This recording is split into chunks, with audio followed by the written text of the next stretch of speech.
Kim Junsu's journey to become the ruler of another world officially begins, as he suddenly enters a familiar, game-like world where all skills, swordsmanship, and martial arts can be trained like a stat sheet. Starting as the weakest gold warrior, Kim Junsu refused to accept his fate. He threw himself into frantic training, grinding every skill point, honing every sword strike, turning seemingly unbreakable limits into a launch pad for new power. The warrior's bloodied hand gripped a rock, trying to pull himself up. Before him, a high-ranking demon stood tall amidst the ruined city, declaring that God was dead. Mankind once worshipped gold and silver and revered magic technology, only to turn themselves into slaves in the end. The young warrior looked at his enemy and spoke with bitterness. How can this be fair? The demon, with its blazing red eyes, slowly drew its sword. The warrior charged forward in desperation, screaming, "How the hell is this fair?" He let out a battle cry filled with anger and resentment. A terrifying explosion engulfed the entire city in a sea of flames. The warrior's body fell from the sky. This was the best post-apocalyptic modern fantasy game.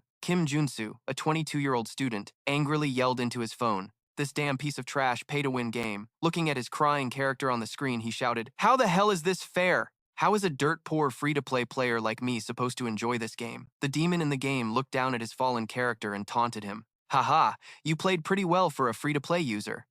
Kim Junsu could only remain silent. The guy with the ID-rich Heavenly Lady Monchan laughed gleefully. "But it's a shame for you. I was literally on auto mode the entire match." Kim Junsu gritted his teeth. "You're a dog, but it was pretty fun. Haha, I've never seen a free-to-play user do so well." Kim Junsu clenched his phone, his face filled with rage as he read the opponent's message. He muttered, "Damn it." He shot to his feet, raised his hands to the sky, and yelled, "How is it fair that I lost to a whale even after spending 10,000 hours on this game? You call this a game? It's literally just gambling with OP characters." He sighed and turned to walk away. Sigh, I must be a real idiot for wasting my time on this damn game. I'll just finish my daily quests and then do my homework. He was a game addict who never skipped his dailies, he thought to himself as he prepared for his free pull. Anyway, my free pull will probably just get me another gold warrior. While waiting at a red light, he suddenly froze, staring at his phone screen. A shimmering platinum chest had unexpectedly appeared. He exclaimed in shock, "What? A platinum chest?" His eyes widened, unable to believe what he was seeing. On the screen, a legendary character appeared. SSR Heavenly Demon. He stammered, "What the hell? Is that really the Heavenly Demon?" He cheered with joy. "Holy crap, this is awesome. It's really the Heavenly Demon, the strongest character in the game. I heard the rate of getting this character from a free pull is 0.006%. Kim Junsu jumped for joy in the middle of the street. "Awesome, I got the Heavenly Demon, Game of the Year, right here." Sitting down, he excitedly made a plan.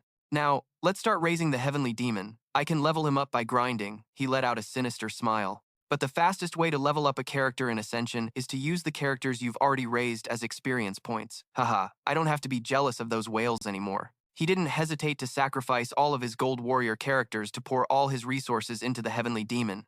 "I'll use these gold warriors to level up the Heavenly Demon." The Heavenly Demon's experience bar began to fill up. Kim Junsu smiled triumphantly, raising his phone to the sky. "Goodbye, my gold warriors, for I am now the master of the Heavenly Demon." Suddenly, a truck sped towards him. He was stunned, not understanding what was happening. His world turned upside down in the moment of impact. He only had time to let out a single word. "What?"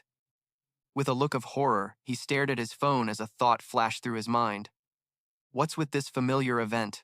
His eyes flew open, filled with absolute panic. Kim Junsu slowly opened his eyes to find himself lying in a hospital bed, his head and leg bandaged. "Huh?" He sat up, looking around in shock. "What's going on? Why am I in a hospital?" A splitting headache hit him as fragments of memory began to return. The image of the truck hurtling towards him flashing in his mind. The terrifying moment before the crash. The screech of brakes on the pavement. He realized in shock, "That's right. I was hit by a truck." A nurse entered the room, smiled, and said, "Oh, Gold Warrior, you're awake?" Kim Junsu was completely stunned. "What Gold Warrior?" The nurse said, "Wait, I'll call the doctor." Kim Junsu panicked, thinking to himself, "What is going on? Why is she calling me Gold Warrior?" He looked at the patient chart hanging at the foot of the bed, where the name was clearly written, Gold Warrior, gender, age 22, cause of injury, dislocation and concussion from an accident. He gave a crooked smile. "Does it really say Gold Warrior? What kind of mistake is this?" He sat on the bed, lost in thought. Maybe I feel guilty for using Gold Warriors as experience fodder for my Heavenly Demon, but to become a Gold Warrior? How is that possible? He looked down at his casted leg, and a sudden, Sharp pain shot through his body, his scream echoing through the hospital. He tried to stand up in extreme pain, causing the nurse to run after him in a panic. "Gold Warrior, you can't move yet," he screamed. "Oh, damn it. It hurts so much. I'm going to die." The doctor arrived and said calmly, while Kim Junsu was writhing on the bed, "You were hit by a truck. You got off pretty lightly." Kim Junsu was astonished. "What?" The doctor continued, "But we need to run a few more tests." The doctor explained, "You need an MRI and a magical aptitude test." Kim Junsu's jaw dropped. Magical what? He was utterly bewildered. Gold Warrior and magic. He thought to himself, what the hell are they talking about? At the reception desk, a staff member was calculating the costs, emergency room and facility fees, CT scan, X-ray, and other expenses added up. The staff member announced, "The total will be 22,370,569 KRW.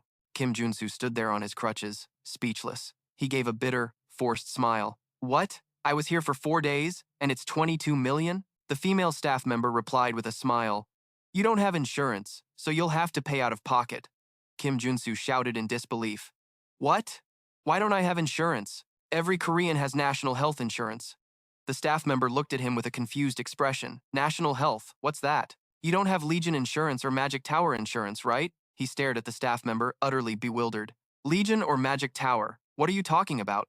Leaning on his crutch, he thought deeply, a spark of recognition flashing in his mind. "Wait a minute, I remember these terms from somewhere. Where have I heard them before?" The memories came flooding back, and he muttered the names of the 4 familiar factions along with their symbols: Legion, Megacorp, Magic Tower, and Holy Church. The image of the in-game map appeared vividly in his mind. The 4 factions that rule Ascension. He screamed in horror as all the pieces fell into place. That was the setting of Ascension. The game's story unfolds in a world where God has abandoned humanity and Magitech has advanced tremendously. The polluted earth is overrun with monsters, and humans have to modify their bodies to survive. He stared straight ahead with a cold gaze, muttering a curse. Son of a B times cha. Looking down at the shabby street outside, he realized bitterly, simply put, this is a world where you have to struggle to survive. He clutched his head and screamed in despair, walking with his crutch down a dark alley. He lamented, "I went to sleep so happy because I got the Heavenly Demon. Who would have thought I'd become a tutorial character? Maybe this is divine punishment for using all those gold warriors as fodder." He entered his shabby rented room. "This room is even smaller than my old apartment," he shouted angrily. "What? Why are gold warriors so poor?" Collapsing to the floor, he felt helpless. "Damn it, my body is a mess and I have no money. What am I supposed to do?" He clutched his head as an important thought suddenly struck him. And if this really is Ascension, then events like nuclear war, dimensional rifts, or the revival of the old gods will soon happen and turn this place into a living hell. He fell back onto the bed in despair. "I don't know how I got here, but if I just stay put, I'm 100% sure I'll die." Suddenly, he shot up, an idea flashing in his mind. "Wait, does that mean?" He grabbed a pen from the table. With a determined look in his eyes, he raised the pen. "I need to check before it's too late." He gritted his teeth, preparing to act. He mustered all his strength and stabbed the pen hard into his palm. Blood gushed out as he screamed in pain. A gentle green light enveloped the wound, and it began to heal miraculously. The wound closed completely, leaving no trace behind. He looked at his healed hand, laughing maniacally. "I knew it would work." A notification window appeared before his eyes. "Trait acquired. You have received the wound recovery trait." He thought to himself, "The reason I raised countless gold warriors is because the gold warrior is a free guide character. It's the only character with no basic traits. However, you can unlock and change its traits. Therefore, you can build a gold warrior with more freedom than any other character. For a strategy-based player like me, the gold warrior is even better than higher rarity characters." That meant the bandages on his head and legs automatically fell off.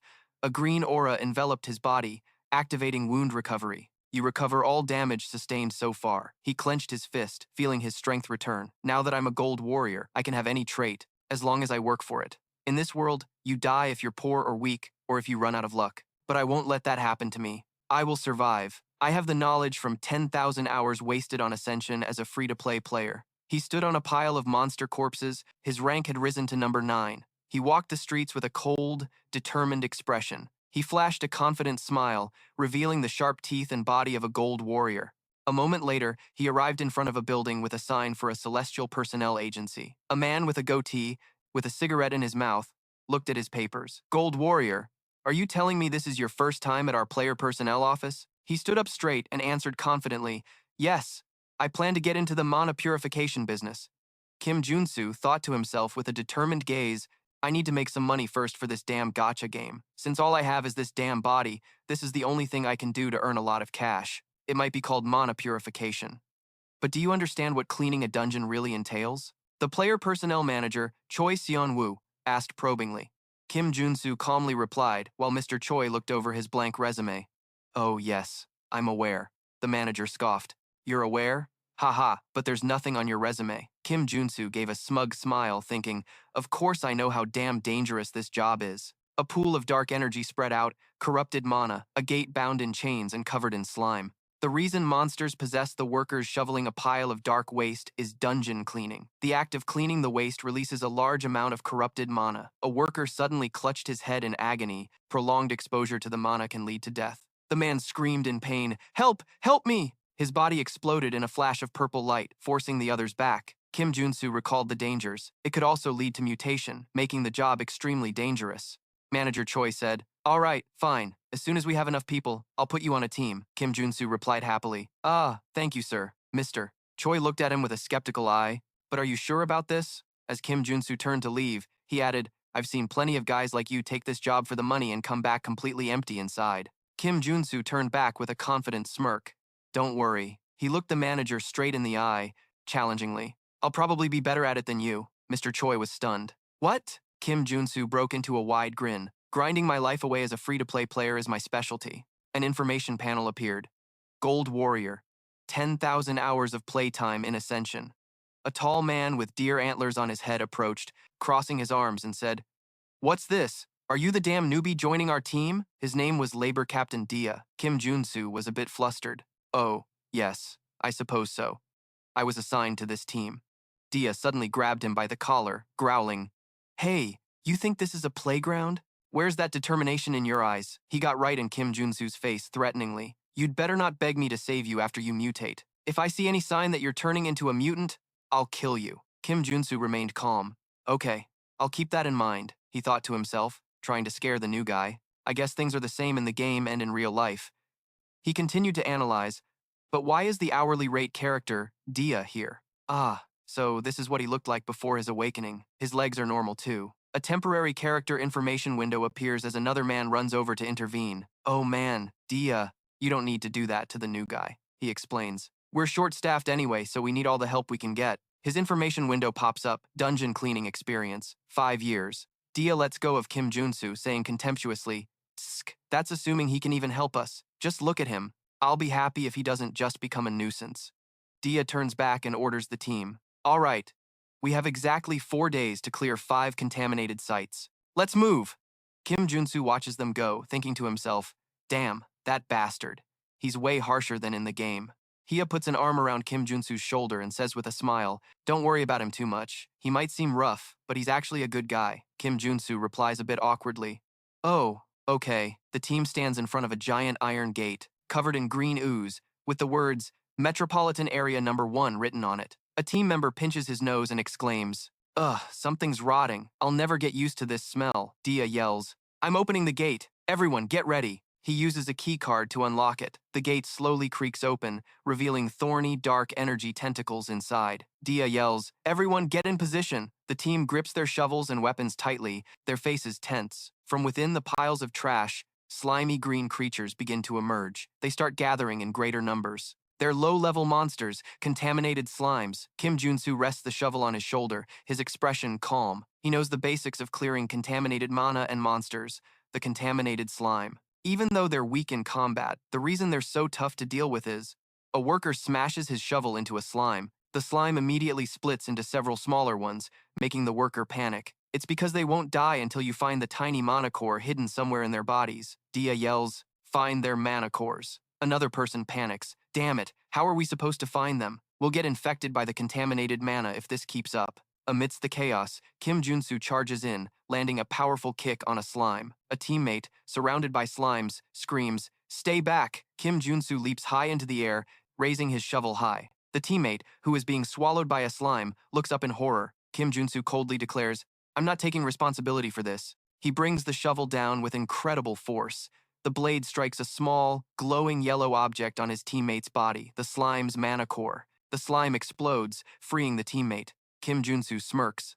Perfect. He rests the shovel on his shoulder and looks at the remaining slimes. How about a little warm-up? Kim Junsu moves with blinding speed. He dodges and attacks with expert precision. Every swing of his shovel precisely hits the slimes' mana cores, making them explode instantly. He turns the chaotic battlefield into a one-man show of skill. Dia and Hia are frozen in place, exclaiming in astonishment, "What the hell? He's killing every slime in a single hit. How is that even possible?" Kim Junsu leaps into the air, continuing his massacre and facing off against a giant slime. Kim Junsu wears a confident smile as he fights. Of course, it's possible. 2 days ago, Kim Junsu was crawling around on the ground in a children's playground. He was intently searching for something. Where could it be? A little boy says to his mother, "Mommy, that man looks so weird." The mother quickly replies, "Don't look at him." Meanwhile, Kim Junsu kept muttering, "There's definitely got to be one around here somewhere." Suddenly he stops. "Huh?" he joyfully exclaims, holding a 501 coin. "I found it."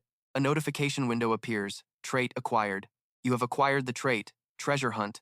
He clenches his fist and cheers. All right, I've got it. The most important trait for Warrior Kim, Treasure Hunt. He jumps for joy, celebrating. Aha, 501. I found 501. I finally did it, causing the mother to quickly cover her son's eyes. Before I started cleaning up monsters, I learned a few important rules while gathering the necessary traits. Kim Junsu covers his mouth, trying to hold back his nausea. He sticks his head into a trash can and vomits his guts out. Another notification window appears. Trait acquired. You have acquired the trait, Contamination Resistance. He looks pale and mutters, "Ugh, that was the hardest one." First, acquiring traits works just like in the game, as long as you meet certain conditions. He looks proudly at his trait window. Phew, these are the traits I earned with my own blood, sweat, and tears. Second, you can have a total of 6 traits. You can switch between the traits you've earned whenever you want. Kim Junsu is selecting his traits: Pollution, Resistance, Vitality, Strength, and Treasure Hunt. Activated trait, Treasure Hunt. You can find your opponent's weak points. Thanks to this trait, I can see mana cores. Kim Junsu's eyes glowed, allowing him to see through the slime's bodies and locate their cores. He swung his shovel down, plunging it straight into the slime's core. It shrieked in pain as its body began to ooze filthy substances.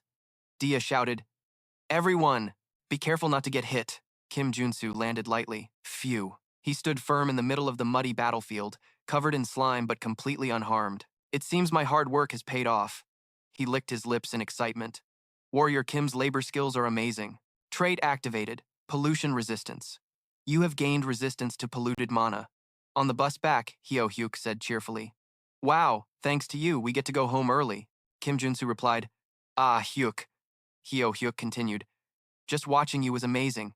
Are you waiting to awaken like Dia? Kim Junsu answered modestly, Ah ha ha, it's nothing. I just know how to use a shovel from my time in the military, Hyo Hyuk said admiringly. Wow, if that's the case, you're really amazing. 2 small horns began to sprout from his forehead. Kim Junsu observed, thinking to himself, this guy, his mutation symptoms are getting worse. It seems he's been exposed to too much polluted mana. Kim Junsu showed his concern. Hey, you don't look so good. Why don't you take a break tomorrow? Hyo Hyuk gave a bitter smile. What? No. I'd rather become a mutant than face the debt collectors. Kim Junsu fell silent, suddenly understanding. Ah, that makes sense. There aren't many reasons for people to take this job.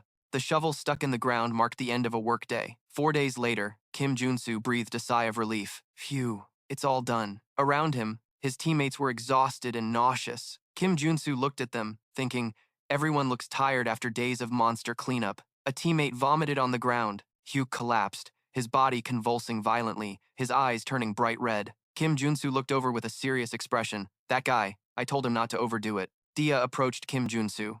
You seem to be holding up well, huh? Is it because you're young? Dia looked at Kim Junsu with a hint of admiration. I never thought you'd pull your own weight. Good job. Kim Junsu scratched his head and replied with a laugh. Ah ha ha, it was all thanks to everyone else. He thought to himself, remembering the new traits he'd earned while cleaning up monsters. This job feels so easy now. Dia sat down and sighed. Phew, I'm dead tired. He glanced at Dia, thinking he seems to be holding on too, probably because he's an L rank. Kim Junsu turned around when he heard a cough. Hyuk was collapsed, his body enveloped in dark energy and convulsing violently. A worried teammate shouted, Hey, Hyuk, are you okay? Sharp spikes began to sprout from Hyo Hyuk's back. Kim Junsu and Dia turned around in shock. Huh? What's happening? Kim Junsu looked at the horrific scene before him, muttering, Don't tell me. Dia tried to shake Hyo-hyuk awake. Hyo-hyuk, snap out of it, he commanded. Let's get out of here. Hyo-hyuk looked up, his eyes bloodshot and his teeth sharp. An explosion of dark energy sent everyone flying. Kim Junsu struggled to his feet, cursing, "Damn it!" Hyuk's legs transformed, becoming large and beast-like. He let out a savage roar as his body completely transformed into a giant hedgehog monster. He had become a mutant, the mutant Hyo-hyuk. Seeing a fallen teammate, Kim Junsu realized the dire situation. It seems he's lost all reason. If we don't defeat him, we can't get out of here. Kim Junsu gritted his teeth and reviewed his traits. Because all the new traits I have are for monster cleanup, none of them are useful in combat. He looked at the giant monster in front of him. No matter how I think about it, we're screwed. No matter how I look at this, I'm dead for sure. The monster charged, delivering a massive slap to Kim Junsu. He was sent flying like a rag doll. He coughed up blood as his body slammed hard onto the ground. The difference in power is too great. At this rate, I could die. A notification window appeared as he lay on the ground. Endurance has been acquired. You have received a trait. Kim Junsu struggled to get up, a glimmer of hope flashing. Traits. That's right, I have traits. It's still too early to give up. He began to plan. To survive, I have to figure out how I can defeat that thing. First, I need to unlock some characteristics. Strength will be useful right now. Mana Heart will help me control mana, and Endurance will reduce all incoming damage. Mana Absorption allows me to absorb mana, and Deep Breathing helps with higher mana recovery. Finally, the last piece of the puzzle, Corruption Resistance, was in place, establishing a basic set of combat skills. Kim Junsu stood up, gripping his axe tightly, his eyes blazing. All right, I've got the basics. Bring it on, you bastard. The giant dark monster took heavy steps, the ground shaking under its weight, heading straight for the small, lone Kim Junsu. The monster let out an earth-shattering roar, but Kim Junsu, with his mace in hand, stood his ground firmly, ready for the confrontation. A notification window appeared, characteristic activated. Strength amplifies power by more than 10 times. Kim Junsu braced himself, swinging the mace that was radiating a powerful green energy. With a devastating swing, Kim Junsu sent the giant monster flying into the air. Kim Junsu flashed a smug smile, tightening his grip on the mace. Nice, it worked, I can do this. The monster lost its balance, tumbling through the air after the surprise attack. In midair, it suddenly curled its body up, turning into a spiky ball. Kim Junsu was stunned, unable to believe his eyes. Huh? The spiky ball spun at a dizzying speed, hurtling straight towards him. What the hell is that? The spiky ball collided hard with something, creating a flash of light. The spiky ball continued to zip through the air. Kim Junsu stood firm, his mace resting on his shoulder, his wary eyes tracking his opponent's movements. He shouted in frustration. Damn it! The spiky ball crashed into the ground, creating a huge explosion that sent earth and rock flying everywhere. Instantly, the monster uncurled and charged forward at a terrifying speed. Its eyes flashed as it bared its sharp teeth, growling angrily. From within the thick dust cloud, Kim Junsu leaped into the air. Another notification window appeared. Characteristic activated. Endurance amplifies defense by more than 10 times. Floating in the air, Kim Junsu gritted his teeth through the pain. Even with endurance, it still hurt like hell. He looked down with a determined gaze. But if I stop now, I'll die. He roared and launched into a relentless assault, giving his opponent no time to rest. I have no choice but to keep attacking. Suddenly, a sharp spike shot out from the monster's back. Kim Junsu was shocked as the spike lodged itself in his shoulder. Seizing the opportunity, the monster lunged forward, using the spikes on its body to brutally tear at Kim Junsu. He was sent flying, his body covered in wounds from the sharp spikes. Despite his severe injuries, Kim Junsu gritted his teeth and tried to get back up. No, just a little. He staggered to his feet, staring straight at the monster. Just a little more. Despite the spikes still embedded in his body, Kim Junsu screamed and charged forward with all his remaining strength. Fresh blood splattered through the air. Kim Junsu froze, staring at his arm as it transformed horribly. Huh? The monster charged at a terrifying speed. Its body, covered in sharp spikes, lunged forward at a terrifying speed. Kim Junsu let out a scream of excruciating pain as his arm was torn apart by the monster's attack. He was brutally slammed face down into the ground by its overwhelming power. Lying helplessly on the ground, Kim Junsu's face contorted in agony. He bitterly admitted, just as I expected, realizing the harsh truth as the monster snarled above him. I can't win with just Warrior Kim. The monster launched another attack, creating a devastating impact that shattered the ground. Memories came flooding back. An image of Kim Junsu playing a game on his phone appeared, controlling the character Warrior Kim to fight monsters. He remembered the carefree days of lying in bed, smugly challenging, bring it on, bring it on. I'll defeat all of you with just Warrior Kim. he thought to himself. Back when I was playing the game, everything was so easy. All I needed was a single click to hunt monsters. In the game, his character easily took down one monster after another. I never once thought about how the character would feel. He recalled his own determined expression back then. I simply pushed the character into harsh situations in the name of efficient training. Back in reality, Kim Junsu's blood splattered on the ground, but now I know. He raised his hand to block its devastating blow. The monster was surprised by Kim Junsu's change. He realized a painful truth, that it costs suffering to obtain even a mediocre characteristic. He unleashed a thunderous punch straight to its face. The blow was so powerful it sent the massive monster flying. Kim Junsu's muscles began to swell. He muttered, "No way." A notification window appeared. Trait activated. Mutant muscles. The muscles on Kim Junsu's body bulged, his physique transforming spectacularly. He roared, ready to win at any cost. With his newfound strength, he easily pushed the monster back. Kim Junsu recalled his injured arm, which explained his insane plan and the reason he'd rushed into such reckless attacks. His muscles continued to grow as the traits activated, because a trait can be acquired by surpassing one's limits when the mana, heart, and strength are active. To obtain mutant muscles, the monster was stunned by Kim Junsu's transformation. Was all of that just to prepare for this moment? Kim Junsu blocked the monster's punch with a single hand. He grinned sinisterly. Heh, that move won't work anymore. He began his counterattack, relentlessly throwing powerful and taunting punches. Hit me! Go on! I dare you! Enraged, the monster tensed up, countless sharp spikes sprouting from its arms as it attacked furiously, unleashing a barrage of devastating punches at Kim Junsu.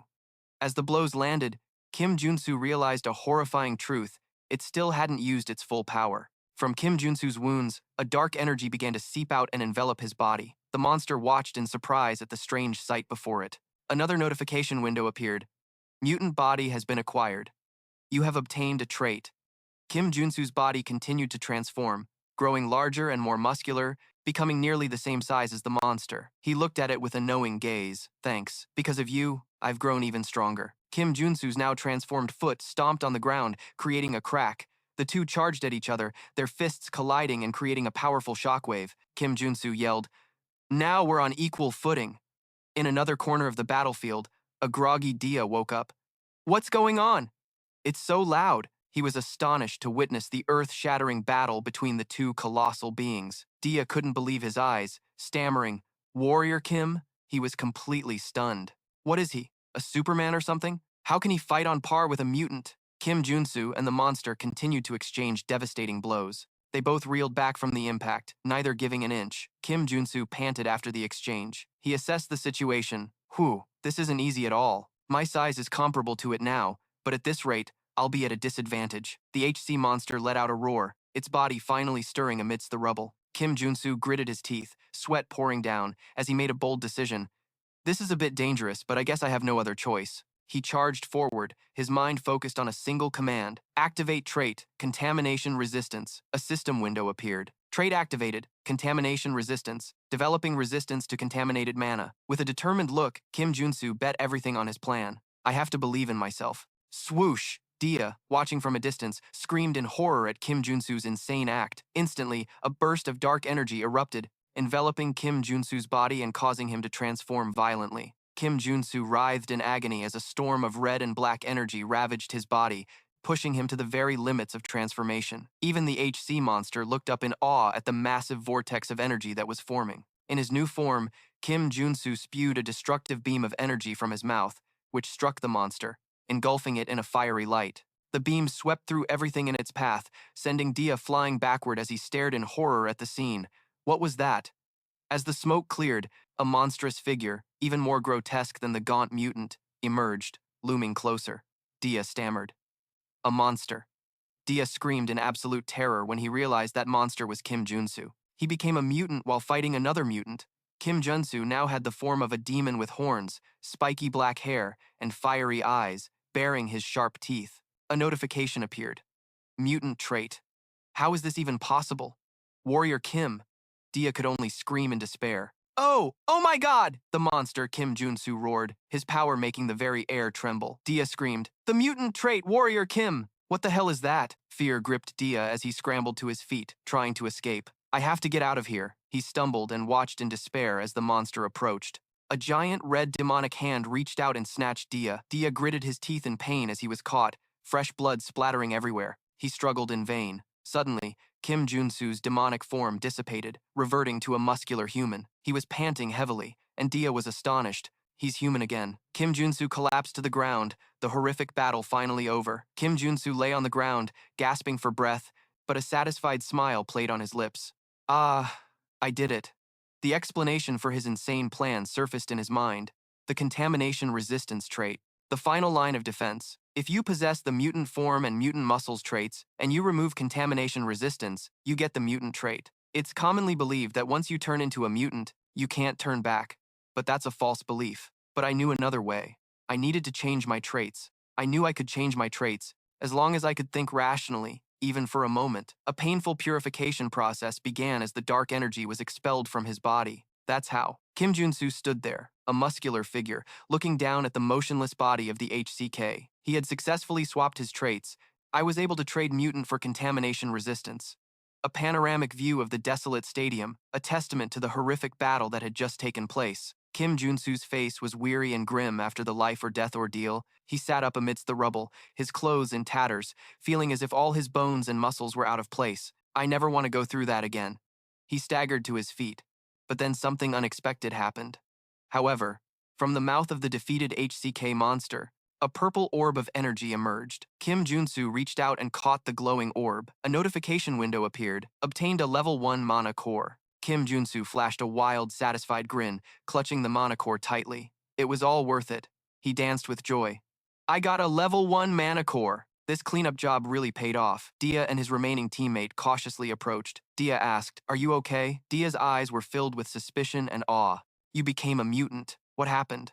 Kim Junsu glanced away, thinking to himself, it'll be a pain if strange rumors about me start spreading. He turned back, feigning innocence. Well, I just gambled on being able to turn back. I was really lucky. Dia didn't look convinced at all. What do you mean, lucky? But it was just 2. He handed Dia a handful of yellow mana cores. Here, take these. Kim Junsu waved his hand, walking away, leaving the 2 of them staring in amazement at the mana cores he had given them. Phew, let's go home. I want to get some fresh air. The 2 of them exclaimed, level 0 mana cores, my god. So many of them? Kim Junsu walked away with a smug smile. Since I saved their lives and even gave them some mana cores, they'll keep my secrets safe, right? Dia stared at the mana cores in his hand, his expression thoughtful and suspicious. The scene shifts to a building with a sign that reads, Sion Wu Forces. Director Choi clapped enthusiastically, his face beaming as he said, well, I heard you went through some trouble. It must have been terrible. Kim Junsu had changed back into his tracksuit and was sitting and drinking some water. He smiled and replied, yes, it got a little rough at the end. He thought to himself, why is he suddenly sucking up to me like this? He continued, anyway, you should have told us. If you're a superhuman, we could have given you a suitable job instead of cleanup duty. Kim Junsu took a sip of water, a thought flashing through his mind. He thinks I'm a superhuman. An illustration of the world of Ascension appeared. In Ascension, a superhuman, an awakened being, can receive powerful mana. In a world where strength is power and authority, superhumans are basically nobles. Kim Junsu continued to think while drinking his water. Well, it's reasonable for him to think that, since you need to be a superhuman to defeat a mutant. He put down his glass of water, even though I only won because of my traits. Director Choi leaned forward. Well then, I guess I should pay you for the cleanup job. Kim Junsu gave a greedy smile and said to Director Choi, that would be great. He thought to himself, I'll let him think I'm a superhuman for now. Director Choi explained, while handing over a bag full of cash. You cleaned up 5 areas, and we take a 20% fee from the total of 50 million won. If we split it evenly among the group, I'd give you 5 million. Director Choi pushed a stack of cash towards Kim Junsu, saying, but this time, we're going to do things a little differently. Kim Junsu looked at him with a confused expression. We'll only take a 5% fee from your share and give you an additional bonus. A huge pile of money appeared before Kim Junsu's eyes, causing him to shout in astonishment, 1 million. Kim Junsu broke into a grin that stretched from ear to ear, absolutely ecstatic. We look forward to continuing to work with you, he thought gleefully. Being a superhuman is awesome. Kim Junsu happily left the office, whistling as he went. La la la! Now that I have all this money, how should I spend it? As he stepped into the hallway, a familiar man blocked his path. The man said, you look like you're in a good mood. The man, a former colleague, continued, you must have gotten paid a lot. Kim Junsu recognized the man and scratched his head sheepishly. Well, we got the job done. He thought he was one of the guys he'd worked with last time. He hid the bag of money behind his back. The man stammered. Well, the reason I'm here is because I wanted to ask you for a favor. Kim Junsu looked wary. A favor? The miserable-looking man explained. Well, my wife is actually sick, so I was wondering if you could lend me some money? Kim Junsu's expression turned serious. He thought, it's not a good idea to help others you don't know well in this world. The man bowed deeply, pleading, please, Kim Junsu. He told himself, who knows who might stab you in the back? It's hard enough just supporting myself. But Kim Junsu helped the man up. Oh, don't do that. You're older than me, after all. The man looked at him in surprise. Kim Junsu handed the man a shimmering gold monocore, saying, it's not much. Take this. The man was stunned. This is, Kim Junsu thought, but I'd feel too bad just ignoring him. The scene shifts to a dark alley under a dim streetlight. The man laughed maniacally, clutching a pile of manacores. Ha ha ha. What a complete idiot. I just pretended to be a poor old man and he gave me all this. Ha ha ha. He was bragging to Dia and the others. Someone asked, is he new to this line of work? He replied, I bet he would have given me more if I'd said my kid was sick too. The tall man said, what's annoying is that he got paid more than us. He gave us a measly sum, along with our cut for being fake superhumans. Dia smoked his cigarette, a thoughtful look on his face. Ah, he's not even a real superhuman. All the more reason we should teach him a lesson. The man looked at Dia slyly. You got an idea? Dia replied. Can't you tell? A wicked smile spread across Dia's face. Meanwhile, Kim Junsu was curled up in his blanket, thinking happily, it feels great to be kind. I'll become a hero at this rate. Elsewhere, Dia's group had concluded that the silly little fool must have some kind of strange ability. Dia and his crew gathered in the alley. Since we know his secret, let's teach him a lesson. Dia clenched his fist, crushing the monocores with a sinister grin. Dia swore he would show Kim Junsu just how terrifying the world can be. The scene changes to a luxurious hotel with an aerial view of a swimming pool. Kim Junsu was enjoying a massage, exclaiming blissfully, ah, money really is the best. I never thought I'd get a massage in a place like this. It's even better than in the game. He let out a soft groan as the masseuse pressed into his muscles. Kim Junsu sat up on the bed, his muscles still tense. I've spent 3 whole days resting in this hotel and it still hurts. From now on, I'll have to think carefully before using any mutant-related traits. An explanatory image appears. Changing traits isn't as omnipotent as I thought.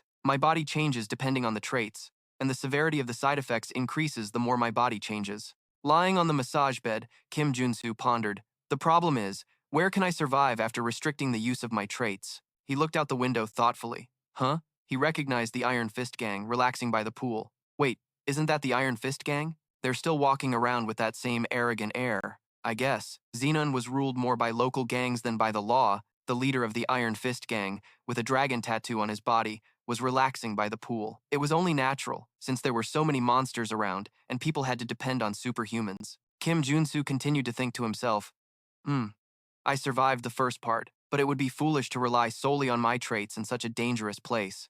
A sinister smile spread across his lips. With a scheming expression, he concluded, it all depends on the items, doesn't it? At that moment, he arrived at the Ascension General Store. Kim Junsu entered the shop, and a female owner with a ponytail asked, are you here to sell something? Kim Junsu replied, ah, yes, I have some monster byproducts. The female owner squinted suspiciously. I'll tell you this up front, she said bluntly. We don't buy any level 0 mana cores, Kim Junsu replied confidently. I'm well aware. He started rummaging through his backpack. The thing I want to sell is, he placed a brilliant blue mana orb on the counter, which emitted a powerful energy that stunned the female owner. This is, she stammered in utter disbelief. Is this a level 2 monocore? Kim Junsu grinned. Yep, take a look. A flashback shows Kim Junsu sitting in his hotel room amidst a mountain of level 0 monocores. He was fusing them. Hehe, it's fun to see her surprised. The grinding in the hotel room definitely paid off. The blue mana core shone brilliantly. I fused everything I had. Thank goodness I managed to get a level 2 mana core. Back in the present, Kim Junsu blushed with pride as the female owner inspected the mana core. He thought, the price varies depending on the level, so to sell it for the highest price, this is the way to go. The female owner handed him a large stack of cash. Here's the money for the core, 4.77 million won. Kim Junsu took it and chuckled. Thanks. Hey, Kim Junsu asked, do you sell weapons or armor here? The female owner, now with a complete change in attitude, cheerfully replied, of course we do. This way, please. He followed her to a back area. Kim Junsu exclaimed in amazement. Whoa! She revealed a huge hidden armory. Kim Junsu's eyes widened in awe. Wow, it seems like you have everything here. All the basic items I used in the game are here. Haha, feel free to look around. said the female owner. Kim Junsu made an extremely excited face. You bet. It's time to gear myself up. He began equipping himself with numerous rifles and gear. Leaving the store fully armed, Kim Junsu walked with confidence. Ha, now that I have weapons, it finally feels like I'm playing the game. A voice called out from behind. Excuse me. Kim Junsu turned around with a slightly annoyed expression. A young woman in a baseball cap looked frightened. She asked, by any chance, are you a mercenary? I need help. Kim Junsu waved his hand dismissively. Oh, I'm not, so you should find someone else. The woman shoved a stack of cash into his hand. I'm here on business, but the Iron Hand gang scares me, she pleaded. Could you protect me on the way to my inn? Kim Junsu, eyeing the money with a greedy look, thought to himself, 500,001 for a bodyguard gig? This feels like a daily quest. Maybe I should give it a shot since I'm all geared up. He placed a hand on her shoulder, thinking he couldn't just ignore a lady in distress. The woman was surprised. Kim Junsu grinned and pointed forward. Shall we go? The woman was overjoyed. Thank you. The scene shifts to a dark, damp alley in the rain. They were walking up a slope in the alley. The woman said, we're almost there, this way. Kim Junsu looked around the suspicious area. He thought, why is she in such a shady place? Forget people. There isn't a single soul in sight. The woman turned a blind corner up ahead. Around the corner, Kim Junsu followed with a questioning look. At the end of the pitch-black alley, the woman stood waiting in the shadows. She said in a strange tone, we're almost there. Hurry up and come here. Kim Junsu scratched his head and said innocently, oh, it's so dark, I can't really see anything. A golden glint flashed in his eyes as he pretended to squint. A notification panel appeared. Trait acquired. Night vision. You have obtained a trait. He thought to himself, oh, I can see now. I didn't plan for this, but I've acquired a trait. From the darkness, a gun was pointed straight at him. The woman revealed herself in the dim light, her gun aimed right at Kim Junsu. She said, you're much more cautious than I expected. Kim Junsu was stunned, taking a step back. He thought, a gun? Who is that woman? Wait, is this a trap? A familiar figure appeared from behind, placing a hand on Kim Junsu's shoulder. It was Dia with a sinister smile. Where do you think you're going, Junior? It was the entire group of scammers, including the man who had asked for money, surrounded Kim Junsu in the rainy alley. Kim Junsu stammered. Dia sneered. It's nice to see you again like this, don't you agree? Kim Junsu looked down at the ground, his face filled with confusion and hurt. What did I do to deserve this? Dia burst out laughing and shoved Kim Junsu's shoulder. Nothing at all. You just looked stupid enough. There's no other reason. You damn gullible fool. Suddenly, Kim Junsu bolted, pushing the woman down. Dia yelled in anger. You bastard, you start a conversation and then run away like that?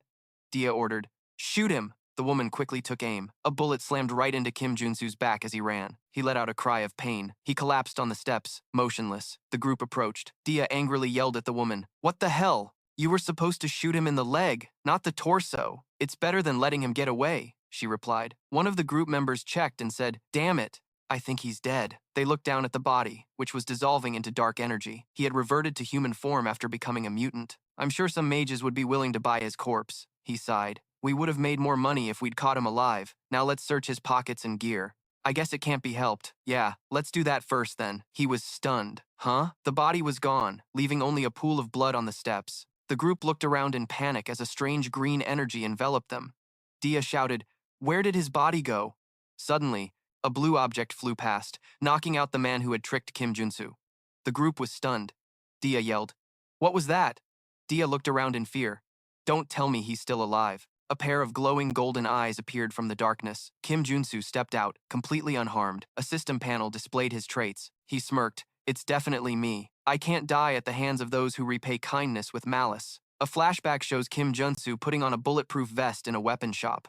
It's a good thing I left the shop after putting on the bulletproof vest. The bullet was stopped by the armor. Thanks to that, I got the trait I needed. As Kim Junsu lay on the ground, a notification appeared. Acquired play dead. You have received a trait. Back in the present, darkness enveloped the alley. Dia cried out in panic. He broke the streetlights. I can't see a thing. Dia looked around frantically in the dark, when suddenly Kim Junsu appeared right behind him, his eyes glowing gold with a sinister smile. Are you looking for me? Kim Junsu punched Dia in the face with one hand, growling, I saved your life, you bastard. Now I'm taking it back. With a decisive move, Kim Junsu threw a punch that emitted a powerful blue light towards Dia. Since I saved your life, I'll take it back. The punch landed squarely on Dia's face, sending blood flying. The bastard Kim Junsu continued his assault, launching a kick that took down another thug while Dia fell. Dia knelt on the ground, wiping blood from his mouth, his eyes filled with resentment. He tried to counter with a kick, but Kim Junsu easily blocked it. You damn bastard. Kim Junsu landed a devastating punch on Dia's face, saying coldly, "You should be grateful I saved you. Do you think trying to kill your savior is the right thing to do?" Dia was sent flying, blood spewing from his mouth. Kim Junsu raised his leg, preparing to deliver a finishing blow. The woman aimed her gun and fired another shot. She shouted through the rain, "Are you there? Are you okay, Dia?" Kim Junsu looked at the gunshot wound on his arm. He thought to himself, I was too careless. In Ascension, the scariest thing isn't monsters or mutants, but people. Kim Junsu clutched his injured arm, his eyes filled with determination. I was too naive and trusted people too easily. He pulled out a pistol, growling, I won't make that mistake again. He fired a shot, hitting the woman's hand and making her drop the gun. He quickly shot down another member of the group. Kim Junsu stood there, coldly looking at his enemies, groaning on the ground. That's enough. He turned to the fallen Dia, but at that moment, Dia leaped onto the brick wall right next to him with terrifying speed. That's right, I should kill Dia to be safe. But Dia was launching a kick right behind him. Kim Junsu's face showed utter shock. Dia suddenly unleashed an incredibly powerful kick, sending Kim Junsu flying. Kim Junsu realized in horror that Dia's feet had transformed into deer-like hooves. His feet have transformed.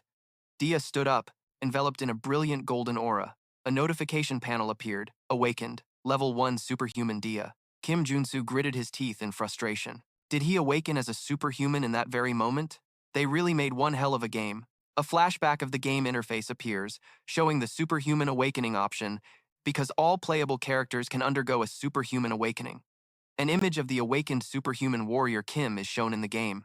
It's considered the basic growth system of this game. Back in reality, Dia, now a superhuman, confronts Kim Junsu.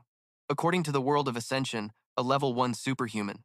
I'll kill you, strong enough to threaten a civilian holding an automatic rifle. In other words, I have to deal with a superhuman with nothing but my normal body. Kim Junsu gets into a fighting stance, but Dia suddenly disappears. Kim Junsu looks around in a panic. He disappeared? An information panel appears, explaining Dia's traits, stereoscopic movement, and kicking. Dia moves at a dizzying speed, bouncing between the walls of the alley. The panel explains stereoscopic movement in detail, where the user can use the incredible elasticity of their legs to move freely in any direction. Kim Junsu looks up with a shocked expression. He sees Dia running along the building wall. He used his stereoscopic movement to climb the building wall. From above, Dia dives down with a devastating kick. I'll kill you. Kim Junsu thinks he needs to dodge this. The kick creates a huge explosion, shattering the ground. Dia lands on the ground, surprised, seeing that Kim Junsu dodged the attack. You dodged it? Dia grinds his teeth and charges forward. With terrifying speed, Dia unleashes a powerful spinning kick. You won't be able to dodge this one. Dia flashes a wicked smile, but his leg is caught by Kim Junsu. Dia's smug expression turns into one of utter shock. Kim Junsu says coldly, Sorry, but I have no intention of dodging. Kim Junsu uses a 3-section staff to block Dia's kick. He tightens his grip on the staff, staring straight into Dia's eyes with contempt. You damn animal! He thinks to himself, I knew buying the 3-section staff was a good idea. A flashback begins with the text, A few hours ago. The scene shifts to Kim Junsu in a weapon shop. He's considering his options. Is it worth buying a gun? But an image of the Warrior Kim character from the game appears. Since Warrior Kim is a warrior class character, even if I get stronger, there's a limit to how effectively I can use a gun. Kim Junsu picks up a 3-section staff from the counter. Just in case, I should also buy a weapon for the warrior class. He holds the staff with a determined look on his face. Back in the present, Kim Junsu is still holding Dia's leg tightly. He thinks, each character has weapons and traits that are more effective for their class. He uses the staff to knock Dia's leg away. That's why, to defeat Dia, Kim Junsu's staff emits a powerful blue light. He swings the staff with all his might. I need to use melee weapons and traits meant for a warrior. The glowing staff smashes hard into Dia's leg. A notification panel appears. Trait acquired. You have received the attack trait. Kim Junsu stands there triumphantly, his staff still glowing brightly. All right. My first class-exclusive trait. The warrior class's specialized trait, attack. He begins to unleash a series of skillful attacks, slashing down, hooking up, and thrusting forward. Kim Junsu performs a sweeping blow that forces Dia to roll on the ground to dodge. Dia grinds his teeth in anger. He tries to counterattack with another kick. Kim Junsu notices an opening. He thinks, damn it, an opening? Should I dodge this? Kim Junsu's eyes glow red. He decides, I can't stop now after coming this far. He charges in, taking a hit to land a decisive blow. Even if it means I'll break a bone, I'll keep attacking. Both of them scream in pain as their attacks hit their marks. Kim Junsu's staff erupts in magical blue flames. Another notification panel appears. Trait acquired. You have received the combo trait. Kim Junsu grins maniacally. This is it. He unleashes a series of combination attacks enhanced by both new traits. The best trait set for the early stages of the warrior class, attack and combo. Dia is completely overwhelmed by the barrage of blows. His face is bruised and battered. He stammers out a plea. Please. Stop. Kim Junsu delivers a final blow. The punch, wreathed in blue flames, slams down on Dia's motionless body. Dia lets out one last scream of agony. Dia collapses, completely defeated. Kim Junsu stands there, panting but triumphant. I did it. I defeated the awakened Dia. Kim Junsu clenches his fist. But he suddenly felt something strange. Huh? His hand started to emit a strange red aura. What is this feeling? His entire body was engulfed in a painful vortex of energy. My whole body is filled with pain, yet I feel something else surging up from within. He clutched his chest, his face contorting in pain as he realized, don't tell me, this is... A brilliant pillar of golden light erupted from where he stood. His hand was now wreathed in golden flames. Kim Junsu stood there shirtless, his body more muscular and enveloped in a golden aura. The day I learned the cruel truth of the world, a notification window appeared. You have awakened. Level 1 superhuman, gold warrior. His hand was still ablaze. A superhuman. He clenched his fist, and the golden flames flared violently. He tensed his muscles and roared in ecstasy. I'm finally a superhuman. His face was a mask of pure, almost manic joy. He celebrated with a joyous handstand. He thought, not only will I get high-paying mercenary offers, but I'll also be eligible for low-interest bank loans. Suddenly, a large man chewing on a cigar looked down at him.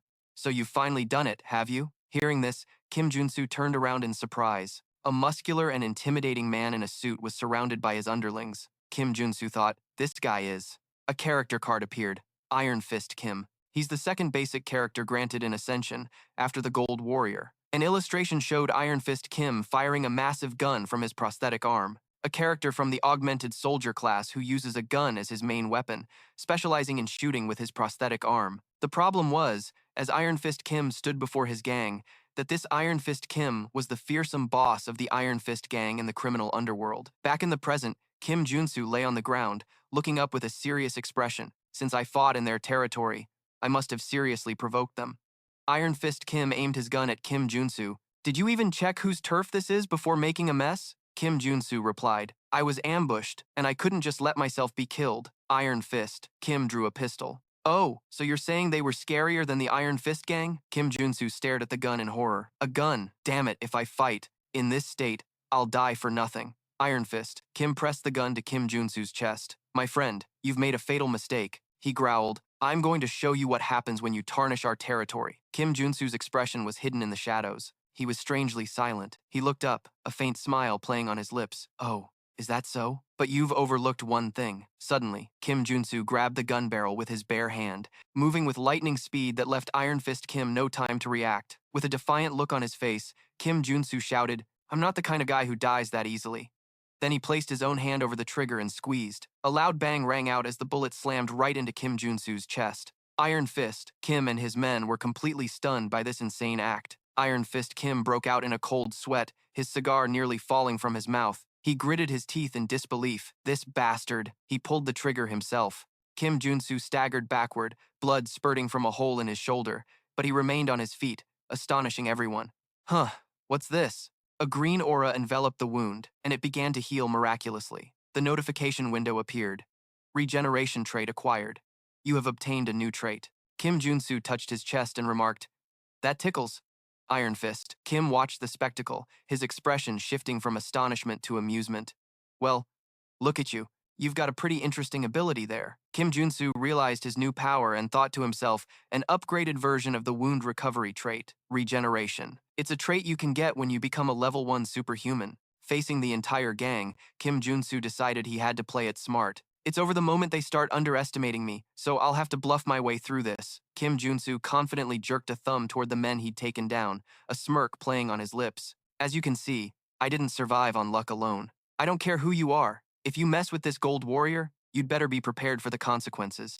Iron Fist Kim grinned, revealing a set of white teeth. Gold warrior, huh? Is that your name? I like your guts. He signaled for his men to stand down, making a surprising decision. All right, I'll let it slide this time, but in that case, you owe me one. Iron Fist Kim stepped closer. He gripped Kim Junsu's shoulder tightly with his mechanical hand, his eyes full of hidden meaning. I'm sure you know what that means. Kim Junsu met his gaze without flinching. All right, I'll keep this in mind, he thought to himself. Does he recognize me? Iron Fist Kim held out his mechanical hand, making an offer. All right, next time. Let's do a job together. Kim Junsu looked at the metal hand in front of him, quickly analyzing the situation. Iron Fist Kim wasn't the type to betray him, so it wouldn't be a bad choice to build a relationship here. Kim Junsu reached out to accept the offer. Sounds good, he replied. The two shook hands, forming an unexpected alliance. Iron Fist. Kim smiled and said, see you next time. The scene shifts to a magnificent futuristic city with skyscrapers reaching into the clouds, below which were the words, Superhuman Tower. Kim Junsu, dressed in a stylish outfit, excitedly took off his sunglasses to admire the spectacular view before him. I couldn't tell when I saw it in the game, but this is breathtaking, he exclaimed with a radiant smile. Kim Junsu was stunned by the luxury and modernity of the Superhuman Tower, a multi-level shopping center glittering with lights. He exclaimed in awe, this is completely different from my town. A sweet voice rang out and Kim Junsu saw a friendly smile. Thank you for visiting the Superhuman Tower. A beautiful female employee in an elegant business suit stood before him, smiling professionally. How may I help you? Kim Junsu blushed, his heart pounding at her beauty. Wow, she's so beautiful. He felt that her face was a bit familiar and thought, but she looks familiar. Is she an NPC? The woman smiled as if she had read his mind. If you're here to get your superhuman certification, she gracefully pointed towards a massive high-tech machine in the center of the lobby. Please proceed to the machine over there to have your mana and characteristic circuit measured, Kim Junsu replied politely. Oh, thank you. As he walked away, Kim Junsu thought to himself, I didn't even have to ask, and she already guided me. Do I look that much like a rookie? He stood before the giant measuring machine, full of hope. Anyway, once I get my superhuman certification, I'll start a real life in Ascension. Suddenly, an unexpected commotion broke out, making him jump and exclaim, What's that? Everyone around started looking up at the ceiling and murmuring, Look at the ceiling! The Saintess is here! Kim Junsu looked up in confusion. The Saintess? Through the glass dome, he could only see a single airship shining brightly. But that's just an airship, isn't it? Instantly, a brilliant pillar of golden light shone down from the airship, enveloping the entire hall to everyone's amazement. Kim Junsu's eyes widened, and a cold sweat ran down his temple.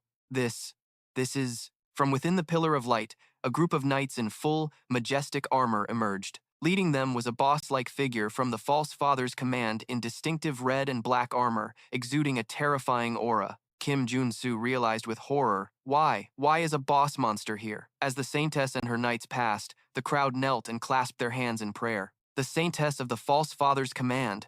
What an honor! Kim Junsu breathed a sigh of relief. It's because I'm still in the tutorial timeline. She's a Saintess instead of a boss monster. Kim Junsu's in-game memories recalled a devastating scene. But as the story progresses, it's revealed that the command is actually a cult disguised as a religion, and they start attacking citizens indiscriminately. The crowd began to buzz with excitement as the Saintess approached the machine. Is the Saintess here to measure her mana? She must be here to renew her level. The Saintess stepped onto the measurement platform, and the machine immediately lit up with a brilliant golden energy. A massive explosion of mana energy erupted from the platform, shaking the entire tower. Gwa! Kim Junsu had to shield his face from the overwhelming energy surge. What a noisy mana measurement. As the golden light faded, only sparkling energy particles remained in the air, leaving behind a stunned silence. When the Saintess finished her measurement and turned around, she happened to face Kim Junsu, who was waiting for his turn. The surrounding crowd was still immersed in worship, their hands clasped in reverence at her presence. The display board showed her astonishing measurement results. Saintess, 27 cleric classes, mana level 8, 6-class characteristic circuit. Everyone cried out in amazement at the extraordinary numbers. What? Level 8? She even has 6 characteristics. That's insane. Kim Junsu watched the scene with a tense expression, sweating profusely. He gritted his teeth and thought, this is no time to be cheering about that. He recalled his knowledge from the game. A level 8 superhuman can be compared to an aircraft carrier fleet, a mobile, nation-level superpower, and a superhuman with such power will wipe out Ascension in the future. Kim Junsu looked at the blindly cheering crowd and realized with a sense of helplessness, but even if he said it now, they would just treat him like a lunatic and stone him. He decided to push those worries aside and think about it later. For now, I'll just measure my mana. It would attract too much attention if a rookie like me had 6 traits, so I'll reduce it to 3. Suddenly, the saintess turned her head. Her sharp gaze seemed to pierce through everything. One of her knights asked, "My lady, is something wrong?" The saintess replied, her eyes fixed on Kim Junsu. "It seems there is an extraordinary individual present." In a flash, she appeared right behind Kim Junsu, her face alarmingly close. "You seem to have a fascinating ability." Kim Junsu jumped in fright. "Damn it, you scared me. Wait, what did this boss monster just say to me?" He realized with horror. Could she have sensed that I switched my traits? The user interface panel displayed the 3 traits he had equipped: attack, stamina, and strength, while the other 3 remained unequipped. The crowd and the knights watched the scene in confusion. Why was the saintess talking to him? He looked like an ordinary person. The saintess suddenly grabbed Kim Junsu's wrist, looked him straight in the eye, and asked, "Sir, may I ask your name?" Kim Junsu stammered in reply, "I am Warrior Kim." Kim Junsu was terrified, knowing full well the meaning behind that question. The only reason a cleric would ask for someone's name in Aranun. The saintess solemnly declared, a golden halo surrounding her. Then, "Warrior Kim, I shall, on behalf of the Old Father's command, baptize you." Her eyes glowed ominously. "The Old Father, the Lord of the Black and Gold Throne, always craves rare powers like yours." Dark tentacles with glowing characters slithered out from her gauntlets, wrapping tightly around Kim Junsu's arm. "Submit to him and find peace in this hellish world." The crowd, oblivious to the danger, cheered with envy. "He's getting baptized. I'm so jealous." And from the Old Father's first daughter herself, Kim Junsu gritted his teeth, sweat pouring down his face. Damn it, he knew the consequences all too well. "If I get baptized and receive the baptism trait, I'll have no choice but to become a knight of the order." Memories of the game's future flashed in his mind. However, the Old Father's order lost key figures in the war against South Korea. Dark energy invaded his body, causing excruciating pain. This was like being forced to go all in on a stock that's about to be delisted. The crowd, who had been clasping their hands in prayer, suddenly gaped in astonishment at the unbelievable scene unfolding. Kim Junsu fell to his knees but braced himself against the saintess's power and shouted, "I refuse to be baptized." The saintess's face showed utter shock for the first time. "What? I must have misheard." Kim Junsu gritted his teeth, looked the saintess straight in the eye with a determined expression, and said, "No, I'm serious." The saintess bowed her head, her voice as cold as ice, yet calm. "Very well. Serving him or refusing is every individual's freedom. However, the Old Father has already taken notice of you," she said. And in a flash, she had grabbed Kim Junsu's shoulder, causing him to be surrounded by her knights. Sharp tendrils of dark energy slithered from her iron gauntlets, latching onto Kim Junsu's shirt. She leaned in close, whispering a terrifying warning as golden energy began to pour from her hand. "Do not forget that a seed of holy dust has taken root inside you." The saintess stepped back, leaving Kim Junsu engulfed in brilliant golden flames. "If you cannot overcome such a tiny speck of dust, then your feeble free will means nothing." Kim Junsu collapsed, letting out a blood-curdling scream as the divine flames scorched his body. The surrounding crowd began to whisper, looking at him with a mix of contempt and pity. How dare a rookie like him refuse the baptism? Is he an atheist? Poor soul. A system notification panel appeared as Kim Junsu writhed on the floor. Divine fever. "You will suffer unending, burning pain as a punishment for refusing the baptism." He gritted his teeth and endured. "I was prepared for this, but it still hurts like my entire body is on fire." The explanation text appeared. Divine fever is one of the most powerful debuffs in the entire system. By causing relentless, burning pain, it prevents someone from continuing their normal life. The only way to get rid of it is to go to the temple for baptism. Kim Junsu lay there, the pain nearly making him lose consciousness. "I refused it because I was thinking about the future." He desperately closed his eyes, feeling like he could die at any moment. Suddenly, a stream of cool water was poured over him, momentarily soothing the burning sensation. Kim Junsu tried to open his eyes, only to see a blurry figure. Huh? Who is this? It was the female staff member who had guided him earlier. She was anxiously pouring water on him from a bottle. "Sir Warrior, are you okay?" Kim Junsu thought. Asterisk her. "She's the one who guided me earlier." Asterisk. A tear rolled down Kim Junsu's cheek, mixing with the cool water. No one helps a person afflicted by the divine fever debuff, fearing the negativity might spread to them. "I'm so grateful." This unexpected kindness gave him strength. He forced himself to sit up. "All right, let's endure it a little longer." Just then, a new notification window appeared. "Divine resistance. You have acquired a new trait." Kim Junsu sat cross-legged, focusing his mind and thinking, "I didn't refuse the baptism recklessly either." He began to lay out his plan based on his knowledge from the game. The divine fever debuff grows stronger, depending on the target's total mana. Since I'm still a level 1 supernova, the debuff is weaker, so there are a few solutions. The first condition is to obtain the divine resistance trait. Now, I'll gather more mana from within, he told himself, clenching his fist. His trait window appeared as he quickly equipped magic recovery and magic absorption along with divine resistance. As he summoned more mana, the pain became even more intense, forcing him to roar. The female staff member screamed in panic but didn't stop pouring water, trying to help him. Ah, hang in there. Kim Junsu felt the cool water flowing over his burning skin. This sensation was like the water of life in this painful situation. He gritted his teeth, focusing on the contrast between the two feelings. I have to focus on this contrasting sensation. In his mind, two opposing images appeared, fire and water. Kim Junsu sat still in a meditative pose amidst golden flames, and a yin-yang symbol of fire and water gradually formed on his chest. The yin-yang symbol shone brightly, symbolizing the perfect balance he was trying to achieve.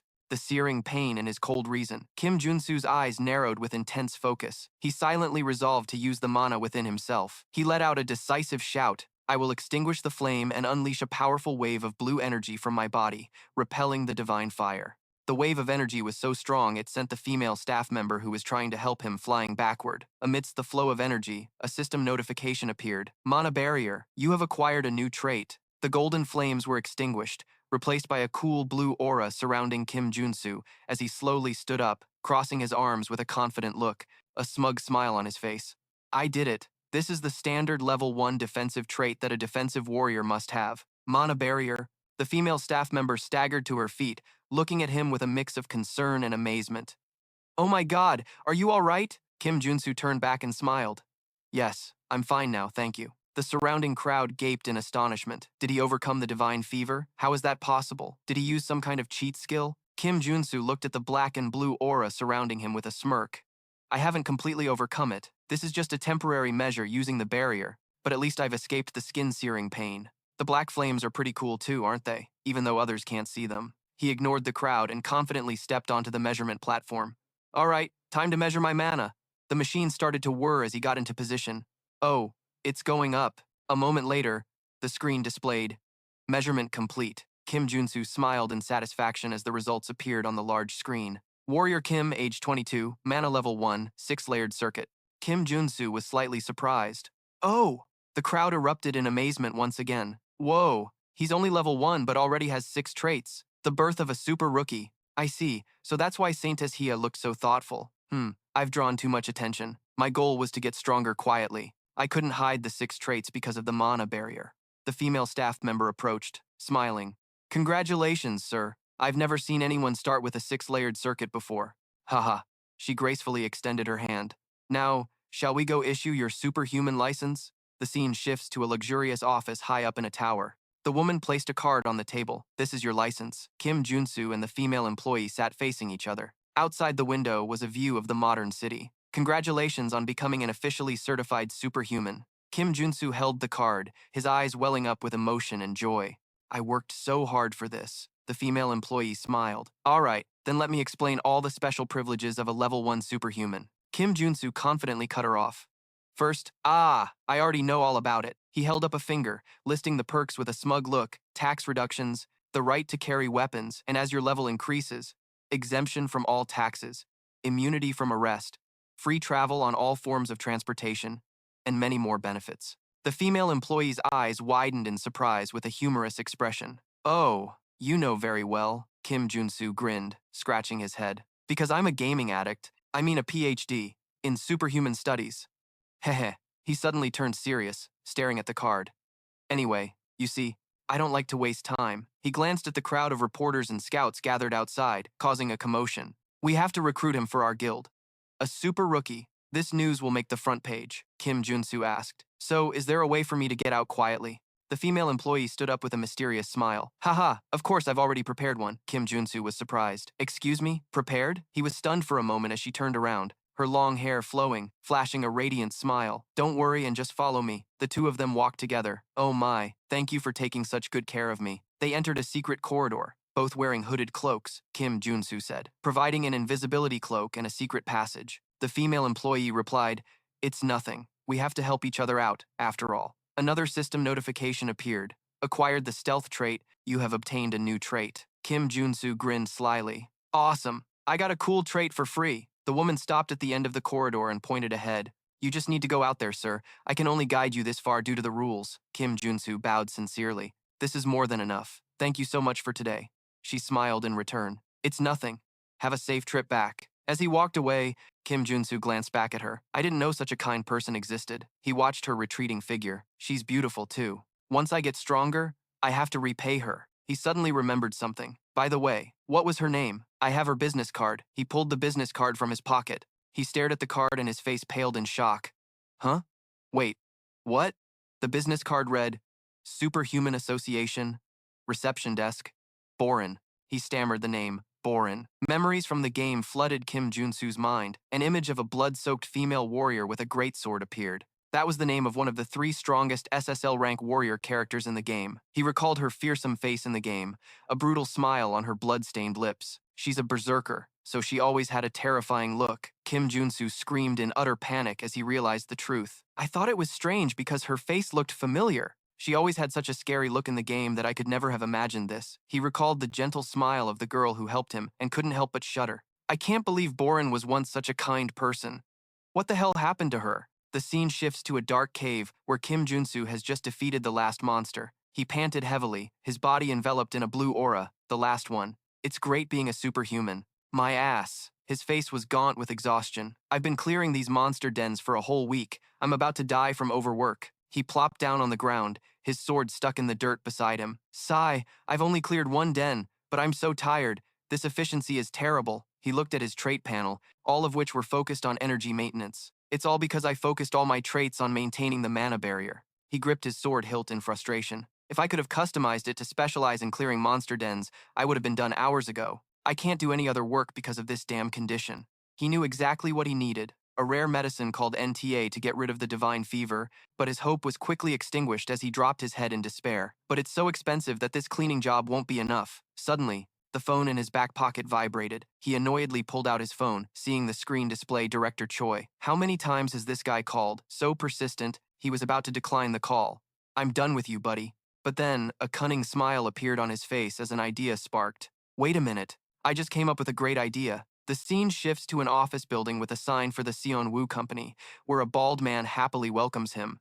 Oh my, Warrior Kim. Director Choi eagerly poured water for Kim Junsu, his eyes shining with admiration. You overcame the divine fever without baptism and started with a 6-layered circuit. It's such an honor to meet the man from the rumors. Kim Junsu casually took a sip of water. Yeah, well, things just happened that way. The two sat facing each other. Anyway, have you found the job I requested? Director Choi sighed. Man, don't even get me started. He handed Kim Junsu a tablet with a pained expression. It was so difficult, because NTA is a medicine that can only be obtained from requests for superhumans of level 5 or higher. Kim Junsu stood up to leave, but Director Choi hurriedly held him back. If you couldn't get it, I'm leaving. No, wait. This is a matter concerning my exclusive contract with you, so I had to secure it at all costs. Of course I got it. A triumphant smile appeared on Kim Junsu's lips. He thought to himself, if it's Director Choi who's desperate for a superhuman contract, I knew he would find a request with NTA as the reward. Kim Junsu sat down with a magnanimous look. And what are the details of the request? Director Choi handed him the tablet. On the screen was the logo for Number 1 Security. Have you ever heard of Number 1 Security? Kim Junsu looked at the screen with a confused expression. Number 1 Security? Huh, this is the first I've heard of it. Is it a security company? It's a private military company, one of the top 10 in the industry, Director Choi explained, accompanied by images of heavy military equipment. The CEO and vice CEO are a married couple. An image of the couple in tactical gear appeared.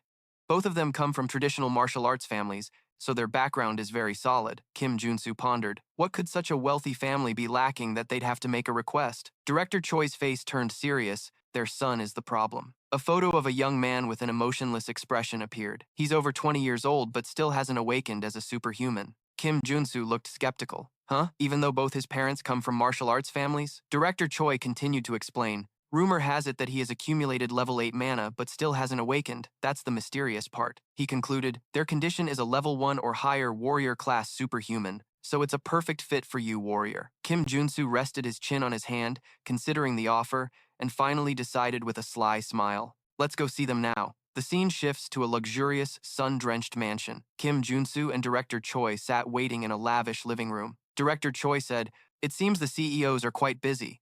They're not the type to be late.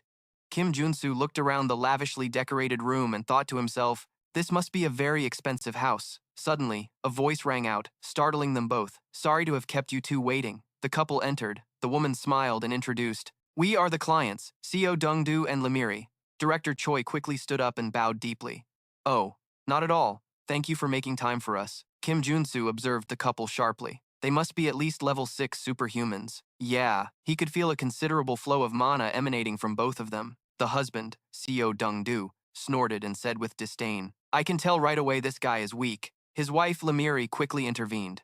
Don't say that. If you're going to be like that, just go back to your room. Seo Dongdu stubbornly sat down on the sofa. No way, Lemiri sighed. So stubborn. Please, have a seat. Kim Junsu and Director Choi sat down. Yes, ma'am. Thank you. Lemiri got straight to the point. Seeing as you've come all this way, I assume you'll accept our request.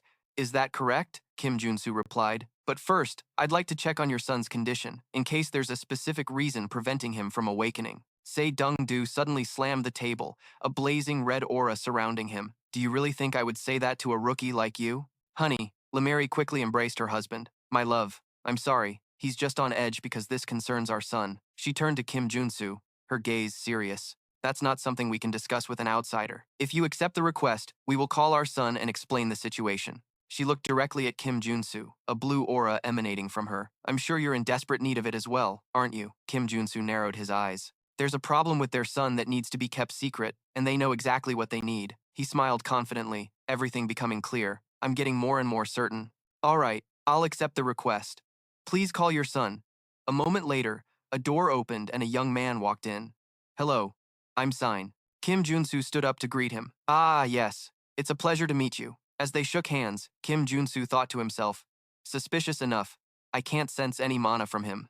Kim Junsu was suddenly startled when he sensed something. Kim Junsu said with a smile, Ujin, you've got a cool glove there. Ujin looked at his glove, which had a magic circle on it, and replied, Ah, yes. Ujin looked at his glove and said gratefully, it's more than I deserve, but I always use it with gratitude. Kim Junsu narrowed his eyes, a knowing smile playing on his lips. I'd say so, because you would need a very powerful mana seal. Kim Junsu's words left Ujin and his parents stunned into silence. A confident smile spread across Kim Junsu's face. He spoke with a tone of certainty. I was certain the moment I saw the gloves. Even though this is a matter concerning the grave affairs of your noble family. He raised his hand, an image of the nectar vial appearing against the backdrop of the magic glove. You deliberately set the condition of requiring a level 1 superhuman warrior and used the nectar as bait to summon me. An image of the saintess flashed through his mind. Ujin, you were also subjected to the baptism of the Father's command, weren't you? He continued his logical deduction. An image of Ujin writhing in holy flames appeared. The reason your son couldn't awaken is because he rejected the baptism and sealed his mana to avoid the divine fever. He clenched his fist, a blue aura enveloping it, and while you couldn't make a public announcement and were struggling with it, you must have heard the recent rumor about a level 1 superhuman who overcame the divine fever and decided to seek me out. He pointed confidently at his own chest. Se Dongdu stammered, breaking out in a sweat. Ujin clapped in admiration, his eyes sparkling. Amazing. There's no need for me to explain further. I almost thought you were the protagonist of a detective novel, Kim Junsu replied modestly. It was just a simple matter of reading the situation. Kim Junsu thought to himself with a sinister smile. There's nothing to fear when you know the future. He recalled the moment he saw Sign Ujin's photo. The moment I saw the picture, I already grasped the gist of it. A prophetic image appeared in his mind, because in the future, Sign Ujin becomes the vanguard knight of the Father's command. He rejected the baptism and held out, but his parents lost their power, and so he succumbed and joined the Father's command. Lemiri stepped forward, her voice trembling. Sir? She asked with hopeful eyes, while Ujin and her husband stood behind her with worried expressions. Is there a way for our Ujin to escape the baptism? Kim Junsu chuckled inwardly. The man who was so arrogant a moment ago was now acting so meek. He replied with a confident look. Of course there is, he thought to himself with pride. I've spent 10,000 hours on this. Of course I know. He placed a hand on Ujin's shoulder. Ujin, I know that pain. I've suffered through it too. He looked directly into Ujin's eyes, his voice full of empathy and certainty. Trust me, I will help you escape it. Ujin's eyes welled up with tears of emotion. Sir. He suddenly threw his arms around Kim Junsu, while his parents watched with grateful expressions. Kim Junsu thought to himself, I don't care if you're a saintess, you dare try to baptize me into some lowly cult? A sinister smile appeared on Kim Junsu's face. Your future subordinate is now on my side. Kim Junsu gently patted Ujin's shoulder. However, he took a step back, his tone turning serious. Before we begin the treatment, I want to add one more condition. Excuse me. An additional condition? Has the difficulty of the request increased? Lemiri wiped her tears and nodded. I understand. Indeed, this isn't just about awakening mana, but also about overcoming the divine fever. Please, tell us, if you can heal our Ujin then. Kim Junsu smiled. An additional condition. He looked the couple straight in the eye, his voice filled with ambition. I want you to teach me the mountain-shattering sword technique. Both Seo Dongdu and Leary were stunned. Director Choi sat alone, looking pitiful. Leary narrowed her eyes, a blazing red killing intent radiating from her body. You do understand what you just said, right? Kim Junsu broke into a cold sweat, feeling the terrifying pressure. Leary's killing intent washed over him, even more fearsome than her husband's. What is this killing intent? The vice CEO is even scarier than the CEO now. CEO Dongdu quickly tried to stop his wife. Honey, please go easy on him. Kim Junsu thought to himself, I understand why she's angry. Yes, but the image of the mountain-shattering sword technique manual appeared, and one might question my decision to learn swordsmanship in the information age of the 21st century. However, in Ascension, where strength equals power, it's a different story. A single sword strike could slice a tank in half, as a superhuman swordsman could easily destroy one. High-level martial arts were traded for values equivalent to a fighter jet squadron worth trillions of won. If a level 1 superhuman learns and continuously practices the mountain-shattering sword technique, they can reach level 41 without any difficulty. It's basically a cheat code for the early game. Kim Junsu realized he might have gone too far, and he quickly added, I recall that only the elite can learn this sword technique. Have I overstepped my bounds? Of course, this is only if I complete the request. Ujin looked at his mother anxiously. Leary was startled out of her rage. She turned away, trying to compose herself as the red aura slowly dissipated. All right, fine. She turned back to face Kim Junsu and made her final offer. If you succeed, I'll also give you the chip containing the mountain-shattering sword technique, along with the necta. Kim Junsu was stunned, his eyes wide open. Really? It worked. He bowed deeply in respect, a huge grin spreading across his face internally. Thank you. He cheered silently to himself. I thought she was going to kill me, but now I'm getting the sword technique as well. This is amazing. But Leary warned with a sharp glare. However, if you fail, my husband and I will be truly disappointed, perhaps even furious. Kim Junsu smiled confidently. Heh, that won't happen, I guarantee it. He turned to an eager Ujin. All right, in that case, it's best we start as soon as possible. Let's begin right away. The group moved to a spacious training room, a room with a mana concentration circle and 200 vials of mid-grade mana potions. Leary said, We've prepared everything you asked for. Kim Junsu nodded.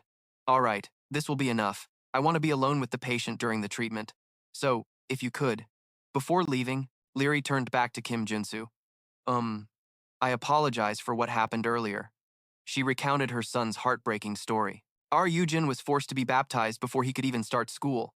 He never had a chance to make friends, let alone go on a family picnic. He had to suffer while being forced to stay cooped up in his room. She bowed her head deeply. It seems we were overly sensitive because of the situation. From now on, I'm leaving this entirely in your hands. Kim Junsu watched the couple's retreating backs while Ujin stood beside him with a pained expression. He thought to himself, their whole family has suffered because of the Saintess's trap. Ujin placed a hand on his mother's shoulder. Mom, I'm okay. Kim Junsu recalled Ujin's future from the game. Why did Ujin, that guy from the game, end up turning against his own family? It makes sense that he'd become so cold in the future. Kim Junsu looked at the family with a hint of sympathy. I feel a little bad for them. He turned to them and said with conviction, Don't worry. I will succeed, no matter what. When only the two of them remained, Kim Junsu stretched. Now it's just the two of us. Let's get started. Ujin asked nervously, What should I do? Kim Junsu saw he was trembling. Why are you shaking? Just relax, man, Ujin stammered. Aren't you going to torture me with some kind of injection or electric shock to force me to awaken? Memories of painful past treatments flooded Ujin's mind, as they always did. Kim Junsu sighed with a weary expression. What kind of treatments have you received until now? He explained. Well, the general treatment for divine fever is to drink necta after awakening. However, why had Ujin accumulated so much mana in his body? The divine fever was too severe for him to awaken, and everything else had failed. Kim Junsu took out 2 mana potions. You don't need to worry, but just remember one thing.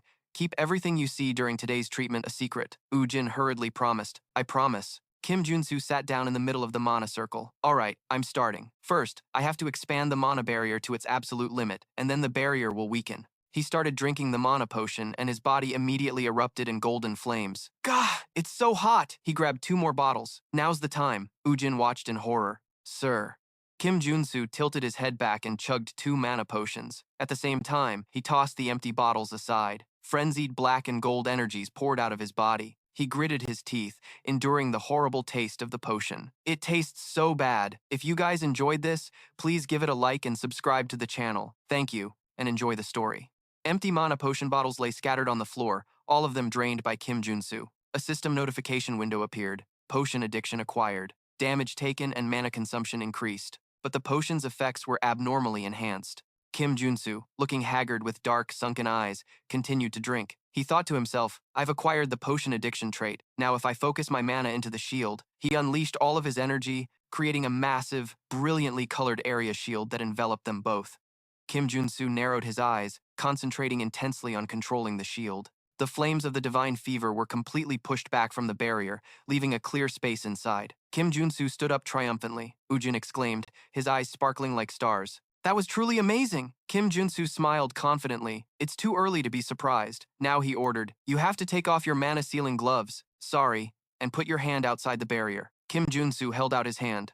Then you just have to take my hand. Ujin panicked. Then the 2 divine fevers will start a resonance reaction, won't they? The moment Ujin stepped 1 foot out of the barrier, the divine fever immediately flared up. Kim Junsu stood outside, enveloped in golden flames, and said, you'll be able to withstand it because you'll be inside the barrier. Kim Junsu stood firm in the flames, while Ujin hesitated inside the safe shield. Don't ask why, just follow my orders. Ujin's heart pounded in his chest. This was the first time he had taken off his gloves since he was baptized. He slowly removed the glove. The moment the glove came off, a massive torrent of golden energy erupted from his hand, causing him to collapse in pain. Kim Junsu stared in amazement at the swirling mana. Just how much mana does he have in his body? It's terrifying. But Ujin gritted his teeth and reached out into the sea of flames. I have to take his hand. His eyes flashed with determination. The moment they touched, a terrible pain shot through Kim Junsu's body, making him scream in agony.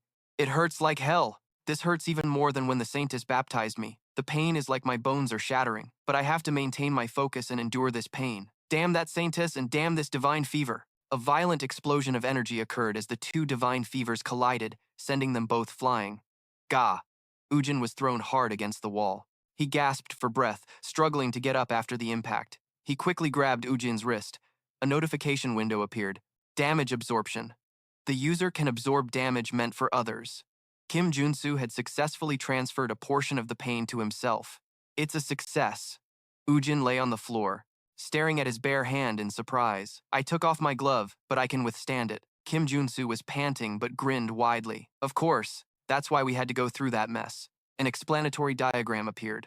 Outside the barrier, I used damage absorption to take a portion of his divine fever for myself, which means Ujin's divine fever was severely weakened. Kim Junsu placed his hand on the wooden sword and declared, this is the final stage. He stood before the seated Ujin, pointed the wooden sword at him, and ordered, attack me without stopping until you awaken. Ujin gripped the sword with a determined look. Alright, it's time to use the swordsmanship I've practiced since childhood. Ujin took a stance, ready to attack. He launched a powerful blow at Kim Junsu's head, creating a brilliant spark.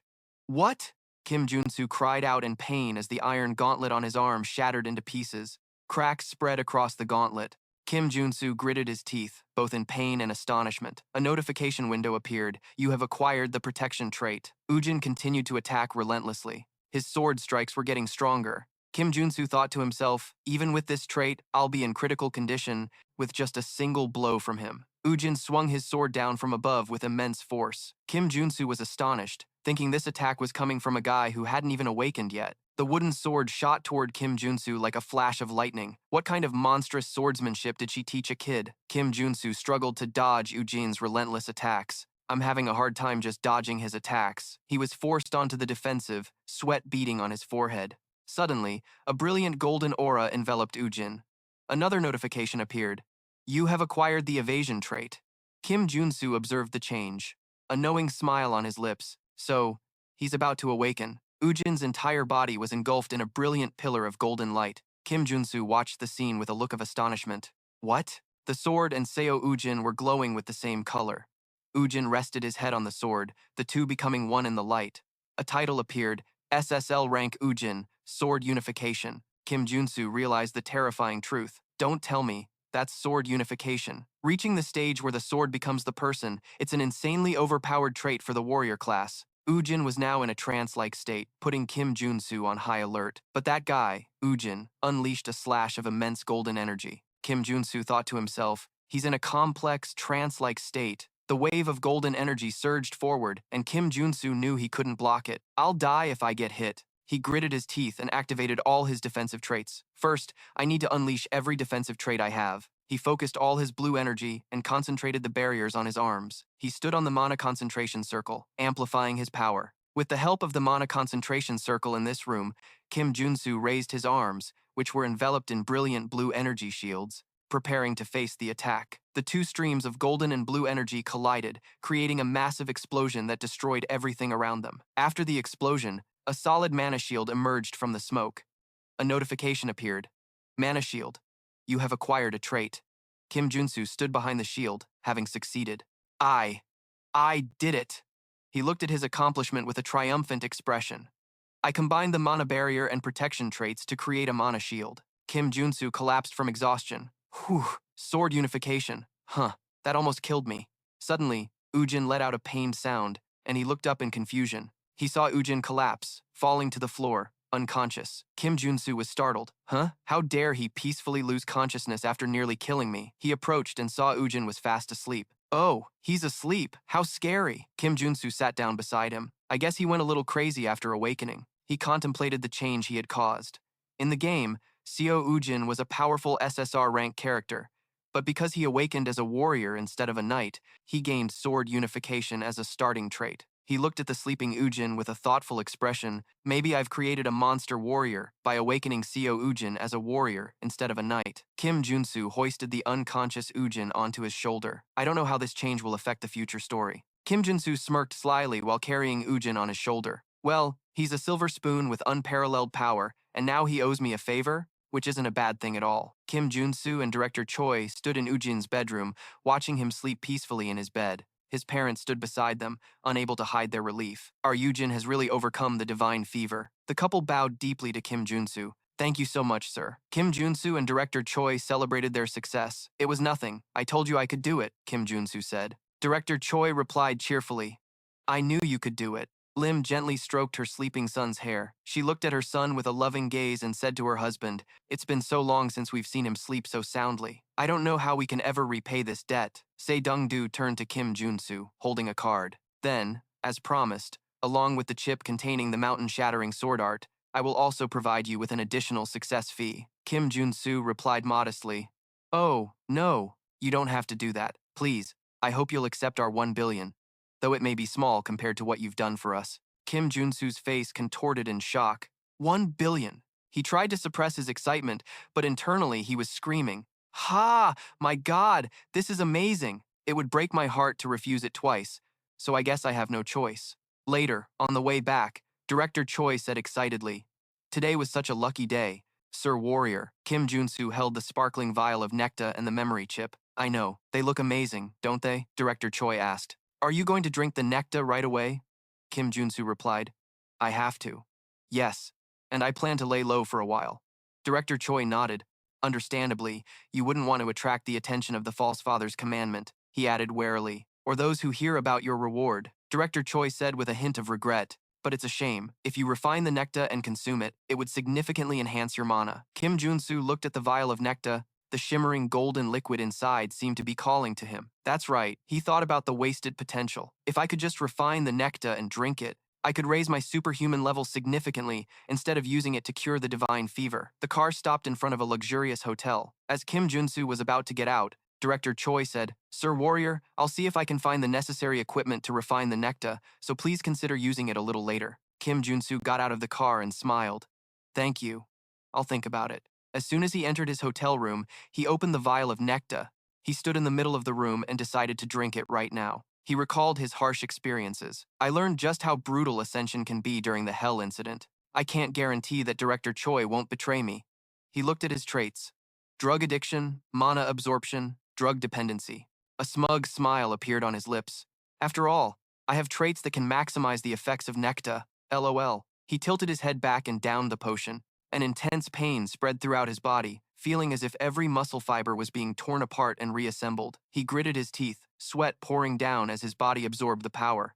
An incredible amount of mana is being stored inside me. A huge golden sphere of energy formed on the hotel roof, shooting straight up into the sky. Kim Junsu stood in the golden aura, a small black flame forming in his palm. A notification appeared, Level 2 Superhuman, Warrior Kim. He smiled triumphantly. I've leveled up, and by curing the divine fever with nectar, I've obtained one of the best Tier 1 traits in this entire game. Kim Junsu cheered with joy, looking at the black flame dancing on his hand and the notification panel that appeared. Black flame, you have acquired a trait. He confidently adjusted his collar, feeling incredibly relieved. Black flame has been added to my list of traits along with mountain-shattering sword art. Now I can focus on training these two traits without any problems. Feeling full of energy, Kim Junsu stretched refreshingly, ready for a training session. Suddenly, his phone on the table buzzed with a notification. Director Choi, sir, I have something to tell you, Kim Junsu wondered. It's Director Choi. Why is he suddenly texting me? He waved it off, deciding to ignore it. Whatever. I'm going to train anyway. He cheerfully ran off, but the phone kept buzzing non-stop, causing an annoyed Kim Junsu to stop. He was silent for a moment. Damn it, it's so noisy. What's so urgent? Annoyed, Kim Junsu snatched his phone. He opened the message to read. Sir Superhuman, I have many things to discuss, but I thought it would be more respectful to contact you via text first. I am certain that you will need assistance. I understand why you are hesitant. Perhaps it is because of those in the cult who oppose it. Ignore them all and steel your resolve. It is time to reflect on yourself. Once you learn swordsmanship, the path will open up for you. Of course, other members may complain about this favoritism. Please reply as soon as you see this message. Kim Junsu frowned, completely confused. What is this nonsense? He never usually texts, though. Suddenly, a flash of realization hit him. His eyes widened in shock. Wait a minute. Could this be? He looked closely at the message again, noticing that the first letters of some words were strangely capitalized, spelling out a hidden message. Run, hide, from, the Howling Gang. Kim Junsu stood frozen in the dark room. He had hidden this secret message in his text. His memory flashed back to the image of a fearsome gang. The Dagger Gang. They're one of the rivals of the Iron Fist Gang. He quickly analyzed the situation. If Director Choi wanted to betray him, he would have called like usual to buy time. Sending this secret message must mean Director Choi had already been captured. He recalled Director Choi's words. It seemed the information was leaked while he was trying to prepare the equipment. Kim Junsu's face darkened, a cold determination evident. He turned to look at his reflection in the window. Well, I'll just let this go since I already got the nectar I needed. Everyone has to take responsibility for their own life in Ascension. In a deserted alley, a loud noise rang out. Inside a rundown warehouse, a member of the Dagger Gang spoke to Director Choi, who was tied tightly to a chair. You're one tough bastard, the leader sneered. After an entire night, you still won't tell us where that rookie superhuman is. Director Choi's face was covered in bruises and blood. Director Choi gritted his teeth, recalling, he signed the contract because he trusted me. He yelled, I'm not talking, no matter what you bastards do to me. The leader laughed cruelly. I didn't want to have to do this, but you've left me no choice. Another thug approached with a pickaxe, causing Director Choi to hold his breath. He placed the tip of the weapon on Director Choi's hand. Right or left? Which hand do you eat with? Without waiting for an answer, the thug raised the weapon, preparing to strike. He roared, not answering? It's usually the right hand, and swung the weapon down with immense force. But before the pickaxe could make contact, a massive explosion suddenly erupted behind him. The attacker was stunned. What the hell was that? Director Choi was also shocked. Another member looked outside, where his comrades were already down. Boss! The leader yelled. What the hell is going on out there? The man on the ground stammered in horror. Some crazy bastard. He's far away. Through a scope, the Dagger Gang's building came into view. With a sinister smile, Kim Junsu knelt, shouldering a massive grenade launcher. Launching grenades at our building? He glanced at the column of smoke rising in the distance from the explosion and said coldly, Dagger Gang, you picked the wrong guy to mess with. He smiled, thinking to himself, I can't just abandon someone who keeps their word in this cruel world. He decisively loaded a round. All right then. He pulled the trigger. He yelled as the grenade shot out at incredible speed. The party starts now, you bastards! A violent explosion rocked the entire block, blowing a chunk out of the building's wall. Inside, the Dagger Gang members panicked, screaming amidst the flames and dust. The rest of them poured out of the building, guns in hand, yelling in confusion. Where? Where's he shooting from? Find him now! From a high vantage point, Kim Junsu watched the chaotic crowd below with an amused look. Just as I thought, they're swarming out of the building like cockroaches. Even though this building looks like a normal apartment complex, I knew you were all in there. A system interface appeared in his vision, analyzing the area's layout. Because this is the Dagger Gang dungeon, which I got sick and tired of clearing. A holographic image revealed the dungeon's complexity. It was a compound dungeon made up of 6 different buildings. He recalled his days of grinding the game and let out a smug smile. Since the Dagger Gang quest is one of the tutorial missions, I could clear it with my eyes closed at this point. All that grinding I did back in the day is finally paying off. He readied his stance. Here I go. He shot forward like an arrow, confidently declaring, "The veteran is here to clear the quest." Down in the alley, 2 guards were on patrol. Another group was talking amongst themselves. It has to be the Iron Fist gang that attacked us, right? Only they'd pull a crazy stunt like this, one of them growled. Let's beat the crap out of them once we catch them. Then he suddenly froze, hearing a strange noise. He said, "What was that? Let me go check." The other one ordered, "Okay, make sure you do a thorough search." He cautiously stepped into a dark alleyway, wondering, "What's this? Is there nothing here?" He couldn't even finish his sentence before a hand glowing with a mysterious blue light grabbed his face from the shadows. Kim Junsu, who was enveloped by a stealth skill, forcefully slammed the guard to the ground. The thug only had time to let out a pained grunt. He smirked as he looked at his skill window. Haha. He can't even recognize me when I'm standing right in front of him. There's no better combination for infiltration than disguise and stealth. So while those stupid gangsters are wandering around outside, I'll get into their main building. He nimbly climbs over a dumpster, thinking to himself, too easy. He climbs a ladder leading to a hatch up high. Let's use the secret entrance. He moves cautiously through the quiet hallway. So far, I've avoided combat as much as possible to infiltrate. He presses himself against the wall, calculating. The gang likes to keep the hostages right next to the boss's room on the 5th floor, so there's still a ways to go. He tiptoes through the hallway. I'll move as stealthily as possible to avoid getting caught. Suddenly, the alarm speakers blare loudly. Emergency! Emergency! We're under attack. An enemy has infiltrated the building. The announcement continues. All members, arm yourselves and gather at the designated assembly point. Kim Junsu clicks his tongue in annoyance. Tsk. I've been discovered. He stands before a metal door, hesitating. I'm debating. If I go out here, it'll be the main hall, and that's the most optimal route because it has the central staircase leading upstairs. The problem is, his vision displays a game-like scene. Once they realized there was an intruder in the building, they set up a barricade in the hall to form a defensive line. He scratches his head, sighing. If I open this door, I'll be filled with bullets. But then, a sly and insane smile suddenly appears on his face. Without a moment's hesitation, he kicks the door open, startling the crowd inside, who turn around. He pulls out a giant Gatling gun from his inventory. He cheers gleefully as the barrel starts to spin. Hello, everyone. Nice to meet you. Enjoy my gift. They are utterly terrified. What? A Gatling gun? A hail of bullets tears through the air, shredding everything in its path along with the desperate screams of the unlucky gangsters. The remaining ones frantically fire back. You bastard!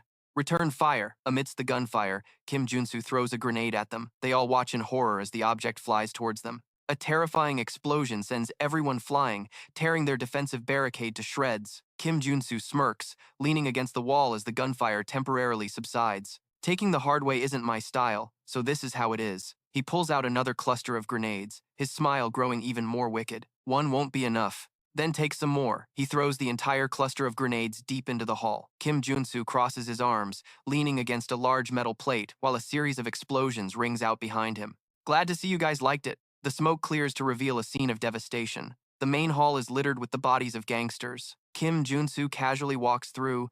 He glances around. Is this all you've got? Suddenly, a survivor scrambles to his feet, trembling as he aims his gun at him. Die!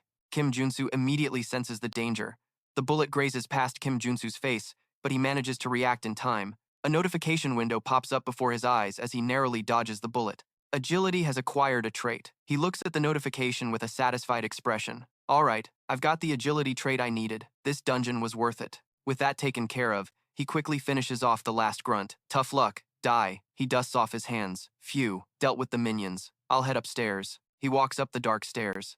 I might have made it to the 4th floor without incident, but the real danger starts now. There should be gang members waiting on the 4th floor, the casino right before the 5th floor, and the boss's room. He carefully peeks around the corner.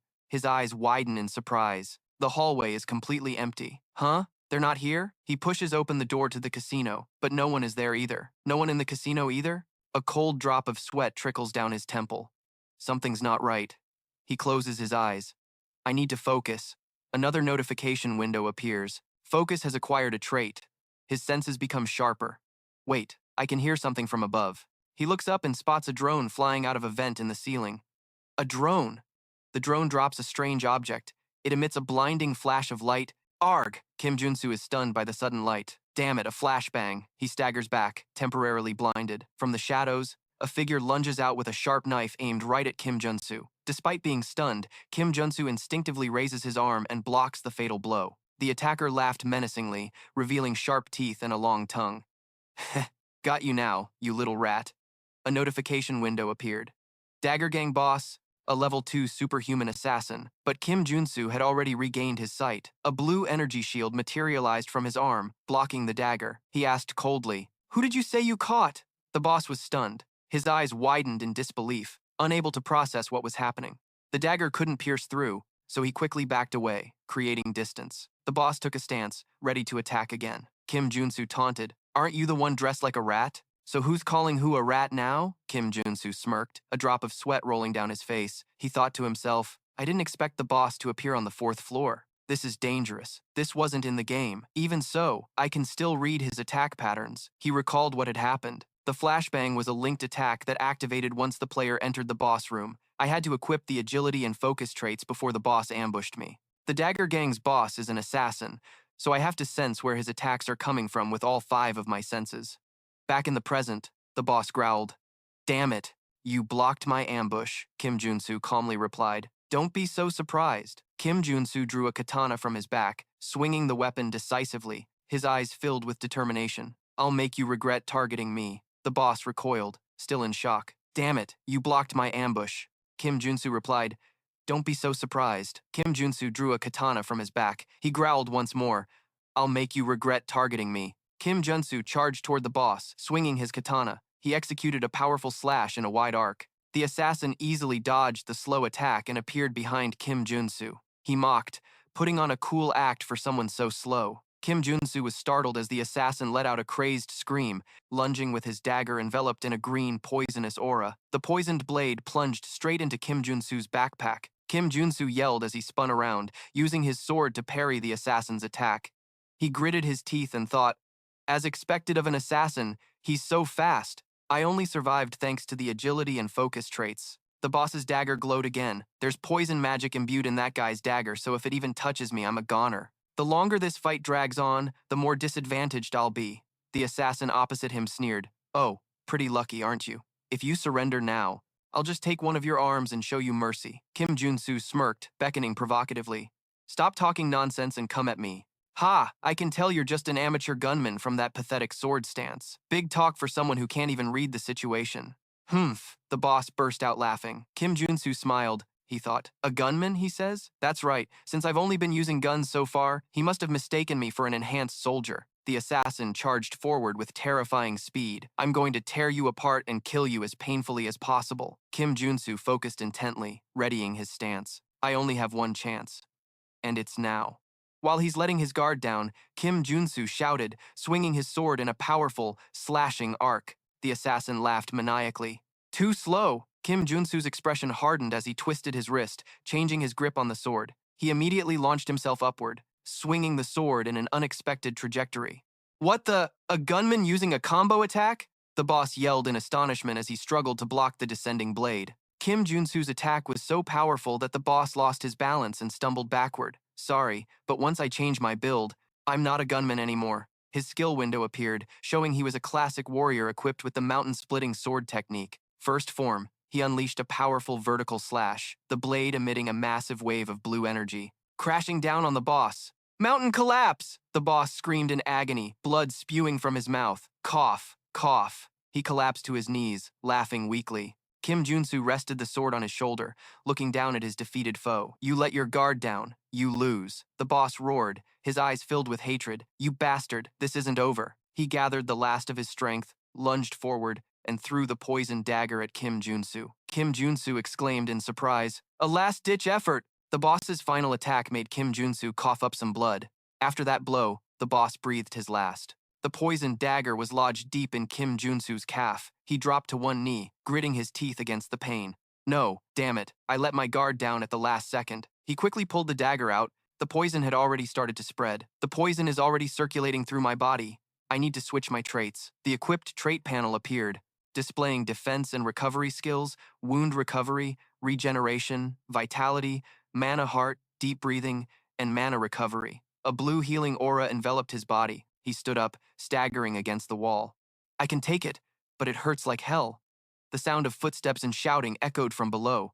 Hurry up and get up there. We have an intruder here. Kim Junsu looked towards the window, breaking out in a sweat. No time to waste. I have to get out of this building as soon as possible. He quickly moved to the torture chamber on the 5th floor of the Dagger Gang's headquarters. Director Choi was tied to a chair, struggling to topple the chair he was on. He was trying to reach a shard of broken glass to cut his ropes. I have to get out of here quickly. Kim Junsu's shadow fell over him. Kim Junsu bent down and removed the gag. How did you get caught? Director Choi stammered. You? The superhuman Kim Junsu smiled. You're quite a troublesome person, aren't you? Director Choi's eyes welled up with tears. You came all this way to save me. Kim Junsu helped him up. Let's get out of here first. They're coming up. Yes. Of course, Director Choi said, deeply moved. He staggered, his body too weak to stand properly. Kim Junsu looked at his wounds with a cold expression. Those bastards, look what they did to him. Kim Junsu crouched down. Get on my back. Director Choi was startled. What? There's no need, I can't trouble you any further. Kim Junsu gave a reassuring smile. It's fine. We're in a hurry, so let's get somewhere safe first. Director Choi scratched his head in embarrassment. Well, just this once then. Thank you. Kim Junsu carried Director Choi on his back and walked carefully.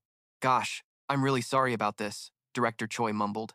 Kim Junsu thought, even after enduring such brutal torture, he remains loyal. A faint smile appeared on Kim Junsu's lips. I thought this was a hellish world, but there are surprisingly touching moments too. Kim Junsu quickly returned to the Sun Shu workforce. At the office, Kim Junsu placed a can of recovery potion on the table, surrounded by countless empty and dented cans. He leaned back on the sofa, smiling in satisfaction as a notification panel popped up. Poison resistance trait. You have acquired a trait, and below it was the text, drinking the recovery potion has purged the poison. Director Choi said enthusiastically. If you need more, feel free to take them. Kim Junsu replied, blushing. It's okay, this is enough, and thought to himself with glee, because I've already gotten the trait. Heh. Director Choi's expression turned serious. By the way, I really don't know how to apologize enough. It seems information was leaked while I was preparing the elixir for you.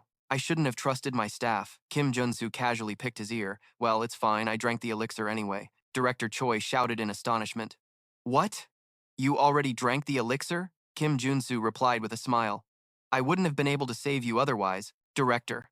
No way. You had to drink that precious elixir to save me. Director Choi clutched his head and cried out in despair. Meanwhile, Kim Junsu thought with a sly grin, it wasn't for him, but I'll let him think whatever he wants. Suddenly, several loud bangs echoed, and bullet holes appeared on the office door. Director Choi cried out in panic. What?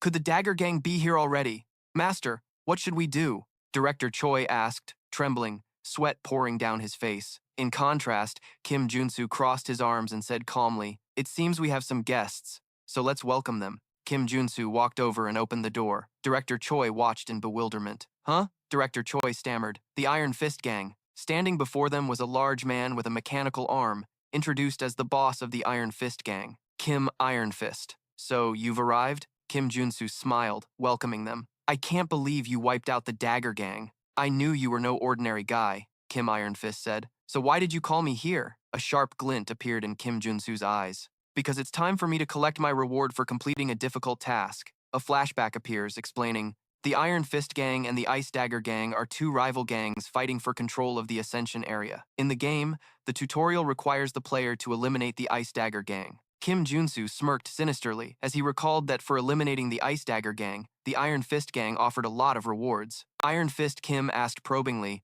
are you planning to start a new organization or something? Kim Junsu waved his hand. No, running an organization isn't my style. The reason I called you here today is to tell you that you can have the area the Ice Dagger Gang occupied. Iron Fist. Kim's jaw dropped in astonishment. What? A flashback appeared. Kim Junsu shook hands with another person. I prefer to operate alone and have no intention of entering the underworld. So, this is to repay the debt from last time. Iron Fist Kim lit a cigarette, thinking, well, this is an offer where I have nothing to lose, but it seems a bit too big for the debt you owed me last time, doesn't it? Kim Junsu smirked. It seems we're on the same page. Kim Junsu said playfully, now that you own the Ascension area, thanks to me. Grant me one wish, Kim asked. A wish? And what would that be? Go ahead and say it. Of course, it's something everyone in Ascension wants, Kim Junsu said, making Kim and his underlings listen intently. Just give me a house, Kim Junsu shouted with a fervent expression. It's time to have a roof over my head. Iron Fist, Kim asked blankly. A house, you say?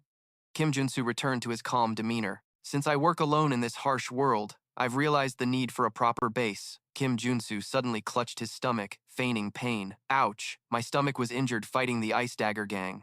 Director Choi asked worriedly. Huh? Does it still hurt? Iron Fist, Kim cleared his throat, seemingly convinced. Ahem. Well, all right, since you got rid of those dagger bastards. Deal. Kim Junsu smiled. I like your straightforwardness. Inwardly, he cheered. Awesome. Yahoo. Iron Fist, Kim asked. What kind of house do you prefer? A luxury villa or an apartment? Kim Junsu replied confidently. Neither of those. What I need is a detached house with guaranteed security and soundproofing. And in addition, there must be a training facility in the basement. Iron Fist, Kim repeated. A detached house with a training facility in the basement? Kim Junsu prayed silently. His face was tense, hoping intensely. Say it! Say the exact house I'm thinking of. Iron Fist, Kim said. There's a place I know. Kim Junsu's face transformed into a crazed smile upon hearing the answer. It was a house located on the outskirts of Ascension, along the slopes of Jeon Yubong Mountain. Kim Junsu quickly regained his composure. Oh, Ascension, you say? A magnificent mansion appeared. He thought to himself, a house located on the slopes of Jeon Yubong Mountain. That's the very house given to the player as their first base in the...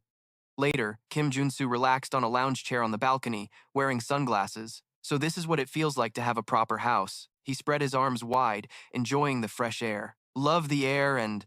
The view is amazing. The grand iron gate of the house appeared. What a magnificent house. He recalled his difficult past. When I first fell into Ascension, I didn't know what I was going to do. The hospital bills came to 20 million. He blushed with happiness. But now I have a house, like a palace. He grinned with delight, thinking about the money he had. Not only that, I also have money from #1 security and Director Choi. I can afford to stay in the hospital for a whole year without worrying. But then his expression turned serious as he looked into the distance. But this is Ascension. There's no time to bask in success. Once the game's plot progresses, vicious villains like the Saintess of the Patriarch's command will appear and destroy the city. He picked up a pickaxe with a determined look. All right, it's time to find the real reason for choosing this house. He entered the spacious underground training room. He tapped lightly on the concrete wall.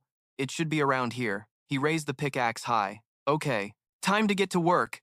He struck the wall with a powerful blow, creating a large crack. The wall shattered into pieces, revealing a newly formed cave, which he looked at with a satisfied smile. Looks like my trade is kicking in. Hee, I can finish this faster than I thought. Clank! He continued to dig deeper with vigor. Before long, he was exhausted, panting heavily. Ah, faster than I thought. My ass. I didn't know it was this deep when I played the game. He gritted his teeth and mustered his remaining strength. But I can't give up here. He swung the pickaxe one last time. Come on out. The final rock shattered, revealing a spring that emitted a brilliant light. This is it. He plunged his face into the spring, greedily drinking the miraculous water. Ah, his body was enveloped in a pure blue aura as the spring's power seeped into every cell. I love this taste, Kim Junsu exclaimed with an ecstatic expression. His body was enveloped in a blue aura. He looked at his glowing hands, feeling the power. I can feel my body recovering in real time. So, this is the effect of a mana spring. A spring sparkling with ripples of energy. A spring overflowing with mana. A mana spring. An explanation appeared, stating that even characters whose HP dropped to 0 could quickly recover by soaking in the mana spring, and most negative effects would disappear, demonstrating its incredible healing properties. The place where you can access such an amazing mana spring for free is none other than the Yubong House. The first base provided by the Iron Fist gang. He turned on the faucet, letting the mana water fill the bathtub. I had to go through so much trouble to get here. Unlike in the game, where I could complete it with just one click. Kim Junsu soaked in the tub, relaxing. It's so full of vitality that I can easily feel the effects. He picked up his sword. The mana spring has such amazing healing properties that it's perfect for training. He stood up, swinging his sword with a determined look, because I can recover instantly, even if I exhaust my stamina, and get right back to training. Now it's time for the one-of-a-kind, super efficient training of a free-to-play janker, he shouted maniacally, beginning his exercise. Night fell over the quiet mansion. It's been 2 weeks since I locked myself in this room to train. Kim Junsu stood alone in the vast training room, an aura of black flame enveloping him and his sword. I can activate the black flame well now. Now, in this state, he focused his energy into his sword. A brilliant blue aura enveloped the blade. He took a stance, ready to unleash an attack. Mountain Breaker Sword Style. First form, Mountain Collapse. He executed a powerful horizontal slash. Mountain Breaker Sword Style. Second form, Mountain Split. He followed up with a vertical slash. Mountain Breaker Sword Style. Third form, Mountain Pierce. He finished the combo with a straight thrust forward. He smiled in satisfaction. Good, now I'm used to using the Mountain Breaker Sword Style along with the Black Flame. He looked at his skill panel, which displayed his newly learned traits. Powerful counter, single point, core resistance, meditation, and mana stabilization. Not to mention the useful traits I've gained through training. His expression turned serious. Now that I've completed my training goals, there's only one important thing left. The mana cultivation technique. Something I can't obtain through training, he recalled. If I had refined the nectar before drinking it, I could have reached superhuman level 3, but since I'm only level 2 now, there's still some mana left in my body. A golden energy swirled around his feet. To fully absorb the nectar's mana and reach level 3, I need the mana cultivation technique. He frowned. Of course, it's not easy to get since it's worth tens of billions. A flashback appeared. What? You really want to buy that thing? An elderly man asked in Kim Chun-bok's antique shop. That thing has been in the warehouse for over a decade, the shop owner said. Kim Junsu replied, I want to buy it, please. A notification popped up. You have purchased the mana cultivation technique. Back in the present, Kim Junsu lay on his bed, laughing to himself. I'm probably the only one who knows that the mana cultivation technique is hidden in an antique shop. He sat up cheerfully. Now, let's go to Sinwon Market, where the antique shop is. It's time to level up. He ran off happily. He stood in front of Kim Chun-bok's antique shop, but something was wrong. What's this? The shop was tightly locked with multiple layers of chains. It's closed. He touched the door, and a blue energy emanated from it. Not only that, the door is locked with a mana seal so no one can enter. A sign was posted on the door, closed until the situation in Sinwon Market stabilizes. Kim Junsu thought, Sinwon Market has the most shops in the area. There's nothing it doesn't sell. He looked around, confused. In the game, this place would be open regardless of business hours, so why is it closed now? And what's more, most of the other shops next to this one are also closed. The scene of a desolate and deserted Sinwon Market appeared, a far cry from what he remembered. The desolate scene of Sinwon Market was revealed. A crooked sign hung in the silent night. Kim Junsu stood in the middle of the deserted market, a look of shock on his face. The world of Ascension is different from the one I knew. In a small alley, an elderly man sat huddled next to the only brightly lit shop. Kim Junsu approached the man. Is business in the market not so good these days? The man looked up, his face weary and dejected. Even the owner of the one shop still open didn't seem to be getting any business. He sighed, stubbing out his cigarette with a vacant stare. I'm just slowly dying here. With these thugs fighting all day, no customers ever come. Kim Junsu wondered. Thugs? I thought this was the Iron Fist Gang's territory. The man waved his hand in disgust. Ha, the Iron Fist Gang. Don't make me laugh.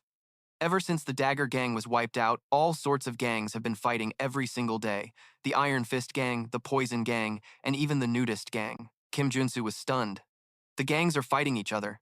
He suddenly realized. Ah, so that's what's happening. He recalled the game's plot. In the original game's story, the Iron Fist Gang single-handedly destroyed the Dagger Gang and claimed ownership of their former territory. This naturally put the Sin Market under their control. But this time, I was the one who wiped out the Dagger Gang. So, this market has become a battleground with other gangs trying to take it over. Kim Junsu rubbed his chin, thinking, what should I do? Shouts echoed from the distance. Look at these fools. Wipe them out. Kim Junsu clicked his tongue. Tsk, here we go again. He turned and walked away with a determined expression. First, I'll go check out these thugs. A chaotic scene unfolded before his eyes. A man in a suit was being brutally beaten by another group. A thug stood over the victim, taunting him. Don't you remember? I told you this intersection is Poison Gang territory, didn't I? Get lost! Iron Fist Gang, go back to your hole. A status window appeared. Steel Scorpion, vice leader of the Poison Gang. N-rank character, level 2 superhuman. The man from the Iron Fist Gang gritted his teeth, muttering, Damn, you bastards. Suddenly, another voice rang out. What's all this noise in our territory? A group of bizarre men appeared, wearing only underwear and capes. Steel Scorpion grimaced in disgust. Damn it, the perverts are here. Their leader, a large man wearing only a pair of briefs and a red cape, declared that this intersection was the Nudist Gang's territory. Another status window appeared. The exhibitionist, vice leader of the Nudist Gang, N-rank character, level 2 superhuman.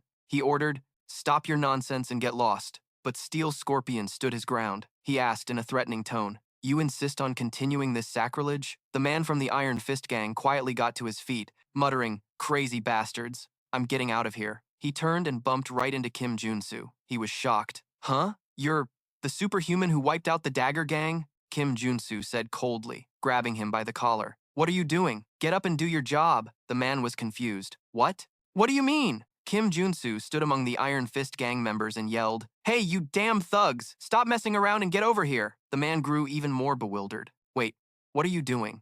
Kim Junsu looked at him. "Calm down. I'm helping you out. To bring the market back to normal, I need to establish a clear hierarchy. I figured it's better to help the Iron Fist gang." Steel Scorpion sneered. Well, look what we have here.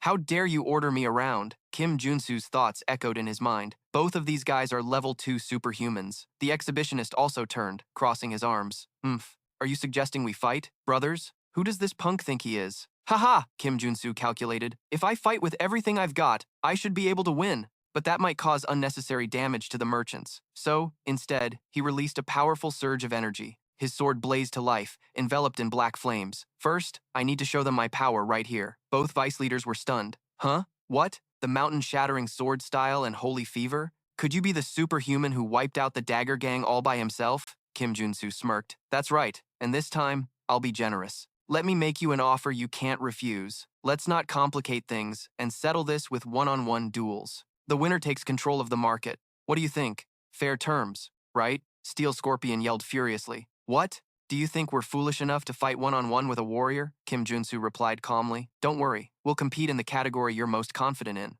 The scene changes, and Kim Junsu stands opposite the exhibitionist gang. Kim Junsu said to the exhibitionist, "So your specialty is mind control, right?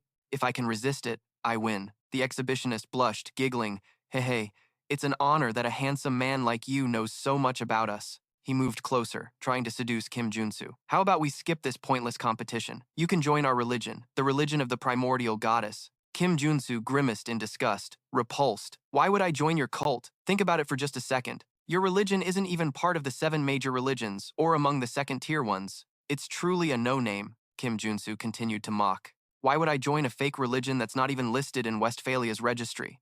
The exhibitionist's face darkened, a sinister smile playing on his lips. "Just as expected from an infidel. I'll make sure to correct your mind with the love and mercy of our goddess," he shouted, unleashing a stream of green energy toward Kim Junsu. "Kneel before me, and I shall grant you the chance to meet our goddess." The energy stream enveloped Kim Junsu, trying to control his mind. He thought to himself, "The mind control attribute of an ordained priest is certainly powerful. I want to kneel down immediately." But suddenly, Kim Junsu landed a powerful uppercut on the exhibitionist's face, making him spit blood. He fell backward onto the floor, unconscious. "Ugh." Kim Junsu dusted off his hands. "I'm sorry, but..." He laughed maniacally, a skill window displaying divine resistance. "Not even a saintess can mess with me." "Mr. Exhibitionist, are you okay?" The remaining guys ran to help him up. Hey. Kim Junsu chuckled as they carried him away. "We're retreating for now." Kim Junsu turned to the Steel Scorpion. "It's your turn," she replied. "Oh, you're not so bad, are you?" She stuck out her tongue with a sinister smile. "But let me tell you this. The Poison Gang is on a whole other level compared to those perverts just now," Kim Junsu calmly said. "I don't know about that. We'll see once we start. Your specialty is concocting poisons, right? Give me the strongest one you have and I'll drink it." "Fine. If you're that willing to die, I'll help you out." "Sir," the man from the Iron Fist Gang anxiously grabbed Kim Junsu's arm. "I know how strong you are, but drinking their poison is literally suicide." Kim Junsu smiled confidently. "It's fine. I'm confident enough. Drink up," the Steel Scorpion said, handing him a vial of dark purple poison. "You win if you endure it, but I win if you die." Kim Junsu looked at the vial. Just as expected, she gave me Picnic Co.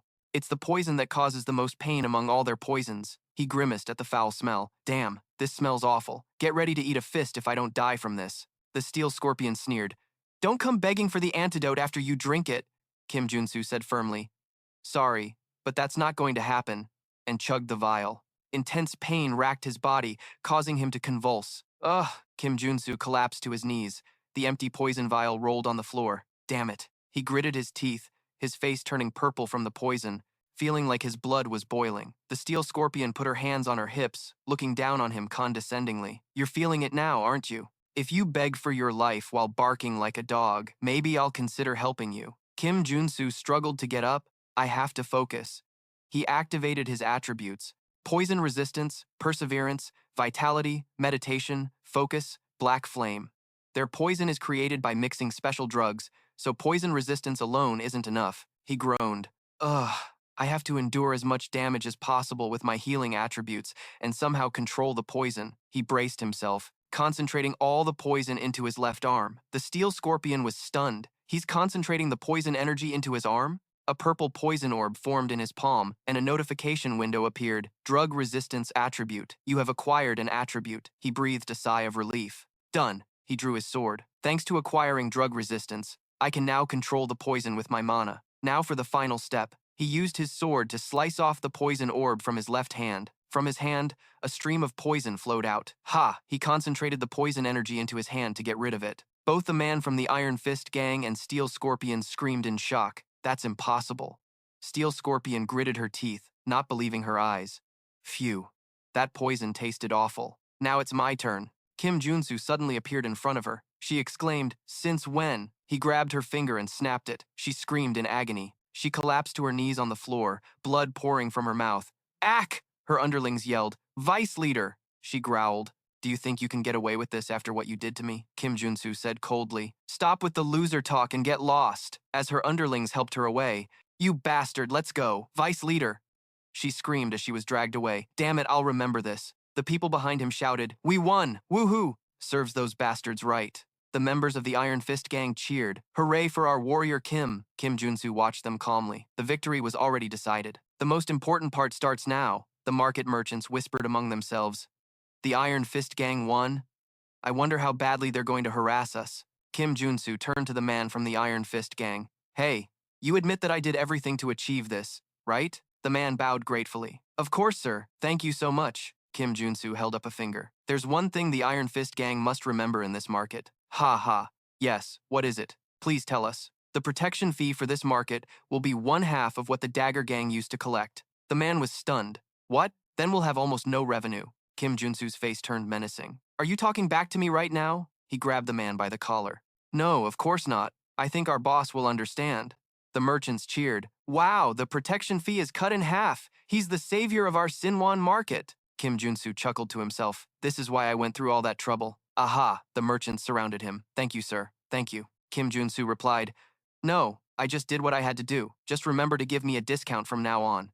Heh. Kim Junsu smirked deviously. "Sinwan Market really has everything, and of course we'll give you an 80% discount anytime," the merchants said in unison. Kim Junsu thought, this increases the affinity of the merchant NPCs. He then went to Kim Chun Bok's antique shop. "Welcome, Mr. Superhuman. I've heard a lot about you from the other merchants." The shop owner said, "You're the hero who saved Sinwan Market." Kim Junsu scratched his head and laughed sheepishly. "Ah, no. I just did what was right. You're being too kind. Those gangsters caused us a lot of trouble. Look here, I had to close my shop because I got caught in a brawl and broke my arm." Kim Junsu asked worriedly, "Oh no, did you make sure to get it treated?" "I received Qigong treatment. Thank heavens. It proved to be effective. Without the therapist, I'd still be stuck in the hospital." Kim Junsu wondered, "There's a Qigong therapist in Superlim? Would you like me to introduce him to you? He's very good at what he does." "I'd appreciate that, but first I have something to buy here," the shop owner said, gesturing to his wares. "Ah, of course. Please have a look. We have everything except for what we don't have. There's a lot of quality stuff here." But Kim Junsu asked, pointing to a hidden area, "Can I see the items down there?" The shop owner was stunned. The owner, Kim Chun Bok, stammered with a look of utter astonishment. "How did you know?" Kim Junsu flashed a mischievous grin from ear to ear. "I have my ways. Don't underestimate a shut-in with 10,000 hours of gameplay." Kim Junsu's shadow fell across a door with a sign that read, "No unauthorized entry." Mr. Chun Bok stood by the door, sighing but still smiling. "I don't usually show these to first-time customers, but I'll make an exception just for you." Kim Junsu scratched his head, smiling happily. "Thank you, sir." Mr. Chunbok led Kim Junsu into a secret room filled with glowing magical items. He said, "This is a collection of magical products. Feel free to look around." Kim Junsu replied eagerly, "You bet." A scene from Kim Junsu's game memories flashed back. He was joyfully holding a glowing cross. He thought Kim Chunbok also had a lot of unique items in the game. Back in reality, Kim Junsu glanced slyly at a hidden corner with a cunning smile. But above all, He gleefully held up a large yellow horn wrapped in caution tape. The ancient god's horn has a mana cultivation technique sealed inside. This is a jackpot item. His eyes lit up with excitement. He thought to himself, now that I've secured the top priority item, it's time to grab everything else that's useful. Kim Junsu placed the items he had chosen on the counter: the horn, a pair of glasses, a red glowing gauntlet, and a small diamond disc. He said, "This is what I'll be taking for today." Mr. Chunbok nodded in approval. "Well, you certainly have a keen eye for detail." Mr. Chunbok listed them out as he calculated. The 5-colored diamond, magic glasses, magic gauntlet, and the ancient god's horn. All of them are rare items. So Mr. Chunbok announced, "Your total will be 2 billion G." Hearing this, Kim Junsu's jaw dropped and his face paled. "What? 2 billion?"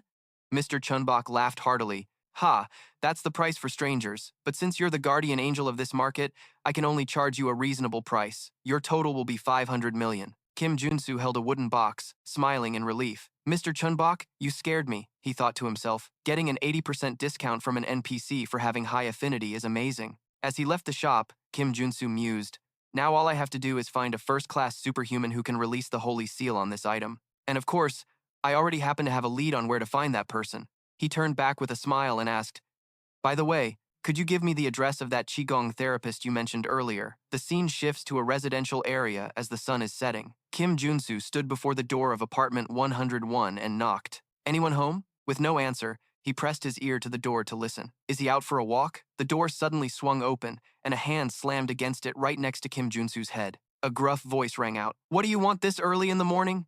A young man with white hair and a pale face looked out. Kim Junsu cheered inwardly. "Oh, white hair and a pale face. Bingo, that's the guy I'm looking for." Kim Junsu smiled and replied, "It's afternoon now. You call this early morning?" The white-haired man grumbled, "It is for me. What brings you here?" Kim Junsu leaned casually against the doorframe. "Well, you see, I was told that your treatments are excellent." Hearing this, the white-haired man's expression immediately changed. He beamed. "Oh, so you're a customer? I thought you were one of those damn thugs," he asked again, confused. "What?" Then he cheerfully invited him in. "Come on in." Inside the apartment, the white-haired man pointed to a treatment bed and said, "Here, you can lie down. Where are you injured?" Kim Junsu didn't look at the bed, but instead noticed a holy statue placed in the corner of the room. He thought, considering that statue is here, this is definitely it. The white-haired man saw him standing still and repeated, "What are you doing?" "You can lie on that bed." Kim Junsu turned back and said with a serious expression, "Actually, I didn't come here for Qigong treatment," Kim Junsu said bluntly. The white-haired man was surprised. "What?" Kim Junsu took the horn out of his bag and held it out to the man. "I came here to ask you to unseal this item." The white-haired man was stunned, his forehead breaking out in a sweat as he saw the item. "Unseal an item?" Kang Yu-sung raised his hands, trying to refuse weakly. "I'm a Qigong therapist. This looks like a holy seal, so you could go to a temple to make that request." Kim Junsu replied firmly, "No, because a place like that would demand a very high price, and I might get the item taken from me." He opened his bag to reveal thick stacks of cash inside. "If you can unseal the item, I'll give you 100 million, Priest Kim." Kang Yu-sung, or Priest Kim, was completely stunned, his eyes wide with astonishment. He stammered, "You know my name?" Kim Junsu smirked confidently. "Of course I do." Information from the game flashed in Kim Junsu's mind, a character card appearing. Priest Kim was the third guide character of Ascension. He recalled the character's background, an image of him piously praying before a holy statue. He was a priest of a forgotten religion, serving a god who had died 3,000 years ago. He was one of the few truly innocent characters in the entire game. Images of other corrupt priests came to his mind.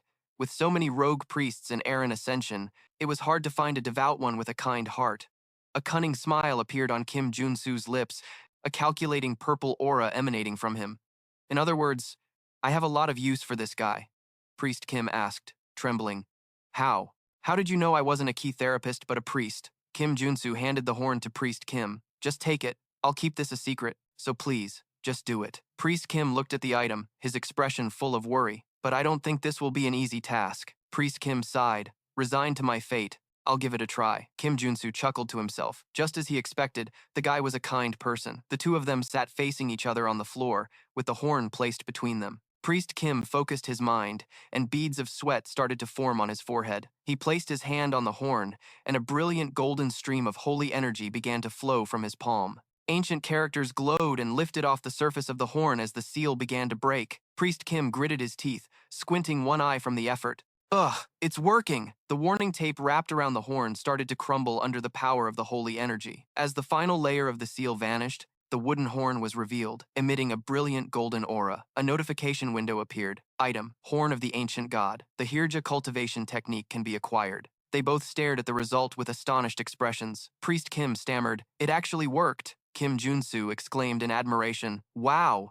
As expected, your skills are amazing." Kim Junsu picked up the glowing horn, feeling its power. "Damn, is this a mana cultivation technique?" Priest Kim replied, "You're right, thank you so much." Kim Junsu looked at the horn with an expectant gaze, then brought it to his lips and blew with all his might. His body was immediately enveloped in a brilliant golden light, energy surging through him, creating circuit-like patterns on his clothes. He was surprised. Oh, he felt a change within himself. The waste mana in his body was being absorbed. The energy flowed down to his feet, becoming one with his body. Kim Junsu stood up, golden ancient characters swirling around him. A notification window appeared. Acquired. You have acquired the Hirja cultivation technique. He marveled. The effect is incredible. It feels like the tranquility of the deep Nordic seas has entered my body. He placed a hand on his chest, feeling the new power with a joyful expression. In about 2 weeks, I'll be able to absorb all this mana and reach the 3rd level superhuman rank. Wow! Priest Kim looked at him with sparkling eyes, his hands clasped in admiration. This is the first time I've ever seen a warrior-class superhuman use a mana cultivation technique. Kim Junsu swayed a little, and Priest Kim quickly supported him. Well, this sight isn't common, that's for sure. Oh, you must be exhausted. You can lie down and rest. Kim Junsu staggered towards the bed, his face drained. Too much information flooded my brain. I'm so tired now. All right, I'll have to ask you to look after me for a bit. Priest Kim smiled brightly. You paid me a lot of money, so you can rest here for as long as you like. Kim Junsu replied weakly but gratefully, "Thank you." Kim Junsu fell asleep with a satisfied smile, thinking to himself, he's a good person, just like in the game. It's great that I found a reliable priest. It'll be beneficial for me in the long run. While sleeping, he frowned slightly as a strange sound seemed to reach his ears. He shot up, looking around warily as he heard the sound of liquid being poured. What's that noise? He stared in astonishment as Priest Kim poured a red can of gasoline over the box, full of money. Huh? What are you doing? Priest Kim set the gas can down next to the box of money, preparing for his next move. With a solemn and devout expression, Priest Kim flicked open a lighter, uttering a prayer. "Oh, forgotten God, please accept my offering and finally be resurrected." A flame sparked from the lighter, ready to incinerate everything. Kim Junsu screamed in absolute panic, unable to believe his eyes. What the hell? What the hell is going on? Priest Kim stood there, holding the lit lighter high, repeating his prayer. "Oh, forgotten God, please accept my offering and finally be resurrected." Kim Junsu lunged forward, grabbing Priest Kim from behind, trying to snatch the lighter. "You crazy bastard!" He tackled Priest Kim to the floor, shouting angrily. "What the hell do you think you're doing? You son of a B times TH?" Priest Kim struggled. "What's wrong with you? What are you trying to burn for your offering?" Priest Kim shouted back with a fanatical expression. "I have to burn the money and offer it to our god." Kim Junsu was stunned. "What? Money as an offering?" Priest Kim explained rapturously. "Because our god only accepts cash, it's the only way to obtain divine power." Kim Junsu thought to himself, "Oh, I guess this was a time when he still believed in that." Priest Kim asked blankly, "What? What do you mean?" Kim Junsu recalled his knowledge from the game. The god Priest Kim worshipped had died 3,000 years ago. Even in the game, this religion had almost no power at all, until Priest Kim revived that god. He rubbed his back, muttering in frustration. "Even so, I can't believe he doesn't know how to serve his god properly. What's wrong with him?" Kim Junsu looked straight at Priest Kim and said, "Your method is wrong. You're not supposed to burn money. You have to burn gold and vaporize it." Priest Kim stepped back, looking suspicious. "Gold? You sound like a heretic," Kim Junsu retorted. "But you've never tried it before, have you?" Priest Kim vehemently objected. "Don't say such nonsense. Our church has established and practiced this method for thousands of years." Kim Junsu replied logically, "But there must be a reason why your god hasn't been revived with that method. Don't you think so?" Kim Junsu's words struck a raw nerve with Priest Kim. "Oof, that hurts," Kim Junsu continued. "It's very difficult to burn gold right now, so I have an idea for another method." Priest Kim asked curiously, "Another method?" Kim Junsu gave a thumbs up, smiling confidently. "That's right. Since you helped me get the demonic cultivation technique, let me help you in return, Sir Priest." The next scene showed a pot of molten gold bubbling away on a portable stove. Priest Kim watched with a horrified expression as Kim Junsu ladled the liquid gold into a cup. "I really don't think I should be doing this. Let's just stop here," Kim Junsu reassured him. "Just trust me. Once you drink the gold, your divine power will increase immensely. He handed the cup to Priest Kim. Focus and see if your god responds. Priest Kim reluctantly took it. I mean, if you're going to insist, I suppose I have to try. Priest Kim closed his eyes and brought the cup to his lips, while Kim Junsu stood by with his arms crossed and a knowing smile. Instantly, his eyes shot open in amazement. Priest Kim's entire body erupted in a brilliant golden aura of divine power, causing him to collapse to the floor. Kim Junsu watched and asked with a smile, "So, how was it?" Priest Kim panted in disbelief. Gasp. "Oh my god." He looked up, his face beaming with joy, his entire body still enveloped in a golden light. "It's real. That was more effective than burning millions," Kim Junsu said. "Your growth will accelerate once you start using this method." Priest Kim looked at him with eyes sparkling in admiration. "I don't know how I can ever repay you for this invaluable information." An idea suddenly struck Priest Kim. "Oh, that's right." He removed a necklace from his neck and handed it to Kim Junsu. "Here, take this." Kim Junsu was surprised. "Oh, that necklace is. It's a holy relic with healing properties." Priest Kim smiled. "I believe our god would be very pleased to see you have it." Kim Junsu put on the necklace, a sinister grin spreading across his face. "Well, since you're offering it as a gift, I can't possibly refuse," he thought to himself.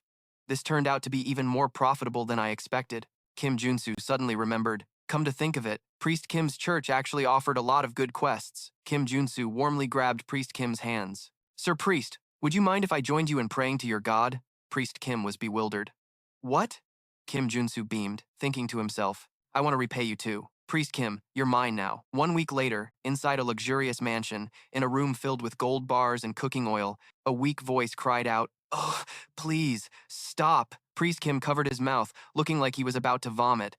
"I feel like my entire body is going to turn into gold." From behind, Kim Junsu said with a dark expression, "But you have to consume more." Priest Kim screamed in a panic. "I'll get mana poisoning if my mana increases this fast in such a short time." Amid a blood-red backdrop, a child version of Kim Junsu smiled and asked, "Is someone complaining?" Kim Junsu grabbed Priest Kim's face, forcing him into silence. "I guarantee you that won't happen, so start praying again." Priest Kim stammered in terror. "You're a demon." With a crazed look, Kim Junsu continued to pour the golden liquid into Priest Kim's mouth, thinking, "Don't worry, because all 4 of the guide characters have their own unique traits." Priest Kim let out a pained scream. Kim Junsu recalled the information from the game. If Warrior Kim had an empty body, then Priest Kim was immune to mana poisoning. A status window for Priest Kim appeared, showing the trait, immune to mana poisoning. That allowed him to grow at a dizzying pace. Kim Junsu happily shook the empty bottle. "Good, you drank it all." Monk Kim covered his mouth, groaning from nausea. Suddenly, a brilliant golden aura erupted around Monk Kim. He looked down at his body with a look of astonishment. "Huh?" Divine energy surged, enveloping him, while Kim Junsu stood and watched. The light was so blinding that Kim Junsu had to raise a hand to shield his face. When the light subsided, Monk Kim stood there, his entire body radiating divine power. A notification panel appeared, "Awakening Monk Kim, Bishop level 31. He exclaimed in amazement, "Wow, I can't believe I'm at the 3rd tier now. This is a level where I can even prepare for an apostle." Kim Junsu smiled in satisfaction. "That's amazing. At this rate, it won't be long before you can become a god's apostle." Monk Kim smiled happily, still stunned by his new power. "I'm still lacking to achieve that," Kim Junsu thought to himself. "I can tell you've already got enough experience to become one." Kim Junsu said, "Anyway, since you're at the 3rd tier now, you need to convene a regional council and get officially recognized as a bishop." Monk Kim nodded gratefully. "Yes, I must. I was able to grow so quickly, all thanks to you. I'll never forget this debt." Kim Junsu grinned. "I just like helping people." But in his head, a demon with a long tongue was screaming, "Yes, you'd better not forget. Become an archbishop right away, and bring me the holy relics from your church's repository." Monk Kim timidly asked, By the way, could I make one more request?" Kim Junsu was curious. "What is it?" Monk Kim explained with a worried look. "I'm planning to convene a regional council, but I'm too overwhelmed to go alone. Could you be my bodyguard until the meeting is over? The other bishop will be there too." Kim Junsu agreed immediately. "Sure, I can do that. Don't worry." A sinister smile appeared on Kim Junsu's lips as he thought, "Now that I'm done helping him grow, it's time to start his quest chain." The next day, at a church still under construction, a group of monks inside cheered. "Wow, Monk Kim, you've reached the 3rd tier. That's incredible." Another said, "Well done." Monk Kim beamed, thanking everyone while Kim Junsu stood with his arms crossed, watching from behind. He thought, "The scale is so small, Just as he was thinking about how few people were attending the meeting, the door suddenly burst open, and a condescending voice rang out. What a pathetic sight! An elderly bishop, escorted by guards in protective gear, walked in. Bishop, you're here, the old bishop snapped. Tsk, who gave you permission to hold a regional council? Monk Kim. Monk Kim took a step back, replying in confusion. Every monk of the Holy Church has the right to hold a meeting. The bishop yelled, that only applies to ordinary monks. It's a different story when dealing with an apostate. Monk Kim was stunned. An apostate? The bishop pointed a finger at him. You reached the 3rd tier in just 3 months. There's no way you could have progressed that fast through normal methods. The bishop accused. You must have sold out your brothers to receive stronger divine power. Monk Kim frantically refuted. That's nonsense. I simply found a great way to level up. The bishop ordered. Silence. I will not hear any more of your excuses. Seize him now! The soldiers roared. Yes, sir! Just as the soldiers were about to advance, Kim Junsu stepped out to block their path. Now, you can't just go scaring a kid like this. A soldier asked. Who are you? Kim Junsu smirked. His bodyguard. The old bishop shouted angrily. This is a matter for our church. We don't need outsiders getting involved. Kim Junsu casually cleaned his ear, looking at the old bishop with contempt. I already said I'm his bodyguard. I'm not an outsider. You're not making any sense. The old bishop trembled with rage. Monk Kim stood between them, pleading desperately. Please. Believe me, the bishop roared, refusing to accept the explanation. What? You consumed gold? That's heresy. How dare you commit such a wicked act and expect to get away with it? Monk Kim waved his hands, trying to explain in a panic. It's not heresy at all. Our God permitted it. The bishop wouldn't listen, roaring in fury as his staff erupted in holy flames. Silence, you heretic! I will personally purify you and offer you to our God. He swung his staff, shooting a massive fireball at them. Repent for eternity in the blazing flames, Priest Kim screamed in terror. The fireball exploded, creating a violent blast. The other priests recoiled in horror at the force of the explosion. Amidst the flames, a blue energy shield appeared, protecting them both. Kim Junsu said calmly, Well, you can't just attack without warning like that. That's kind of like blasphemy, old man. The old bishop stared with a scowl. You blocked my magic, did you? Are you sure you want to attack an apostle candidate like this? He shouted angrily. Nonsense. How could a heretic like this become an apostle? Priest Kim whispered to Kim Junsu. Great, sir. I'm not sure what you mean by calling me a candidate. Kim Junsu ignored him and handed Priest Kim a small, glowing golden object. Don't worry about it. Here, eat this and pray. Priest Kim was surprised. What? The bishop raised his staff menacingly. If you don't want to be burned with him, get out of the way now. Kim Junsu faced him defiantly. If Priest Kim proves he's an apostle right here, what will you do? The bishop was stunned. What? Kim Junsu turned back to Priest Kim with a sly grin. Priest Kim swallowed the golden object, and immediately a brilliant golden burst of divine energy erupted from his body. The bishop's jaw dropped in astonishment. This is the advent of an apostle, Kim Junsu smirked. Look how surprised he is. There's a reason I didn't turn Priest Kim into an apostle yesterday, he thought, looking at the bishop with contempt. That old man is incompetent. Not only that, he's a detestable villain who's jealous of Priest Kim, so I have to get rid of him here. Kim Junsu's plan became clear in his mind. The condition for Priest Kim to awaken the apostle trait was for him to swallow a golden artifact from another church. While the bishop was being accused of blasphemy, it wouldn't be hard to make Priest Kim an apostle. Priest Kim clasped his hands in prayer, his eyes glowing a divine gold, a halo forming above his head. Oh, my lord. Kim Junsu drew his sword, saying calmly, Now that the apostle is here, it's time to teach that blasphemer a lesson. Kim Junsu stood beside Priest Kim, who had now become a true apostle. He turned to Priest Kim. Hey, priest, let me ask your God something. Priest Kim replied, Yes. Kim Junsu asked, How should I punish the bastard who assassinated a fellow bishop out of jealousy and tried to frame his own son as a heretic to kill him? Hearing this, the old bishop's face went pale, stammering, How? How did you know that? Priest Kim raised his head, as if listening to a divine voice. With a solemn expression, he relayed the god's verdict. He says to kill him. Without a moment's hesitation, Kim Junsu swung his sword and pressed the blade against the terrified bishop's neck, flashing a terrifying smile. Since this is a divine command, I can't refuse, can I? The bishop screamed in desperation. Ah, you can't! He decisively delivered a fatal slash. Kim Junsu stood firm, sword in hand, the old bishop's body at his feet. The remaining soldiers and priests stood stunned. 2 soldiers in protective gear looked at each other in confusion. What the hell is going on?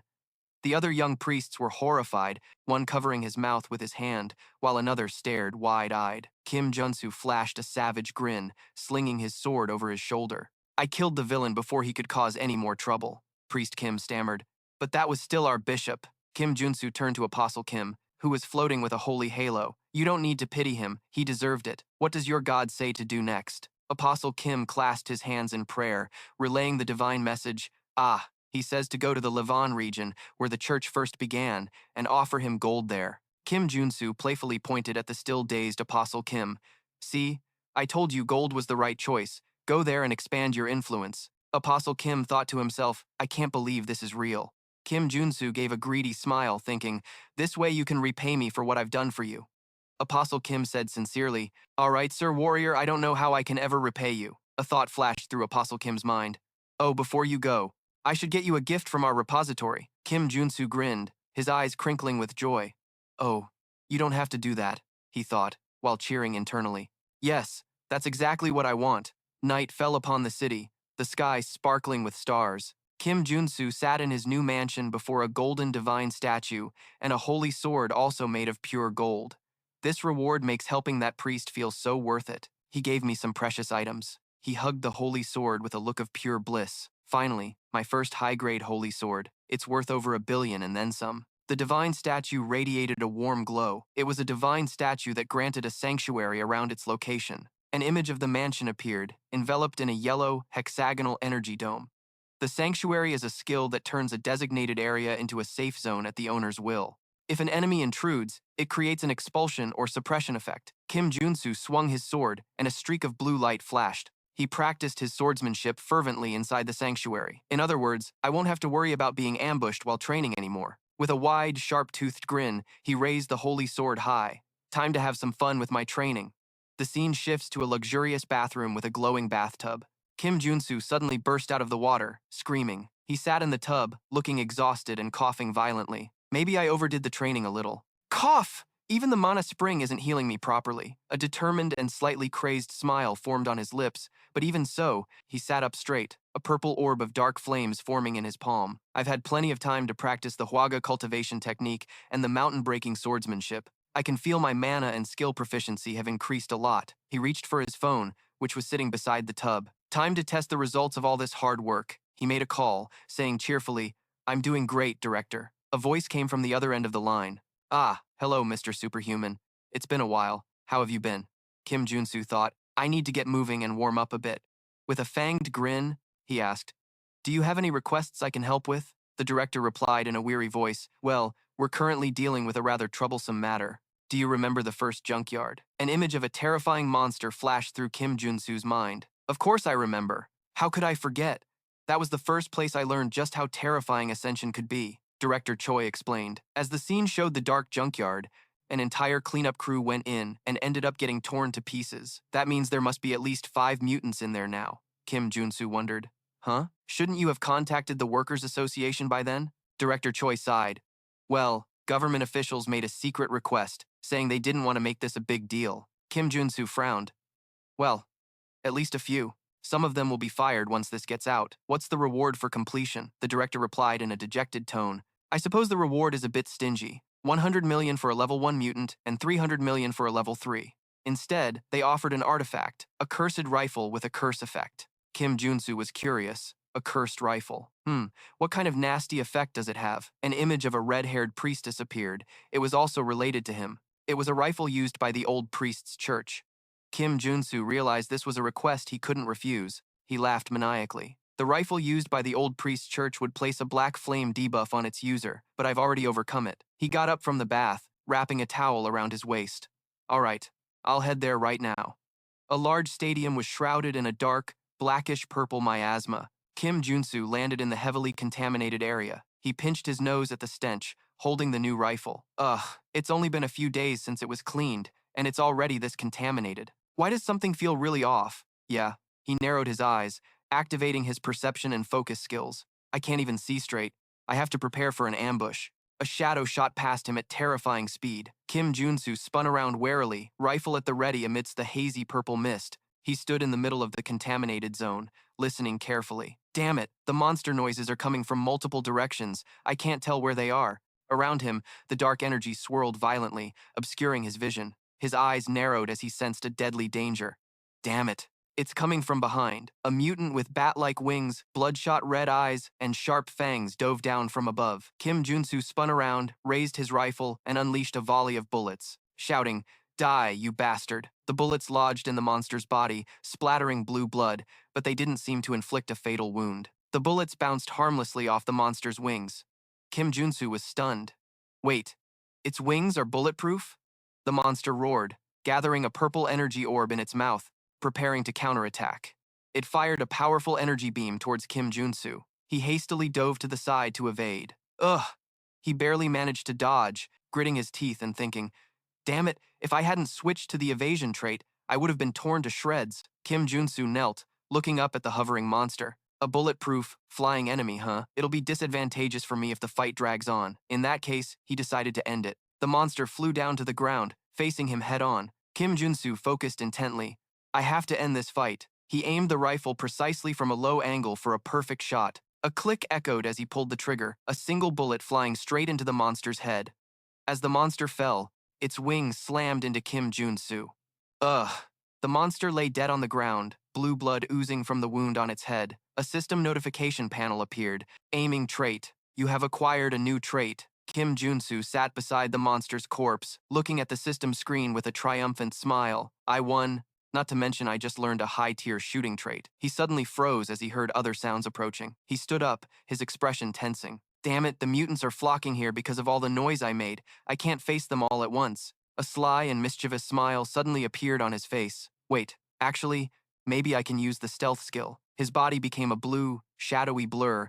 Backing into a hidden corner, a system panel displayed the playing dead and stealth traits. He chuckled to himself. First, I'll wait for them with my traits. Many slimy, deformed legs entered the area. A horde of gooey mutants with multiple eyes on their bodies gathered, drawn by the noise and the smell of blood. From his hiding spot, Kim Junsu grinned wickedly, holding a high-tech grenade. Have my little darlings arrived? He threw several glowing blue grenades towards the mutant horde. Once they're all gathered in one spot, I'll wipe them all out at once. A massive explosion engulfed the horde of mutants, the force of the blast throwing Kim Junsu backward. Still in stealth mode, Kim Junsu smirked, brandishing a high-tech rifle. There's still plenty more. He pulled the trigger, creating a second, even more terrifying explosion that tore apart everything in its radius. When the smoke cleared, the ground was littered with what was left of the mutants. Their bodies melted into disgusting puddles of liquid. Kim Junsu walked through the wreckage, smiling triumphantly. I should use these clever tactics more often. Suddenly, he froze, his expression turning serious as he sensed another presence. He turned around and was stunned. What the hell? An army of skinny, robot-like humanoid creatures was silently approaching. These bastards approached without making a sound, and I didn't even notice. He realized that these weren't actually mutants, but ghosts summoned by a necromancer. There were so many of them. One of the ghosts, with a speaker-like device on its head, emitted a staticky voice. Ahem, Mr. Superman. Kim Junsu was startled. The voice continued to emanate from it. Mr. Superman, let's talk. A look of utter astonishment crossed Kim Junsu's face. What, a talking ghost? The crowd of ghosts stood still, and the voice spoke again. Mr. Superman, let's talk. Kim Junsu wondered. How can it talk? He looked closely at the staticky, speaker-like device on the ghost's head. He suddenly understood. I get it. That guy is talking through the speaker on the ghost. So the person talking to me must be the necromancer who created these ghosts. The voice from the speaker rang out again. Let me ask you something. Why are you causing a ruckus in our territory? Kim Junsu frowned. What? Your territory? Calling a contaminated facility your territory? His eyes glinted as a thought struck him. Oh, something just occurred to me. He recalled information about the Janitors Association. On the surface, they were a benevolent organization that cleaned up contaminated mana. But in reality, they were one of the most notorious villainous organizations in Ascension. Cleaning up contaminated mana was just a cover for them. Their true nature was to commit all sorts of dirty deeds to expand their power. He figured they were behind this incident as well. They created a situation where the government would have no choice but to seek their help, thereby strengthening their influence. Meanwhile, they planned to use these incidents as an excuse to dismiss officials who were hostile to them. The voice from the speaker spoke again. If there's no real reason for this fight, then let me make a suggestion. You're quite talented, why not join our Janitors Association? Kim Junsu scoffed. Ha, Join an organization that causes terrorist attacks with mutant creatures at dump sites? The voice replied, I'm serious. With your skills, you'd be placed in the top ranks of the association. He raised his middle finger. Forget it. I didn't like the name from the start. It's not cool at all. The voice let out a distorted laugh. It seems you don't know your place. Fine, if you don't want to join us now, then you can join us when you become an undead knight. The army of ghosts charged forward in unison. Gunshots rang out as Kim Junsu fired into the charging horde of monsters. A massive explosion engulfed the ghost army. Kim Junsu stood amidst the smoke, smirking. Sit down, buddy. When the smoke cleared, the ghosts regenerated from the black and red fragments, completely unharmed. Kim Junsu clicked his tongue, realizing his mistake. Oh, right, guns are useless against ghosts. In that case, he tossed aside the gun, drew a holy sword that radiated a brilliant golden light, and smiled confidently. The holy attribute works wonders against dark attribute monsters. The staticky voice from the speaker cried out in astonishment. Wait, what? A holy sword? Aren't you a gunman? The voice was cut off as Kim Junsu swung his sword, a streak of golden light tearing through the surrounding ghosts. With a sinister smile, Kim Junsu warned, Shut up, you bastard. I'll find you and finish you off soon. He charged into the horde, the holy sword in his hand carving deadly arcs of light, effortlessly slicing through the ghosts. He slashed stylishly. Thanks to the attribute advantage, the fight wasn't too difficult. But the horde of ghosts seemed endless. They just kept coming relentlessly, appearing without end. I'll have to change my strategy. He changed his equipment, a system window displaying new stats: strength, vitality, speed, defense, stamina, perseverance. With his stats specialized in endurance and the added unique properties of the artifact, I have 9 active traits. This is more than enough. He charged forward, shouting, Here I come! He plunged his sword into the ground, creating a shockwave of light that spread outwards, wiping out the ghosts in the vicinity. He gritted his teeth, sweat pouring down his face. Ugh, it worked to a certain extent. All right, let's do it again. He repeated the move, creating another explosion of light. The ghosts were still numerous, and he was starting to feel exhausted. He staggered. Ugh, I'm feeling dizzy. But one more time. He channeled energy into his legs, a blue aura enveloping them. He shouted, releasing a powerful surge of energy from his body. A notification window appeared. You have acquired a new trait. Dash. A new trait card appeared. Dash. Charge in a straight line for a certain distance, dealing damage along the way. He grinned widely, drenched in sweat. I got it. The dash trait.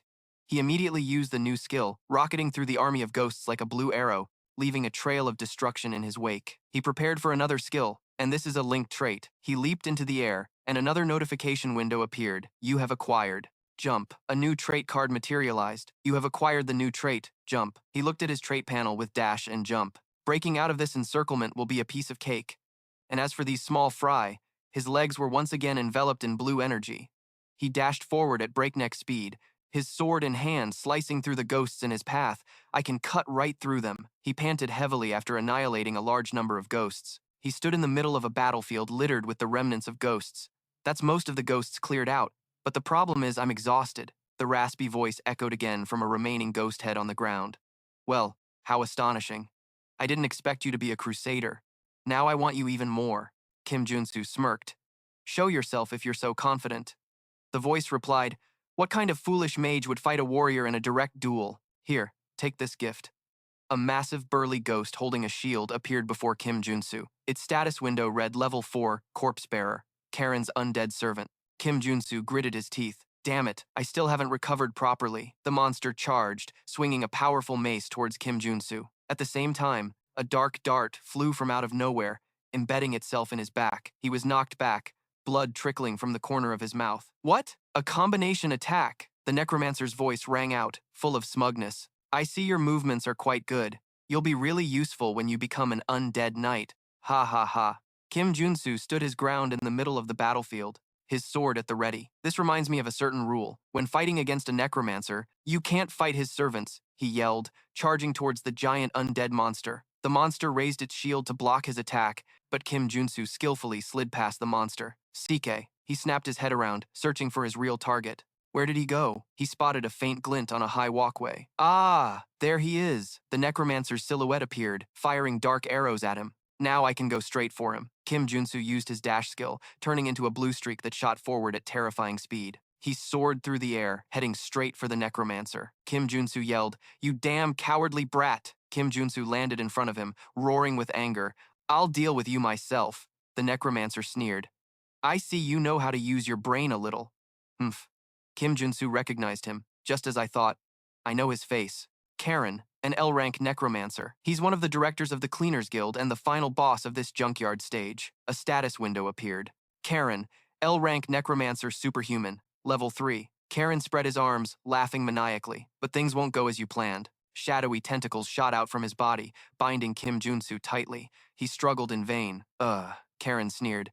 You'll never be able to touch me. Now die! Countless dark arrows shot from the tentacles straight at Kim Junsu, making him scream in pain. Karen created an orb of black fire, laughing with delight. I love the echo of your screams. You should know your place. Kim Junsu gritted his teeth, his body covered in wounds. That's Karen's ultimate skill. Black flame. Karen raised the orb of black fire high. This is the end. Kim Junsu tensed his body. The shadow tentacles wrapped around him began to tremble. That's right, Karen mocked. Is that all you've got? Pretty cute for a last-ditch effort. Kim Junsu stood up and looked straight at Karen. You think so? By the way, I never needed to be right in front of you from the start. If I equip the right traits when the boss uses his ultimate, something interesting happens. A system window displayed his current traits. Mountain-shattering swordsmanship, single-point cultivation technique, mana heart, and power rush. Karen roared, "Stop spouting nonsense and die!" The giant black flame orb rushed toward Kim Junsu. Kim Junsu raised his holy sword, facing the destructive attack with a determined expression. He said, "It's time." Once the trinity of swordsmanship, magic, and physical prowess converges in perfect harmony, this trait will manifest in the face of certain doom. An intricate triangular diagram appeared with his traits at each corner. His sword erupted in a brilliant white light, forming a giant blade of sword chi. The ultimate technique that cuts through all tangible and intangible things with sword chi. He unleashed a single slash, slicing in half the black flame orb and the very space behind it. Kim Junsu stood firm, his eyes glowing red with concentration after the attack he had just unleashed. Karen screamed in utter disbelief, unable to believe the power he was witnessing. Impossible. The brilliant golden slash showed no signs of stopping, cutting through the air, carrying an unstoppable force. The ultimate trait had been activated, flashing as the powerful slash split Karen's body in two. A system window appeared, explaining, flashing, the strongest swordsmanship that only those who have reached the pinnacle of the way of the sword can master. The energy from the slash exploded, destroying the entire area around Karen. A massive, deep gash carved into the ground was a testament to the attack's destructive power. Kim Junsu lay on his back on the ground, completely exhausted, panting heavily. Ha, I almost died there. He wore a satisfied smile despite his injured body. But regardless, I defeated the third-tier superhuman and dungeon boss, Karen. An image from the game came to mind, showing a party of players struggling to fight Karen. He thought, in the game, if you want to rate it at Tier 3, you need a full party. Even if you're Tier 3, you can't solo it with normal traits and gear. He stood up amidst the desolate battlefield. I could only win because I played that game for 10,000 hours. His expression turned greedy, licking his lips, in excitement. Now, it's time to pick up the loot. Back at the office, the director happily slapped Kim Junsu's leg. Wow. Did you really clear out that place full of mutants? You're amazing. Kim Junsu laughed, putting his feet up on the table. Oh, it was nothing. The director accidentally slapped Kim Junsu's wound, making him cry out, "Ah, I'm injured there, so please be careful." The flustered director apologized. "Oh my, I'm so sorry for hurting your precious body." The atmosphere turned serious as they sat around a conference table. An employee said, "Thank you for your work, Sir Superhuman. I can't believe you defeated all those mutants." Kim Junsu replied professionally. "Well, I was just doing my job." Kim Junsu placed his bag on the table. "By the way, when I went to the junkyard, something completely different from the request happened." He poured out communication devices and speakers recovered from the phantoms. "Do you recognize these?" An employee shot up from his seat, horrified. Aren't these the mana chips used to create phantoms? Aren't these used by Karen from the Janitors Association?" Kim Junsu confirmed. "That's right. This incident was no accident. It was orchestrated." The employee slammed the table in anger. "The Janitors Association. Those bastards," Kim Junsu asked. "It seems you didn't like them from the start?" "Yeah," the employee explained with an indignant expression. "They always charge us unreasonable fees, so we've had a lot of trouble in the past. We had our conflicts, but I never expected them to turn innocent people into mutants." Kim Junsu thought to himself. He doesn't know? I guess that makes sense, since the evil truth about the Janitors Association only starts to be revealed after players complete the junkyard quest. The employee bowed his head apologetically. "I'm sorry, Sir Superhuman. You were put in unnecessary danger because of us. Kim Junsu patted his shoulder. I just did what had to be done to take out the villains. The director pushed 2 hard cases toward Kim Junsu. This is the reward we promised, Kim Junsu asked. Thanks, but why are you giving me 2 cases? An employee smiled and opened the box. It was the gun and an extra reward for doing such a dangerous job. Inside was a pistol and a vial of holy water. Kim Junsu was surprised and thought to himself, is this holy water? He cheered inwardly, getting an essential potion for free that he would have had to buy at a temple. Amazing, the director said with a worried expression. But please be careful, Mr. Superhuman, an employee said with a serious face. We plan to press charges against the Laborers Association based on the evidence you've provided us. But then, Kim Junsu continued, they'll try to get revenge on me. The director replied, yes, that's right, but we can't let something of this scale slide. Kim Junsu crossed his arms, looking completely confident. I'll be fine. I'll find a way to survive. A car sped through the city streets at night. The director, who was driving, advised, Mr. Superhuman, it might be a good idea for you to lay low for a while to avoid the Laborers Association. Kim Junsu just gave a vague reply. Well, Kim Junsu looked out the window, the city lights reflecting in his eyes. I don't think hiding is the best idea. After completing the junkyard quest, the player receives linked quests, making a conflict with the Laborers Association unavoidable. This is natural since the player will be causing them trouble, not to mention killing their association's director, Karen. A branching diagram from the junkyard quest appears. The important thing is that the Laborers Association questline is divided into several different routes. The worst route among them is to do nothing and waste time. An image of an angry mob led by a man gathers in front of Kim Junsu's mansion. In that case, the chairman of the association will attack the player's house with dozens of superhumans. Kim Junsu's reflection appears on the car window. On the other hand, the easiest difficulty route is, Kim Junsu turns to the director. Director, have you ever heard of a place called Jonwoo Field? The director replied, of course I have. It's the Forbidden Zone located south of Superlim, right? A field of bright red poppies stretches out before a dilapidated factory complex. There's a large-scale poppy farm there, so you'll be in trouble if you go. Kim Junsu's revelation made the director and his employees' jaws drop in astonishment. That place is owned by the Laborers Association. Director Choi asked, what? The Laborers Association? What business do they have growing poppies? A scene of people imprisoned in cages appears. Kim Junsu explained, it's not just poppies. They're conducting body modifications and human trafficking there. They're nothing more than a glorified criminal organization. The director gritted his teeth in anger. What? They've lost their minds. Kim Junsu said, exactly. That's why I plan to attack the field first. The car suddenly screeched to a halt. What? Kim Junsu handed the director his phone, which displayed a shopping list. I need a lot of things. So, this is the list of things to prepare. The director read, Claymores and C4 bombs. What? Are you planning to start a war? The director worried. Not only that, it'll cost a fortune to buy all of this. Kim Junsu thought mischievously. Worrying about money is for amateurs. Kim Junsu tossed a bag full of loot to the panicked director. Here, these are the items I got from clearing out the monsters in the junkyard. The director checked the bag and said, this should be enough to cover the costs, but I can't guarantee that you can take on the association by yourself. An image of the chairman and the executives of the Laborers Association appears. The chairman is a level 4 superhuman, and the executives are level 3. Kim Junsu grinned. I never said I was going to fight alone. The director was surprised. What? Kim Junsu said decisively. You don't need to worry about anything right now. Just prepare the items on the list. 2 days later, at the Junwoo Field base, guards were patrolling a field of flowers. One guard sensed something and turned around. A glowing blue hand suddenly chopped the back of his neck, knocking him unconscious. Another guard yelled, Who? Someone, before being taken down by a silenced pistol. Kim Junsu quickly took down another guard. All the outside guards were neutralized quickly and silently. Kim Junsu, in a state of semi-stealth, looked at his status window. Man, I just love infiltration, no matter how many times I do it. He looked down at the unconscious guards. This takes care of the ones outside. He looked towards the building. It's time to check the basement, underground. A powerful punch lands on a guard's face. Iron Fist Kim, the boss of the Iron Fist gang, is on the phone. Yes, Warrior Kim, thanks for clearing the way. We've easily taken over the basement. He looks around with a grim expression, but they are definitely the villains. The sight of people with modified bodies, locked in cages, comes into view. Forcibly modifying other people's bodies and trafficking them. They've crossed the line. That's right. They deserve to be wiped out. Outside.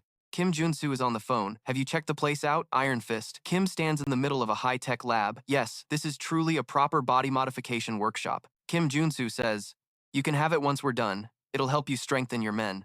He asks, that sounds good, but are you sure you can take on the Laborers Association? It'll be a huge hassle if we get caught in the aftermath. Kim Junsu laughs confidently. Of course I'm sure. Have you ever seen me act without a reason? He stands before a field of flowers. The Jeon Yubong base is their main source of income, but the security is quite lax. He flicks open a lighter, then laughs maniacally. The flame from the lighter reflects in his eyes. This is the best place to start the association's downfall. The next morning, a towering skyscraper rises into the clear blue sky. Hurried footsteps echo through the skyscraper's hallway. A man in a suit runs in, shouting with a panicked look on his face. Chairman, urgent news! He reports to the man standing with his back to him, looking out the window. Jeon Yubong. The Jeon Yubong base has been attacked. The man slowly turns around, his expression cold and composed. What do you mean? The messenger stammers. Well, the one who killed Director Karen has also taken over the Jeon Yubong base. A terrifying crash resounds as the chairman slams a fist into the floor, causing the messenger to scream in fear. His eyes glow an angry blue. A status window appears. Bach, chairman of the Laborers Association, level 4 superhuman. He grinds his teeth. How dare he attack us so brazenly? The trembling messenger holds out a phone. Furthermore, he sent this. The chairman looks at the screen. It's a selfie of Kim Junsu making a V sign with cute stickers, with the poppy field burning brightly in the background. He roars. That bastard burned down our farm. He clenches his mechanical hand, crushing the phone to pieces. His eyes blaze with killing intent. Warrior Kim, I'll kill him and tear him limb from limb. If you enjoyed this, please give it a like and subscribe to support me in making more great stories. Thank you all very much. At the desolate grounds of Jeon Yubong, where the ground is scorched and cracked, a large force from the Laborers Association has gathered, facing the ruined factory complex in the distance. The captain, a bald man with an angry expression, says through gritted teeth, he really burned down the poppy farm. That warrior Kim guy, he's definitely a madman. He turns and rallies his troops, and all we have to do is catch that lunatic, infiltrate quickly and end the situation. Let's show the chairman the power of the Foreign Affairs Department. The entire squad responds in unison. Yes, sir. Immediately, a vanguard team begins to cautiously advance into the ruined factory area, weapons at the ready. The captain orders his subordinate. He might try to snipe us from the building, so be careful. The young soldier replies confidently. Understood. We'll blow him away as soon as we see him.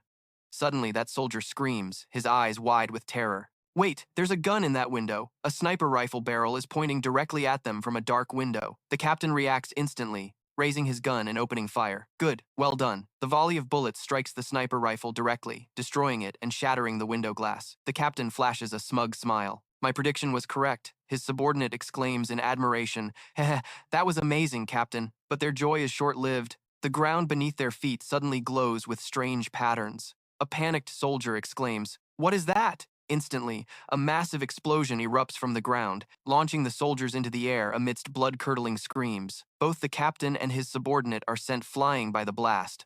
Their faces are contorted in horror. Damn it, it's a claymore, the young soldier screams. What do we do, Captain? Amidst the chaos, a rocket comes hurtling towards them, signaling another imminent explosion. A desperate soldier screamed, Captain, missile! The captain's face contorted in sheer terror as he faced imminent death. Damn it. In an underground control room, Kim Junsu was watching the whole scene unfold on a security monitor. A delighted smile played on his lips. Heh. He leaned back in his chair with a crazed and satisfied expression. It's a good thing I worked overnight to plant bombs and mines. A sinister grin spread across his face as the stealth skill panel appeared. Thanks to its special trait, there was no way to find them beforehand. The empty control room echoed with screams from outside. Run! There are mines, too! Ah, Kim Junsu thought to himself. I'm not crazy enough to face hundreds of you head-on. His hand hovered over 2 red buttons, surrounded by a blazing aura. He declared maniacally, I'll kill all of you from a distance, from this underground control room. Another series of even more violent explosions engulfed the entire army. Desperate cries for help rang out, and then fell silent. Suddenly, a hexagonal energy shield materialized, protecting a group of leaders from the blast's impact. A voice rang out. No matter how you look at it, it seems he's prepared very thoroughly. Chairman Bakhter stood behind the shield, his cold eyes surveying the destruction, just as expected from someone who provoked us so brazenly. A man with a mechanical body and a masked face stepped forward. A status panel appeared. L rank, level 3 superhuman cyborg, vice chairman of the Laborers Association. He reported, I've finished analyzing his tactics. Bakdare flashed a cruel smile, ordering, "Bring him here alive. I must kill him in the most painful way possible." A grenade was thrown forward, rolling across the cracked ground to scout the path. The grenade detonated harmlessly in the distance. A subordinate reported, "It's safe here." The cyborg, now with his mask removed to reveal a pale, emotionless face, ordered, "Good. Keep throwing grenades to check for traps and advance slowly." His subordinates responded in unison, "Yes, sir." Suddenly, a mortar shell plummeted from the sky at breakneck speed. The shell exploded right in front of the cyborg's formation, creating a deep crater and a thick cloud of dust. Immediately, one of the cyborg's henchmen fired his gun at the building's roof. "Have you identified the location?" Another voice came over the radio. "Affirmative." It was fired from the right side of the rooftop. A massive explosion rocked the rooftop, blowing away the mortar that Kim Junsu had set up. The automated weapon, now just a twisted mass of metal, sparked with electricity and then went silent. Below, the cyborg and his army were still advancing steadily. He spoke with a murderous tone. "Excellent. We're close to his hiding spot. Let's show him hell." A wicked smile appeared behind his mask, his red eyes glowing, or perhaps he'd already tasted it. In the control room, Kim Junsu watched the cyborg's army enter the building on the security monitor and clicked his tongue. He pouted in frustration, appearing in a cute chibi form, just as expected from those cyborgs. They're so inhuman. Suddenly, a red alarm light on his control panel began to flash and beep.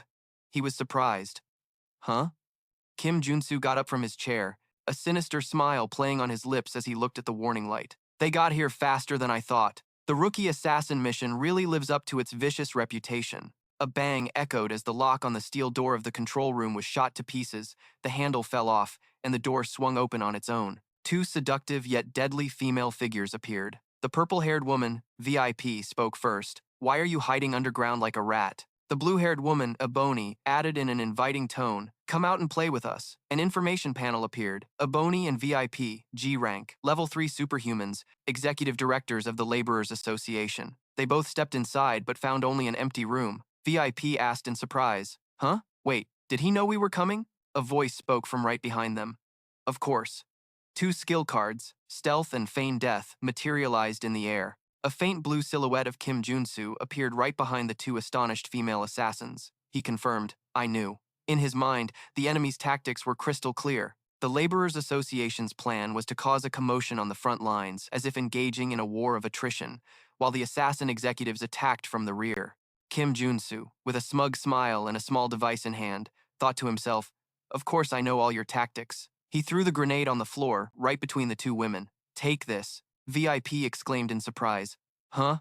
A blinding white light erupted, flooding the entire room with light. The two female assassins hastily covered their eyes, roaring in anger and surprise. "It's a trap!" Seizing the opportunity, the real Kim Junsu dashed out of the room, carrying a large bag. He cheerfully shouted, "That's right, I have no business with you, so goodbye." Ebony turned back angrily, her face contorted with rage. "You bastard! I'll kill you when I catch you." Kim Junsu quickly ran down the stairs, bullets embedding themselves in the wall right behind him. He thought to himself, "The assassins will catch up to me soon." He continued to dash like the wind through the long hallway. "I have to move fast!" He ducked down as more bullets flew past his head. He gritted his teeth. "Damn it, they're here. I need to defend first." The two skills, Mana Shield and Protection, were activated, creating a huge, transparent energy shield that blocked the hallway. The two female assassins' bullets hit the shield, creating cracks but failing to penetrate it. Kim Junsu turned back, provocatively sticking his tongue out at them. "Shoot all you want because I'll block everything." Heh. VIP stopped, her eyes cold behind her sunglasses. She raised her large gun. "Block our bullets? You really think so?" A special golden bullet hit the shield, causing it to crack as if it were about to shatter. Kim Junsu's eyes widened in shock and disbelief. The mana shield shattered into thousands of energy fragments. The force from the exploding bullet threw Kim Junsu backward. He slammed hard onto the floor, rolling several times before stopping. Ebony and VIP approached. The gun was still smoking. Ebony asked with a mocking tone, "How does it taste?" "Those are magic-infused explosive rounds." Kim Junsu staggered to his feet, one side of his face covered in dirt and scratches. He muttered, "Damn it." VIP fired another arrow, shouting, "Have some dessert too." The arrow struck Kim Junsu squarely, making him stumble. He doubled over, his face contorted in extreme pain. Despite this, he straightened up, facing the two female assassins. "This is nothing compared to the pain I'm about to make you feel." VIP sighed contemptuously. It was as if Kim Junsu was smirking, defiantly raising his middle finger. "You're just a bunch of villains in cheap rubber suits." VIP roared in anger. What did you say? You little brat! VIP charged in to attack, swinging her weapon with incredible speed. This will fix your attitude. Kim Junsu was sent flying backward, his body crashing into an old grandfather clock in the corner of the room. He collapsed to the floor, seemingly unconscious. Ebony and VIP approached, and Ebony sneered. Hurts, doesn't it? It's a potent poison that affects the arteries, so it's very difficult to endure. Ebony grabbed Kim Junsu by the collar, lifting him up effortlessly, holding the seemingly helpless Kim Junsu. Ebony said to her partner, let's take him to the chairman. Suddenly, Kim Junsu opened his eyes, a crazed smile spreading across his bruised face as he grabbed her hand. Welcome to my destination, he thought to himself, acting as harder than I thought. Ebony was stunned. What? The ticking of the clock echoed steadily. Kim Junsu asked, hear that clock ticking? Doesn't it remind you of something? VIP was confused.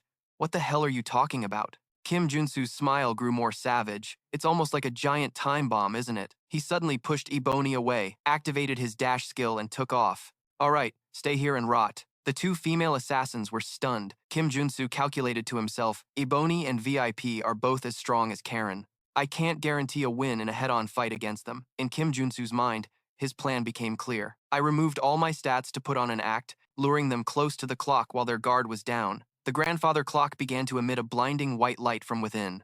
Kim Junsu continued his train of thought. Because inside the clock, I've installed over 1 billion won worth of white phosphorus rounds. With a mischievous wink, Kim Junsu whispered, Sweet dreams, ladies. The two female assassins realized they had been tricked as the white light enveloped them. VIP screamed, This is another trap? Ebony gritted her teeth. That bastard! The clock exploded with terrifying force. The explosion completely engulfed the two female executives, their weapons shattering into pieces. In another corner of the now wrecked room, Kim Junsu leaned against the wall, breathing heavily. He sat up, his body enveloped in a healing aura, his status window displaying his recovery traits. I think I've successfully eliminated the executives. However, more will be on their way, so I need to recover quickly. Suddenly, he looked worried, especially since I don't know when that cyborg will arrive. Through a hole in the wall, he saw Cyborg and his army advancing. Kim Junsu stood up with a wry smile. Well, speak of the devil. He stepped out to face them in the ruined main hall. Cyborg glared at him, gritting his teeth. You! He glanced at the weapon fragments of the two female assassins on the ground, the ones who had defeated Ebony and Viper. Kim Junsu pointed at Cyborg with a confident expression. And you'll end up just like them in a moment. Cyborg's eyes glowed red with anger. Don't even think about getting an easy death. I'll make sure to remodel you until you beg to die. Kim Junsu scoffed in his thoughts. What a terrible hobby. Try to be a little more humane next time. Cyborg lost his patience. It's a waste of time to keep talking. I'll finish you here. The army behind Cyborg raised their guns in unison, aiming straight at Kim Junsu. Kim Junsu said nonchalantly, but you know what? I love that you've all modified your bodies beyond imagination. Cyborg looked confused. What? Kim Junsu flashed a sinister smile, raising a small, glowing red object in his hand. Thanks, you idiots. Instantly, the ground around Cyborg's army cracked open, and intense blue electrical currents erupted. One of them looked up in horror. Wait, is this? The entire army was engulfed in an electrical storm, their mechanical bodies convulsing violently. They screamed in agony. What's happening? Kim Junsu yelled maniacally as he fired his gun. 1 billion EMP bombs. EMPs and shotguns are my best friends when dealing with machines. A barrage of energy beams bombarded Cyborg's army, sending them flying and creating small explosions. Kim Junsu suddenly stopped, his face filled with shock. Amidst the bodies of his subordinates, sparking with electricity, Cyborg still stood tall, completely unharmed. His glowing red eyes narrowed in the shadow of his hood, filled with rage. Kim Junsu exclaimed in utter disbelief. Holy crap, how much money did you spend on your body? The EMP bomb didn't even work on that guy. Cyborg lunged forward with terrifying speed, declaring, There's no other way. I'll tear you to pieces and kill you right here. He knocked Kim Junsu's gun away, forcing him to block Cyborg's purple blade with his sword, creating a clash that sent sparks flying. Cyborg continued his relentless assault, forcing Kim Junsu to constantly dodge. Are you just going to dodge forever? Kim Junsu gritted his teeth as he parried a powerful blow, thinking to himself, damn it, his strength is overwhelming. I have to beat him with speed. Taking advantage of an opening, Kim Junsu dashed in and slashed at Cyborg's chest, creating a small spark. Kim Junsu was stunned to see his sword hadn't left a single scratch. He said, It's all metal except for the eyes. Huh, so overpowered. Cyborg replied contemptuously, What a pathetic sword. Small orbs of energy glowed around Cyborg's feet as he prepared for another attack. Cyborg unleashed a powerful kick, sending Kim Junsu flying into the air. It didn't even tickle. Bastard. Kim Junsu was sent crashing into a wall, creating a powerful impact. He slumped down, his face contorted in pain. Damn it. Cyborg pinned Kim Junsu to the floor, his body radiating a red aura. Kim Junsu realized his body was coated in mana, which was why the blade had no effect. Cyborg looked down at Kim Junsu with contempt. What else did you expect with that frail body of yours? Pinned under Cyborg's foot, Kim Junsu gritted his teeth. You filthy machine bastard, a mechanical body powered by mana. How the hell? Cyborg's arm transformed into a weapon. I'll cut off both your arms and replace them with... Huh?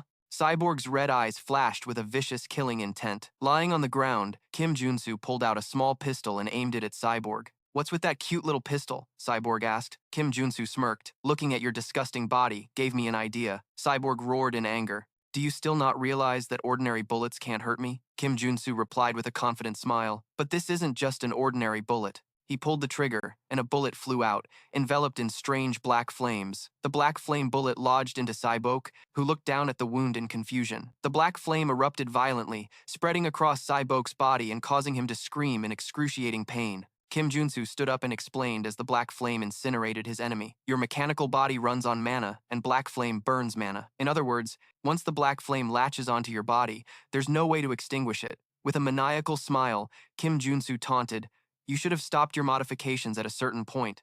You fool. Cyborg was thrown back by the black flames, his body beginning to disintegrate, and he could only groan in pain. Kim Junsu stood over Cyborg's dissolving body and said coldly, Goodbye. Cyborg's mechanical eyes cracked as he let out a final groan. Kim Junsu stood up straight, his blood-soaked sword dripping next to the vice chairman's lifeless body. He turned away, slinging his bag over his shoulder. Now, only the final step remained. From the rooftop of a building, a rifle began to fire. With a crazed smile, Kim Junsu rained bullets down on the remaining soldiers below, shouting, Time to wipe out the Laborers Association. He continued to fire into the chaotic crowd, remarking, They're just like headless chickens running around without their executives. The soldiers screamed in despair as they were taken down one by one, fleeing without any hope. Aha! Kim Junsu cheerfully continued to shoot, thinking to himself, Their screams are music to my ears. Suddenly, a powerful red sonic wave hit, forcing Kim Junsu to clutch his head in pain. My eardrums. Amidst the smoke and chaos, a tall figure in a neat suit walked forward. Kim Junsu recognized the battle cry. So he's finally joining the fight? A close-up on Park Dager's murderous face, his eyes glowing red like a tiger's. A status window appeared. Chairman of the Laborers Association, a level 4 superhuman. He roared, Stop right there! Park Dager stomped on the ground, launching himself into a terrifying jump, soaring straight up to the building where Kim Junsu was. He landed on the rooftop, facing Kim Junsu. Kim Junsu was completely shocked, his eyes wide with terror. What the hell? Did he just jump from the ground to the roof of a 5-story building? Park Dager clenched his mechanical hand, his face filled with rage. I have never suffered such a humiliation before. I will gladly punish you. He lunged forward, his fist enveloped in a turquoise energy, for messing with the Laborers Association. Kim Junsu hurriedly raised his sword to block, yelling, Damn it! The impact created a massive explosion of energy, destroying the rooftop's surface and sending Kim Junsu flying backward. Kim Junsu skidded across the floor, struggling to stay on his feet. He thought to himself that he would have been instantly defeated if he hadn't switched to defensive properties, but I can't beat him by fighting defensively. Kim Junsu swung his sword, creating a yellow, crescent-shaped energy slash that flew toward the chairman. Park Dager easily swatted the slash away with his hand. You use some interesting skills. Kim Junsu rushed forward, drawing his gun, and fired a blast of black flame at Dager. How about this? Park Dager crossed his arms, creating an invisible energy barrier that blocked the black flame. I like it. Kim Junsu gritted his teeth. Realizing the power gap, he easily blocked both my flash attack and my black flame. In the blink of an eye, Park Dager appeared right in front of Kim Junsu. He unleashed a series of lightning-fast punches to Kim Junsu's chest. Kim Junsu was sent flying, skidding across the ground. He realized in pain, he's unbelievably strong. Park Dager looked down at Kim Junsu with contempt. Is that all you've got? Kim Junsu thought in despair. As expected, this was impossible from the start. A detailed information panel about Park Dager appeared in Kim Junsu's mind, revealing he was a natural-born SR rank character, a level 4 superhuman of the Assault Warrior class with skills in Assault, Strength, Mana Defense, and Rage. Kim Junsu collapsed to the floor, his gun clattering beside him. He thought desperately, on the other hand, I'm just a beginner character, and he's way beyond my level. This gap is insane. He staggered to his feet, facing Park Dager, who stood a short distance away. The chairman asked condescendingly, "Is this your final struggle?" Kim Junsu, panting, asked back, "Do you know how I defeated your subordinates?" Park Dager looked slightly surprised. "What?" Kim Junsu explained, his voice full of defiance. "I defeated a Boni and VIP with white phosphorus rounds, and Saibok with an EMP bomb. Now, what do you think I've prepared for you?" Park Dager replied contemptuously. "Preparing to deal with me is impossible, you fool." A sinister and crazed smile appeared on Kim Junsu's bruised face. He uttered a single word. "No?" Park Dager's eyes narrowed slightly, a glint of caution flashing within them. Kim Junsu roared in pain as his body suddenly convulsed violently. A surge of red energy erupted from within him. He gritted his teeth, enduring the transformation. The only way for a level 2 superhuman to win against a level 4 superhuman, 2 notification panels appeared. Trait activated, mutant body. Trait activated, mutant muscles. His body swelled up, transforming into a giant red monster with a shaggy mane of hair and sharp fangs. And so, a new trait was displayed.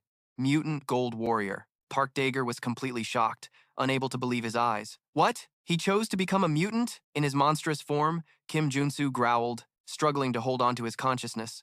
I'm going to lose myself at any moment. A flashback of his preparations appeared in his mind, but I prepared something for situations like this. The image focused on a pair of glasses on a table, Berserker's goggles, providing the Berserk trait to the wearer for a limited time. Kim Junsu picked up the glowing glasses. This is the item that will let me get the trait I need most right now. Back in reality, the monstrous Kim Junsu crushed the glasses into his chest, absorbing their energy. Berserk trait has been acquired.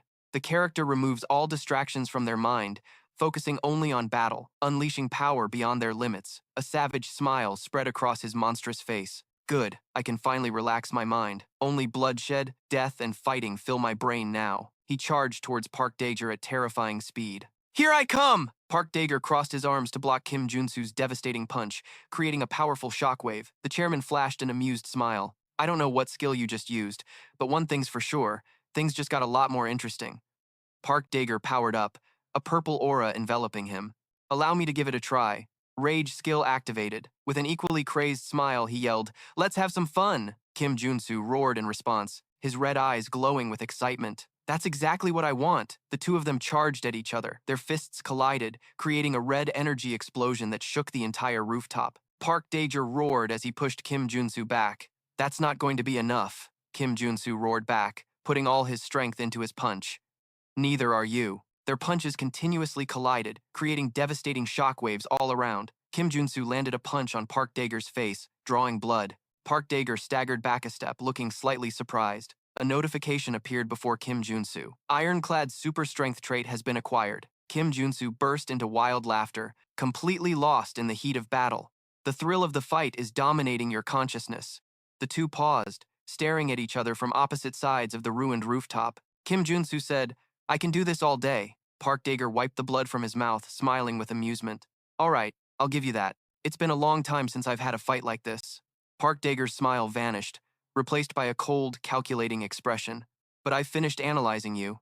Victory is mine! Kim Junsu roared, throwing a punch at his face. Don't get cocky! Park Dager easily dodged Kim Junsu's punch, thinking to himself, all you're doing is swinging your fists mindlessly. He weaved past and landed a precise punch to the chest, showing no fundamental flaws. Park Dager continued his assault, putting Kim Junsu on the defensive. Kim Junsu roared.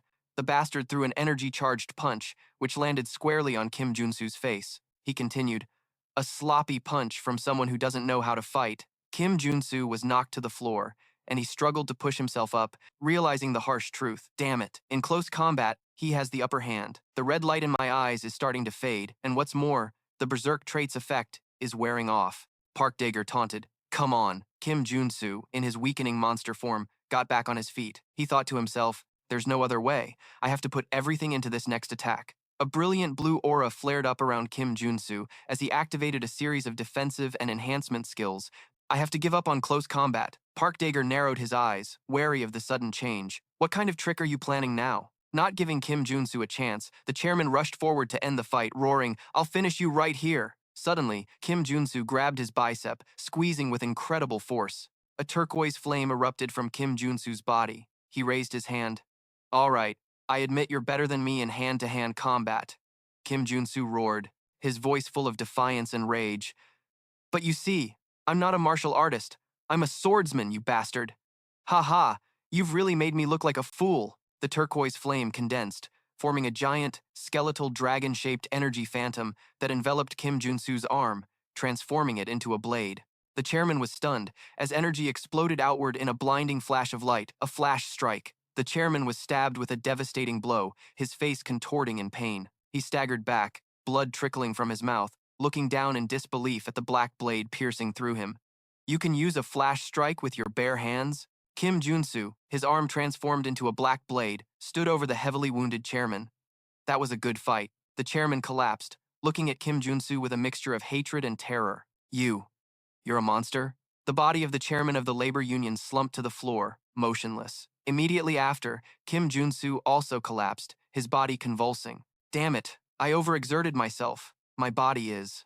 A notification appeared, unstable condition, changes detected in your body. He screamed in agony as his body began to transform uncontrollably. A brilliant golden pillar of light suddenly enveloped him. The golden light grew increasingly blinding, engulfing his monstrous form and reverting it back to human. Kim Junsu stood there, back in his human form, but with a more powerful physique, enveloped in golden flames. A notification appeared. Warrior Kim Superman, level 3. He let out a relieved smile. Thank heavens, I leveled up just in time. A sly glint appeared in his eyes.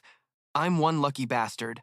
His last bit of strength depleted, he collapsed onto the ruined rooftop. He lay there unconscious amidst the rubble, a peaceful expression on his face. The scene shifts to a clean, modern room where Kim Junsu was floating in a glowing blue liquid. He slowly opened his eyes, looking around groggily. He woke up in a tank filled with recovery fluid. Am I home?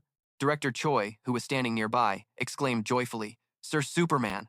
Director Choi rushed over and hugged Kim Junsu tightly, sobbing, You're okay. Kim Junsu was still confused. What happened, Director Choi? Director Choi continued to weep. I thought you were really dead back there. You were lying on the ground with all those guys from the labor union. Kim Junsu understood. Ah, so you brought me home, I see. The director explained. I noticed you were still breathing, so I put you in the Mana Spring.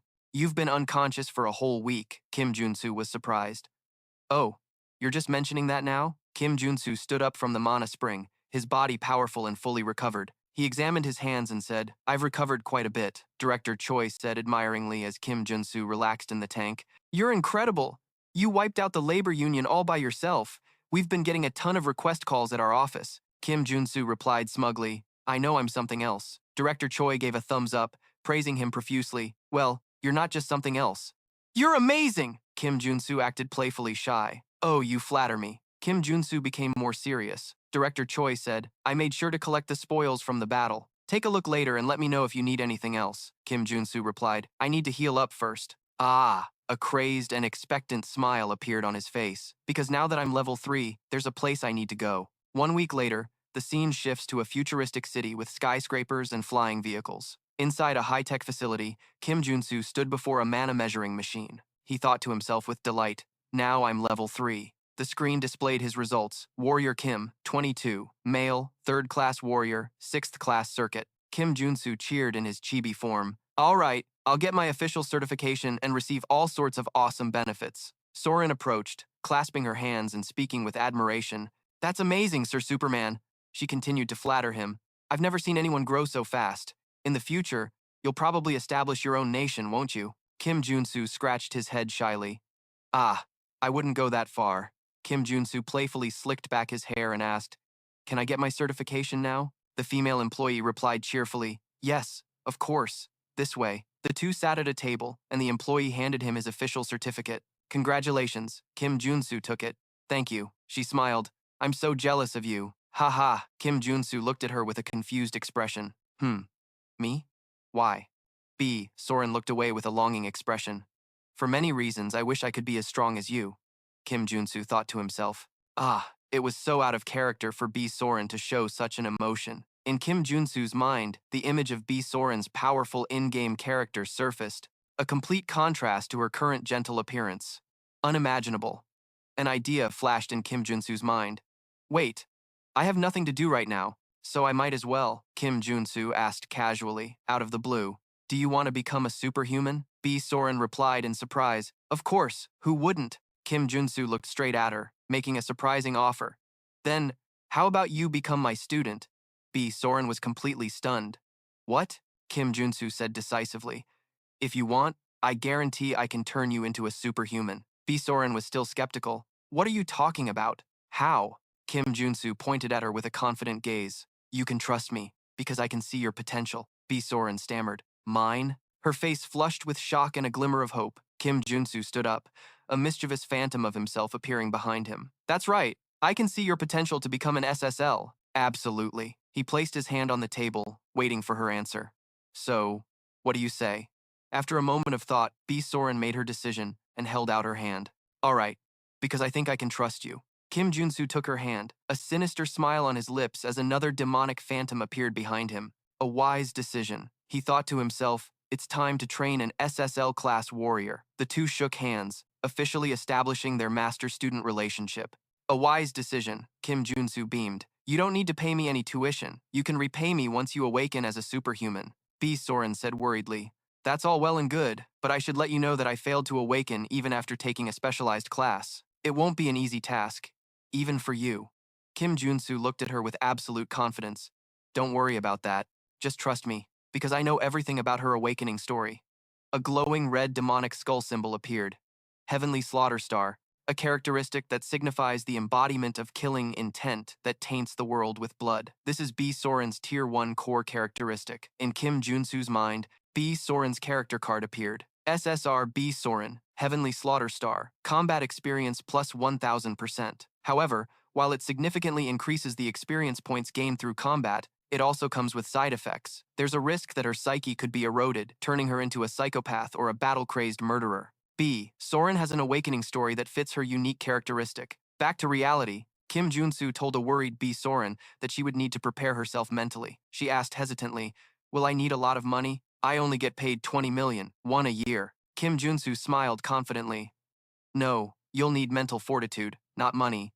B. Soren, in chibi form, looked completely bewildered. Another female employee approached their table. Excuse me, Mr. Kim. Someone is inviting you to a meeting. Shall we go to the lounge on the 5th floor? Kim Junsu watched the employee with a thoughtful expression. An invitation from the 5th floor. In the glass elevator, Kim Junsu stood with his arms crossed, looking out at the city view. He deduced that the superhuman tower divides floors based on level. Since I was called to the 5th floor, it means a level 5 superhuman has invited me there. As the elevator display showed the number 05, a possibility flashed in his mind. No one in particular came to mind. Could it be? The elevator doors opened, and a familiar voice rang out. Teacher? Kim Junsu was surprised. Suin, identified as the #1 security director, a level 5 superhuman, stood there with a radiant smile. Kim Junsu said, I sort of expected this, but is it really you? Suin smiled brightly and said, Congratulations on getting your level 3 certificate. The two hugged happily. Suin said, I'm so glad to see you here. Kim Junsu replied, Me too. Meanwhile, he was crying inwardly, even considering the guy's innate talent and wealthy family. Level 5. Isn't that too fast?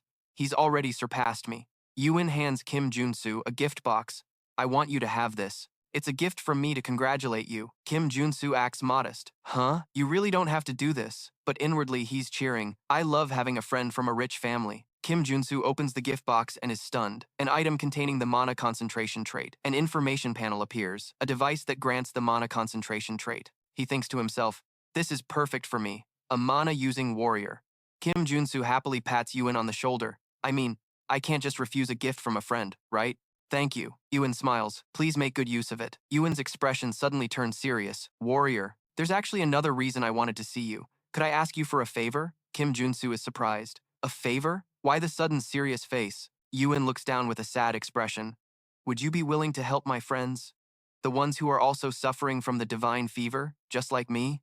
Kim Junsu asks immediately. Did they also get it from the False Father's church? Yuin confirms. Yes. I have 4 friends who have suffered from it since they were young. Kim Junsu thinks deeply. 4 people suffering from the divine fever, he says, as the silhouettes of the game characters appear in his mind. Wait a minute, is he talking about those characters? If so, this is a perfect opportunity for me to make things easier. Kim Junsu gives a benevolent smile. All right, of course, I can't just ignore people who are in need. Yuin clasps his hands gratefully. Ah, thank you so much, warrior. Kim Junsu adds, but can I meet them before we start the treatment? Yuen happily agrees. Of course, I'll arrange a meeting right away. The scene shifts to a luxurious sun-drenched mansion. Inside, Yuen introduces his 4 friends to Kim Junsu. Here they are, sir. Kim Junsu looks at them with a sharp gaze. Just as I expected, I was right. These are the side characters who supported the Paladin sign. He recalls their in-game information. They are all children of high-ranking families, who were basically held captive under the rule of the False Father's Church. Images of them in powerful battle armor flash through his mind. Kim Junsu gets straight to the point. Let's get things straight here.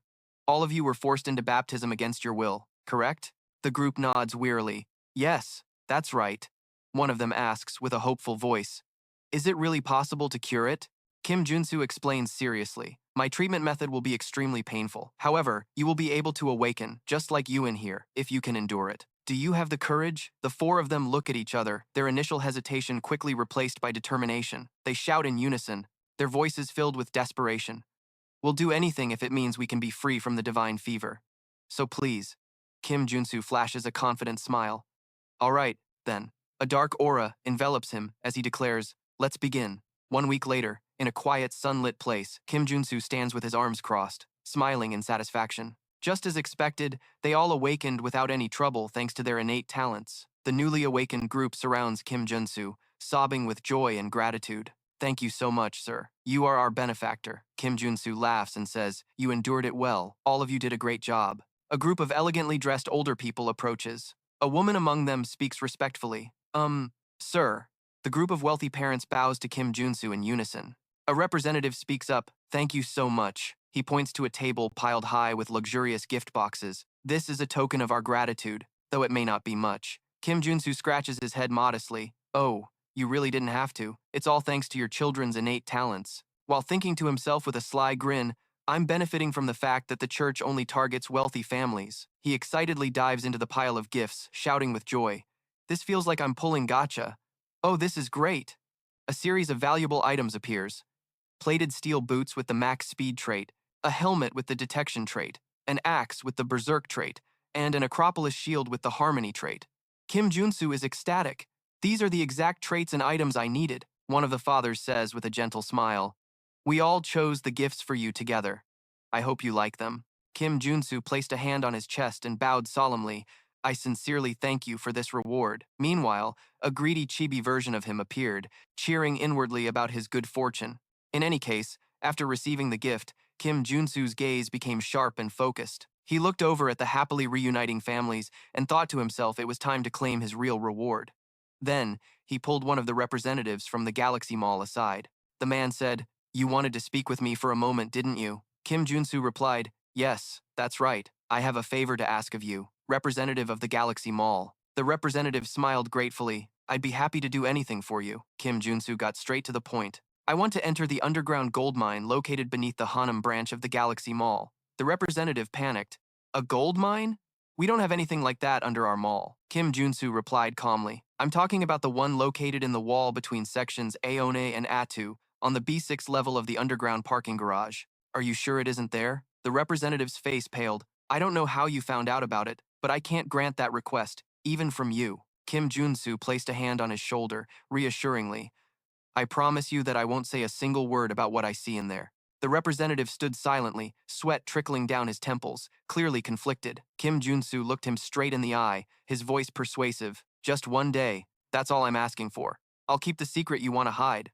The scene shifts to a vast, deserted underground parking garage. The camera focuses on pillars Aoni and Atu. Behind a broken wall between the two pillars is a dark cave entrance where Kim Junsu and Baek Soren are standing. Baek Soren exclaimed in amazement. I can't believe there's really a hidden space in the wall. Kim Junsu smirked. See, I told you this would be the place where you awaken. You have no idea how hard I worked to get here, Baek Soren asked worriedly. But are we really going to train in a secluded place like this? Kim Junsu replied cheerfully. Of course, I guarantee you it'll be a lot of fun. He thought to himself, characters with the Star of Slaughter trait can't be awakened through normal methods. He recalled information from the game. You need to put them in an extreme situation, fighting for their lives. And this place was a dungeon unknown to the world, and the very place where Baek Soren would awaken in the future. As they ventured deeper into the cave, Baek Soren trembled in fear.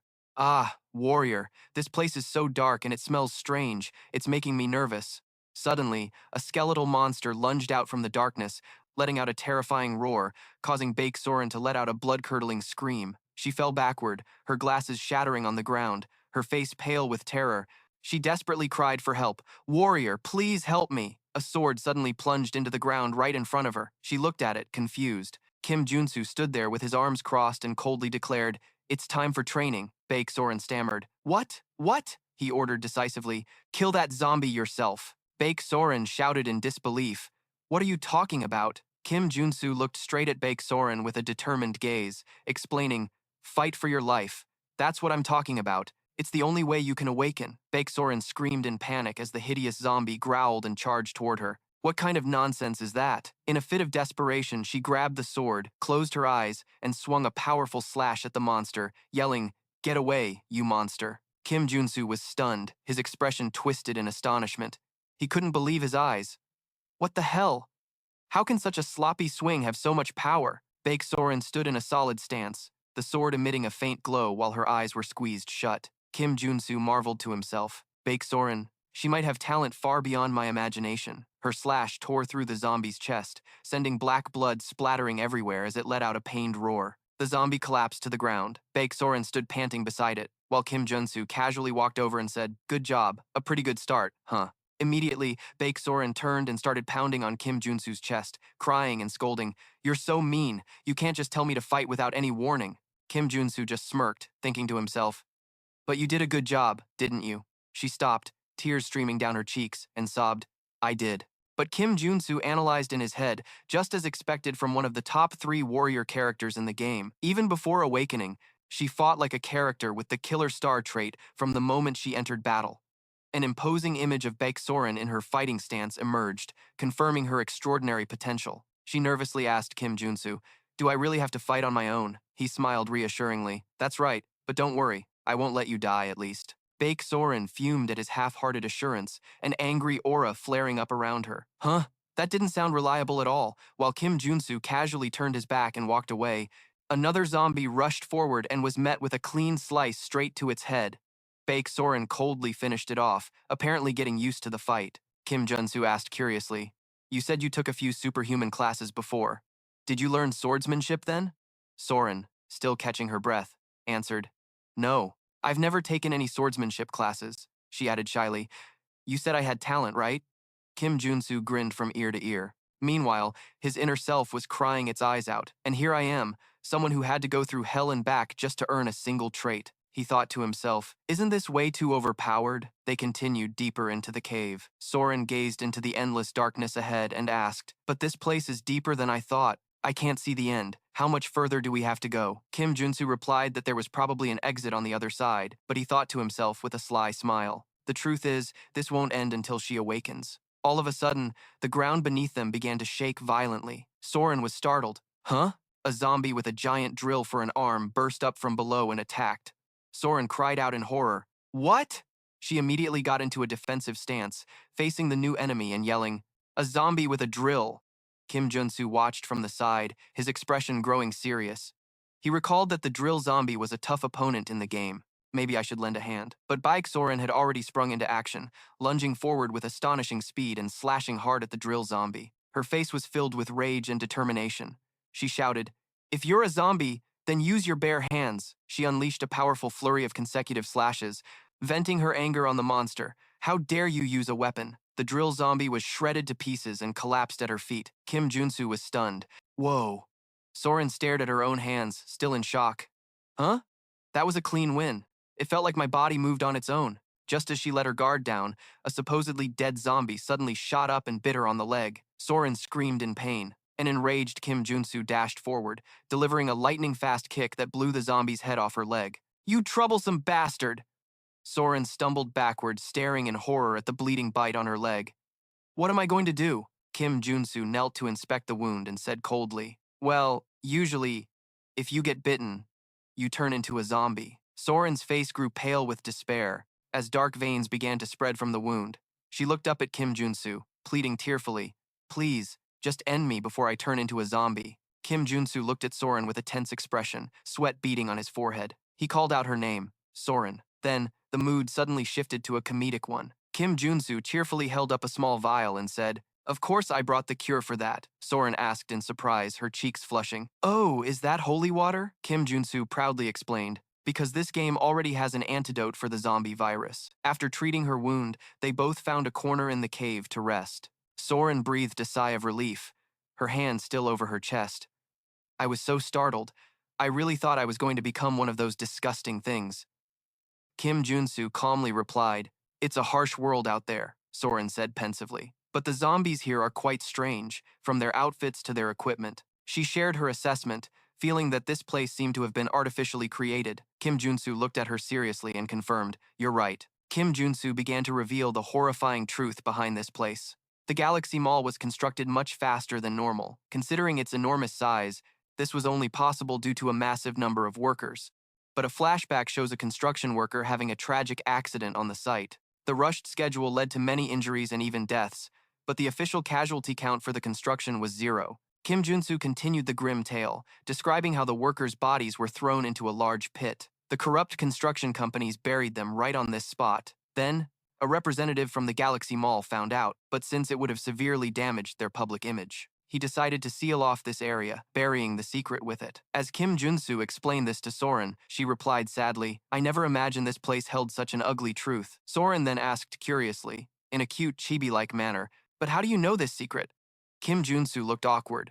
Well, a memory from the game flashed through Kim Junsu's mind. A zombie pandemic had devastated Ascension because his father had ordered the zombies unleashed to conquer the city, and the dungeon that opened was none other than the restricted area of the Galaxy Mall. Kim Junsu decided to hide the truth and gave a vague answer. Let's just say I have a special ability. Soren replied, Well, you already have plenty of those. Kim Junsu thought to himself. Since this is the place where Bak Soren awakens after being attacked by zombies, I thought it would be the optimal location for her awakening. But as he looked at Soren, who had her head bowed in sadness, there were still no signs. Soren whispered sorrowfully, The victims have to suffer even after death. Suddenly, Soren shot to her feet, clutching her sword with a fiery look of determination in her eyes. The least we can do is help them find eternal rest. Kim Junsu smiled in approval. Oh, it seems you've found your resolve. Soren continued, her voice firm. That, and I just have this strange feeling that I should keep fighting. Kim Junsu stood up, a sly smile on his lips. Not bad, let's go. He thought to himself, It's starting. The two of them entered a larger cavernous hallway as a chilling air enveloped them. It suddenly got so cold in here, Soren said, trembling. Kim Junsu grew wary. This place is strange. Be careful. Ahead of them was a cavernous warehouse door. Soren was astonished. This place is... As they got closer, they discovered an old cassette player sitting on a rock. The machine suddenly started playing a children's song with a distorted melody. There are 3 bears in one house. Papa Bear, Mama Bear, Baby Bear. Soren shuddered in fear. A children's fairy tale. How creepy. The sound from the machine suddenly became static and turned horrifying. 3 bears. In. 1 house. A wave of sound attacked their minds, causing Soren to clutch her head in pain. What is this? From the cave ceiling, a giant pillar of ice shot down to attack them. Kim Junsu shouted, Watch out, dashing forward and shoving Soren out of the line of attack. The sharp icicle pierced through Kim Junsu's shoulder, and he gritted his teeth in pain. Soren asked in a panic, Warrior, are you okay? Kim Junsu growled, I didn't expect an ambush like this. A colossal entity, formed from the fusion of countless ghosts, emerged with a growl. Amalgamated Demon, boss of the Galaxy Mall's restricted area. A Tier 3 mutation. Kim Junsu was stunned. A Tier 3 mutation? Kim Junsu pulled the ice shard from his shoulder and urged Soren, You have to get out of here. This isn't something you can handle. Soren hesitated, but the monster roared and created countless ice shards that shot toward Kim Junsu at terrifying speed. Kim Junsu swung his sword, creating slashes that shattered the ice shards, shouting, I don't want any popsicles. After the attack, he suddenly realized something and looked back in surprise. Huh? The monster's core suddenly glowed brilliantly, accumulating a massive stream of energy. It fired a destructive beam of ice energy. Kim Junsu couldn't react in time and took a direct hit. The energy beam engulfed him, slamming him against the wall. Warrior! Soren screamed in despair. Covered in sharp ice, Kim Junsu gritted his teeth and growled, Miss Soren, run. I'll try to buy some time. How can I just leave you here?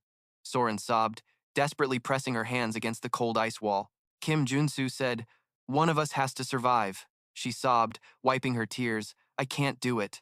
Kim Junsu softly called her name again. Miss Soren. Encased in the icy energy, Kim Junsu looked directly at her and revealed the reason. The reason I'm so sure of your talent is because you are the Heavenly Slayer star. Soren was stunned, her eyes still brimming with tears. I'm the Heavenly Slayer star? But that's impossible. Kim Junsu smiled despite his dire situation. So believe in yourself. With that, you'll be able to awaken. He looked at the monster gathering more power and said loudly, "And that concludes my lesson." The monster charged, aiming a barrage of sharp icicles straight at Kim Junsu. Trust me, Soren muttered, gritting her teeth in helplessness. How can I? Around her, the ground and air were torn apart by the pressure of the battle. Shattered ice fragments flew everywhere. Suddenly, Kim Junsu felt a change. He looked up and saw Soren standing there. Her long hair froze in a blast of icy energy. Miss Soren, she said softly to Kim Junsu. All right, I'll do it. A brilliant golden energy erupted around her, her eyes glowing red. She shouted with fierce conviction. I will believe in myself and in you, warrior. So don't give up. Her black hair turned a brilliant gold, an aura of power enveloping her. Kim Junsu watched the scene with a secret smile. The ice that imprisoned Kim Junsu shattered into pieces. He stood there completely unharmed, watching Soren radiate a golden aura and thought, an awakening. A notification panel appeared. Bake Soren, SSR rank warrior, level 1, superhuman. Soren looked at her hands, amazed at the power surging within. What is this power? She felt her true awakening. That's right, I've truly awakened. Meanwhile, Kim Junsu, who was behind, was also shattering the last layer of ice on his body. Suddenly, Soren turned around with a horrified expression. Kim Junsu smiled smugly, his expression completely changed. Now that you've awakened, it's time to end this charade. A charade? Soren asked, bewildered. Kim Junsu explained, the awakening of a heavenly killing star requires a life or death battle and the mental strength to overcome it. Soren realized the truth, her eyes trembling. You put yourself in danger just to awaken me? Kim Junsu summoned a giant greatsword, standing beside Soren with a confident look. You did great. Now it's time to fight. The heavenly killing star bin. The merged demon roared in anger, and the two took their stances, ready to face the boss. Soren said, It looks really angry. Kim Junsu replied, Don't worry, as long as you block its attacks before they hit your body. Kim Junsu skillfully dodged a hail of ice bullets, his greatsword drawing beautiful arcs of blue light. He glanced at Soren with a confident smile. See? Not too hard, right? But Soren was frozen solid by one of the monster's attacks. Kim Junsu asked worriedly, Are you okay? Then he thought to himself, Right, even though she's awakened, she's still only level 1. I can't expect her to do everything perfectly. The ice surrounding Soren shattered. She was completely unharmed and said, I got hit a few times, but it didn't hurt much. Kim Junsu grinned. Looks that way. A system window appeared, explaining, Everyone receives a starting trait after awakening. A card appeared with the trait, Indomitable, providing strong resistance against all abnormal statuses. A brilliant golden aura flared up around Soren. She said with an astonished look, I felt like I could die at any moment before awakening. This is fascinating, Kim Junsu thought, worthy of a broken character. She got the Indomitable trait, a Tier 1 defensive trait. Kim Junsu gave a sinister smile. He had his own secret too. And because I've awakened many others, I received the Clairvoyance trait, which lets me see all of an opponent's traits. He thought with glee, this is a super broken PvP skill. Awesome. The two faced the giant monster. Soren said hesitantly, I don't think I can be much help right now. Kim Junsu cheerfully reassured her. Don't worry about that. Kim Junsu looked ahead with a sly and determined smile. Now then, this is how you train your heavenly killing star. A storm of ice shards shot from the boss toward them. Both Kim Junsu and Soren skillfully dodged the ice projectiles, leaving trails of light behind them. Soren smiled confidently, a blue aura surrounding her as she moved. A new trait card appeared, Charge. Kim Junsu praised her, impressed. Nice, you've already learned Charge. He couldn't help but be amazed. Her growth speed in a single battle is incredible. Soren shouted excitedly, My body feels so light I could fly. It makes me want to keep fighting. Suddenly, Soren looked up with a surprised expression. Oh, the boss was forming two giant fists of ice, preparing to bring down a devastating blow. Kim Junsu leaped into the air, soaring past the two descending ice fists. He yelled at Soren, who was right under the attack. No, wait, I'll cut them down for you. But she replied confidently, It's okay. Soren also jumped into the air, a blue aura enveloping her. He easily dodged the attack. Another trait card appeared, Leap. Kim Junsu was completely surprised. Two giant ice fists smashed the ground, but both heroes were safe. Kim Junsu landed with a happy and proud smile. Good job. Soren landed beside him, her cheeks blushing as she smiled shyly. It felt like I was flying. Heh. Kim Junsu couldn't believe she could already use leap. Soren turned to Kim Junsu, her red eyes glowing with a fighting spirit. Phew. Warrior. What should I do now? Kim Junsu was a little worried. Would she surpass him instantly, just like Se-Ujin? They both turned back to face the boss. Kim Junsu gave instructions. Use the skills you just learned to draw its attention. In the meantime, I'll finish it off. Soren smiled confidently and agreed. Okay, got it. Kim Junsu looked a bit pressured. I've taught her everything she needs, so I have to end this as quickly as possible. Soren's foot stomped hard on the ground, gathering blue energy. She dashed around the boss at incredible speed, provoking it. Attack me again, you fool! As she fought, 2 more new trait cards appeared. Accelerate and Breakthrough. Kim Junsu watched in amazement as her figure multiplied due to her speed. She shouted with joy. Yaha! He thought she had gained new traits again. Her talent is really something else. Kim Junsu's sword began to glow with a brilliant golden light. He said with a confident smile, all right, now that I've helped Bak Soren so much with her awakening, it's time to end this quickly in one blow. He tightened his grip on his glowing sword. He swung his sword in a huge golden arc, unleashing a powerful attack called Flash towards the boss. While Soren was still drawing its attention, the golden energy slash struck the ice monster's core directly. The monster let out a final scream of pain as Kim Junsu's golden energy tore it to pieces. The explosion of golden light and melting ice fragments completely destroyed the amalgam demon. As the dust settled, Soren, her hair now back to black, looked at Kim Junsu with admiration. Wow, you're amazing, warrior. Kim Junsu ran a hand through his hair, trying to act modest. It was nothing special. A smartphone with a cracked screen fell to the ground from where the monster had vanished. Kim Junsu picked up the phone and said, So, this is the monster's mana core. Soren wondered how a smartphone could be its core. Kim Junsu explained, This often happens with monsters of this type. The phone's screen showed a video of a little girl happily singing a song about 3 bears in a house. A flashback showed the spirit of a deceased worker clutching the phone. An explanation appeared. A worker died here.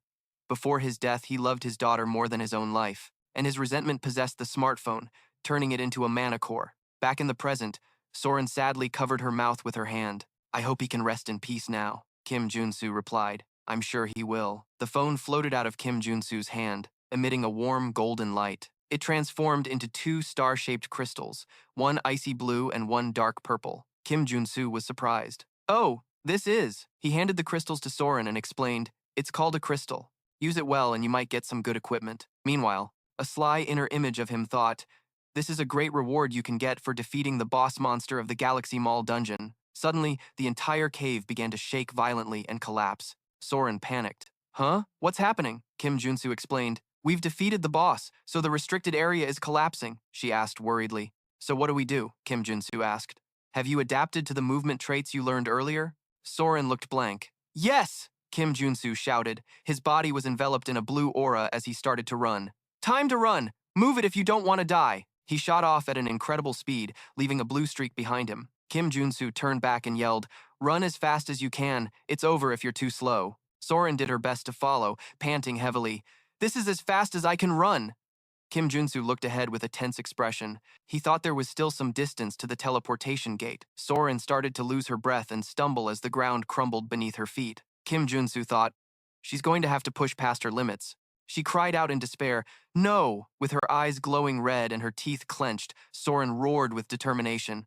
All right! A fierce red aura erupted around her. She screamed, I've awakened after everything I've been through. I can't die here for nothing. She pushed her body beyond its limits. Her speed skyrocketed incredibly. Kim Junsu saw a blue vortex of energy at the end of the cave. There it was, the portal. Soren asked, panting. Kim Junsu finally gritted his teeth, his expression conflicted. I can't help her because she still has one more trait to acquire. The reason she could become one of the best units in the game was because of 3 traits. A status window appeared.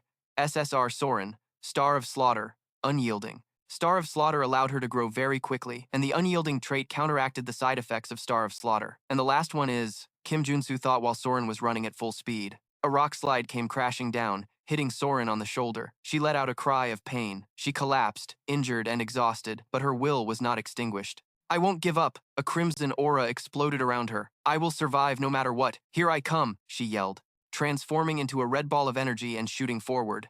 A new trait card appeared, Runaway Train. She charged like a meteor, smashing through every rock in her path. Kim Junsu looked anxiously into the thick dust. I can't see her anymore. His face was tense, sweat dripping down. Did she fail? Suddenly, a streak of red light shot out of the dust, flying straight towards him. Kim Junsu quickly caught the incoming Soren and yelled, "Let's go, hurry!" He held her tightly as they both dove into the portal. Kim Junsu blushed slightly. Oh, The two were enveloped in the portal's blue light as the dungeon completely collapsed behind them. A final trait card appeared, Narrow Escape, providing a second chance at life on the brink of death. The portal's light flashed and then vanished. Kim Junsu and Soren suddenly appeared in the middle of the mall's main hall to the astonishment of the crowd. Kim Junsu was sitting on the floor holding the exhausted Soren in his arms. Someone in the crowd exclaimed, "Where did they come from? They just appeared out of nowhere." Another person whispered, "They look so pathetic." Kim Junsu wiped the sweat from his forehead, smiled triumphantly and said aloud, "Yes, I knew you could do it." Then he thought to himself, "We even got the narrow escape trait. All three of Bak Soren's main traits have been collected." Soren called out weakly, "Warrior." Kim Junsu was startled, snapping out of his triumphant thoughts and focused on her. "Right, Bak Soren," he asked with concern, trying to help her up. "Bak Soren, are you okay? Can you stand?" Soren mumbled in reply, resting her head on his chest. "I'm fine," Kim Junsu retorted gently. "What do you mean, fine? Your face is all red."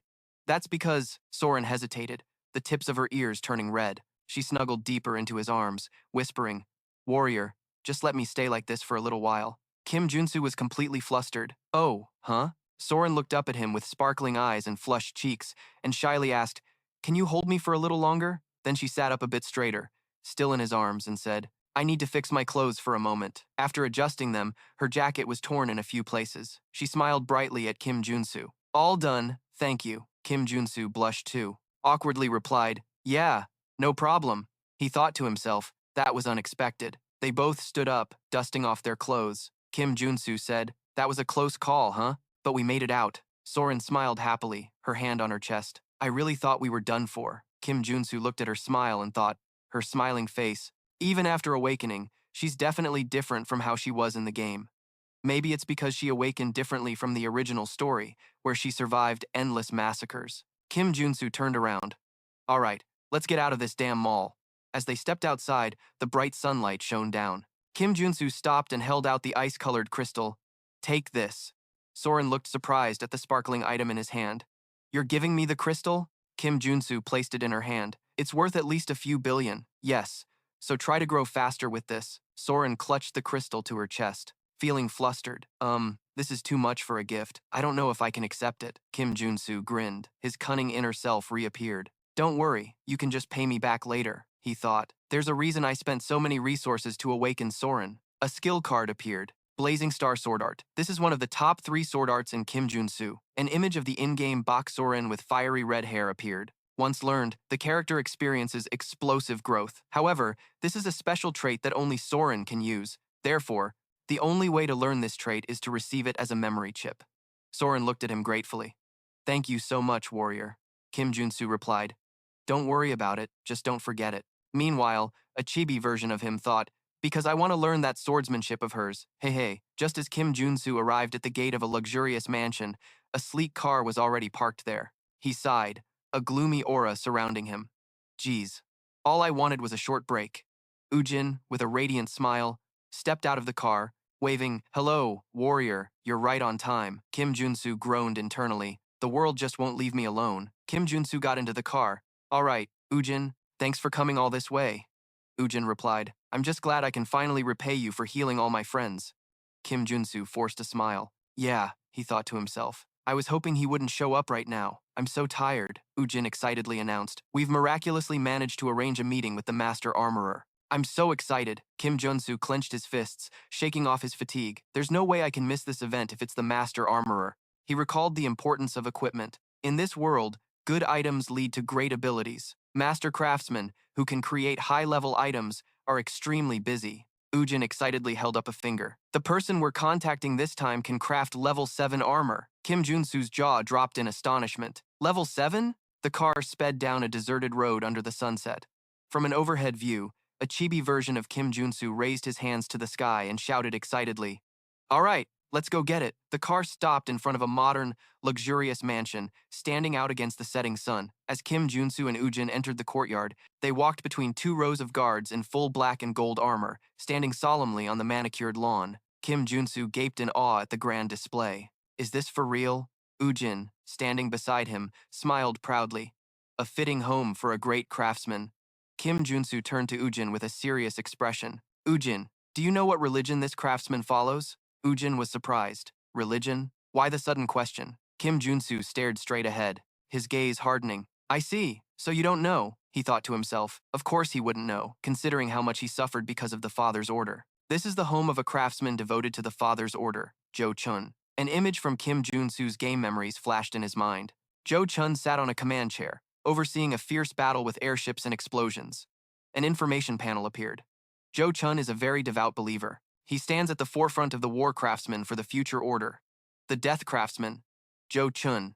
Back in the present, Kim Junsu walked with a calculating expression. I already refused to be baptized, yet he's still willing to make armor for me. What does he want from me? One of the guards held out an iron gauntleted hand, blocking their path and ordering, halt. The guard, whose helmet bore a cross, said, present your hand for identification. Ujin asked, confused. Identification? The guard suddenly grabbed Kim Junsu's wrist roughly. Show me your black flame. Kim Junsu winced in pain.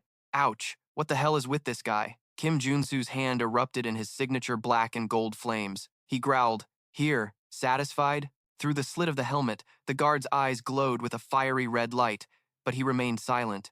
Ujin angrily stepped forward to intervene. What is the meaning of this? Let him go. We're clients with an appointment. An authoritative voice rang out, stop. At the same time, a large iron boot landed on the stone path. The man who had spoken was a muscular, middle-aged man with numerous scars on his face, sitting in a wheelchair. An information panel appeared. Who gave you permission to treat my guest like that? The information panel appeared. Master Blacksmith Jo Chun, level 6 superhuman. The guard bowed his head. Jo Chun looked at Kim Junsu and said, you're here, master, refusing baptism and awakening the black flame. Humph, you are indeed a precious guest. Kim Junsu rubbed his wrist, feigning a sulk. And this is how you treat me? Jo Chun chuckled lightly. Please forgive me. Jo Chun looked at Kim Junsu with a sharp gaze, the light and savior recognized by the saintess. Kim Junsu was completely stunned by this new title. Huh? The light and savior? What the hell is this nonsense? Jo Chun ignored his surprise and gestured for him to enter. Come on in. Let's discuss what kind of equipment you're looking for. Kim Junsu followed, but his eyes remained wary. Inside the forge, Du Chun pointed to two magnificent sets of knight's armor. Plate armor like this is my specialty, he continued. Since it's a request from the saintess, I can make it in this style if you wish. Kim Junsu remained silent, his eyes scanning the workshop, seemingly uninterested in the gleaming armor. After a moment, he cleared his throat.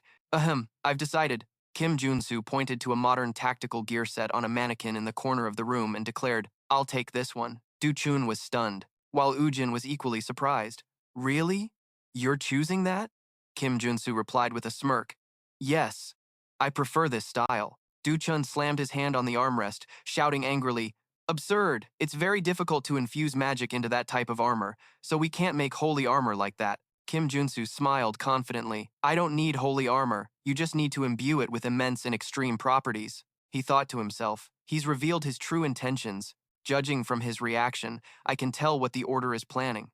An image from Kim Junsu's game memory appeared, explaining the armor he had just refused. Holy armor, also known as Paladin's armor. It provides an insane amount of stats for the wearer, but it has a fatal flaw. To properly utilize the armor, the user needs a lot of holy power. An illustration shows a player struggling to wear the armor set. Du Chun looked at Kim Junsu with a scrutinizing expression. Kim Junsu thought to himself, to increase my holy power, I would have to join a religion. They're pretending to give me something good while trying to trap me into their religion. Kim Junsu broke his train of thought, smiled warmly, and shook Do Chun's hand. Then I expect the best from you, Craftsman Chun.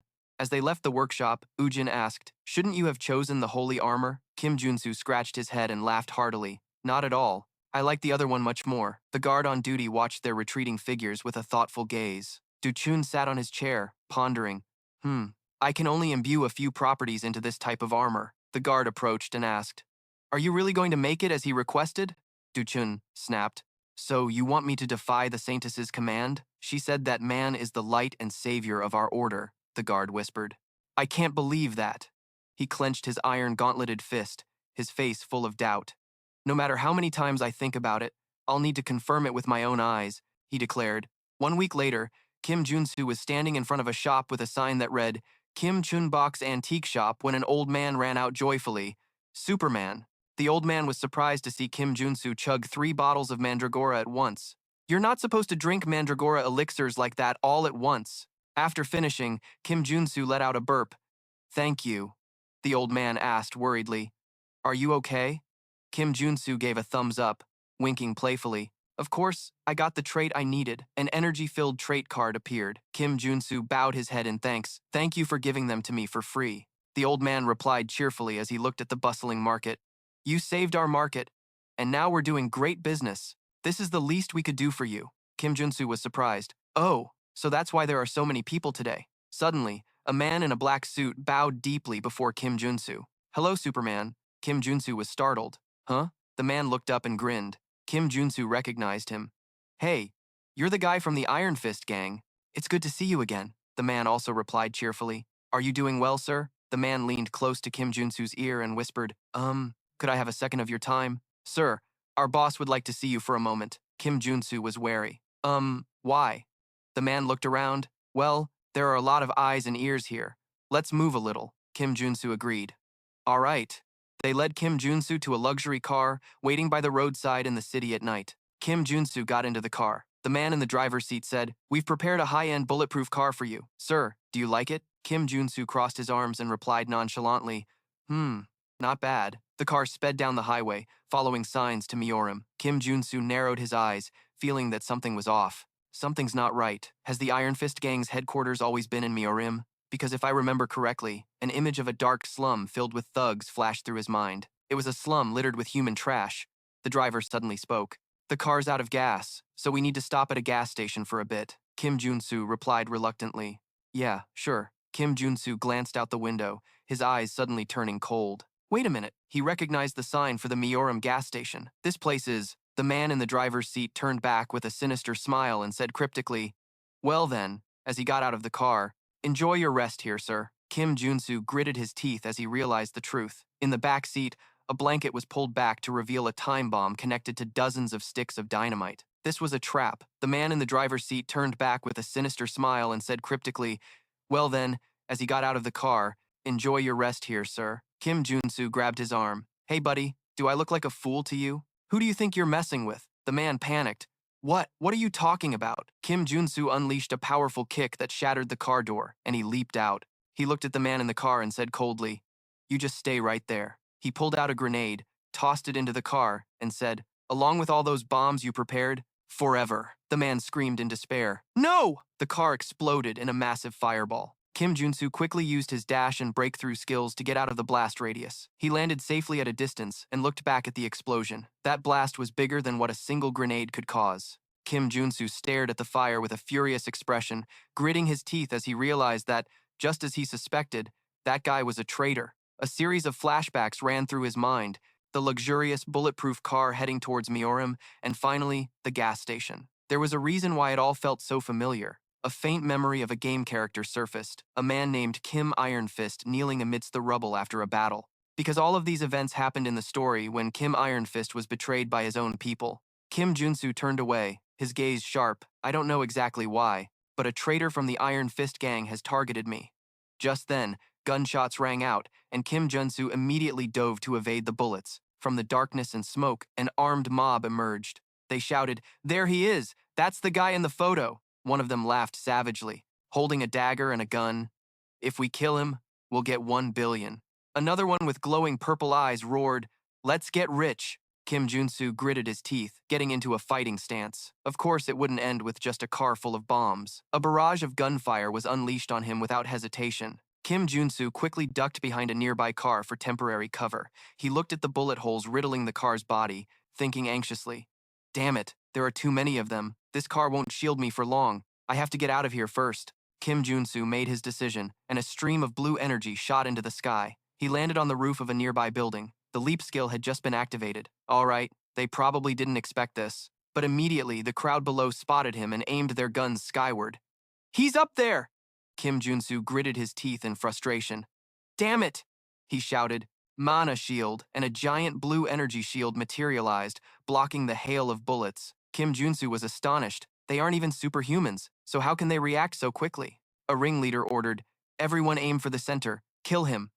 All their firepower concentrated on a single point on the mana shield, and cracks began to appear on its surface under the intense assault. Kim Junsu's eyes widened in horror. What is this insane accuracy? The shield shattered. Kim Junsu was thrown backward.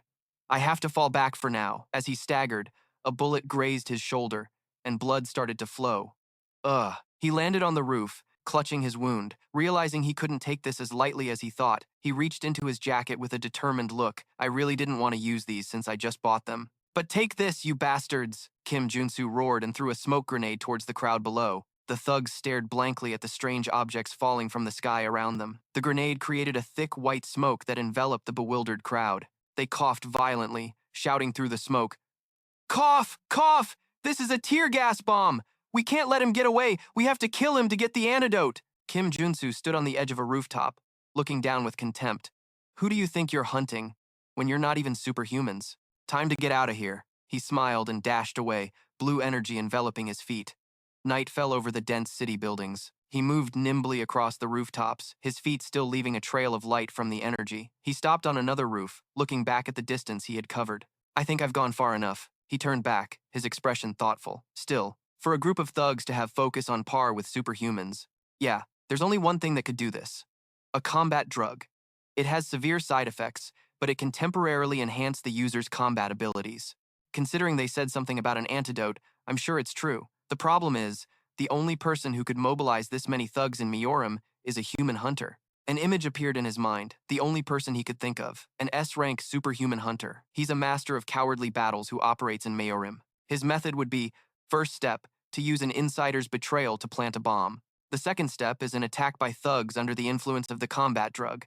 And third, Kim Junsu's eyes flashed blue as he realized the hunter's specialty. Sniping! Just then, a bullet shot forward with terrifying speed. He used all his strength to dodge, but the bullet still grazed him. Ugh, blood trickled from the wound on his forehead. He thought to himself, if I'd been even a fraction of a second slower, I'd definitely be dead. But he smirked, wiping the blood away with his finger. The risk for this gamble was worth it, because now I know where he's hiding. A burning building appeared in the distance. He stood there, silently looking toward the flames. Without a moment's hesitation, he leaped off the roof, rushing toward the burning building. He roared in anger, "I've got you now. You bastard!" He shot forward like an arrow through the night and the sea of fire. To defeat a human hunter who only snipes from a distance, I have no choice but to charge straight at him. The heat of the flames enveloped him.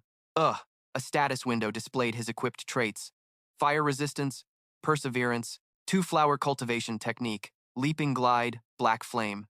He told himself, my entire body is burning, but I have to endure it, and make sure he can't shoot me because the smoke is blocking his line of sight. Ah! Another bullet pierced through the smoke and flames, heading straight for him. Kim Junsu's eyes focused intensely, analyzing the situation to fight against a skilled sniper. He looked up, and a metallic glint flashed through the smoke and fire, revealing the enemy's position. Kim Junsu, enveloped in a brilliant blue aura, laughed savagely as he rushed through the flames. There you are! Finding his position is the top priority. On another rooftop, the human hunter was kneeling, cursing in frustration. Damn it! He yelled, his eyes frantically searching through the smoke. I can't see him. From within the flames, a smug smile appeared on Kim Junsu's face. Through the rifle's scope, all the human hunter could see was a blurry silhouette amidst the sea of fire. Suddenly, a streak of blue light shot past the scope. Kim Junsu flew through the space between the two buildings, gun in hand, determined to get close to him and create an unexpected variable. The human hunter shouted in astonishment. He jumped! And finally, Kim Junsu arrived, pointing his gun straight at the enemy. The human hunter roared in anger. You dare challenge a sniper to a gunfight? Kim Junsu closed his eyes, and a series of trait cards like sniping, concentration, deep breath, and clairvoyance activated. He whispered, Black Flame. A stream of dark energy formed on Kim Junsu's gun and shot toward the human hunter. They both pulled their triggers at the same time. The hunter's bullet grazed Kim Junsu's shoulder. Kim Junsu gritted his teeth, thinking, damn it, he's definitely a sniper. I can't believe he landed a shot in this situation. With his eyes glowing yellow, he smirked, but the massive black flame bullet had also reached the human hunter. He let out a horrified scream as he was engulfed by the black flames. The black flames spread, burning the hunter's entire body. Kim Junsu said, My bullets are lethal even if they only graze you. He knelt, clutching his shoulder, trying to fight through the pain. Ugh! He stood up, looked at his burning enemy, and declared, I've won. Suddenly, Kim Junsu felt something was wrong. Oh, huh? He was astonished to see his feet sinking into the rooftop. He screamed when he realized it was a trap spell. The manhunter, despite being burned by the black flames, stood firm and roared, You little brat! He pulled out a vial of holy water and poured it over his head, extinguishing the black flames. Don't think it's over. Kim Junsu struggled in the magical mire. He realized his perilous situation. This is bad. I'm dead if I can't escape this trap. The manhunter roared with insane laughter. I'm going to fill you full of lead, Kim Junsu thought in a panic. If he puts out the black flame with holy water first, I'm a goner. Kim Junsu gritted his teeth, trying to escape. I didn't expect this to turn into a race against time. He activated his traits, mana shield, perseverance, and determination. Right now, I have to slow my sinking speed by reducing the magic damage. Next, the strength and super strength traits were activated. It was a brutish method, but Kim Junsu placed his hands on the trap's surface, mustering all his strength. Survival was paramount. A yellow stream of energy enveloped him as the purification trait activated. And with the purification trait, I'll destroy as much mana in the trap spell as possible. Just then, he looked towards the bewildered manhunter. Huh? He watched Kim Junsu gradually escaping, enveloped in the light of purification. The manhunter roared with a furious expression. I admit you resisted the trap spell, but you're too late. Kim Junsu gritted his teeth in horror. He had already extinguished the black flame. The manhunter reached for his gun. This is my victory. He laughed maliciously, picking up his gun and aiming it at Kim Junsu. If I kill him, I'll live in luxury for the rest of my life. Ha ha.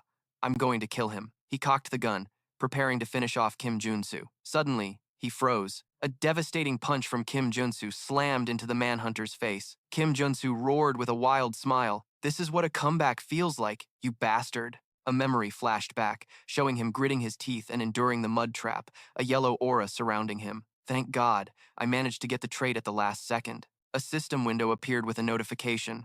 Earth resistance trait. You have acquired a new trait. Kim Junsu grinned widely. It worked. Back in the present, Kim Junsu grabbed the collar of the manhunter who was sprawled on the ground.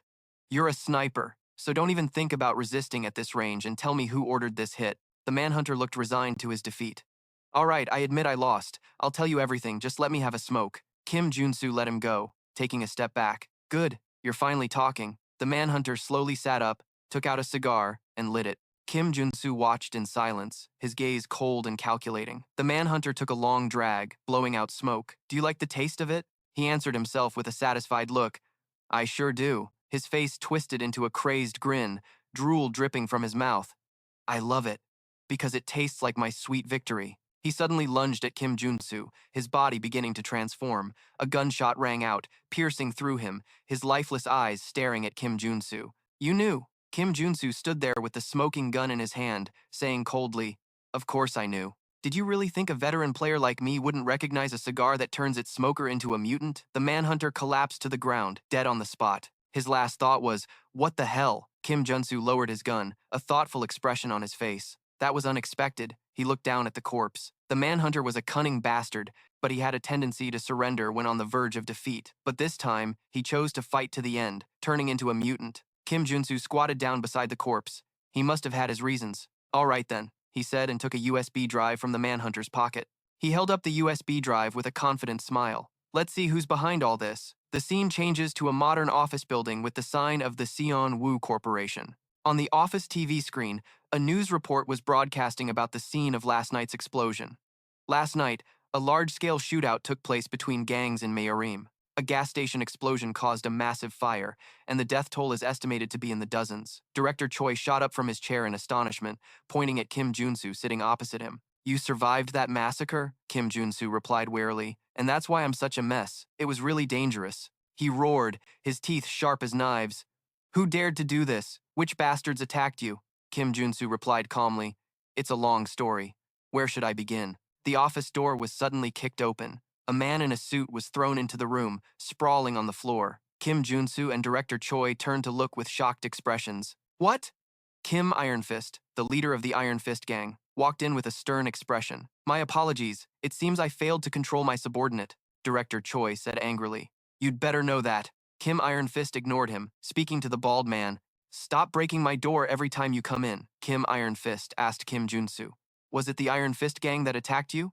The bald man anxiously massaged Kim Junsu's shoulders as he replied, it was one of our underlings. Kim Iron Fist grabbed the subordinate who had tricked Kim Junsu by the collar, forcing him to his knees. However, after I questioned the one responsible, I got some useful information.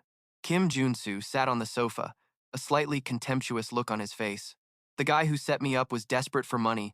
For a reason like that, Kim Iron Fist explained, while the subordinate was still kneeling on the floor, that he had lost everything to illegal gambling and was drowning in debt to loan sharks. Kim Iron Fist asked again, how did you know? Kim Junsu replied, well, the reason for his betrayal is pretty obvious, isn't it? Kim Iron Fist looked remorseful. Whatever the reason, it's my fault. I apologize once again. Kim Junsu seemed understanding, and the apology was accepted. Even as a boss, it's not easy to control every low-ranking member of the gang. Deep down, he thought Kim Iron Fist genuinely didn't know. A flashback image of Kim Iron Fist kneeling amidst rubble appeared. Kim Junsu thought, because if it hadn't been me, he would have been the target of the betrayal. Kim Iron Fist stood up, his face determined. I will take responsibility and find out who's behind all this. Kim Junsu smirked, holding up a USB drive. Oh, about that? I already have the evidence, Kim Iron Fist asked in surprise. It was a USB drive. Kim Junsu held the USB. A superhuman tried to kill me. I have this. Do you know how to use a computer? Director Choi puffed out his chest proudly. I have a degree for that too, he thought to himself. It's finally my time to shine. Director Choi's hands flew across the keyboard. The three of them looked at the computer screen as the bald man said, wow, this guy is a big shot. He's killed at least 20 superhumans. Kim Iron Fist said, I mean, his nickname is the Manhunter. Kim Junsu said, forget all that, just check the most recent request. Director Choi scrolled the mouse. The most recent one. Huh, it was one he received 3 days ago. Director Choi's face showed utter horror. The reward was 20 billion. Kim Iron Fist and Kim Junsu were just as shocked. 20 billion. The three of them crowded around the screen. Kim Junsu asked, who could pay that much money? The bald man said, the requester is. Kim Junsu was stunned. Someone from the Ascension Corporation? Director Choi asked again. Someone from a major corporation? Kim Junsu pointed at the screen. It's this person. Kim Junsu's face twisted in anger. Damn it, it's that bastard. A flashback image of the knight in holy armor appeared with a close-up on his eyes. A portrait of the knight appeared on the screen. Kim Junsu thought to himself, this is all messed up. Kim Junsu roared again. Damn it, it's that bastard. He recognized the person in the photo. He's the Paladin I saw at Joe Chun's place. Director Choi asked, why would this rich kid try to kill you? Kim Junsu replied, I have a suspicion. Can you show me the family tree for Ascension security? Director Choi quickly typed on the keyboard. Of course, just a second. He turned the laptop towards Kim Junsu. Here it is. Kim Junsu looked at the screen, thinking to himself, just as I expected. Now I can see what's going on. An advertisement image appeared. Ascension Security, a private military company under the corporation, one of the 5 major military corporations in Aranciona. The family tree was displayed. Leon, the eldest son of the head of Ascension, was originally first in the line of succession. An image of Leon in knight's armor, standing in the spotlight. However, after receiving baptism from the Holy Order and becoming a paladin, he was pushed far down the line of succession.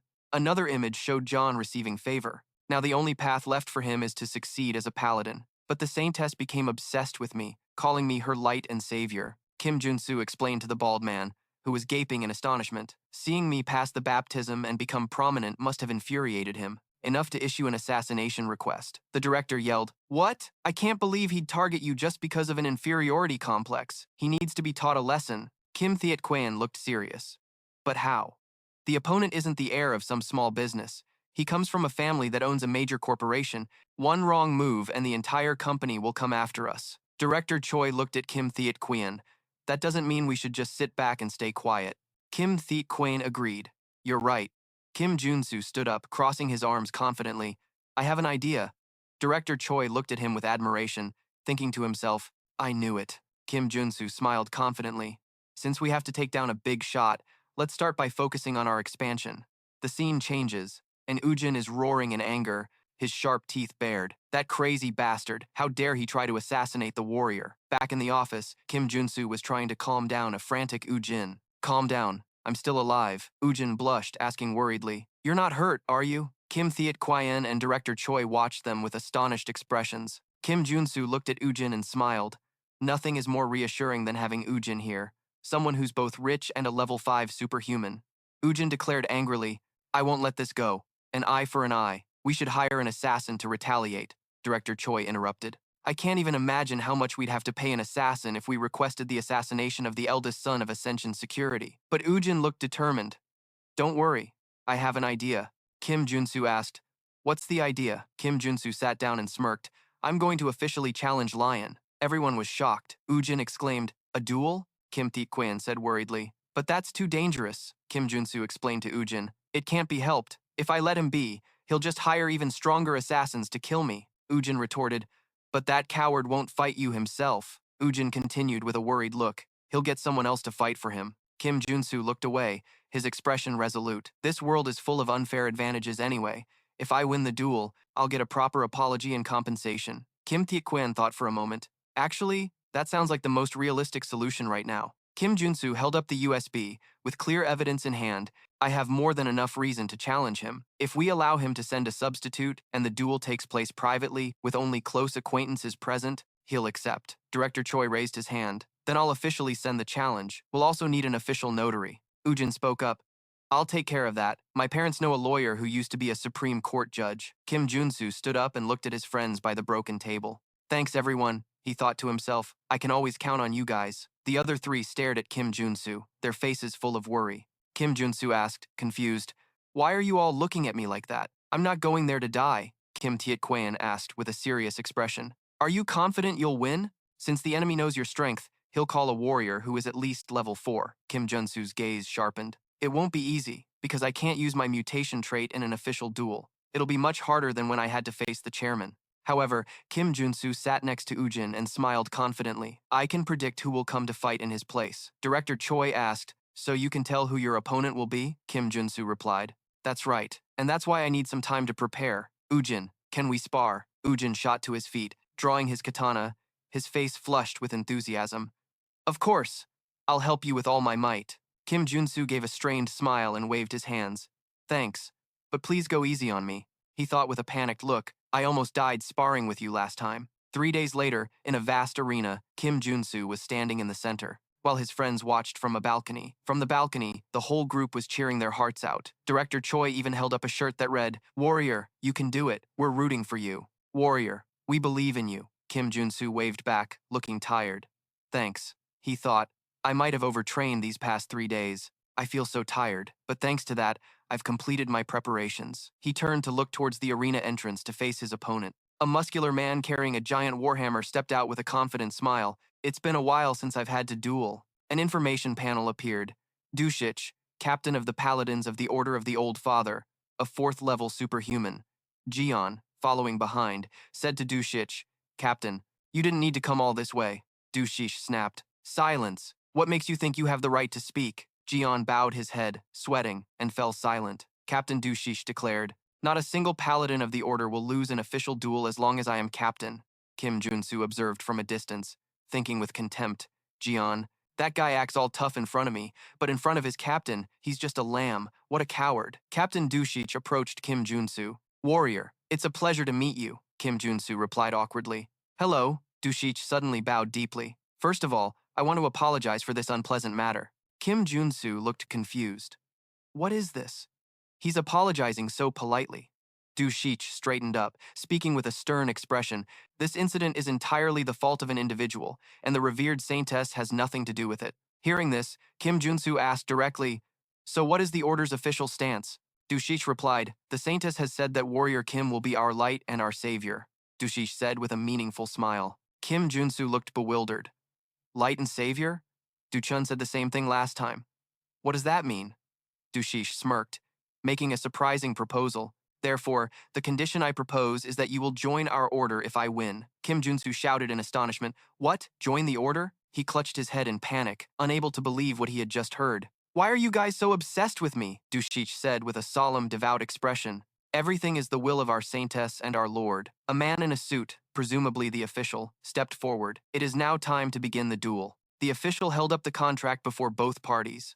Now that everyone is present, please confirm the contract for the duel vow. If the paladin wins, Warrior Kim will join the Order of the Old Father. Kim Junsu stood there with a resolute expression, listening to the terms that bound him. The official looked towards Jian, who was standing and observing. And if Warrior Kim wins, Jian will be forbidden from harming Warrior Kim, both directly and indirectly, and will have to pay compensation. Is that correct? From both sides of the arena, both parties confirmed in unison, correct. A glowing red magic heart appeared on Kim Junsu's chest. He thought to himself, in Exensun, a dual vow is a magical oath, so your heart will explode if you break it. Even in this chaotic world, no one is crazy enough to break such a vow. A similar magic heart also appeared on Dushish's chest, officially binding him to the oath. The official continued, I will now proceed to confirm the rules of the duel. This duel will follow the international standard regulations established by the Superhuman Federation. All superpowers and personal weapons may be used. Kim Junsu's friends watched from a balcony with worried expressions. However, consumable items must be crafted on site. The other paladins stood guard, forming a silent barrier. Dushich pounded his chest, declaring loudly, I am ready, Kim Junsu said. I will now craft my consumable items. He took the ingredients out of his pouch. The official announced, understood. The time limit is 10 minutes per item. Kim Junsu held up 3 elixirs of different colors that he had just crafted in the blink of an eye. He grinned confidently. Basically, I'm an alchemist if I just convert my attributes like this. 3 attributes appeared: concoction, crafting, and modification. These are elixirs that can counter a paladin. The official confirmed, elixir of steel body, elixir of lightning, and elixir of the magic dragon. Is that correct? Kim Junsu replied decisively. Yes, I will consume these. Without a moment's hesitation, he downed all 3 potions at once, thinking to himself, doping is essential when it comes to PvP. Tossing the empty vials away, Kim Junsu signaled that he was ready.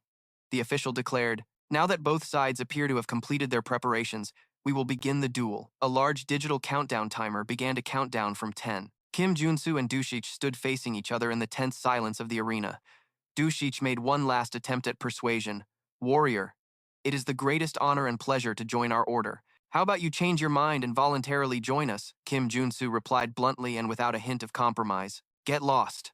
Duich sighed, accepting reality. Well, then it can't be helped. He swung his hammer, and a golden aura of energy began to envelop his body. Duich looked at Kim Junsu with absolute confidence. But you don't need to worry too much.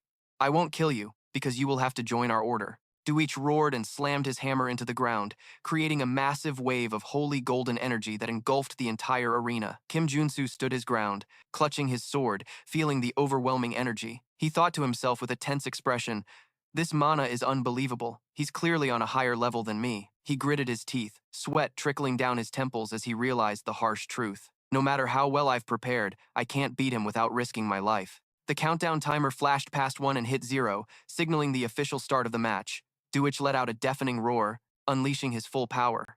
The wave of golden energy completely destroyed the arena floor.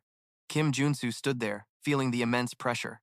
Suddenly, he vanished. He looked around the devastated landscape and couldn't see his opponent anywhere. Where did he go? Suddenly, Duich appeared right behind him, charging at an incredible speed. Kim Junsu realized, no, he simply activated the charge trait. Duich swung his giant warhammer straight at Kim Junsu. Warrior Kim, you will become a god, Duich roared. Kim Junsu exclaimed in horror. What? A god? Duich's attack created a blinding explosion of golden light, engulfing the entire arena.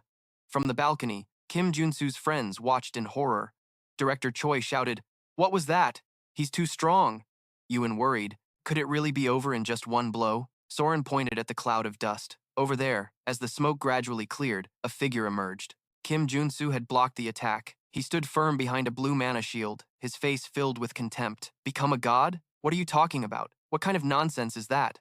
Duich was surprised by Kim Junsu's defensive capabilities. Kim Junsu analyzed the situation. Just as expected, he charged in using the charge trait right from the start. It's a top-tier trait for surprise attacks, but if I was already aware of it, there's no reason I couldn't block it. He activated a series of defensive traits: area shield, mana shield, protective mana defense, 2-flower cultivation technique, and mana heart. However, he looked at the cracks on his shield with a worried expression. Even so, that attack still managed to crack my 3-layer shield. Duich showed his admiration. For a 3rd-level warrior to block my surprise attack, I now understand the Saintess's remarks. Kim Junsu snapped. Stop spouting nonsense and explain. First you call me the light and the savior, and now a god? Duich explained with a confident smile. It's exactly as it sounds. You, Warrior Kim, are the hope of our order and the champion who will save us from the coming apocalypse. Kim Junsu's eyes sharpened as he began to piece things together. The hope of the false order. Now that I think about it, The god they serve is currently dead. A memory from the game surfaced. A bloody battle with a monstrous god. A few years later, when the stars align, the Saintess holds a revival ceremony for their god, and a bloody battle begins in the middle of Seoul. Kim Junsu looked at Duich with a horrified expression as he realized the truth. Don't tell me by savior you mean a vessel for your god? Duich's face became fanatical. Precisely, a noble sacrifice and a sacred offering. Kim Junsu roared in anger from behind his shield. You crazy bastards! Oh, so you plan to sacrifice me from the very beginning, Duich continued. Your body and soul will become a part of the Old Father and his incarnation. Duich laughed with great confidence. Because you will lose this duel and join our order. Kim Junsu charged forward, swinging his sword with all his fury. Get lost! Duich easily blocked Kim Junsu's attack with his shield. The force of the impact was so strong it sent Kim Junsu flying backward. Duich had to brace himself against the force from Kim Junsu's sword, a look of astonishment on his face. Such power. Kim Junsu smirked, confused. Huh? A trait window appeared, showing he had switched to an offensive skill set. Attack, charge, endurance, strength, super strength, and perseverance. Of course you're confused. I've changed all my traits to one suited for an offensive warrior. And now, Kim Junsu shouted and charged in to attack, creating a whirlwind of golden sword energy. He unleashed a series of combination attacks, using the mountain-breaking swordsmanship, sword techniques, and destructive strike attributes. I'll attack you with super warrior attributes to mess with you. Duich laughed loudly as he parried the blows. Your swordsmanship is pretty insane, isn't it? Kim Junsu thought to himself. Good, now he's focused on defense. Taking advantage of a momentary opening from Duich, Kim Junsu shouted, You left yourself open! He landed a heavy blow on Duich's side. Duich smirked, taking the punch without flinching. Oh, this is starting to get interesting, isn't it? Kim Junsu rejoiced inwardly. It's working. My 3 days of preparation weren't for nothing. A flashback of Kim Junsu's training session with Ujin appeared. The reason I trained with Ujin wasn't just to get the attributes I needed for this fight, but also to learn how to instantly switch my attributes in a split second by fighting against a superhuman of a higher level than me. Back to the fight. Kim Junsu quickly switched to defensive attributes as Duich counterattacked. Using the defensive attributes, while defending, he dodged a powerful attack from Duich, then immediately switched to offensive attributes to counter. Using offensive attributes when needing to attack, he unleashed a series of combination attacks, using other warrior attributes when needing multiple strikes. Duich muttered while struggling to block. Damn it! Kim Junsu roared. Here I come. His eyes glowing red as a crimson aura enveloped him. Using other warrior attributes and seizing the opportunity to attack, he thought, for a level 3 person fighting against a level 4 superhuman, all I can do is swap my attributes while fighting. He unleashed a powerful slash. Duich quickly raised his hammer to block, thinking, It feels like I'm fighting against 4 different warriors. Duich gritted his teeth, sweat pouring down. How is this possible? Kim Junsu's power was too great, sending the hammer in his hand flying. From the stands, Jian and the other paladins watched in horror. How can this be? Impossible! Duich staggered to his feet, his face filled with astonishment. He stared at Kim Junsu, unable to believe what had just happened. Kim Junsu stood firm in the middle of the ruined arena, his sword held high. I will win this fight. I have no intention of becoming a sacrifice for your corrupt order. Duich sighed. I admit it. Fine, I'll admit it. I can't go easy on you anymore. He laughed maniacally as a golden aura enveloped him. I don't even care about the sacrifice or anything anymore. I might get killed, so get ready. Duich charged forward. His shield was thrown with immense power. Kim Junsu stood his ground defensively, thinking, such a straightforward attack won't work. His mana shield shattered instantly, sending him flying. He staggered to his feet, thinking, damn it, the power just increased. Was he really holding back on me this whole time? Duich roared, how dare you mock my order, and threw a powerful punch. Ugh! Kim Junsu was sent flying, crashing hard onto the arena floor. Ugh! Duich stood there, enveloped in golden light. If you apologize now, I will accept your surrender. Kim Junsu slowly rose from the rubble. No. He smirked, his face full of defiance. There's no way you can win unless you kill me. The two charged at each other, golden and blue sparks clashing violently. A series of attacks and defenses were exchanged at blinding speed. Kim Junsu was thrown back after a powerful collision, both of them panting heavily, their bodies covered in wounds. Duich's eyes flashed with determination. It's time to end this pointless battle. He raised his shield to the sky, praying, Oh, old father. A massive whirlpool of water began to form around him. The whirlpool turned into a torrential downpour, submerging the entire arena. Kim Junsu gritted his teeth. That's Odysseus's ultimate move, Dark Tsunami. He was swept into the chaotic current. Now that I'm seeing it firsthand, it's a true catastrophe. Kim Junsu's face was filled with determination. I'll lose 100% if I get hit by that, but there's no way to dodge it. He stood firm before the approaching tsunami. To win this battle, I have to overcome it. A white light enveloped Kim Junsu. I'm scared, but I have to believe in the attributes I've built as Warrior Kim, the mountain-breaking swordsmanship, which I have never missed a day of practicing. The swordsmanship I learned while training with Sign, the two-flower cultivation technique I spent so much time practicing, the mana heart that has grown along with me, the charge I gained through desperate willpower, and the ultimate move that can cut through any substance in this universe, lightning flash. He stood there, a giant pillar of white light shooting up from his body. I will believe in my traits, and the time and effort I've poured into them. He swung his sword, creating a brilliant flash of light that clashed with the tidal wave. Two massive streams of energy collided, creating an explosion of pure white light. From the stands, Duan and the other paladins had to shield their eyes from the blinding light. What is this? Kim Junsu's friends were just as astonished. What's happening? As the light faded, Kim Junsu was standing in the middle of the ruined arena. While Dushish had fallen, Kim Junsu coughed up blood, his body trembling from exhaustion. Dushish looked up, a satisfied smile on his face. That was a great fight. The warrior collapsed. With a fatal wound on his back, Dushish lay motionless on the arena floor. The officiator raised Kim Junsu's hand. The match is over. The winner is Warrior Kim. Kim Junsu's friends cheered and ran down to the arena. Kim Junsu breathed a sigh of relief, smiling. I did it. I managed to defeat a higher-level superhuman without using my mutation trait. Ujin rushed over and hugged him tightly. Master, you're really the best. The whole group gathered around him. Kim Cheo-kwon said, that was almost inhuman. Director Choi shouted, I knew you'd beat him. The girl said, I can't help but be amazed by what you just did. Suddenly a voice yelled, You bastard! From the stands, John suddenly leaped down into the arena, swinging a hammer towards the still celebrating Kim Junsu. Ujin reacted instantly, firing a huge blast of blue energy that sent him flying. John was thrown back, screaming in pain. Arg! His comrades rushed to his side. Ujin stood protectively in front of Kim Junsu, an angry blue aura enveloping him. You low-life scum, how dare you refuse to accept the results and attack our master? Do you really want to die? The officiator and the lawyers also rushed out to intervene. Sir John, you must not forget the magic oath. If you act rashly, your heart will explode. John knelt, clutching the throbbing magic heart in his chest. Warrior Kim, because of you, our captain is now dead.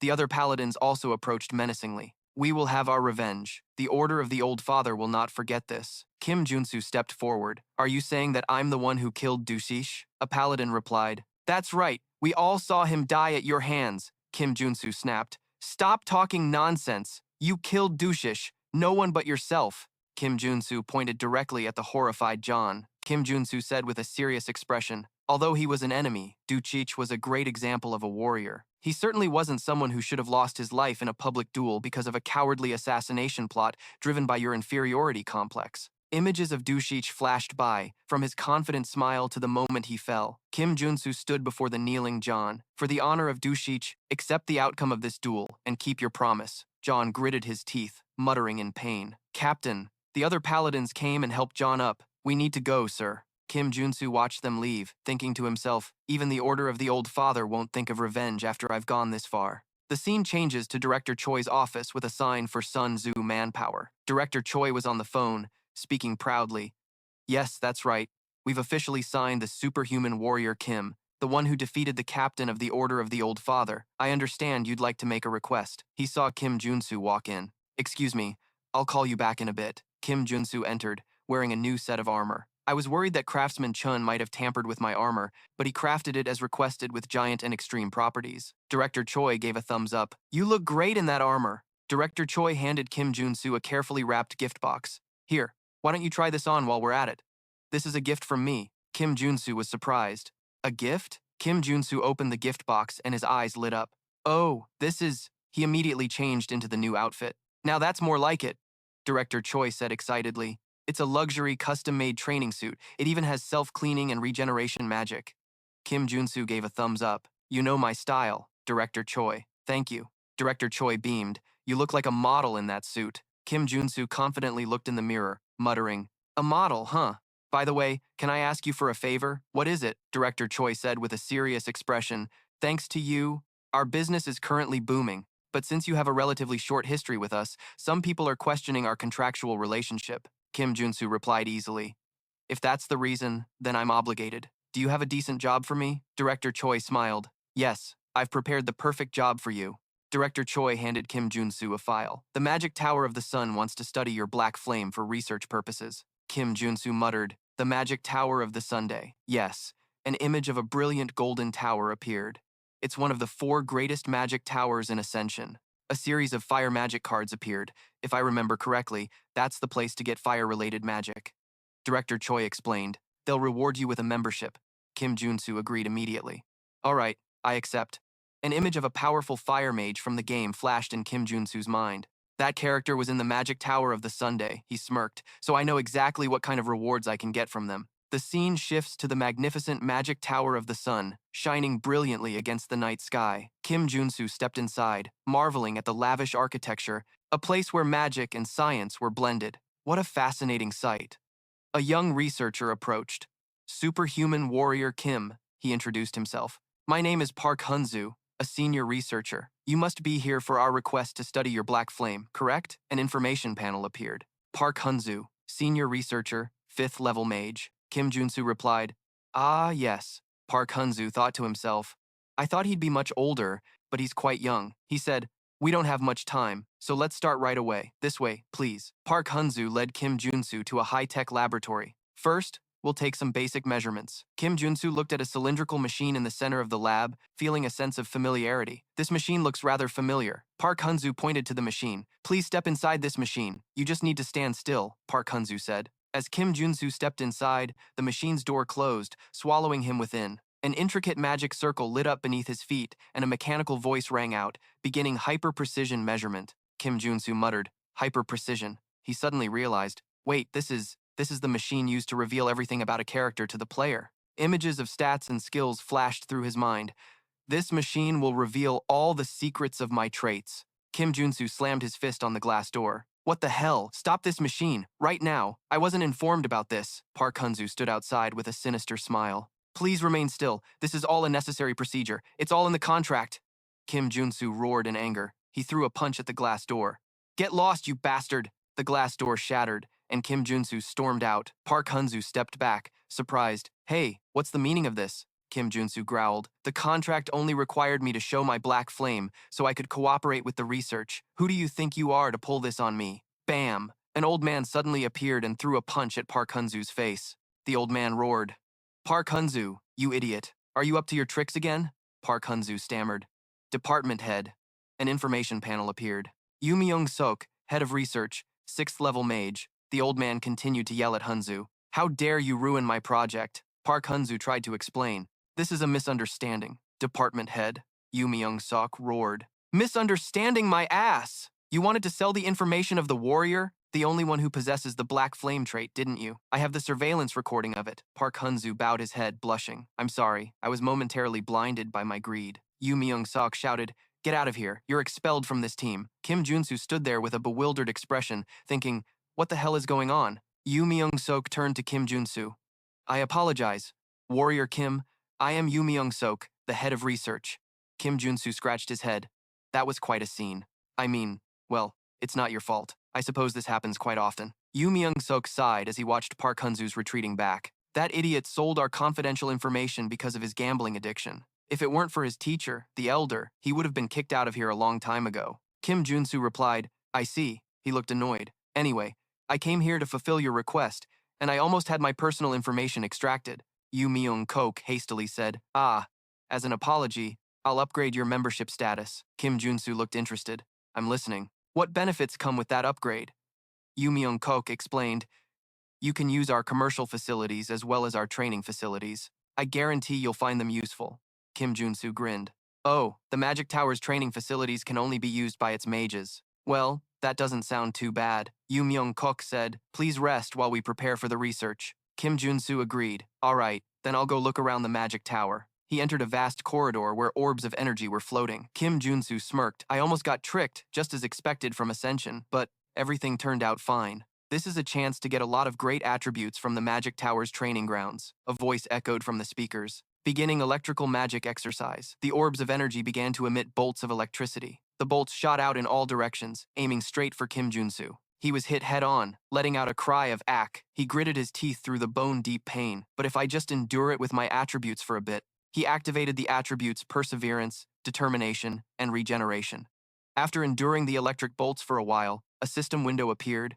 Attribute, electric resistance. You have acquired an attribute. Kim Junsu grinned, his hair standing on end from the static. Good. I've finally obtained the last resistance attribute of the 6 elements. He shouted towards the control room. All right, you can turn it off now. I'm about to be fried to a crisp. Suddenly, the room turned red and a siren blared. Training system has been switched to manual mode. Another notification appeared. Warning, warning, warning. The intensity of the electrical magic has been readjusted. Kim Junsu panicked. Wait, what? I said I was done with the training. Who's out there? He saw a familiar figure in the control room. Wait, that bastard. Park Hyung-do, the researcher who was kicked out earlier, was standing there with a sinister smile, his hand on a lever. You messed with the wrong person, you bastard. He roared and pushed the lever to maximum power. Initiate electrical magic. A new series of electric orbs appeared, unleashing even more intense bolts of lightning. The entire room was engulfed in a sea of yellow electricity. Kim Junsu was submerged in the current, screaming in agony. No! Park Hyung-do laughed maniacally. Die, you bastard. He watched as Kim Junsu was tortured by the electric bolts. Park Hyung-do laughed loudly. This is what you get for messing with me. Suddenly, his smile vanished. What? He was stunned to see Kim Junsu was still standing firm amidst the storm of electricity. He's enduring it. Kim Junsu gritted his teeth. I can't fall to some low-level crap like this. There's a reason I came to the training room in my spare time. An attribute panel appeared, displaying Kim Junsu's resistance attributes. Holy resistance, fire resistance, dark resistance, cold resistance, and earth resistance. Holy resistance, which I obtained by resisting the Saintess's baptism. Fire resistance, which I got from boiling myself in a mana spring. Dark resistance, which I acquired in the battle against Necromancer Karen. Cold resistance, which I gained during the intense blizzard of the combined ghosts. Earth resistance, which I obtained while trying to escape the Manhunter's magic trap. And finally, electric resistance, which I acquired through this recent training session. With all 6 of these attributes combined, Kim Junsu roared as a burst of green energy erupted from his body. His mana heart pulsed powerfully, absorbing all the resistance attributes. A system window appeared. Magic resistance. You have acquired an attribute. A green orb of energy enveloped Kim Junsu. Kim Junsu grinned. How thrilling, Park Hyung-do shouted in disbelief. What? How can he block third circle magic with just his body? Is he even human? This is going to be harder to endure. Another warning notification appeared. Warning, warning. The program is now out of control. Please cease all training sessions and evacuate the facility immediately. Kim Junsu realized the danger. The system is out of control. This is about to get dangerous. In that case, Kim Junsu thought to himself as fierce lightning bolts surrounded him. I'll dodge them all with my clairvoyance trait. He weaved effortlessly through the electrical storm, activating the clairvoyance, movement, and dash traits. A system window popped up. Breakaway, you have acquired a trait. Kim Junsu grinned. Good. I've obtained this useful trait as well. At this rate, I'll be able to get the higher tier trait, Aerial Strike. In the control room, Park Hae-do frantically typed on the keyboard. Damn it, I'm really going to kill you. Yu Myung-kok rushed in and swatted Park Hae-do's hand away. You crazy bastard, section chief. I thought I heard a warning alarm. What the hell do you think you're doing? Yu Myung-kok roared at the other panicked researchers. Shut it down now, one person hurriedly replied. Yes, sir. Recalibrating training program. Training program has been normalized. The electronic orbs slowly deactivated and descended. Yu Myung-kok grabbed Park Hae-do by the collar, roaring. You madman! How dare you harm the warrior? Park Hae-do stammered. Section chief, it's not like that. A voice came from the doorway. Harm me? Kim Junsu walked out of the training room, looking completely unscathed. Yu Myung-kok was surprised. Warrior? You don't seem to be injured? Kim Junsu rolled his shoulder and smirked. Well, it did feel a little tingly. It was a good warm-up. Yumi Seo and the other researchers could only stare at Kim Junsu in silence, completely astonished. 2 security guards dragged Park Hae-do away as he screamed, Section Chief, I'm sorry. Please don't kick me out of the tower. Kim Junsu asked Yumi Seo, what happens if he gets kicked out of the tower? Yu Myung-kok explained, he'll have a magic seal branded onto his brain so he can't learn any new magic. His life as a mage will be over. Yu Myung-kok added with contempt. Serves him right. He's done too many bad things. It's only a natural outcome. Yumi handed Kim Junsu a box. Oh, and please take this, Mr. Kim. It may not be much, but it's a token of our apology. Kim Junsu asked, What's this? Kim Junsu opened the box and his eyes lit up. An elixir. He thought to himself, it's a miraculous potion that can heal me from 1 HP to max in a single dose, trying to remain calm. Thank you. This gift is like an extra life for me, he thought to himself. Gotta stay calm. Yu Myung-kok grinned. Indeed. I believe this is a fitting price to pay. Kim Junsu thought.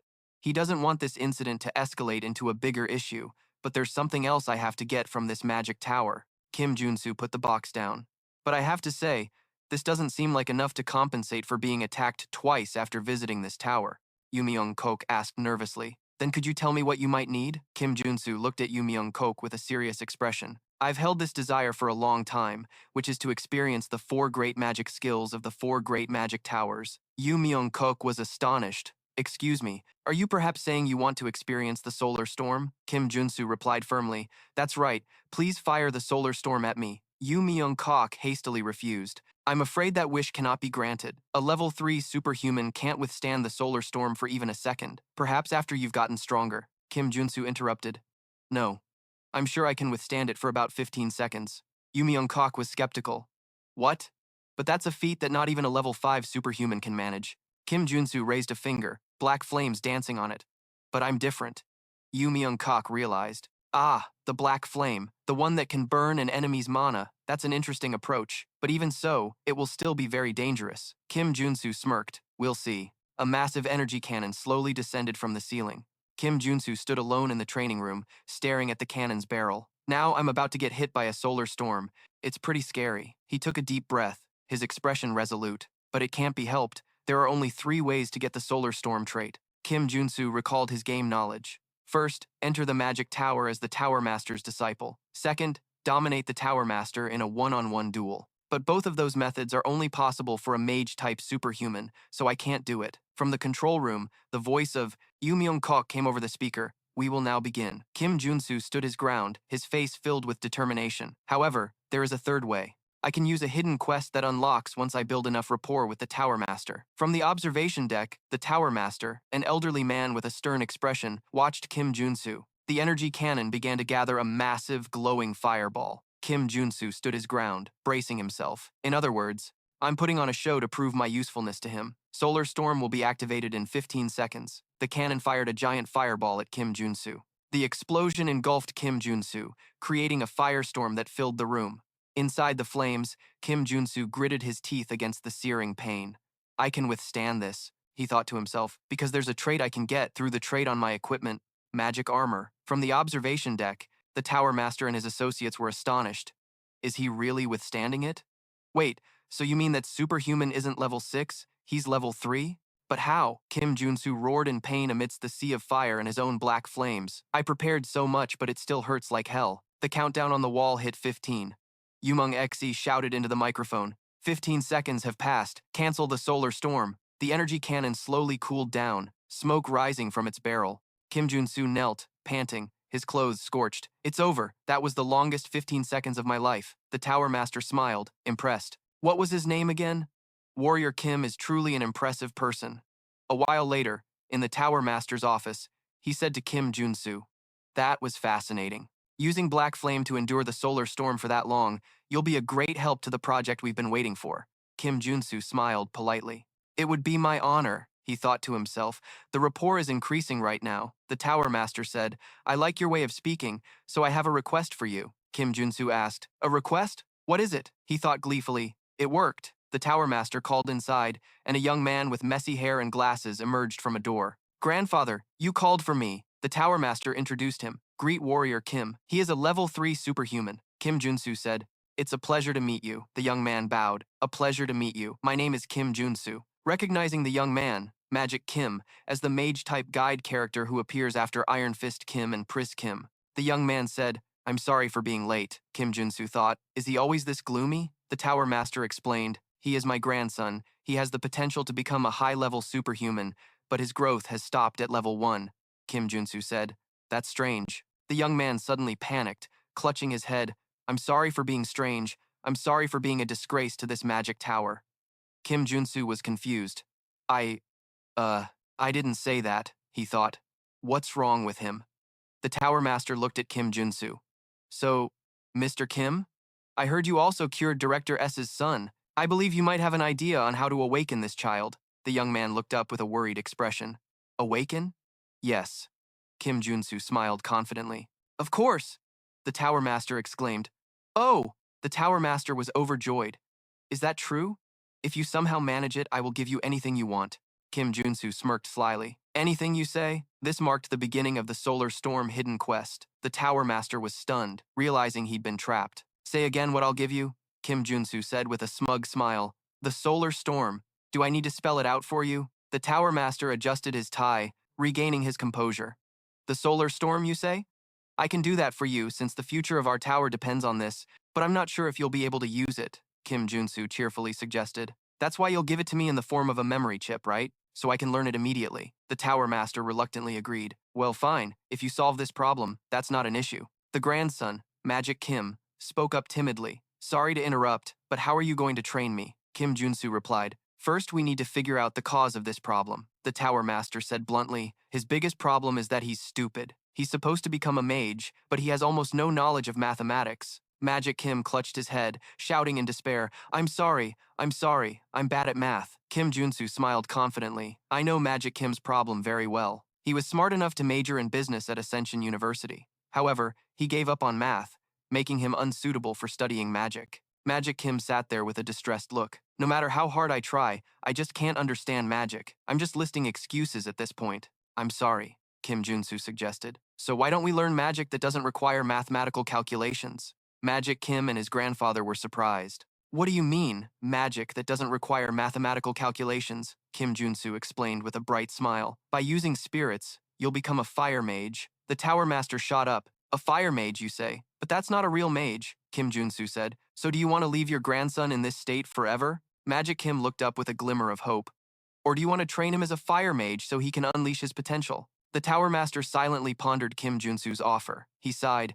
Explain the details for now. Kim Junsu said, the problem is the incantation, right? Since you can't perform the formulaic calculations, you can't cast spells, so just leave the hard work to the spirit. You'll only supply it with mana. The Tower Master objected, that's impossible. He has no familiarity with spirits. How could he possibly control one? Kim Junsu's gaze sharpened. I'm not telling him to contract a spirit. As I said, he will use them. You engrave a single spell onto the mana circuit. That way, the user handles the mana, and the mana circuit handles the spell itself. An image of a mana circuit in a human body appeared. The Tower Master understood. Oh, you're proposing we capture a spirit and use it as a mana circuit? Or rather, we could implant it into his circuit. Kim Junsu laughed heartily. That's right. The Tower Master was astonished. Truly astonishing. Such an incredible theory. I thought you were a warrior. How could you come up with something like this? Kim Junsu thought to himself, because you guys came up with it in the future. Not me, to be honest. I don't even know what I just said. The Tower Master said, but there's a problem. The gate to the spirit realm is currently closed. We can't summon any spirits. Kim Junsu replied, then we can use a spirit beast instead. A spirit beast, like a phoenix, an image of a brilliant fire phoenix appeared.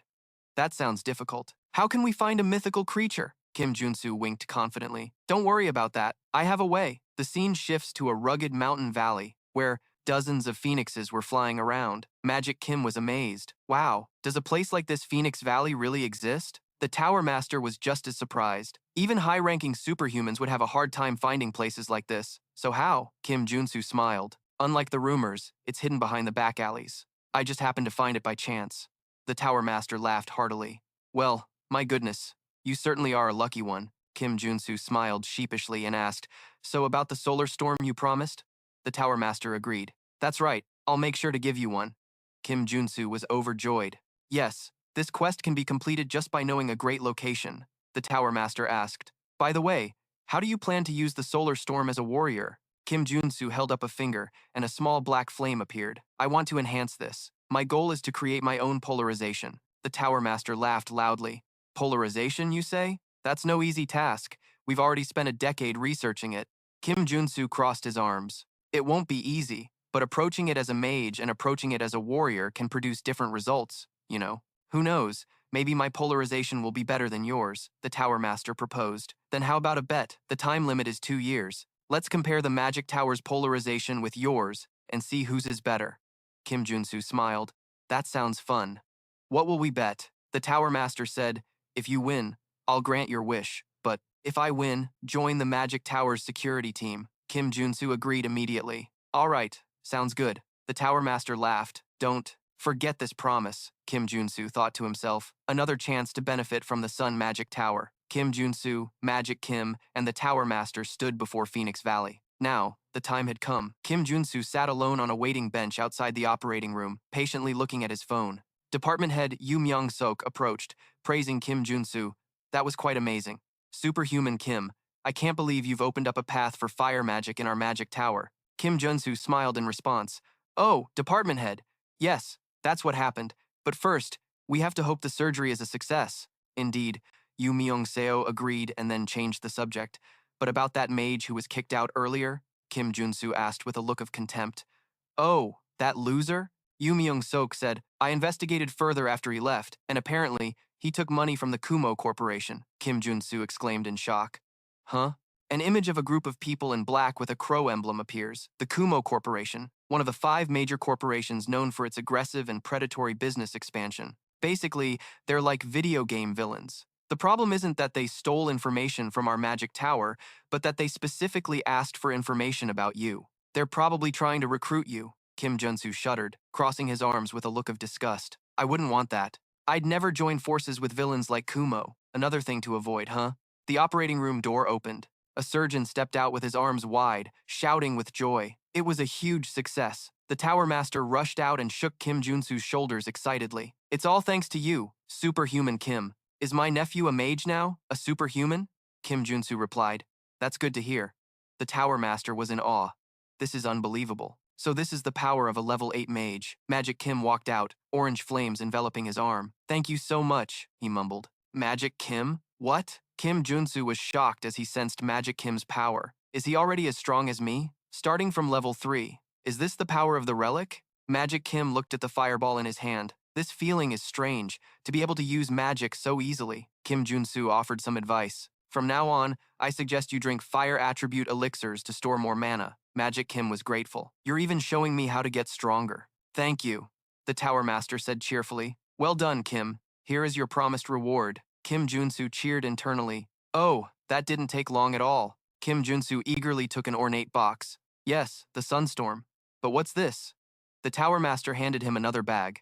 Open it. Kim Junsu looked inside the bag, and his eyes lit up with joy when he saw it was full of cash. I've put a little spending money for you in this bag. It's enchanted with spatial expansion magic. Kim Junsu hugged the box and the bag, his eyes welling up with tears.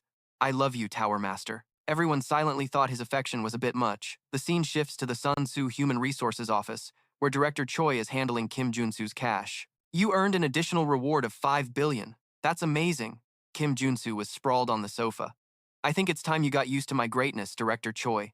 Anyway, I think it's time I drank the nectar I've been saving. Director Choi was worried. Nectar, you say? It hasn't even been a month since you reached level 3. Don't you think it's too soon? You could suffer from side effects. Kim Junsu sat up. So, can you refine the nectar, Director Choi? Director Choi repeated. Refine it? Director Choi confidently opened a secret door that led to a mixing lab. You can trust me, right? Yes, Director Choi. Director Choi showed Kim Junsu a list on a tablet. I just need the main ingredients. These are the most common ones, Kim Junsu said. I'll get different properties depending on the ingredients used, so I'm torn. A list of ingredients appeared.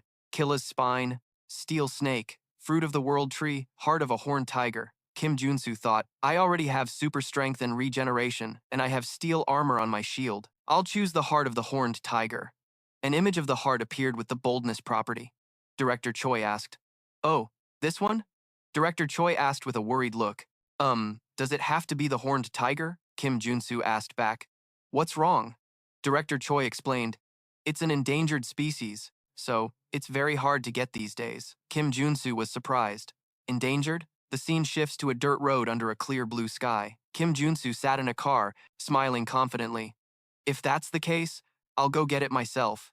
Driving through a vast landscape, Kim Junsu thought to himself, the problem is, how do I find a horned tiger in an area this huge? Stopping the car, he took out a can of fish. With a reluctant look, he muttered, I didn't want to resort to this. But he took a deep breath from the fish box, and the strong, foul yellow fumes shot straight up his nose, making his face scrunch up in disgust. He dropped to his knees, dry heaving. Immediately, a notification window popped up. Dog's nose. You have acquired a trait. Kim Junsu screamed in agony. He'd rather smell rotten herring. Fumbling through the dense forest, Kim Junsu was still grimacing. Damn it, it still smells like something rotten in my lungs. But thanks to it, I can now smell all sorts of things. Suddenly, he stopped when he caught a particular scent, and he walked towards an animal carcass lying in the grass. This way, I smell a lot of blood here.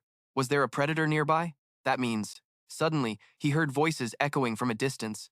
There it is! The sharp crack of gunfire rang out. Another jeep sped in from the distance, carrying a group of hunters firing relentlessly. One of them yelled, "Shoot it!" Kim Junsu was startled. That direction? Realizing the situation, Kim Junsu immediately took off. Damn it, there's competition. How could I lose my target? He gritted his teeth, his face filled with determination. Damn it, that scar. It's not an ordinary horned tiger. Before him was a majestic, giant tiger with large horns and blazing red eyes. The king of the mountain, the most famous mythical creature of the John W. Plains, and it has a full 6 traits. The tiger let out an earth-shattering roar and swung a powerful swipe towards Kim Junsu. I'll die if I let my guard down. He hastily dodged to the side, narrowly escaping death. His face showed utter astonishment as a notification window appeared. What? Even with the evasion trait? The tiger growled as it watched him. Kim Junsu determined he didn't have many chances. He had to end it in one blow. He had to rely on his senses and instincts. As the tiger lunged, he quickly jumped back, leaning away to create distance. Kim Junsu quickly equipped a new set of traits and drew his gun. Shooting, aiming, concentration, decisiveness, marksmanship, and quick reload. A blazing red energy beam shot out from his weapon, aimed straight at the king of the mountain. Kim Junsu frowned in slight surprise. Oh, so you can dodge that attack so easily. He moved quickly, giving his opponent no time to rest. But I'm not done yet. The tiger let out a deafening roar and charged straight at Kim Junsu. With a confident smile, Kim Junsu raised his pistol, activating a new trait for his shooting skill, Black Flame. I'm quite confident in my shooting skills for a warrior. A powerful stream of black flame shot from the barrel, engulfing the king of the mountain in a sea of dark fire. Kim Junsu smiled triumphantly as he saw his attack hit its mark. It hit! The tiger was unharmed and continued to charge at him. Kim Junsu couldn't help but be astonished. What? Kim Junsu quickly dodged to the side. Kim Junsu stared into its blazing red eyes, filled with hatred. No. Unbelievable. It can still move after being hit by the black flame? He quickly knelt down, drawing his sword from its sheath. If the black flame isn't enough, I'll have to engage in close combat. The tiger roared. Its entire body began to emit a powerful aura, charging at him once again. Kim Junsu realized it immediately. This is it. The strongest skill of the king of the forest. Charge. It accelerates its body, weighing over 1.5 tons, and completely pierces its target, compared to its indomitable and water-walking traits. The strategy to take it down is ridiculously simple. Kim Junsu rushed forward, using his shield to block the blow. It's about using the monster's own power against it. Standing before the tiger, Kim Junsu's sword radiated a jade-green energy. He said with confidence, "Are you surprised? Oh, you already knew you couldn't dodge this attack." With a decisive slash, Kim Junsu cut through the tiger's defenses, fresh blood splattering everywhere. The hunt ends, and the scene shifts to a monster trading floor at dusk. A crowd was buzzing with discussion. The king of the forest, I think. What the hell is that? Sitting on the bed of a truck with the corpse of the king of the forest behind him, Kim Junsu proudly held up the box containing its heart. That's right, it's the king. See its heart right here? The crowd could only exclaim, "Whoa!" Kim Junsu thought to himself with a satisfied expression as a new trait notification window appeared. I handled it myself because I was worried a contractor might rip me off, and I ended up getting an extra trait in the process. This is a real buy one get one free event. Butcher. He turned to the crowd, smiled, and said, I only need the heart, so I'm planning to sell the rest. Is anyone interested? Let's see how much the king of the forest is worth. Immediately, hands shot up, and prices were shouted out. 1 billion. I'll buy it for 1 billion. 2 billion. 2.2 billion. 2.5 billion. Kim Junsu chuckled to himself. Heh, nice. A woman in a military uniform stepped forward and coldly offered 5 billion. The entire crowd was stunned. 5 billion? Kim Junsu cheered joyfully. 5 billion. Sold for 5 billion. The woman took out her phone and said, I'll transfer the money right now. 2 men standing nearby muttered, How rude. Whatever. Kim Junsu quickly held up a sign with his bank account number. This is my account number. During the transaction, the military woman asked, By the way, did you hunt the king of the forest by yourself? Kim Junsu replied modestly, Ah, yes, I was lucky. She smirked knowingly. There's no such thing as luck in hunting. It's all about your skill. She offered a business card that read, Dung Jin Hunter Association. This is my card. I'd appreciate it if you could call me later, Kim Junsu thought to himself. She's from a hunter association? Her face looks a bit familiar. She seems familiar. The woman said her goodbyes. Well then, see you next time. Kim Junsu replied, yes, thank you, and then thought to himself, she's probably just some rich side character. Right after that, his phone pinged with a notification that he had received 5 billion G. Kim Junsu stared at the screen with an ecstatic expression. The king's heart and 5 billion, that's a real fortune. 2 days later, Kim Junsu stood alone in a large training room, holding a small potion vial. He gently swirled the golden elixir, smiling with satisfaction. Just by looking at the color, I can tell the nectar was processed very well. He recalled Director Choi's words from 2 days ago. I put the king's heart in it, so you won't suffer any side effects. Kim Junsu was completely convinced. Director Choi seems confident in his skills, so I can trust him. Back in the present, a drop of sweat rolled down his cheek. But still, I feel pretty nervous. To mitigate the risk, he opened his system window. Let me set up my traits beforehand, just in case. He selected the traits related to potion use. Without further hesitation, he tilted his head back and drank the entire vial of nectar. Immediately, a terrifying heat spread throughout his body. He gritted his teeth and endured it. So hot, it's like lava. A blazing red energy erupted from his chest. The system announced, your body is evolving. A series of notifications appeared. Hormonal changes detected. Adrenaline secretion is accelerating, activating the body for enhanced performance. Effect is taking hold. Restructuring mana circuits. His body radiated a brilliant golden light. Level up. Level 4. Your stats have increased dramatically. When the light faded, a completely new Kim Junsu appeared, enveloped in the aura of awakening. 4th level awakening, Super Soldier Kim. He felt the new power. I've reached level 4. It feels so different. It's like my very soul has ascended to another level. A new notification window appeared. Boldness trait. You have acquired a trait, he thought. And just as he said, the nectar was successfully processed. Recalling Director Choi's confident face, he began his next plan. There's a reason I went out there to hunt monsters and sell the items myself. With the traits he earned through battles like strength, super strength, and pressure, Kim Junsu took out a sparkling diamond and applied it to his equipment. And as he used the diamond to absorb the traits from his equipment, the system immediately announced, Giant's toughness trait.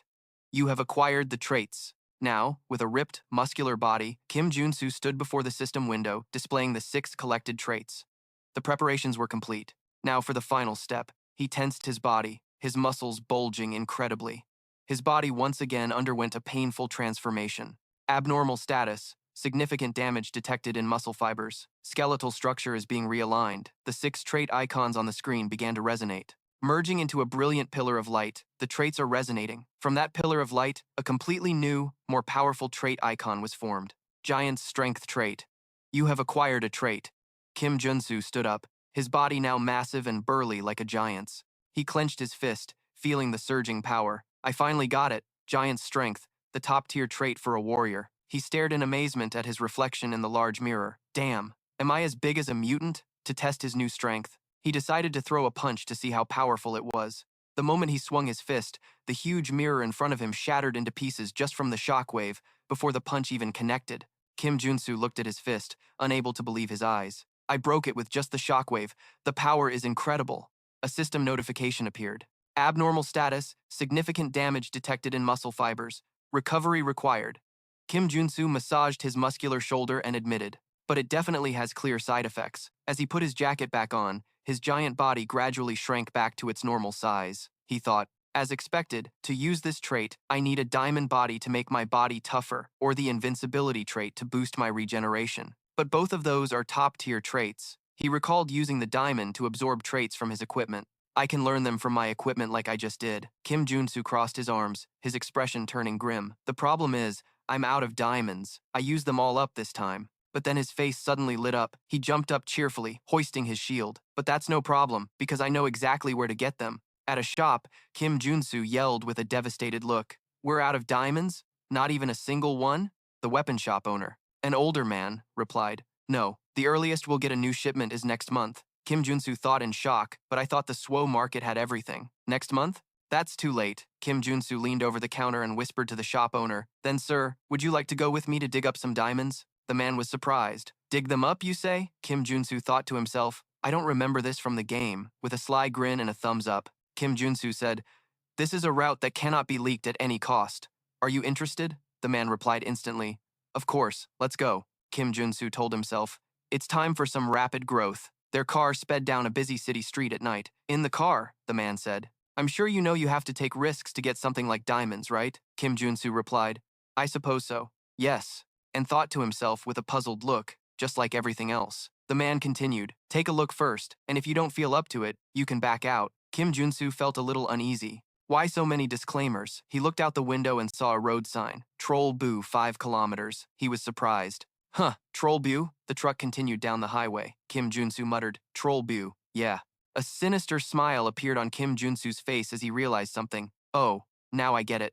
The place we're heading to is... Their car headed towards a skyscraper complex, brightly lit in the night, where superhumans fight for their lives. Inside, a huge crowd is screaming hysterically, beat him, kill him, kill him, I said. The scene shifts down to an octagonal ring where two gladiators are clashing. The crowd screams, take him down! A bloody battle is raging fiercely. The capital's largest arena, the Colosseum, a panoramic view of the brilliant and magnificent building at night. The crowd is still seething, cheering for violence. Beat him, kill him, kill him, I said. Kim Junsu and the older man stand on the bleachers looking down. Kim Junsu says in amazement, the capital's largest arena? The Colosseum. Its scale is truly immense. The man asks, you know about the Colosseum too? Kim Junsu replies, his eyes fixed on the match. I've heard rumors. Kim Junsu turns to look at the man with a suspicious gaze. By the way, are you affiliated with this place? He laughs heartily. Haha, you've caught on. Kim Junsu thinks to himself that he'd wondered where the man got all those rare items, and it turns out it was from here. An information panel about the man appears. Now that he thinks about it, Kim Chun-bok's profile also seemed quite suspicious in the game. Kim Chun-bok, owner of an antique shop, one of the founding members of the single market. He sells magic items from unknown sources and occasionally provides high-level magic items at surprisingly cheap prices. Kim Chun-bok says, but I have to let you know that I didn't bring you here to make you participate. After all you've done for me, how could I? Kim Junsu replies with his arms crossed. But you brought me here as part of our plan, right? Kim Chun-bok admits with a serious expression, ah yes, you can't get anything for free in this world. This is one of the many ways to get your diamonds as quickly as possible. In the ring, a victorious gladiator stands over his defeated opponent next to a large magic diamond orb. Kim Chun-bok explains, the rules are simple. The winner takes the loser's diamond. The loser must break their magic circuit to create a diamond. Kim Junsu's expression turns serious as he understands the brutality of it. Basically, it's a complete reset of one's experience points. Kim Junsu looks at a collapsing gladiator through the iron fence, thinking, so I'll have to fight with my entire fighting life on the line. Yeah, but the bigger the risk, the bigger the reward. Kim Chun-bok adds, that's right, if this isn't to your taste, we can always leave. Kim Junsu flashes an excited smile, with no intention of backing down. Leave now? Where can I sign up for this? This is the perfect opportunity to collect diamonds. In a room backstage, Kim Chun-bok says, I'll register you since I'm the matchmaker who brought you here. Kim Junsu asks back doubtfully, does that mean you'll get something out of this? Kim Chun-bok explains cheerfully, half of the prize money is yours, the rest belongs to me and the organizers. Back in the ring, Kim Junsu cracks his knuckles, ready for his first match. Sounds good. Let me get a taste of this place first. In a series of matches, Kim Junsu easily dodges attacks from various opponents. One angry guy yells, are you just gonna dodge like a coward? A muscular opponent flexes, his body emitting a fiery red aura. I'll take you down in one hit with these muscles. Kim Junsu casually leans back, dodging the attack with an ease that stuns his opponent. He says coldly, you talk too much. Kim Junsu's fist begins to glow with the power of the giant's strength trait. He smirks, now it's my turn, isn't it? A devastating punch lands squarely on the opponent's face, creating a powerful shockwave. Standing over his unconscious opponent, Kim Junsu raises a hand in celebration. One shot, heh. The announcer's voice booms. Blue corner wins. This marks the birth of a super rookie. He's on a 5-win streak, Kim Junsu confidently posing for the crowd. Kim Chun-bok runs over to congratulate him with an admiring look. Wow, that's incredible, a 5-win streak. I bet you have a lot of diamonds now, thanks to me. Kim Chun-bok cheerfully massages Kim Junsu's shoulders. Not only that, but I also made a lot of money. What are you going to do with the money you earned today? Kim Junsu replies. Well, I think I'll get myself a better set of items. Kim Chun-bok is astonished. Wow, you only care about getting stronger? Maybe that's why you're so strong. Kim Junsu replies with certainty, yes, of course. His expression becomes extremely serious. Because power determines a person's abilities in I refuse to live as a loser who gets pushed around in this world. Suddenly, Kim Chun-bok's phone rang. He looked at the screen and said, "Huh? It seems you've just received a challenge," Kim Junsu asked. "From who?" Kim Chun-bok read the information. From a level 4 superhuman named the King of Destruction, ranked number 1. Kim Junsu repeated the formidable name, King of Destruction, as Kim Chun-bok's expression grew worried. His overall rank is 10th? This could be quite difficult.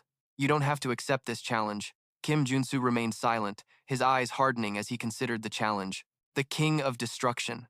A moment later, a girl holding a round 1 sign stepped onto the stage. In the background, Kim Junsu was ready for the most important battle yet. The crowd roared, cheering for his opponent. "Go, King of Destruction! Destroy that rising rookie sprout!" On the stage, the King of Destruction spread his arms wide, basking in the crowd's adoration. He wore a red mask, grinning arrogantly and revealing a gem-studded tooth. An information panel appeared.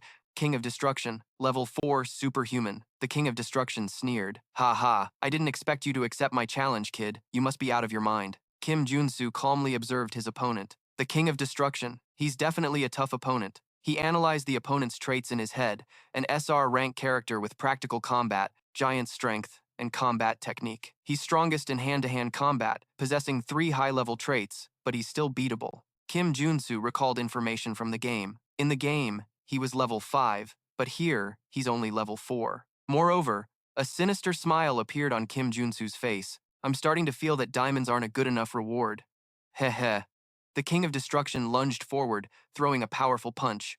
"Let me wipe that smile off your face." He continued his relentless assault with a kick. "I'm going to beat you to a pulp and watch you cry on the floor," Kim Junsu retorted with a smile as he dodged. "I was about to say the same thing to you." The King of Destruction finally caught Kim Junsu, preparing to execute a wrestling move. Kim Junsu remained calm, just as I predicted. I knew he would aim for the joints first. The King of Destruction is a wrestler. The moment he lifts his opponent, he'll slam them to the ground. But while being lifted, Kim Junsu flashed a mysterious smile. "But did you know?" He suddenly twisted in midair, escaping his grasp. By combining giant strength, super strength, and activating counter at the perfect moment, I can neutralize that incredible technique of yours.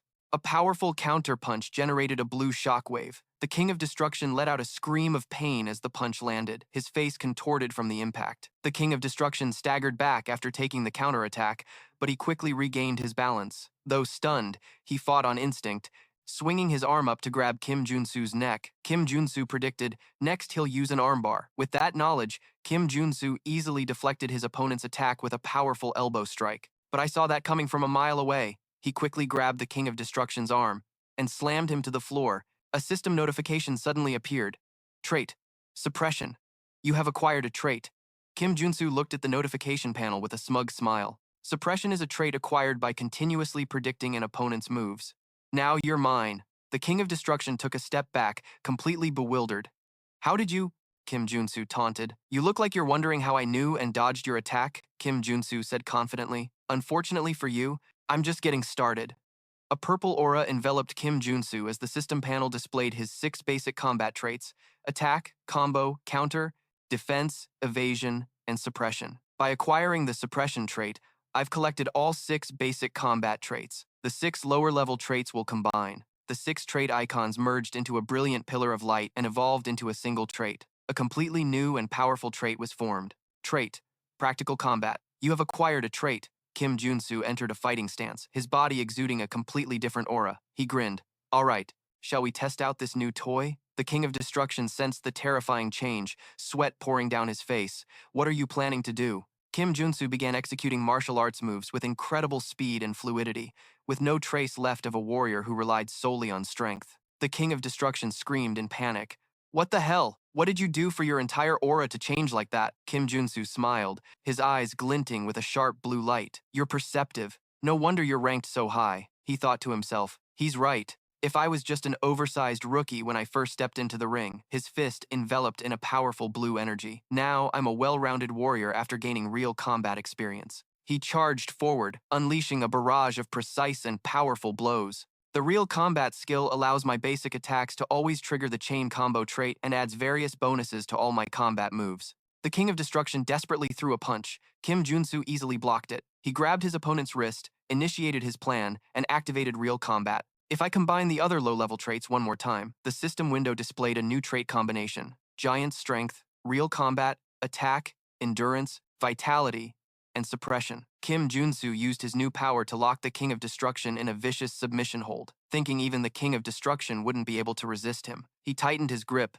twisting the King of Destruction's arm behind his back. His opponent roared in agony. Kim Junsu coldly commanded, "Tap out, unless you want a broken arm." Unable to bear the pain any longer, the King of Destruction yelled, "Damn it, I give up, I surrender." The referee declared the result as both fighters collapsed from exhaustion. The winner is Warrior Kim, to everyone's surprise. Kim Junsu sat on the mat, slicking back his sweat-soaked hair. He had climbed to the #1 spot in the Rank 4 Superhuman Division's leaderboard. The crowd exploded, chanting his new nickname. "That's insane! Warrior Kim? He's the Warrior King!" "Warrior King?"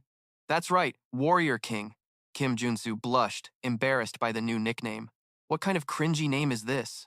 In the ring, the referee began the final ritual, holding an energy orb towards the kneeling King of Destruction. We will now begin the diamond creation process. Kim Junsu watched the fallen King of Destruction with a sinister smirk. Or, are you going to give back all that power you've collected?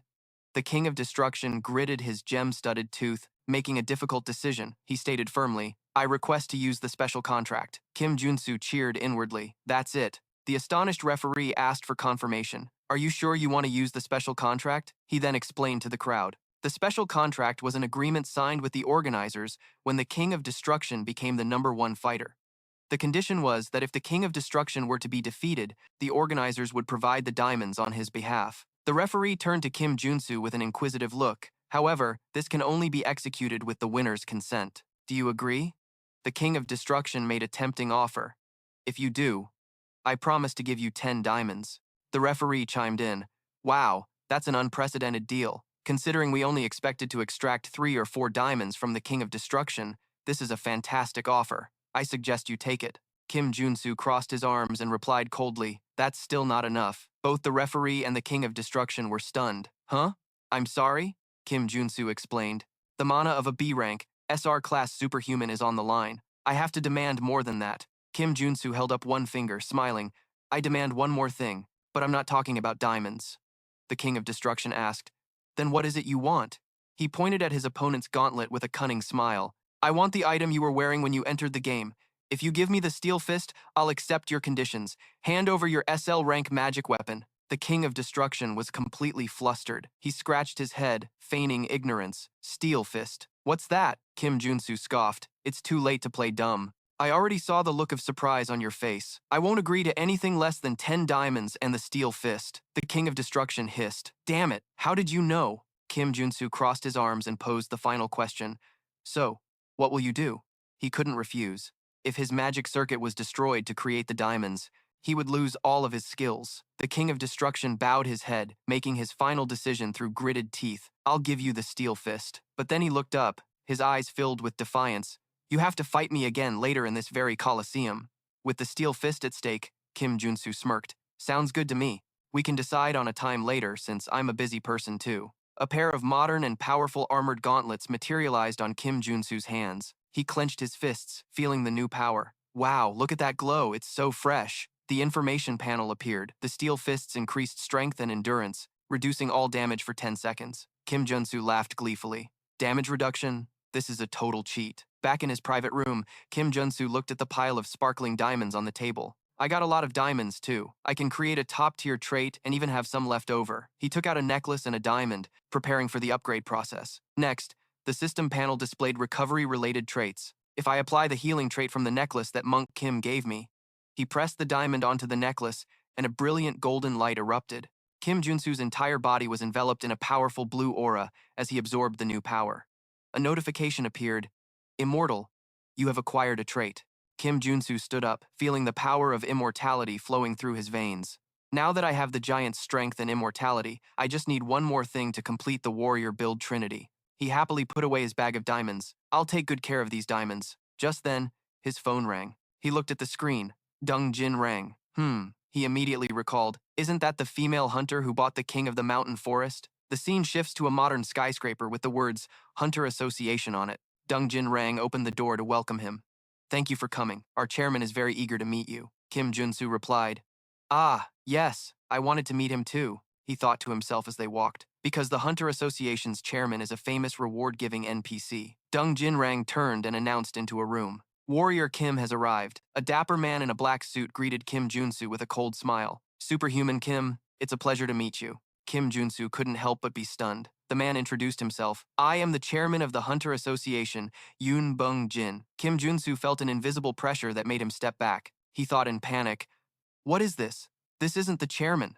A terrifying image appeared in his mind, a cold-blooded assassin. He's the boss of an assassin organization. Yoon Bung Jin stepped forward and extended his hand. Why is this man here? Kim Junsu tried to remain calm and shook his hand. Ah, it's an honor to meet you. I am Warrior Kim. Ha ha, the honor is all mine, Yoon Bung Jin replied with a sinister smile. Kim Junsu recalled some vague information. That's right. There were some rumors that after an incident at the Hunter Association, he was kicked out, but it was all quite vague. Suddenly, a middle-aged man rushed into the room, panting heavily. Huff, huff. Sorry, I'm late, Kim Junsu asked Director Kang. Is there something about a dispatch? The man, Director Kang, scratched his head sheepishly. Aha, I heard the person who took down the king of the mountain forest was here, so of course I had to rush over. Kim Junsu realized immediately. Huh? This is the chairman from the game, Director Kang continued enthusiastically. And the unification competition is today. How could I miss it? Kim Junsu was completely confused. What is happening here? Director Kang cheerfully shook Kim Junsu's hand. I'm Director Kang. You can just call me Kang. Kim Junsu laughed in reply. No, I couldn't possibly call you by your first name. You seem to enjoy a good joke, he thought. As expected, Director Kang has a good personality. Yoon Bung Jin cleared his throat, interrupting the conversation. Ahem, if you're done with the introductions, let's get to the main point. He looked straight at Kim Junsu. Mr. Superhuman, we would like to invite you to become an official member of our association. Kim Junsu hesitated. Are you talking about the Hunter Association? I'll have to think about it. He thought to himself, becoming an official member for free sounds good, but I'm hesitant because of this chairman guy. Yoon Bung Jin explained, Ahem, to be blunt, the association is in the process of establishing an exclusive hunting ground in Jianchan. An exclusive hunting ground? That's right. To be honest, our association's position is not stable. A map appeared showing the current hunting areas. Currently, we can only hunt with the permission of the two armies, but if that permission is revoked, we risk being disbanded. Therefore, we're aiming to create a territory where we can hunt without needing that permission. We need someone with skills like Superhuman Kim to establish this. Kim Junsu considered the offer. It sounds quite reasonable. But Director Kang interjected. Well, Guildmaster, that's not our real goal. Our guild isn't just trying to establish a hunting ground. Kim Junsu's expression tensed as he heard the next words. He wanted the guild to be recognized as an army and to create a military kingdom in Jianchan. Could something of that scale be possible for the guild? Aren't the generals of the two armies influential figures due to their history of independence and their military forces? Director Kang started to say, that's right, so it's impossible. But Yoon Bung Jin cut him off decisively. It's possible. Yoon Bung Jin looked at Kim Junsu with fiery red eyes full of ambition. Superman Kim, if you lend us your strength, I could even give you my position in the future. Kim Junsu narrowed his eyes. The guildmaster's position, huh? His eyes were filled with ambition. Director Kang laughed it off, trying to ease the situation. Well, you should forget about such things and just join us. I'll take good care of you.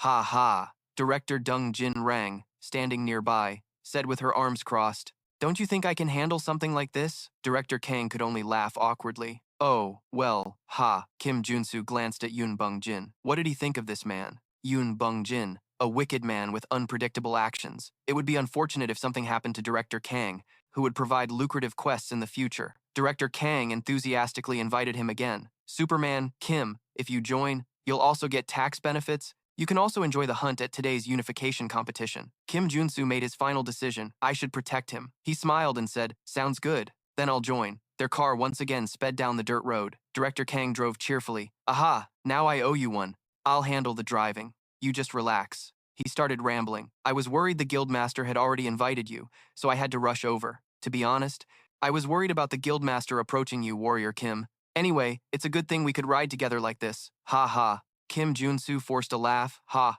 and thought to himself, the game never mentioned how much he talks. Kim Junsu asked Director Kang why he was against the exclusive hunting ground. Director Kang replied, that's because of the John Chan faction. The John Chan faction? Kim Junsu asked. It's a group of guild members who follow the guildmaster. They don't care about hunting, they just suck up to politicians. Kim Junsu understood, so the guildmaster is trying to recruit me to his side. Director Kang confirmed.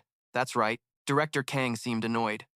He's got it all wrong. Isn't merit the most important thing in a guild, instead of getting involved in such nonsense? He sighed. But recently, all the guild members who agreed with me have been sent away on assignments, so my position has become unstable. Kim Junsu looked at Director Kang in a new light.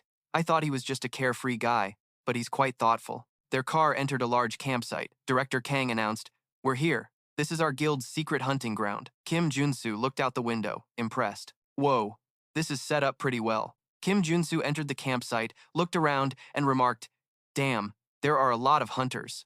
Dong Jinrang approached to greet him. "Hunter Kim, you're finally here," Kim Junsu asked. "Weren't you with Director Kang?" Kim Junsu scratched his head. "An excuse?" "Yes. He suddenly had to use the restroom." Dong Jinrang said, "Perfect timing. I have something to tell you." She warned him seriously. "It wouldn't be good for you to get too close to Director Kang." Kim Junsu asked probingly, "You think I'm going to side with him?" "It seems you already know about the factions in the guild," she remarked. Kim Junsu replied, "Well, I have a rough idea that there's a difference in thinking." Dong Jinrang adjusted her hat and said with a scornful look, "That's right. He's someone who can't see the big picture and gets too caught up in the minor details." As she spoke, Kim Junsu suddenly noticed a detail: golden eyes with a scar. I thought she looked familiar. A memory from the game flooded back. SR Dong Jinrang, Wolf's Claw. She was a member of Yun Bung Jin's assassination organization. I get it. The John Chan faction is the precursor to the assassination organization. She continued to badmouth Director Kang. Even regarding the hunting ground, he went crazy over some minor illegal activities. Kim Junsu replied nonchalantly, "But I actually like him," he said with his arms crossed and a smirk. "He doesn't talk behind people's backs and seems like a genuine person." Dong Jinrang was stunned. "Excuse me." Her face twisted into a scowl, slightly red with anger. She turned away and said coldly, "Well, do as you wish. Just don't regret it later." Kim Junsu watched her back, his gaze becoming resolute. "Now that I've grasped the situation, I should start preparing." The scene shifts to a bathroom with empty tubes of sunscreen. Kim Junsu was applying a face mask with a pained expression. "You guys know what's important, right? Even in the middle of a huge fight, you still have to pay attention to your beauty, folks." A system notification appeared. "Sensitive skin trait. You have acquired a trait." He washed his face, muttering, "I only got it after buying cheap skincare products and applying them until my skin burned." He looked at the system panel with a satisfied expression. "But I've finally gotten them all." The screen displayed 6 sensory traits: sensitive, eagle eye, enhanced hearing, hound's nose, god's tongue, and sensitive skin. I can combine them into the ultimate trait for hunting. The icons merged to create a new trait: sixth sense. Kim Junsu swept back his hair, a sly smile on his face. The sixth sense trait is great for hunting, but it's also perfect for situations like this. He stepped out of the room, thinking to himself, "Should I see if anyone is harboring evil thoughts?" The moment he activated his sixth sense, he was stunned. The entire campsite was shrouded in a sinister purple aura. Everyone, from the hunters chatting to the groups preparing, was radiating malice. "What? This is..." He couldn't believe his eyes. "Don't tell me. Most of the people here are bad guys." Just then, Director Kang and 2 other men cheerfully approached. "Warrior Kim, I've finally found you. Let's have a drink before the competition." Director Kang introduced them. "Ah, these 2 are like my right-hand men." One of the 2 said, "Director Kang has said many good things about you." Kim Junsu politely refused. "I don't think I can drink," he thought, because the man who is supposedly Director Kang's right hand, the one holding a cup, was suddenly emitting a purple aura thicker than anyone else's. Kim Junsu thought, "Ah, is that so? From you? The one Director Kang thinks is his right-hand man. I smell something." Kim Junsu stared directly at the traitor, his eyes cold, the foul stench of betrayal. As the sun set, Director Kang and the other 2 men were happily singing with their arms around each other. Kim Junsu stood grilling meat, thinking to himself, "They don't even know there's a spy here. What should I do?" He frowned, biting his chopsticks, and thought, "I have to tell Director Kang, but will he believe someone he just met for the first time today? What if I tell him his right-hand man has betrayed him?" The traitor, Choi, approached. "Warrior, please look after the director for a moment. I'm going to get more alcohol." Kim Junsu replied, "Oh," thinking, "I'll have to monitor the situation for now." A drunk Director Kang slung his arm around Kim Junsu. "Warrior, are you enjoying the party? It's fun, right?" Kim Junsu forced a laugh. "Haha, yes, I'm having a great time," he thought to himself. "Not to mention there's a traitor here. What is this? A game of mafia?" Choi returned with a case of alcohol. "The alcohol is here," Director Kang replied happily. "Ah, yes, yes." Choi picked up a bottle and said, "I'll make a soju bomb for Director Kang, right? Let me mix one for you." Director Kang was excited. "Ah, Yes, I always like your ratio. Choi handed the soju bomb to the director. Here you go. You should down it. Director Kang happily took it. All right then. But Kim Junsu suddenly spoke up. Wait. He stopped Choi's hand, pushing the glass towards him. Why don't you take a sip first? Both Director Kang and Choi were stunned. Choi stammered. What? Choi's face showed clear panic. What is this? Kim Junsu looked him straight in the eye. What's wrong? Is there a reason you can't drink it? He thought. The best time to expose a traitor is right when he's about to start his plan. He recalled the moment earlier when his sixth sense detected the malice. He couldn't hide his malice and he seemed anxious. This is the perfect time to poison the director, Kim Junsu asked directly, his voice as cold as ice. You put poison in this drink, didn't you? Choi shouted, pointing at Kim Junsu. What nonsense are you spouting? Director Kang looked at Kim Junsu in confusion. Warrior, why do you keep staring at Choi? If I'm wrong, just take a drink from this cup. He pushed the cup closer to Choi's face. Go on, take a sip. Choi gritted his teeth, his face pale with fear. He violently knocked the cup away, the liquid spilling onto the ground. Fuming. Get this thing off me. Choi ground his teeth, while Director Kang yelled in disbelief and rage. Manager Choi, you bastard, did you really poison it? Choi pointed at the director and roared. You betrayed me first. I heard from the chairman that you were against my promotion. Director Kang was stunned. What are you talking about? I didn't do that. Choi yelled back. Yes, you did. Kim Junsu swiftly kicked Choi in the ribs, causing him to collapse. He drew his sword and pressed it to the traitor's throat on the ground, as Kim Junsu said coldly, So, now we know he's a traitor. What should I do? Choi trembled and begged, Wait, please spare me. Kim Junsu turned to look at Director Kang, who was trembling with anger. Or will you do it yourself? Choi continued to scream. The chairman put me up to this. Director Kang grabbed a nearby axe. A slicing sound echoed in the night as blood splattered everywhere. Director Kang stood there, holding the bloody axe, next to Choi's headless corpse. He wiped the blood from his face, muttering bitterly, You fool. I knew you were greedy from the start, but I never thought you'd go so far as to kill me for the director's position. Just then, a truck approached. Yoon Bung-jin and Dong Jin-rang stepped out. Director Kang, did you catch anything? Yoon Bung-jin looked at the scene and asked with a sinister smile, I heard you found a big score. Director Kang replied wearily, Well, we didn't find anything special. Yoon Bung-jin interrupted. No, I've heard everything. Dong Jin-rang suddenly pointed a gun at Director Kang and shouted that he had beheaded Manager Choi. Kim Junsu quickly activated his sensory traits, ready for any situation. Damn it. Immediately, cars from the Jeoncheon party rushed in to surround them. A fiery car chase and shootout began on the dirt road. From inside the car, Director Kang angrily shouted and fired back with an energy gun. Jeoncheon party, you bastards, how dare you shoot at us? A huge explosion occurred when one of the cars was hit. An enemy car overturned in the chaotic fight. Director Kang complained, Damn it, I can't hit them, Hunter Kim. Can you slow down a bit? Kim Junsu smiled confidently. Here, let me show you. Director Kang was surprised. What? Kim Junsu climbed out the window, holding a sniper rifle. Huh? He quickly equipped his shooting trait set. A notification appeared. Trait set effect activated, applying stability. Kim Junsu looked through the scope, thinking, I can read their movements and aim using the trait, set effect, and my intuition trait. He calmly said, All right. A bullet fired, hitting the lead car's tire dead on. The car lost control and flipped over on the road. The accident caused a horrific chain reaction collision. The other cars crashed into each other, creating a chaotic mess. People screamed, What the hell? Stop. The two men with Director Kang were stunned. Damn, he's a god-tier marksman. Hunter Kim, are you some kind of monster? Suddenly, Dong Jin-rang's car appeared alongside them, trying to ram into Kim Junsu's car. She was highly focused, and Kim Junsu's crisis detection trait activated, allowing him to quickly swerve to the side. Skillfully maneuvering the car, he quickly hit the gas and shot forward, leaving the two cars stuck behind as he made a narrow escape. Dong Jin-rang continued to order, after them. Looking in the rearview mirror, Kim Junsu saw the enemy convoy closing in. Immediately, he learned two new traits. Appeared, driving and boarding. Kim Junsu grabbed the steering wheel, his face full of confidence. My God, I'm so good. The others in the car could only stare in amazement. After a spectacular chase, they finally reached a military base. Kim Junsu got out of the car and reported, This is Warrior Kim, a level 4 superhuman from the Hunter Association, returning. An officer asked, by the way, what happened out there? Kim Junsu and his group stood before a barricade, watching the Jeoncheon party's cars being stopped outside.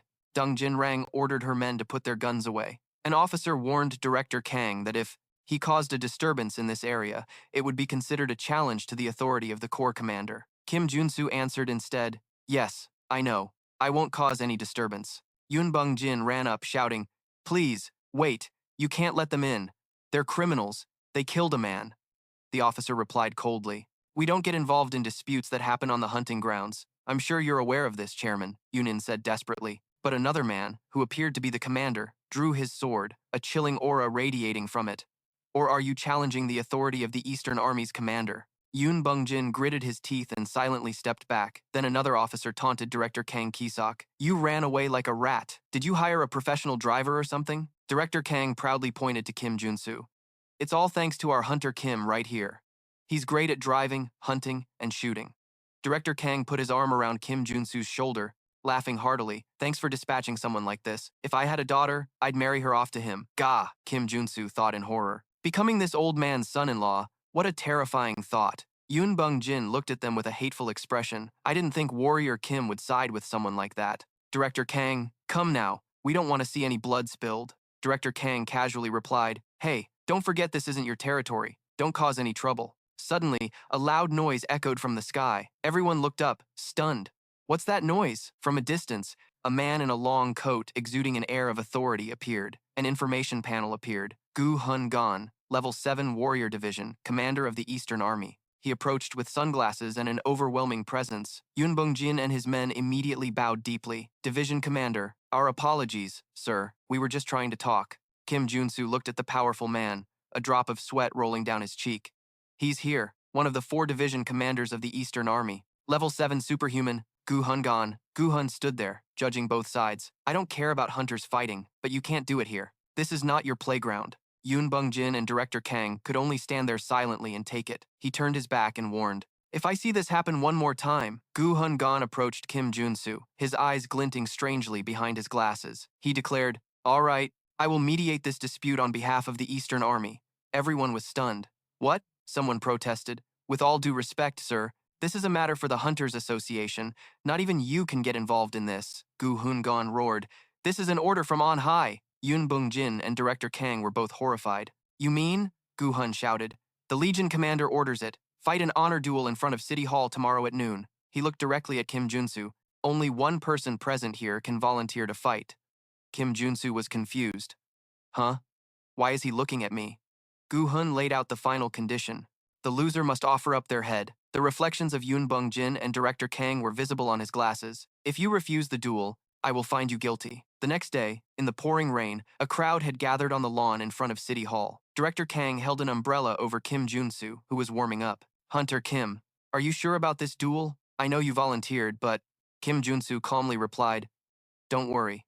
He stood up and adjusted his collar. This honor duel was set up to test me from the very beginning. He thought to himself as he looked towards Gu Hun standing in the crowd. He's definitely behind this sudden duel. A level 8 superhuman, a giant tower standing tall in the rain. The Legion commander of the Eastern Army, King Ho Quigum, returned to the lawn. Kim Junsu got into his stance. All right, judge me all you want. Kim Junsu and his opponent, Yun Bung-jin, stepped into the center of the circle of spectators. Yun Bung-jin said with false regret, it's a shame, Warrior Kim. If you had sided with us, we could have had great things. Kim Junsu replied contemptuously, no, I don't want to work with scum like you. Yun Bung-jin bared his fangs and smiled. Well, if that's your choice. A dark red aura enveloped him. His fingernails grew sharp. Then I'll just kill you, the crowd screamed in panic. Ah, a vampire. Is he a shapeshifter? Kim Junsu drew his sword, his expression unfaltering. It's understandable that they're surprised. All vampires are known to be extinct monsters. He gripped his shield tightly, but I knew his true identity from the start, and I know all the countermeasures. Flashback to last night. Last night, I went through every exchange house to gather as many diamonds as possible. Director Kang handed him a bag of diamonds. Here's some more, another man asked worriedly. Are you sure these things will help you in the fight against that vampire? Kim Junsu replied confidently. Just you wait and see, Manager Park. 6 defensive traits combined into a brilliant blue stream of energy. An ultimate trait was formed. You have obtained a trait, Diamond Body. Back in the present, Kim Junsu clenched his fist, a confident smile on his lips.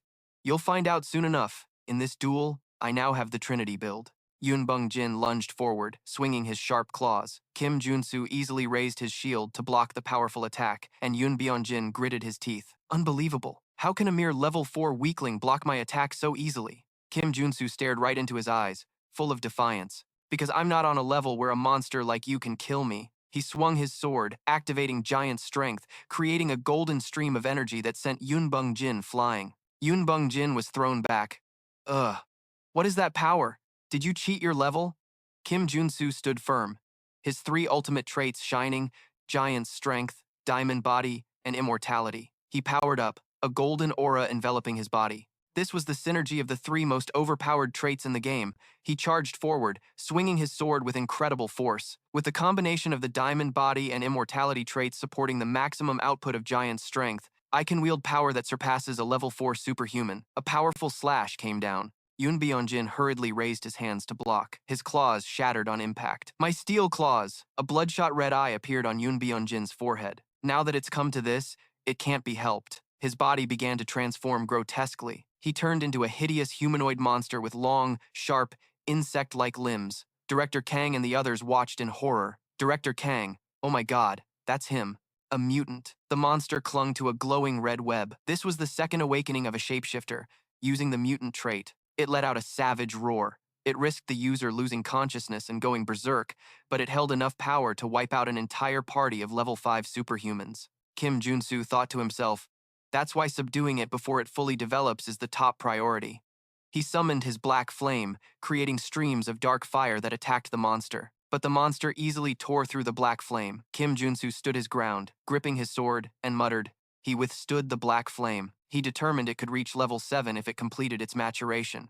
The monster lunged, whipping its deadly tail straight into Kim Junsu's abdomen, blood splattering, but he gritted his teeth and endured. Ugh, what incredible power. He was sent flying, taking a series of brutal hits. The monster roared from above. I find it unfortunate, Gold Warrior, that I must kill such a talented individual. It dove down, unleashing a devastating attack, creating a massive explosion. The dust slowly cleared, revealing the monster standing amidst the rubble. From the wreckage, Kim Junsu let out a sigh of relief. Phew. Kim Junsu stood firm, his sword gleaming, his steel fist glowing with a blue light. He grinned. That was a close one. Heh. The status effect for Steel Fist appeared, reducing all damage for 10 seconds. The monster was stunned.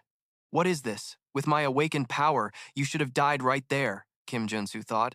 He's right, if my black flame hadn't slowed its development. Kim Junsu shouldered his sword, smiling defiantly. Had enough fun? Now it's my turn. He channeled energy into his sword, which began to radiate a brilliant golden aura. Now that its development has stopped, there's only one thing left to do. Kill it, before it reaches full maturity.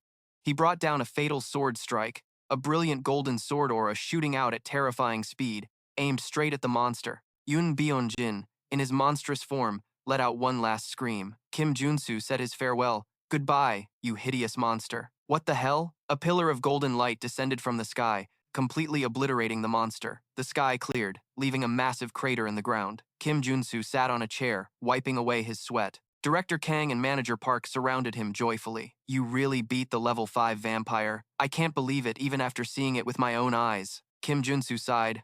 Phew, what a crappy fight, huh? Manager Park whispered. I knew you'd win from the very beginning. In the distance, the remaining members of the Cheon party stood in stunned silence. He defeated the association chairman. We're screwed. We're really done for, I'm telling you. Someone urged Dung Jinrang. Hunter Dung, say something. She could only grit her teeth in silence. Then, Director Kang asked Kim Junsu, what are you going to do with the association? Kim Junsu scratched his head. I'm not sure either. Director Kang suggested, how about you take the chairman position? Hunter Kim Junsu chuckled. No, thank you. You know more about the association than I do, so I want to believe you'll do a good job. Director Kang was delighted. Oh, you flatter me too much, Kim Junsu thought to himself, because I can only get my mandatory quests when you become the chairman. Gu Hun and another officer approached. Warrior Kim, come with me. The Legion commander wants to see you. Kim Junsu smiled, just as expected. He thought, you've been watching me. Kui Gum. The scene shifts to a magnificent tower at night, the Tiger King's palace. Inside, a large, traditional-style room, Kim Junsu bowed to a man sitting in the center. Hello, my name is Warrior Kim. Kim Junsu was surprised as he took a closer look. I thought he was over 100 years old, but he didn't look like it at all. The Tiger King Kujigum, a middle-aged man with silver hair and a scar on his face, spoke up. That's right, I watched your interesting battle. Who is your master? Kim Junsu felt an invisible pressure. He didn't even need to release his mana to overwhelm me. I can feel all my muscle fibers and mana circuits trembling. he replied respectfully. I have none. Kujigum and the others were surprised. Huh? Really? Does that mean you're self-taught? One of the elders remarked. As expected, his movements are quite crude. His swordsmanship is basic and his combos aren't smooth, Kim Junsu thought to himself. They're criticizing me too harshly, Kujigum said. An interesting one. Hey, do you want to become my disciple? Kim Junsu was stunned. He thought he had anticipated this situation because he made a similar offer in the game. Once I become his disciple, my rapid growth is guaranteed, and as a reward, I'll receive the Legion Commander's technique, the Tiger King's sword style. But Kim Junsu bowed deeply. It's an honor to receive such an offer, but I want to walk my own path. The other elders were furious. You dare refuse my father's offer? Are you insane? Kim Junsu stood his ground, thinking to himself, if I accept his offer, I'll have too many strings attached. Taking the easy path isn't always the answer. The others said coldly, you should be bowing your head right now. I'll teach this brat a lesson. He roared. Silence! A crimson killing intent radiated from him, enveloping the entire room. Kim Junsu felt a terrifying pressure. This killing intent, he gritted his teeth, trying to endure. Just feeling it felt like his body was being pierced by a million blades. But I'll endure it somehow. He quickly activated his defensive traits. Kujigum smiled, looking at Kim Junsu with some surprise. Oh, he retracted his killing intent, Kujigum said with admiration. You endured that. I'm quite surprised. Kujigum asked, his voice still holding a hint of surprise. Even with such talent, why do you still refuse to be my disciple? Kim Junsu staggered, panting heavily. He thought, it felt like facing a tiger larger than a mountain. I almost passed out. He regained his composure and replied firmly, phew, because I have a dream I want to achieve, and that is to reach level 9. To reach the constellation that only 4 people have achieved at this point. Kujigum crossed his arms, analyzing. But to reach level 9 as a warrior, you'll need high-level swordsmanship, mana cultivation techniques, and most importantly, enlightenment, he continued, his voice full of concern. However, I worry that your bad habits might hinder you once you reach level 7. Kim Junsu remained unshaken. Even so, I want to walk my own path, whether it's right or wrong, he shouted with determination, because that is my resolve. Kujigum smiled. I see. I appreciate your courage. He picked up his sword and threw it towards Kim Junsu. Then take this. The other elders were horrified. The sword radiated a brilliant golden light as Kim Junsu caught it. He blushed with joy, stammering, it's the SSR rank Black Tiger sword.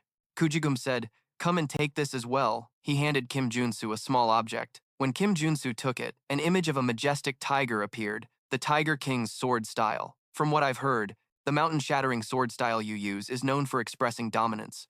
The Tiger King's sword style is similar. Since dominance and speed blend harmoniously, it will be a perfect fit for you.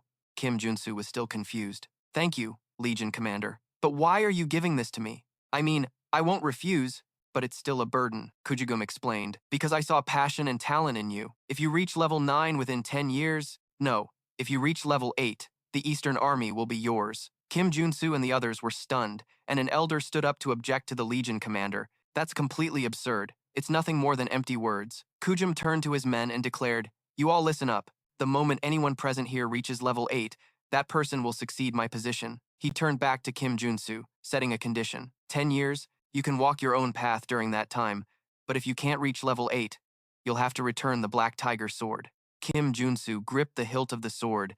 I will keep that in mind. He knelt down, placing the sword before him. I promise to deliver results within 10 years. No, 5 years. He grinned, thinking to himself, I have no interest in succeeding the Eastern Army, but having an extra option doesn't hurt, and besides, it's not polite to refuse a favor. Back at the office, Director Kang laughed heartily. Gah ha, I should call you the master of the Black Tiger sword now. By the way, why did you refuse to become his disciple? Kim Junsu took a sip of his drink and replied, oh, because my dream is to be independent and free, he thought with a sly smile. To collect all 3 top-tier sword skills, I can't be tied down to one place. Since I've already gotten to know Soren, I'm just waiting for her to awaken the Firestar sword style. But I haven't even met Janet and C yet. He calmly finished his drink, planning his next moves. Director Kang laughed heartily. Ha, you're certainly different from the others. Our association would be in danger without you, Hunter Kim. So, I was meaning to ask. He warmly grabbed Kim Junsu's hand. You've already turned down the position of association president, so how about becoming an honorary director instead? Kim Junsu was stunned, his eyes wide. An honorary director? Director Kang explained excitedly. You just need to attend the quarterly meetings and we promise to provide you with all sorts of benefits. Kim Junsu blushed, scratching his cheek. I need some time to think about it. He thought to himself, it's basically a dream job, where I don't even have to work to get paid. Of course, I figured that wouldn't be enough, so I've prepared a few more things. He opened a large briefcase. Kim Junsu was excited. Oh, what could it be? Inside were two exquisitely crafted golden guns. Kim Junsu's jaw dropped. Gasp. This is, Director Kang introduced proudly, the Dasan gun. Kim Junsu took a step back, astonished. The Dasan gun. It's the gun crafted by Iagion of Mount Cha, the mysterious engineer from the game. Gaha, I'll give you the two our association has. How about it? Perhaps this would be a good time to start collecting the rest of the set. It's said that if you collect all 5, you can find Dan's grimoire. Kim Junsu grinned sinisterly. It's a relic that unlocks the high-tier traits needed for a marksman build. I'll have to collect a few more when I get the chance. Director Kang asked with a twinkle in his eye. So, would you like to sign the contract now? Kim Junsu happily shook his hand. Yes, I look forward to working with you. Director Kang? No, Chairman Kang. He thought happily to himself, I love this chairman. At a training ground, Kim Junsu was practicing the Tiger King sword style. The fourth form of the Tiger King sword style, Tiger King's Advance, Tiger King's Fierce Strike, Tiger King's Twin Slash, and his entire body began to radiate a pure golden aura. He focused his mana into the sword. The core of the Tiger King sword style lies in mana control. When executed with the proper movements, he drew his sword. The sword energy was released, a wave of energy that split the very moon. Tiger King's soaring flight. The blast of energy shot up before hurtling down, creating a terrifying explosion. Kim Junsu stood before a giant gash in the concrete wall. The destructive power is impressive. He looked at the black tiger sword. It seems I'll have to practice a lot to master it. I was only able to draw out this level of sword energy thanks to this item. He gave a satisfied smile. But there are still 2 new trait notifications that have appeared. Quick Draw, you have acquired a trait, and Moon Slash, you have acquired a trait. Kim Junsu spread his arms in celebration. I've acquired 2 new traits, so the training was well worth it. He thought happily, soon I'll get the swordsmanship trait. I only need about 2 more traits. I want to get them right now. But he decided to take a break, sitting on the balcony and sipping a cup of tea. I'll rest today. Suddenly, the doorbell rang loudly. He was startled. What is it? I thought I was finally getting a break? Kim Junsu looked down from the balcony and saw a man fall out of a car. Huh? Iron Fist Kim. The blood-soaked man looked up, pleading desperately. Save me, no? Please save my younger brother. Kim Junsu was stunned to recognize the man.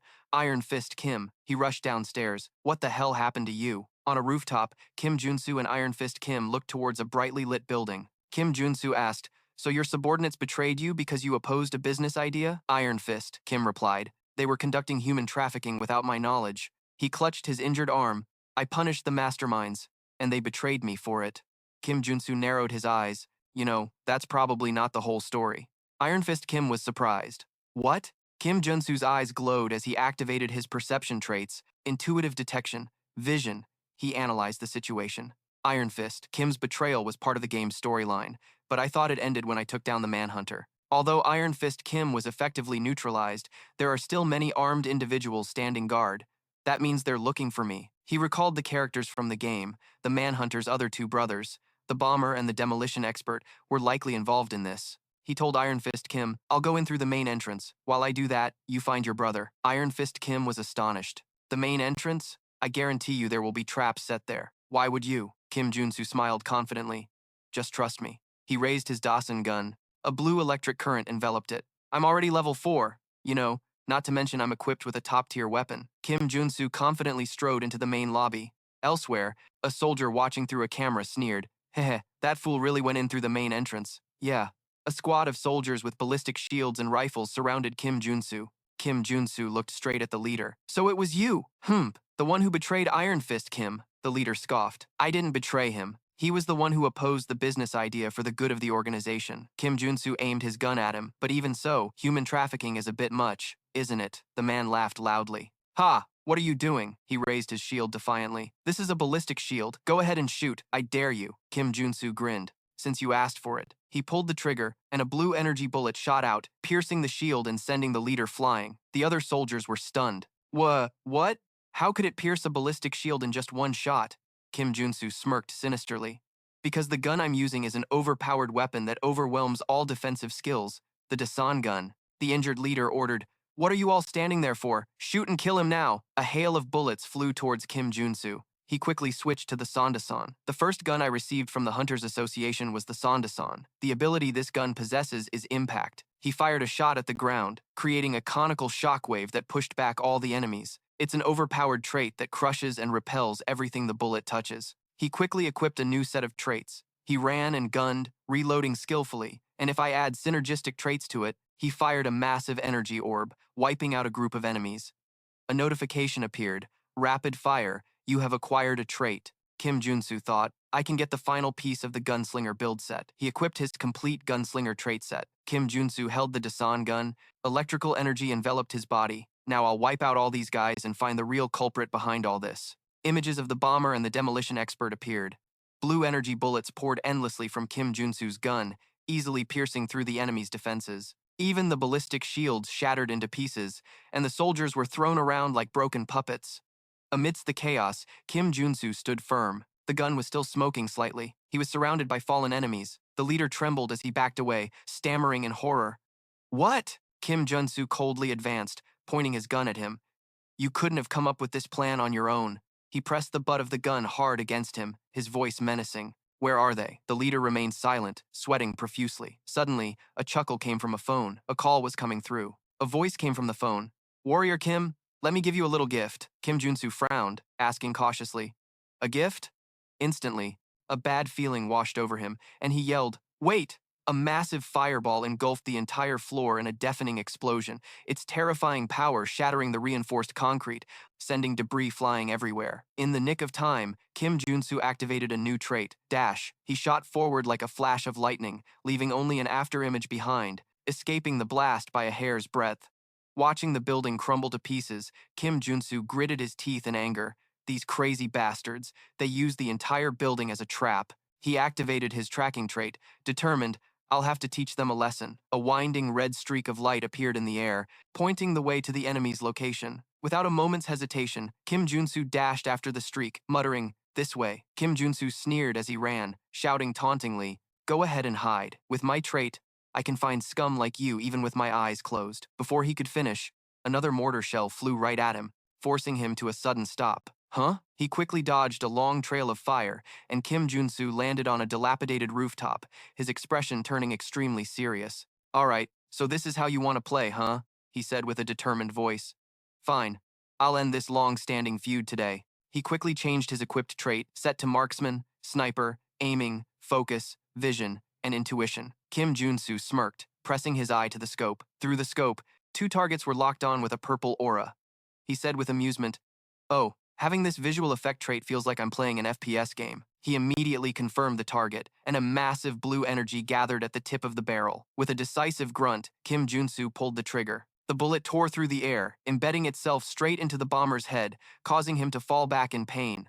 The demolition expert frantically knelt beside his brother. Hey, brother! He supported the bomber while looking around in terror, unable to believe it. We deliberately hid between the buildings, so how? Through the scope, Kim Junsu locked onto the final, trembling target. He said with a cold smile, you'd better hide well, because the shots I'm firing now can't be blocked by walls. Kim Junsu explained with a confident smile, because these are special bullets that pass through tangible objects to attack intangible ones. A blue energy orb shot across the city, unobstructed by any buildings. The bullet passed through the demolition expert's body without leaving a scratch, but it dealt a fatal blow to his soul.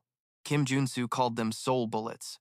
From the rooftop, Kim Junsu lowered his gun, calmly remarking, I can't finish them off because these bullets attack their souls instead of their physical bodies. But this is even better. Down below, Iron Fist Kim was already waiting, watching the 2 criminals collapse unconscious. Kim Junsu had calculated everything, because they would take care of the rest. Iron Fist Kim gritted his teeth, nearly crushing his cigar as he shouted worriedly, Little brother!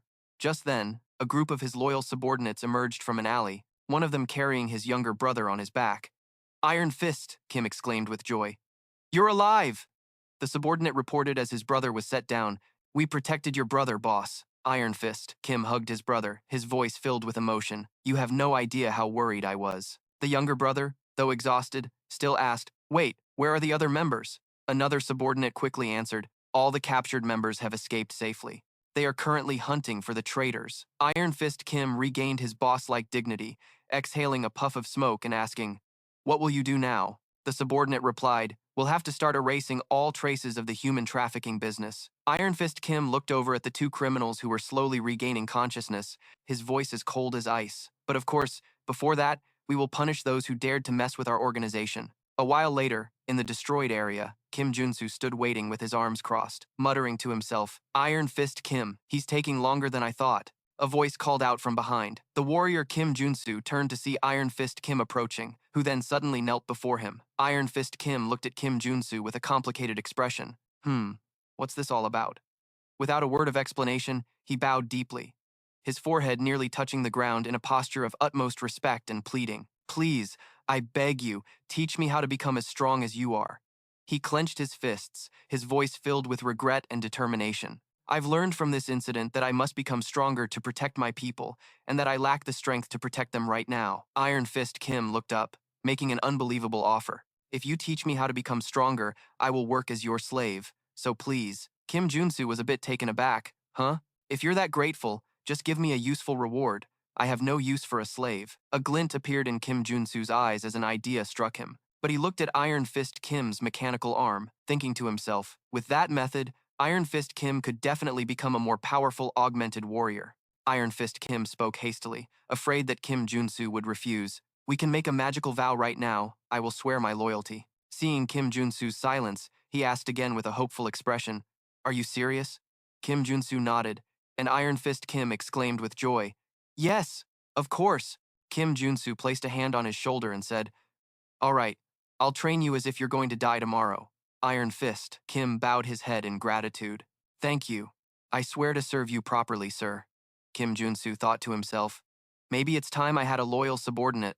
The scene changes. They are standing in the middle of a desolate, ruined industrial complex. Iron Fist Kim looked around and explained, This is where the body modification facility we took from the Workers' Association is located. Kim Junsu looked him straight in the eye and said, That's right, and it's probably where your traders are continuing their human trafficking business. Iron Fist Kim clenched his fists in anger.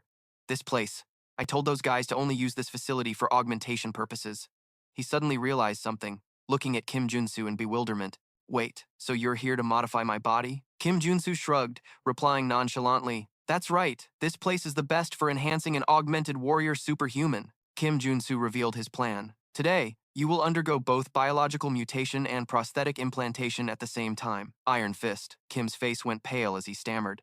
At the same time? But isn't that dangerous? So many people have suffered from mana overload doing that. Kim Junsu turned away, waving his hand dismissively. Don't worry. Kim Junsu explained professionally.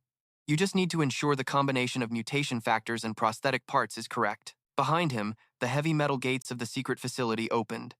Inside the high-tech laboratory, Iron Fist Kim was strapped inside a cylindrical pod. Meanwhile, Kim Junsu sat before a console of computers controlling the entire process, smiling confidently as he reviewed the data on the screen. He muttered, There are fewer materials than I expected, but this is enough for a grade 3 superhuman. An interface popped up, displaying two main options, mutation factors and prosthetics. The text explained, Building an augmented warrior requires both an orthodox and an unorthodox approach. Kim Junsu glanced over his shoulder at Iron Fist Kim, who was bracing himself in the pod, and said, Just so you know, this is going to hurt. Iron Fist Kim replied with a determined voice, I'm prepared. Kim Junsu turned back and said, Then let's begin. His hand decisively clicked the mouse, initiating the procedure.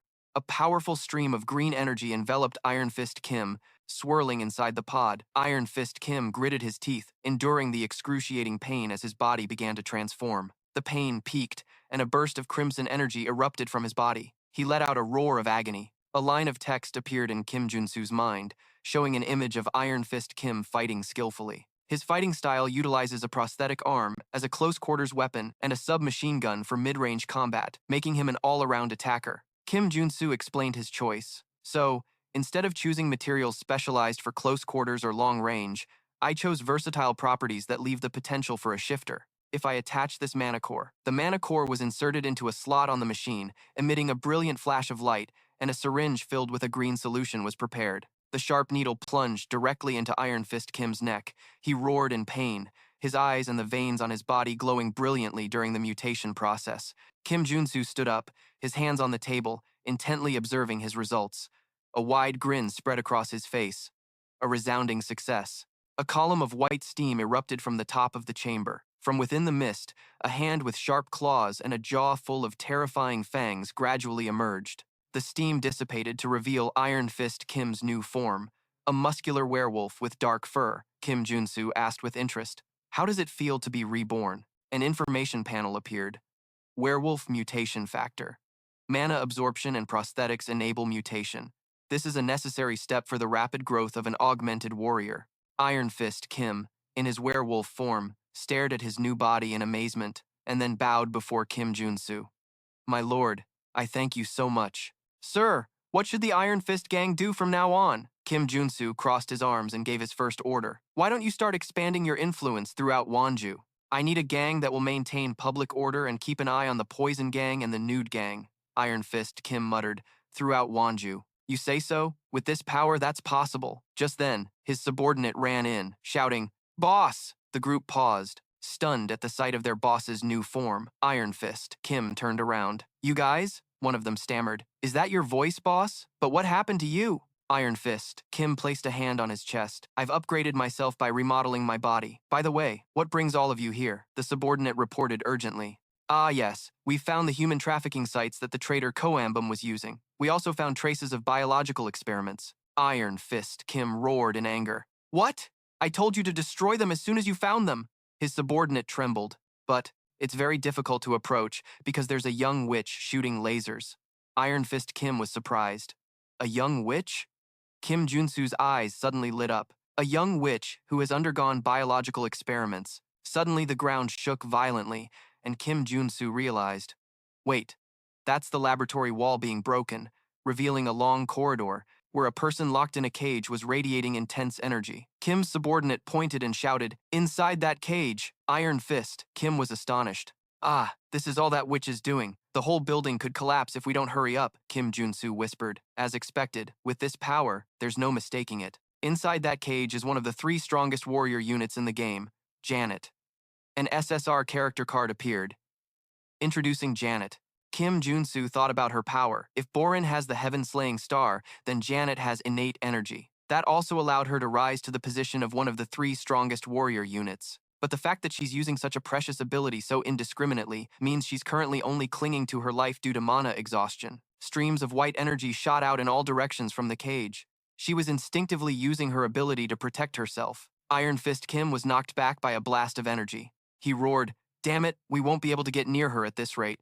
Suddenly, Kim Junsu shot past him, heading straight toward the storm of energy. "Iron Fist," Kim shouted. "Sir!" Kim Junsu weaved between the streams of energy with ease. He landed on the ground, creating an energy blast of his own, neutralizing the surrounding attacks. When the dust settled, Kim Junsu was standing right in front of the cage's bars, completely unharmed. Kim Junsu quickly changed his trait set, focusing entirely on strength and defense. Giant strength, diamond body, immortality, strength, super strength, and fortitude. He grabbed the thick bars with both hands, mustered all his strength, and brutally bent them apart. Despite his defensive traits, the streams of energy still stung him. He grimaced, thinking to himself, "Damn it, this hurts more than I thought." From inside, Janet, though still delirious, instinctively raised her hand and fired a white orb of energy. The explosion threw Kim Junsu backward, creating a powerful shockwave. "Iron Fist!" Kim shouted in terror. "Sir!" As the smoke gradually cleared, Iron Fist Kim asked worriedly, "Ah, are you all right?" In the rubble, Kim Junsu tossed out a glass vial. Iron Fist Kim was surprised to recognize a mana potion. Kim Junsu stepped out from the dust, carrying the unconscious Janet. He brushed the dust off himself and frowned. "I almost got burned to a crisp." Iron Fist Kim and his men cheered. "Sir!" Kim Junsu gestured for them to be quiet. "Shh. I've already calmed her down with a potion. We need to get out of here before its effect wears off." Iron Fist Kim suggested. "Should I have my men take her to the hospital?" Kim Junsu shook his head. "No, I'll take her to my place." He looked down at the girl sleeping in his arms, his eyes filled with a sense of responsibility. "I'll take responsibility for healing this child." The scene shifts to a luxurious modern mansion nestled in a quiet mountainous region at sunset. Inside, Soren, with a backpack on, waved cheerfully. "Master, I'm here." Kim Junsu smiled in greeting. The girl said in surprise, "Oh, you've already reached level 3? Congratulations. I knew you'd notice. Thank you." Kim Junsu scratched his head, looking a bit awkward. The girl asked, "By the way, what kind of training did you call me over for?" He replied, "The situation is a bit unexpected." but his gaze drifted to another room where Janet was sitting in an armchair, hooked up to an IV. My second disciple candidate is a little under the weather right now. She knelt beside Janet, her expression filled with worry and compassion. Oh my God, what on earth has this child been through? Kim Junsu explained. She can't control her powers yet, but I plan on taking her in as a disciple and awakening her true talents. He looked at his first disciple and said, I was thinking that you, as her senior, could help her out a bit. Can you take good care of her? The girl clenched her fists, her eyes shining with enthusiasm. If that's what it means to be a senior, then of course. I'll do anything, she declared heroically as the brilliant sunset streamed into the mansion. A few days later, inside a spacious training room, Soren and Kim Junsu were frantically swinging their swords, deflecting the white energy blasts shooting from Janet, who was seated at the far end of the room. While blocking a blast, she yelled, Master, how much longer do we have to deflect these things? It's been a whole week. Kim Junsu stood calmly to one side as a notification window popped up in front of him. Deflection. You have acquired a new trait. He glanced at the IV bag, dripping a shimmering liquid into Janet's arm. Her mana should be replenished by now. She'll be waking up in a moment, so just hang in there a little longer. No sooner had he spoken than the attacks abruptly stopped. Soren and Kim Junsu both turned to look at her, whispering. The attacks stopped. Janet slowly opened her eyes, her brilliant blue eyes still hazy with sleep. Huh? She looked around the unfamiliar room, confused. Where am I? Kim Junsu and his disciple walked over. He asked, Hey, are you awake? Soren knelt beside Janet, gently taking her hand. I was so worried you'd never wake up. Are you hurt anywhere? Janet replied hesitantly. No, I don't think so. But where is this? And why am I here? Soren smiled and gestured toward Kim Junsu. Well, that's because the man over there saved you. He helped you recover, too. Janet scrambled to her feet, bowing gratefully. Thank you. You saved my life. My name is Janet, Kim Junsu replied. Don't mention it. I'm just glad you're all right. By the way, how did you end up trapped in that place? He thought to himself. She looks like an angel now that she's awake. Haha, I was getting tired of those laser beams. Janet's expression grew somber, her gaze distant and downcast. My parents died while we were escaping from the Ilang Magic Tower. I was captured, and after that, Soren covered her mouth in pity. Kim Junsu looked away, his expression grim. He confirmed internally, just as I thought. It's exactly like the game's storyline. Kim Junsu crouched down, offering a friendly smile. Janet, if you have nowhere else to go, you can stay here. In fact, I'd like to take you on as my disciple. Janet was stunned, pointing to herself. Me? That's right. So that you can avenge your parents' deaths, I'll train you to become a superhuman. Janet looked down, nervously clasping her hands. But I have nothing to repay you with, Kim Junsu replied nonchalantly. Don't worry about it, he said in a warm tone. You can repay me in the future, once you've become strong enough. Janet's eyes widened, welling up with tears as a blush spread across her cheeks. Janet erupted with a powerful aura, clenching her fists with determination. All right, then please, make me a superhuman. I promise I'll repay you in the future. The black-haired disciple covered her mouth to hide a smile, thinking, how cute. Kim Junsu, still crouching, replied, All right then. I look forward to working with you. Kim Junsu held out his hand, and Janet placed hers on his. All right. He smiled. Welcome, Janet. You are a very precious talent. He thought to himself, the one who will teach me one of the 3 strongest swordsmanship skills in the game. Immediately, a huge burst of white energy shot out from Janet uncontrollably. Kim Junsu was taken by surprise, his face comically distorted as he was caught in the blast. After the explosion, a panicked Janet was crying while Soren comforted her. I'm sorry, I didn't mean to do that. Kim Junsu, covered in dust, waved his hand. It's okay, no one got hurt. Kim Junsu dusted off his clothes, sweat dripping down. Janet, shall we practice controlling your mana first? Janet replied nervously. Yes, Kim Junsu thought to himself. I thought she had already reached her rebellious phase. Good grief. Kim Junsu began to explain. Janet, your trait's name is innate energy. Do you know what energy means here? Janet was confused.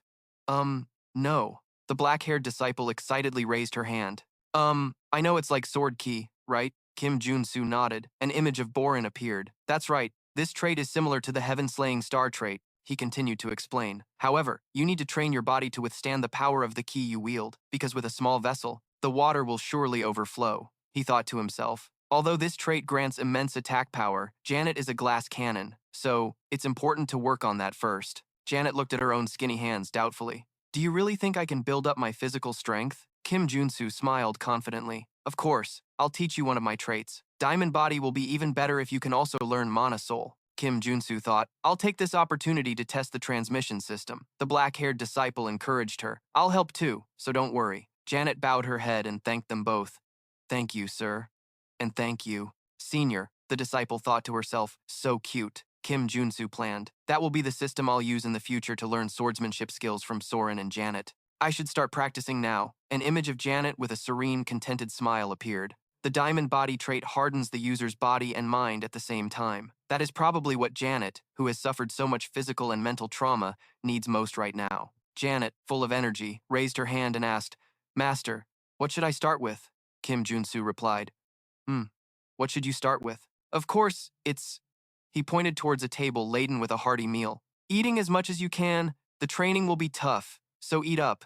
Janet happily replied, Yes, sir, and began to eat voraciously. Kim Junsu thought she'll need it for her training. 2 weeks later, outside the mansion at night, two figures were engaged in a fierce battle, the sound of clashing weapons echoing. Janet was now dressed in training attire and holding a wooden sword, moving with agility and power. Soren, her opponent, also unleashed sharp and powerful sword strikes. Kim Junsu watched from a distance, thinking with satisfaction, I didn't expect them to reach this level in just 2 weeks. They are both truly natural talents. Soren has learned the swordsmanship trait. He raised his hand, signaling, You can stop now. I'll take over from here. Soren was surprised. Excuse me, master? Kim Junsu faced Janet, drawing his sword. Now that her body is strong enough, she needs to practice controlling her mana more precisely. Yes, this is an important exercise, so try to block my attack. Kim Junsu lunged forward, swinging a powerful, energy-infused strike. Janet raised her shield and sword to block. The impact created a small explosion, pushing them both back. Kim Junsu continued his assault with a series of consecutive slashes. Janet skillfully parried the blows, and a glint appeared in Kim Junsu's eyes as he thought, I can feel a little bit of it. Behind Janet, a complex magic circle appeared, displaying her traits, innate energy, diamond body, shield technique, and mana soul. Kim Junsu analyzed the subtle movements that exuded a solid presence, the mana of her natural innate energy in Janet's mana circuit. Kim Junsu raised his sword for a decisive blow. He could clearly feel the flow of energy. I can sense its shape. Janet poured her strength into her shield, pushing Kim Junsu back. He broke into a triumphant smile, his eyes sharp. Finally, Janet, enveloped in a white aura, stood her ground and perfectly blocked the attack. She was precisely controlling her trait. SSR Janet. Soren joyfully ran over and hugged Janet tightly. You did it, Janet. Kim Junsu stepped forward, applauding. Well done. Congratulations on your awakening. Janet, comforted by Soren, replied shyly, Thank you. It's all thanks to you two. Kim Junsu thought to himself while affectionately pinching Janet's cheek. An SSR rank is truly different. I can't believe she reached level 3 right after awakening. Well, perhaps I shouldn't be too surprised considering the others. After all, I'm the only one with a low rank. With renewed determination, Soren suddenly turned and started running. I can't let my junior catch up to me. I'm going to go grind some more, Janet called out in confusion. Wait for me. Kim Junsu smiled with satisfaction. Good. Make sure you grow quickly and learn her swordsmanship. That way, I can inherit it from both of you. Heh. He turned his back and took out his phone. All right, I can't fall behind either. The phone screen displayed an e-ticket from ICN to AHE. Before my two disciples' personal quests begin, I'd better take care of a few things. A plane flew over a beautiful coastal city, home to strange architecture and a mysterious green energy beam shooting into the sky. In the middle of a crowded square with casually dressed people, Kim Junsu, in his summer attire, stretched refreshingly. Phew, I finally feel like I'm abroad. He looked towards the spiral-shaped structure where the green energy was emanating from. This is the city where the divine war of destruction took place, Ahen. Beneath the hollow shell of that building is an extra-dimensional space known as the Great Labyrinth. Grim Reaper-like phantoms with glowing red eyes appeared. It's a troublesome place where the ghosts of forgotten gods constantly attack. 3 heroes stood firm against the enemy. But there's no need to worry, because humanity's strongest organization, the Guardian Alliance, protects Ahen. Kim Junsu took off his sunglasses, a mysterious smile playing on his lips. The real reason I came to Ahen is right here. He stood in front of a bar called Diana Bar, because I can inherit the Hoja cultivation technique in this place. He entered the empty bar, where a woman with horns on her head was wiping the counter. The woman asked, First time here, looking for a specific drink? Kim Junsu replied, I'm not here for a drink. I'm here for some information. She raised an eyebrow. Information? What do you mean? What are you looking for? I'm looking for a man named Sigmund Sigurdsson. I'll make sure to pay you well for the intel. The woman thought for a moment. I'm afraid that won't be possible. His wife is currently in critical condition due to her illness. Kim Junsu thought to himself, now that I think about it, I remember reading something about him losing his wife. Kim Junsu suggested, Ma'am, if that's the case, may I take a look at his wife's condition? He thought, this might end up being much easier than I expected. They arrived at a cozy wooden house nestled among hills and palm trees. Inside, the woman said, I'll warn you beforehand. Sig will be very sensitive. Please bear with him. Kim Junsu replied, I understand. The woman cracked open a door, speaking inside, Excuse me, Sig. A guest has come asking about your wife's condition. As the door opened, she said, Oh my, I see some guests have arrived before us. Inside the room, two people in white robes were treating a woman on the bed with a golden light. The archbishops are treating her, it seems. The woman suggested, Perhaps we should leave them alone for a moment. Kim Junsu suddenly rushed in, grabbing the hand of one of the archbishops. The old man shouted, What are you doing? Let go. We're in the middle of treating her. The two archbishops, a man and a woman, glared at Kim Junsu angrily. Kim Junsu thought, the monastic orders of Thor and Gear, the clerical treatment method is so obvious. Kim Junsu growled, What you're doing is pointless. Holy light will only make her wounds worse. The old archbishop was stunned. Excuse me, what are you? A muscular man, Sigmund Sigurdsson, stepped out from behind and said, And how would you know that? Stop your nonsense and get out. I don't think a mere superhuman would know anything about this. The horned woman tried to intervene. Sig, this guest says he knows how to treat Jordan's condition. Maybe you should give him a chance to be heard. Sigmund pushed her aside, shouting, Jordan is in a state where every second counts. She should be receiving holy light, not this nonsense. Suddenly, the woman on the bed convulsed, going into a violent seizure. Sigmund rushed to his wife's side in a panic. Jordan! The old archbishop said firmly, No, we will continue the treatment, Kim Junsu shouted. You can't continue. This will only lead to disaster. A flash of golden light erupted from the archbishop's hand, but a blast of dark energy from Adordan threw them both back. Shishmun could only watch his wife in horror. Adordan, her eyes had turned completely white. Adordan levitated in the air, her body enveloped in swirling dark energy. Shishmun screamed, What's happening to her? Continue the treatment immediately. The old archbishop tried to hold him back. It's too late. We can't stop it with just light anymore. Shishmun yelled back, What? Are you saying she can't be cured anymore? Kim Junsu calmly declared to the stunned Shishmun and archbishop. No, she can still be saved. Kim Junsu explained. Your wife's illness stems from receiving the demon god's mark from Cimaris of Beachbreak, correct? Shishmun, with tears in his eyes, stammered in desperation. How? How do you know that? Do you really know how to cure her? With a determined gaze, Kim Junsu affirmed, Yes, I've only spoken the truth since I entered this room. Shishmun fell to his knees before Kim Junsu, his voice pleading. Then I beg you. Shishmun bowed his head to the floor, begging desperately, If you save my wife, I swear on my honor that I will do anything you ask. Kim Junsu gave a knowing smile. Excellent. A series of skill cards appeared in a mystical blue light, including Cultivation Technique, Mana Soul, Amplified Mana Focus, and Mana Stabilization. Kim Junsu said, You'll have to keep that promise. Kim Junsu manipulated a stream of blue mana energy, swirling it around the room and directing it towards Jordis. To everyone's amazement, an information panel appeared with the image of a fearsome demon. The mark. This is an illness originating from the demons of the labyrinth. It's one of the worst negative effects, where decaying divine power leaves a scar on the soul. Adordan lay motionless on the bed. The demon's soul will gradually drain the victim's life force. Shishmun looked at his wife with relief, while Kim Junsu stood beside them with his arms crossed, as her convulsions had stopped. Kim Junsu explained, I just used my mana to put her into a peaceful sleep. Don't wake her. The two archbishops returned with the necessary materials. Sir, we've brought the materials you requested. Kim Junsu, who was sitting beside Jordis, replied, Excellent, let's begin immediately. The room was set up for a mysterious ritual with lit candles and streaks of blood drawn in a circle around the bed. Kim Junsu carefully mixed potions and herbs. A creative trait skill window appeared beside him. The old archbishop asked worriedly, We've lit all the candles. Sir, are you sure we can cure her with this method? Kim Junsu replied, It's more about hoping she overcomes it herself, rather than us curing her. Kim Junsu held a red potion, preparing to administer it. He thought to himself, This negative effect isn't easy to deal with, even in the game. Tendrils of dark, bloody energy appeared, because the more healing energy you pour in, the more that decaying divine power grows. Therefore, to overcome the mark, a magic circle glowed intensely. As dark energy erupted, you must summon the hidden seed that causes this negative effect. Jordis levitated in the air, enveloped by a swirling, dark purple aura. Her body contorted painfully as demon wings sprouted from her back, horrifying everyone. Shishmun pointed at his wife in a panic. Why is Jordis turning into a demon? Are you sure this is the right treatment? Kim Junsu remained calm. Yes, everything is going very well. Kim Junsu gripped a cross that emitted a brilliant golden light. Because a demon must be punished head-on, he charged forward, plunging the cross straight into Jordis's transforming body. A blinding explosion of light engulfed the entire room. Begone, demon! The light repelled the demonic form, purifying the dark energy as Jordis fell back onto the bed. Edorden landed gently on the bed as the ritual concluded. Sheikh Moon rushed to her side.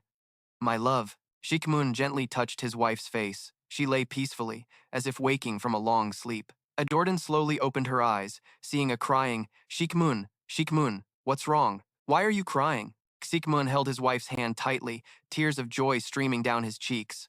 My love, you've been asleep for half a year. Sheikh Moon, still sobbing, looked towards Kim Junsu, who was standing with his arms crossed in the background. You would have really died without him. After successfully purifying Jordis, Kim Junsu turned back. His confident gaze turned to the two still-stunned archbishops. It's your turn now, archbishops. He casually stepped out of the magic circle, leaving the recovering Jord in their care. I'll leave the rest of the treatment to you. A short while later, in the living room, Sigmund sat solemnly across from Kim Junsu at the tea table, bowing sincerely. Thank you so much, Mr. Kim, Sigmund asked curiously.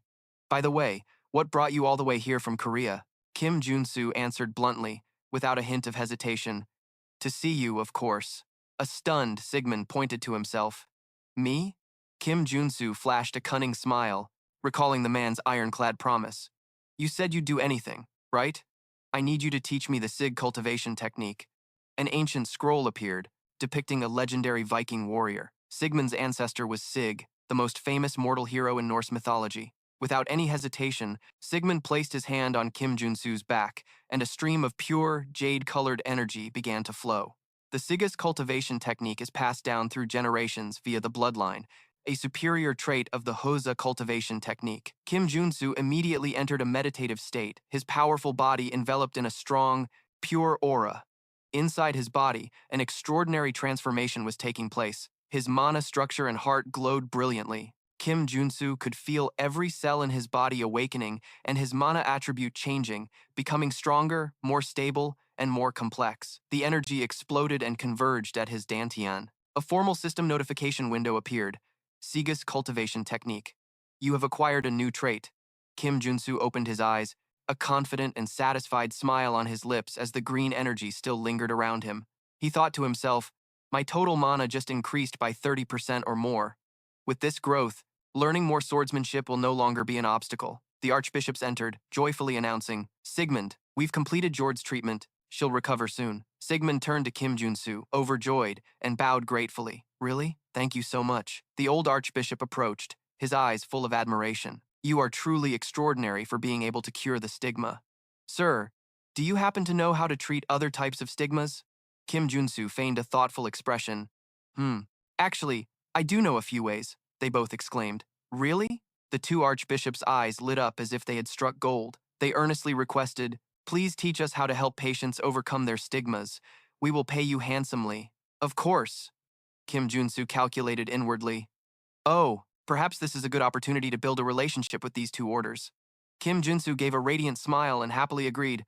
Of course, I'll teach you. Your two orders and the Guardian Alliance have worked very hard to control the Great Labyrinth, haven't you? The two were moved to tears. Oh my goodness, really? Kim Junsu continued to radiate the aura of a saint. Although there are only two choices in the game, I know another path, my own path. I can't accept your money. I will teach you for free. The two archbishops were utterly astonished. You truly are a living saint of this era. Their flattery was music to Kim Junsu's ears, as they looked at him like a descended god. Where did he go? I only see light. He's too radiant. They wondered to themselves if their two orders would really receive this information for free. And so, while Kim Junsu was secretly scheming, the entire town of Ain was immersed in a festive atmosphere. Bright lights and joyous laughter were everywhere, honoring their new hero. From every corner, wooden mugs of beer were raised high. Cheers to Mr. Kim. In the center of the party, Sigmund and Jord enthusiastically pressured Kim Junsu. Mr. Kim, you're our village's hero. Drink up. Kim Junsu could only laugh bitterly, trying to refuse. Haha, I'll just drink slowly, if you don't mind. Jord teased playfully. Oh, so our hero isn't as good at drinking as he looks? Sigmund cheerfully chimed in. My love, you can have some more. Right? Jord said excitedly. Ha ha ha. Of course, Kim Junsu was exhausted, sweat pouring down his face. He was about to be drowned by their enthusiasm. Just how much can they drink? I'm about to pass out from overwork. The reason for his exhaustion and this grand party stemmed from the events of a week ago. The memory came flooding back of Kim Junsu standing at a podium, lecturing a large audience of members from the Orders and the Alliance. 1 week ago, the demonic blood stigma is basic, but the countermeasures will differ depending on the origin of the demon that caused the stigma. For that entire week, he had worked day and night, personally treating countless warriors and spreading his knowledge. Beyond the 2 monastic orders, he popularized the treatment method throughout the Guardian Alliance, all to save the warriors from the suffering caused by the demon's mark. He even performed live on stage to prove its effectiveness. By inserting this holy stake, you can expel the demon that has taken control of the body. Every time he succeeded, the entire audience would erupt in wild cheers. Hooray! Hooray for our Superman! He's performed a miracle! Back in the present, Kim Junsu looked haggard, with dark circles under his eyes. He mumbled in exhaustion. Since I changed Aen's fate, it's understandable they're throwing a huge party. But what I need most right now is some rest. Taking advantage of the moment when no one was looking, Kim Junsu snuck away from the noisy party. Phew, glad I managed to escape. You have to admit, these Norse people really party hard, huh? A tall, familiar figure suddenly appeared, blocking his way. It was the director of the Guardian Alliance. He looked overjoyed. Sir, there you are. I was worried you might leave before I had a chance to express my gratitude. Kim Junsu recognized him. Oh, director. The director enthusiastically and familiarly slung an arm around Kim Junsu's shoulders. I came to find you the moment I recovered. Do you have a moment right now? Kim Junsu waved his hand dismissively, his face etched with exhaustion, and politely refused. Ah, I'm a little tired right now. Can we talk some other time? The director looked disappointed, but then he dropped a loaded statement. Oh, that's a shame. Our chairman wanted to meet you. Upon hearing the word chairman, Kim Junsu, who was about to leave, stopped in his tracks. Seeing that Kim Junsu genuinely looked tired, the director didn't want to push it. Well, if you're too tired, I guess it can't be helped. I'll just let the chairman know. But in fact, all signs of fatigue on Kim Junsu instantly vanished without a trace. He turned back with a radiant smile, brimming with energy, and made a stylish gesture. My fatigue has vanished like the wind. Please, lead the way. He thought to himself, his eyes flashing with interest. The chairman of the Guardian Alliance. I know exactly who that is. It's the youngest disciple of the Heavenly Demon, the SSR Blood King. The scene changes to a luxurious, Eastern-style room. Kim Junsu stood at the entrance, bowing respectfully to the man who sat with his back turned. It is an honor to meet you. My name is Warrior Kim. The man turned, revealing a firm, experienced face with his hair tied neatly in a top knot. He gave a friendly smile. A pleasure to meet you.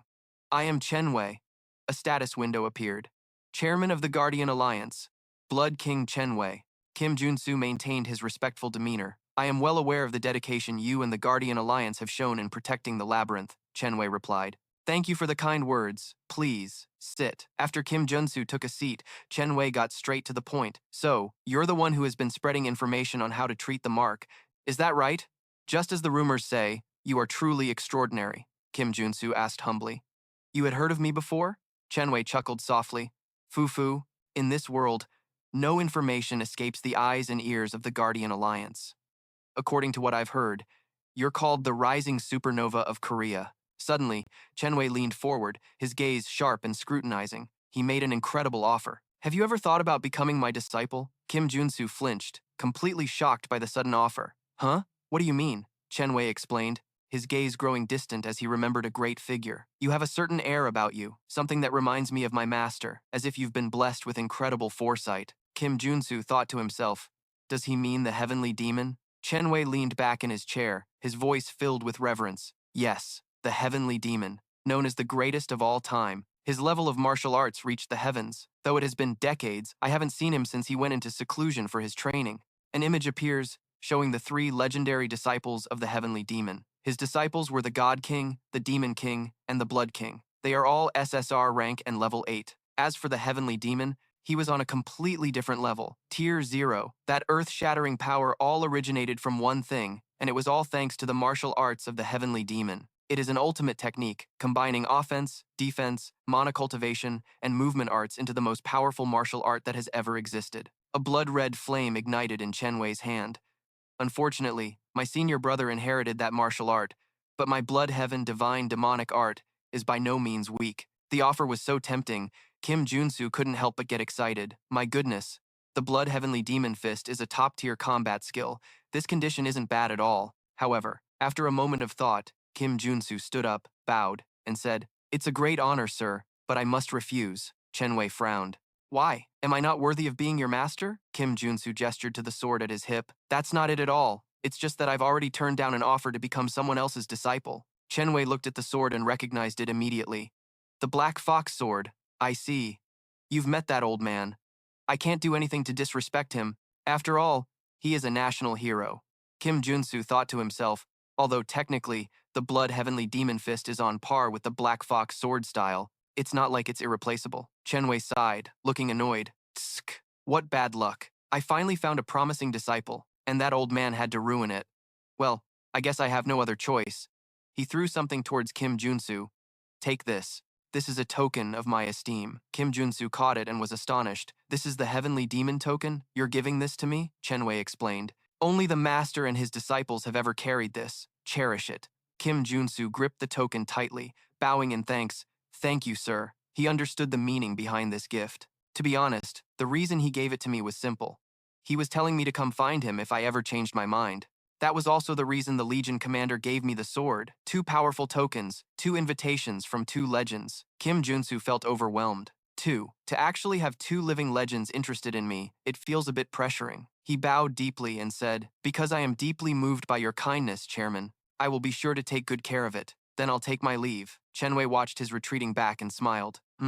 All right, until we meet again. I hope we will be master and disciple." As soon as he left the room, Kim Junsu's expression immediately changed, a sly smile appearing on his face. Now it's time to claim the reward for completing the hidden quest. The scene shifts to a modern and luxurious office building. Inside, 2 archbishops were waiting with a large, intricately carved chest. "Superman, we have prepared a small gift for you. Please, open the box." Kim Junsu scratched his head, feigning modesty. "Oh, you really didn't have to do this. I didn't do it for a reward or anything." The 2 archbishops were moved. "My goodness, how can you be so humble? They're not wrong to call you a living saint of this era," the older archbishop continued. "However, surely there is a way to show gratitude befitting a saint, and another way befitting a mortal. Don't you agree? So please." Kim Junsu cheered inwardly. "Awesome, this is what I've been waiting for." Casting aside all pretense, Kim Junsu eagerly opened the chest's lid, and a brilliant golden light shone from within. Kim Junsu was amazed. Inside was a giant warhammer that exuded an aura of majesty and incredible power. It's a gift from us. The Order of Thor, it's Mjolnir." Kim Junsu gleefully picked up the hammer, feeling its weight. He thought to himself, "There's no way I wouldn't know about Thor's hammer." The Archbishop happily explained, "It's an SSR-grade weapon that is more effective against dark-type monsters. Please take a look at the gift from us, the Order of Gaia. It's a shield." Kim Junsu took the exquisitely crafted round shield. He once again recognized this treasure. "Of course I know this. This is the Aegis of Athena, an indestructible shield with the ability to transform a mana barrier into any shape." The 2 archbishops were extremely pleased with his reaction. "What do you think, sir?" Kim Junsu asked. "Are you sure about giving me such valuable items?" But in his head, he thought, it would be a little disappointing if the rewards stopped here. As if reading his mind, the older archbishop smiled. "Of course, there's actually more." Kim Junsu was so happy he turned into his chibi form. "I knew I could count on you guys. Give it to me now." Inside the chest were not only the 2 SSR treasures but also countless other sparkling precious items. Kim Junsu exclaimed, "Wow, 10 elixirs and 7 diamonds, and there are even angel's tears." But then his gaze fell upon a peculiar object deep at the bottom of the chest. He was surprised. "Oh, it was a demon's heart, still beating faintly inside a container, radiating a dark aura." "Isn't that the demon heart?" the Archbishop confirmed. "Yes, we prepared it so you could use it with the elixir." Kim Junsu rested his chin on his hand, a sly smile appearing on his face. He thought to himself, should I ask for a little more? He looked straight at the 2 of them, probing. "By the way, do you have a magic fire dragon's heart?" The female Archbishop was surprised. "Isn't that for fire-type mages?" Kim Junsu smirked, a dark flame igniting on his fingertip. "That's right, but I know how to use black flames, so I need it. I'll be able to obtain the infernal attribute. I need it to win a bet against the master of the Sun Magic Tower." Hearing such a noble purpose, the old Archbishop didn't hesitate for a moment. He raised his hand, summoning a fiery heart enveloped in blue energy. "I understand. If that's the case, we would be honored to bestow it upon you." The fire dragon's heart flew towards Kim Junsu in a brilliant flash of light. This is our final gift to you, sir. Kim Junsu clutched the heart, his face beaming with happiness. He couldn't hide his excitement. Oh yeah, thank you so much. I love hidden quests. After presenting the gift, the old archbishop solemnly declared, furthermore, the Pope himself has declared that you are appointed as an honorary knight of the Order of Thor. The female archbishop added, the Order of Gaia as well. However, please don't feel pressured by it. Kim Junsu gave a meaningful smile, thinking, that's right, it's important for me to get stronger, but he sat up straight to face them and formally accepted. Thank you both. I would be delighted to become your honorary knight. This decision isn't spontaneous, because Kim Junsu knew the future. He thought about the upcoming battles against the Council of Fallen Gods. He might need the power of these two orders later. After receiving all the rewards and establishing the connection, Kim Junsu returned to the fading festival atmosphere. As dusk fell, he mingled with the dancing crowd, feeling exhausted. Geez, does this village festival ever end? I'm so tired. It's time to go home. Suddenly, a familiar voice called out. Kim Junsu stopped and turned. Huh? I hear a familiar voice. In the middle of the crowd, a person in a white, hooded cloak who seemed to be frantically searching for something bumped into him. The person looked up, revealing a familiar young face with amber eyes. He exclaimed in surprise. Huh, Saint Kim, wait, why are you here? Before Kim Junsu could even react, the other person covered his mouth, a wary expression on his face. Shh, the Council of Fallen Gods is hunting me. Let's go somewhere else first. Hurry. Kim Junsu pulled the boy away, disappearing into the shadows. Meanwhile, in the distance, knights in black armor were searching everywhere. Once they reached a deserted alley, Saint Kim panted, Phew, I think they're gone. I really thought I was going to die this time. Kim Junsu asked, What happened? I thought you were in Lavon. Saint Kim recounted sadly. I found a treasure, and thanks to the golden artifacts inside, I reached level 5, but then I was discovered by the Council of Fallen Gods because it was their base. Kim Junsu nodded, feigning understanding. That made sense. Since Saint Kim's order wasn't listed in the Divine Annihilation Treaty, it was no surprise he was being hunted. Saint Kim ran his hands through his hair, his face full of worry. Anyway, I'm not sure if my trial is supposed to be this hard. I have to reach level 7 as soon as possible to resurrect our god. Kim Junsu looked at the distressed young man and offered, Is there anything I can do to help? Monk Kim, also known as Saint Kim, looked up, his eyes shining with a glimmer of hope. He hesitated. Kim Junsu asked again, Is there? Monk Kim gathered his courage. Actually, that's why I was looking for you. Kim Junsu crossed his arms, signaling for him to continue. Speak. What is it? Monk Kim looked directly at Kim Junsu, his eyes pleading. Can you take me to the Great Labyrinth? Kim Junsu was surprised. The Great Labyrinth? Monk Kim nodded firmly. Yes, the 10th floor, the Fortress of Origin. Kim Junsu nodded, showing he understood Saint Kim's situation. For Saint Kim's order to be recognized as an official religion, he had to accumulate more divine power. He looked towards the mysterious tower, from which a stream of green energy emanated. That's why he chose to hide in the Great Labyrinth until he had accumulated enough power. Too perfect, right? Not long after, the two of them stood before a huge stone gate carved with ancient patterns and guarded by 2 soldiers. One of the guards, a man with long hair and a stern expression, stepped forward. He blocked their path, his voice cold. You two, halt. State your reason for being here. Kim Junsu and Saint Kim stood before the 2 guards. We want to enter the Great Labyrinth. The guard looked at them suspiciously. At this hour? For a personal reason. The guard narrowed his eyes, staring at the 2 whose faces were covered, clearly distrustful. Kim Junsu thought to himself, They're looking at us like criminals because our faces are covered. Kim Junsu continued his train of thought while looking at the tower. Well, it's understandable, since many criminals use the Great Labyrinth to hide, because it's a lawless zone where the laws of the surface don't apply. The guard took out a device to scan them. Level 4 superhuman confirmed. You are free to enter, but be aware that your identities will be checked when you attempt to leave. Kim Junsu replied cheerfully, Yes, sir. Kim Junsu lightly nudged Saint Kim, teasing, Come to think of it, that suspicion wasn't entirely wrong. From a conventional point of view, Saint Kim was indeed a dangerous criminal from a cult. The 2 stepped through the gate, entering the Great Labyrinth, the seal of the fallen gods. Saint Kim asked, By the way, didn't you say you were famous around here? How come that guard didn't recognize you at all? Kim Junsu clapped Saint Kim on the shoulder. Well, you'd be in big trouble if he had. Saint Kim looked around the vast empty hall. This place is quieter than I thought. I thought it would be much more dangerous. Meanwhile, Kim Junsu had activated his senses. An equipped trait panel appeared. He stopped abruptly, his nose twitching slightly. I smell sulfur. St. Kim asked blankly. Excuse me? Sulfur?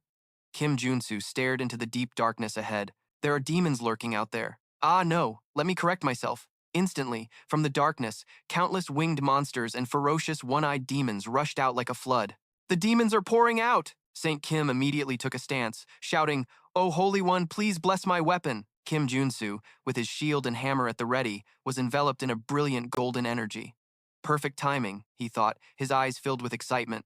I was curious to see how good my new weapon is. A massive bolt of golden lightning struck down from the hammer. Kim Junsu's entire body radiated a brilliant golden aura. The hammer's power was amplified to its peak. An SSR weapon with a golden blessing. A throwing skill card appeared. All I have to do is give it a gentle toss. The hammer spun rapidly, creating a golden whirlwind of lightning that swept through, incinerating every demon in its path.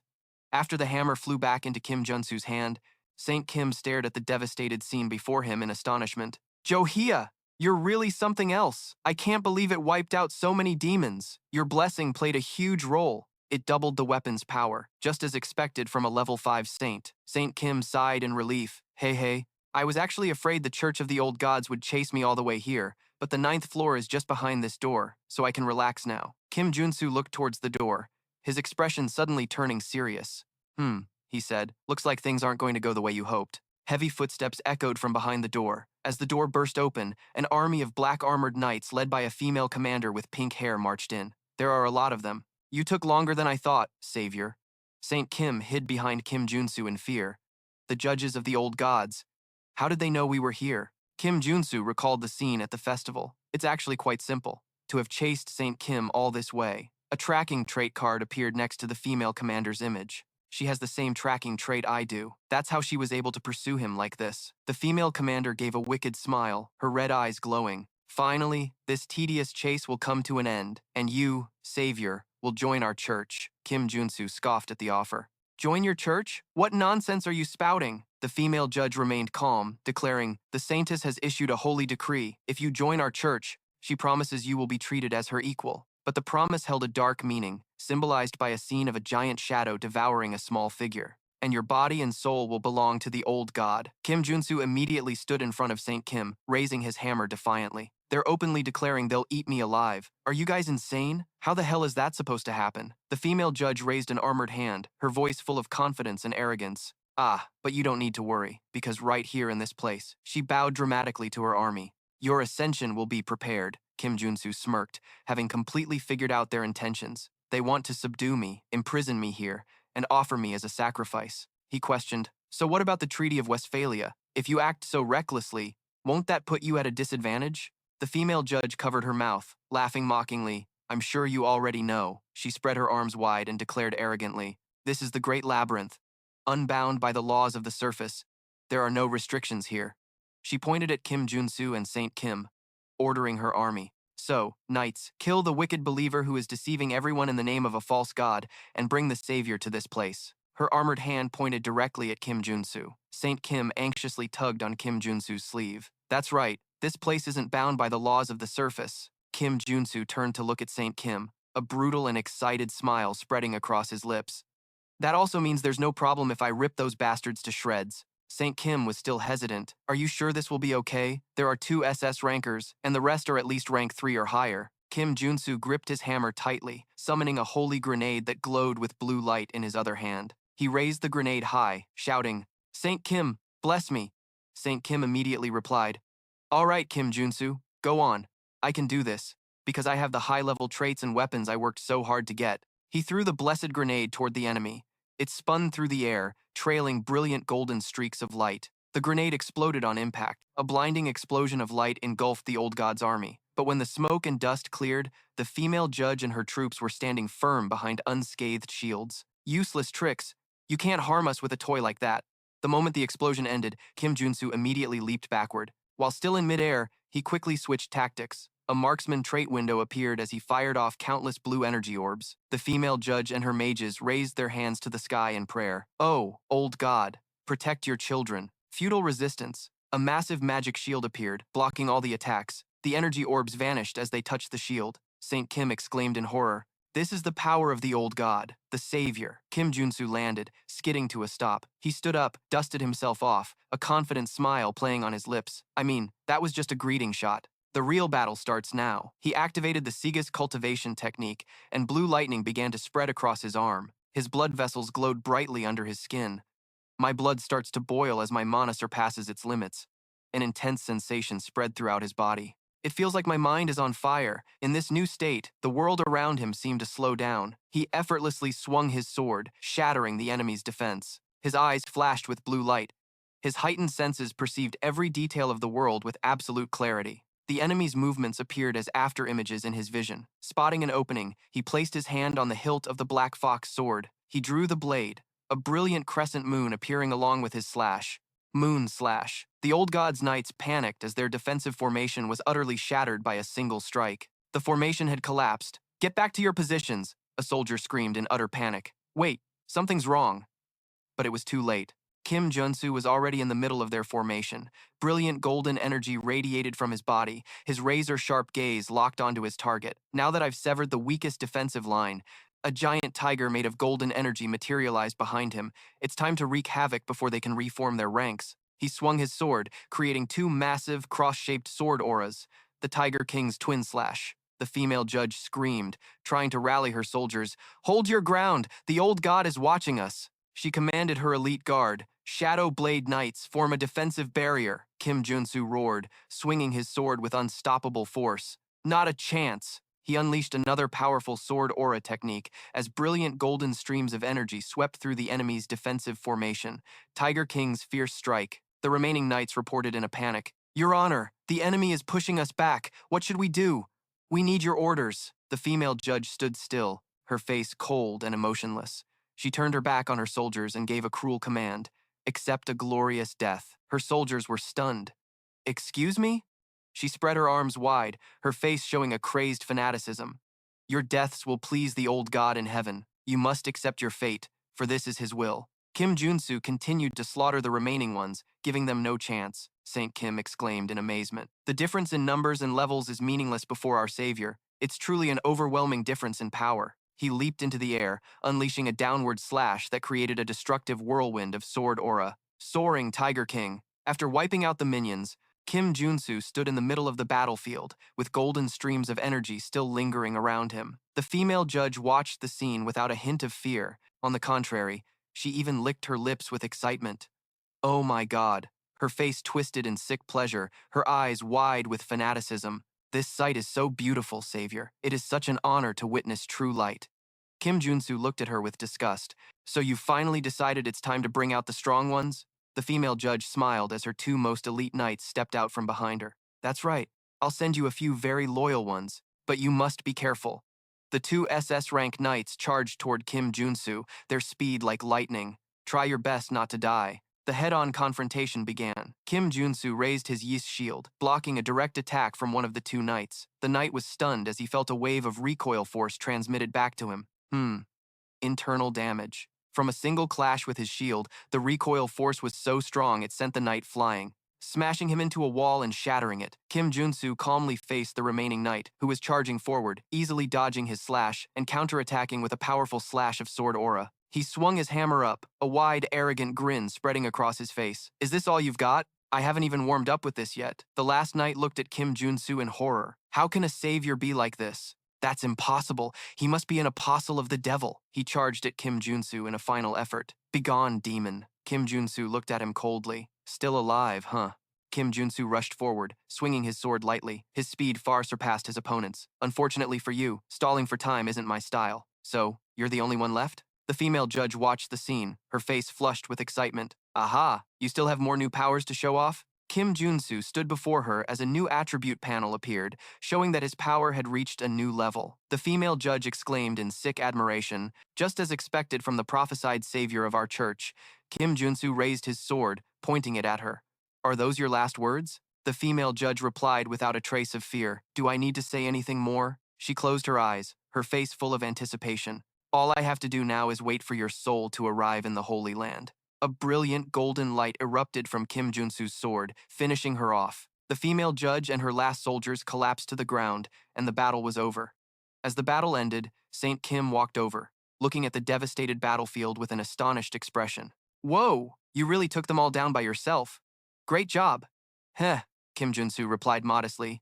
It was all thanks to your blessing. He looked down at the female judge's corpse with disgust. You saw how she kept talking right up to the very end, right? This is why you don't mess with fanatics. It's disgusting, almost scary. Kim Junsu scratched his head, looking around at the debris. Anyway, maybe I went a little overboard. There's nothing left to pick up since I broke everything. Saint Kim picked up a broken piece of a shield. There's still this shield. Oh, it's broken. Kim Junsu recalled the moment the Yis shield counterattacked.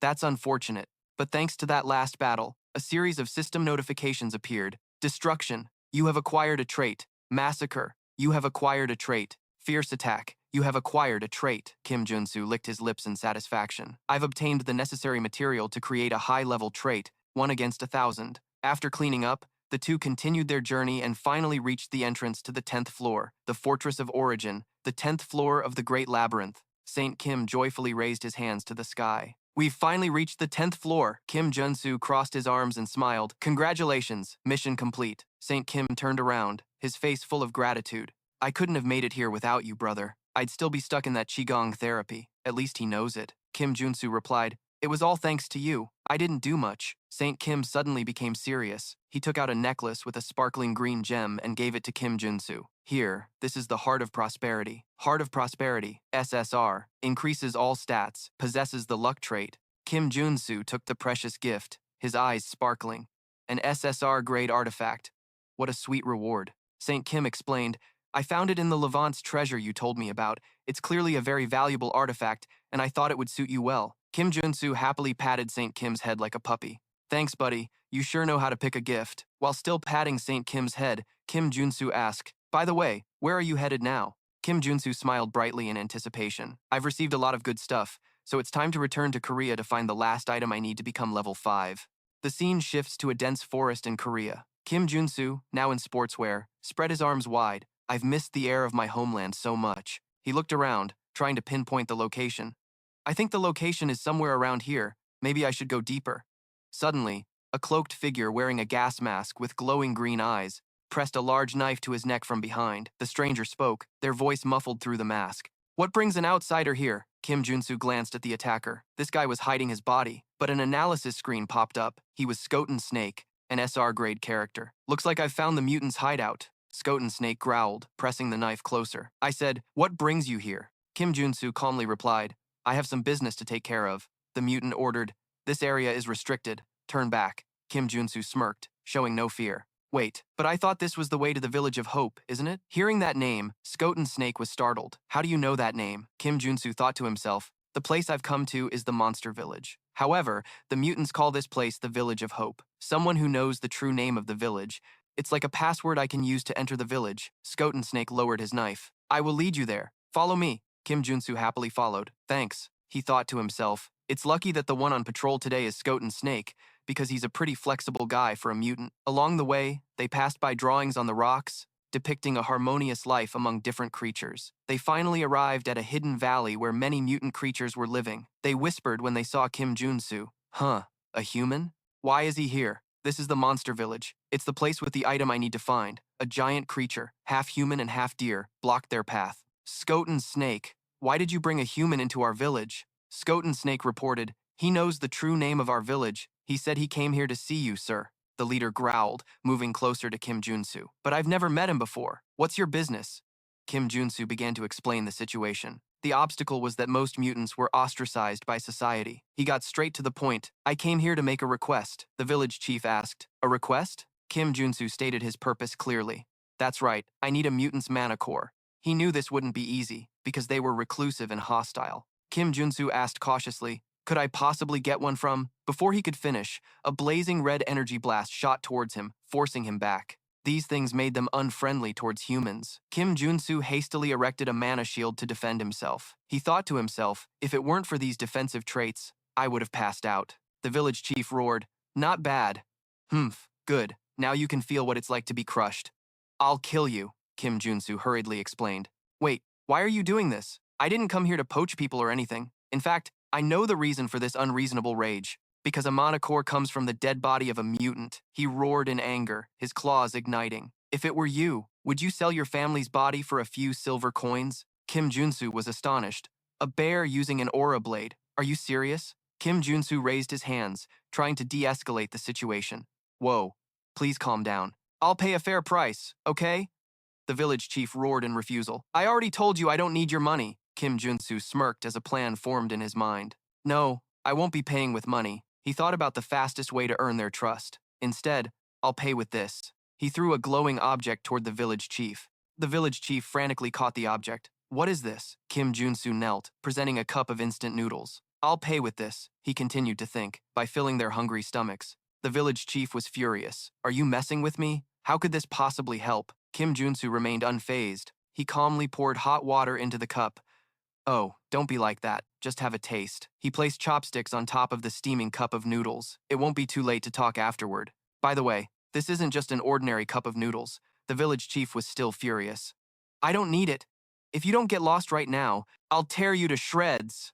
But then, the enticing aroma of the noodles made his anger melt away, replaced by an expression of curiosity and craving. Kim Junsu chuckled inwardly. There's no way a bear could resist this smell. The village chief sat down, inhaling the aroma. I've never smelled anything like this before, Kim Junsu explained. I heard from a friend that the people of Hope Village are having a hard time getting proper meals. The village chief grumbled. So, you've heard? Yes. Kim Junsu pushed the cup of noodles toward him. Go on, try it. Don't you want to know why humans love instant noodles so much? The village chief looked at the cup of noodles and then back at Kim Junsu, a single tear rolling down his cheek. He stood up, turning his back to the other curious villagers. I am the chief of Hope Village, he shouted, trying to justify his actions. To learn more about human culture, that's why I'm eating this, not because it smells delicious. And then he began to devour it. Another tear fell. The moment the first noodle touched his tongue, a sensation exploded in his mind. This flavor, the chewy long noodles in my mouth while the hot broth fills my stomach, satisfying my hunger. He clutched the cup tightly, his eyes sparkling. This is an exquisite flavor. After finishing, the village chief looked at Kim Junsu with a pleading expression. How can something be this delicious? Do you have any more? The other villagers grew curious. What is that? It must be delicious, Kim Junsu replied cheerfully. I've prepared plenty of other things. Everyone come and have some. Before long, the whole village had gathered around Kim Junsu, happily enjoying ice cream bars. Kim Junsu thought to himself, not every mutant has senses as highly developed as that bear's. So, I added a bit of manicore powder beforehand to take care of that. The mutants ate the ice cream with relish. Wow, this is so sweet. The other villagers teased their chief. Look at that bear hogging everything for himself. Where did our serious village chief go? All we have here is a beast. A lion gave a thumbs up. Like this video and comment? You're a good human. Do you have any other flavors? Kim Junsu laughed heartily. Have I already befriended them? Just then, Skeleton Snake approached, holding a vial of powder. Wait, this is monocore powder. Are we allowed to eat that? Upon hearing this, the whole village panicked. The village chief yelled, What? Monocore? No, I already ate 2 of them, Kim Junsu explained. It's understandable that they're wary of it. If things go wrong, the monocore could make them go berserk. The village chief glared at Kim Junsu. What the hell are you plotting? Kim Junsu remained calm, a mysterious smile playing on his lips. But I've prepared for that as well. If you're that worried, just ask your guardian angel. He looked toward the deep forest. I'm talking about the entity with prophetic powers, the one known as the godmother of the monster village, the God Tree, the guardian angel of the monster village, the God Tree. Although the power she possesses is weaker than other transcendent beings, he continued to explain, his gaze fixed on the massive, ancient tree where an old face was appearing on the trunk. She is truly an entity that possesses divinity, Kim Junsu concluded, as all the villagers turned toward the God Tree.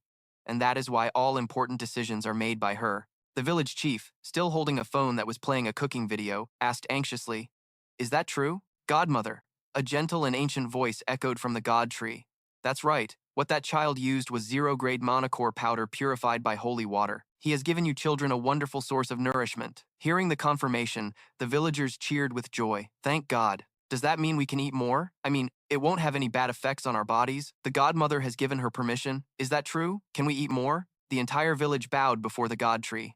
Thank you so much, godmother, for sharing your wisdom with us.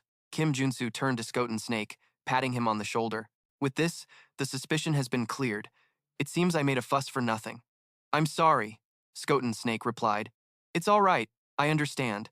You don't need to apologize. Kim Junsu immediately switched to a cheerful mood. He took out a grill and trays of fresh, delicious meat. Now that the misunderstanding between us has been resolved, why don't we have a Korean-style barbecue party? The fragrant smell of grilled meat quickly spread, attracting all the villagers. It looks so delicious. Kim Junsu happily grilled meat for everyone. He chuckled to himself meaningfully. The god tree watched silently, its gentle voice echoing once more. It seems a distinguished guest has visited the village of Hope. As night fell, the party continued. The village chief, his face flushed, happily chugged a bottle of liquor. Now I understand why humans love alcohol so much. It's so refreshing. Kim Junsu smiled.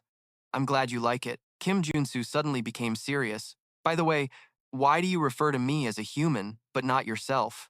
He replied, I'm just used to it. To be honest, it hasn't been long since we started being treated as humans. A painful memory resurfaced. Back during the Japanese occupation, we were treated as nothing more than talking beasts. Hunters even targeted us back then. Kim Junsu placed a hand on his chest, feigning admiration. Even so, you're amazing. From what I've heard, you made a huge contribution during the Korean War. That's why mutants have more rights now. The village chief became shy. I couldn't have done it alone. He looked off into the distance where the villagers were happily sharing food with each other.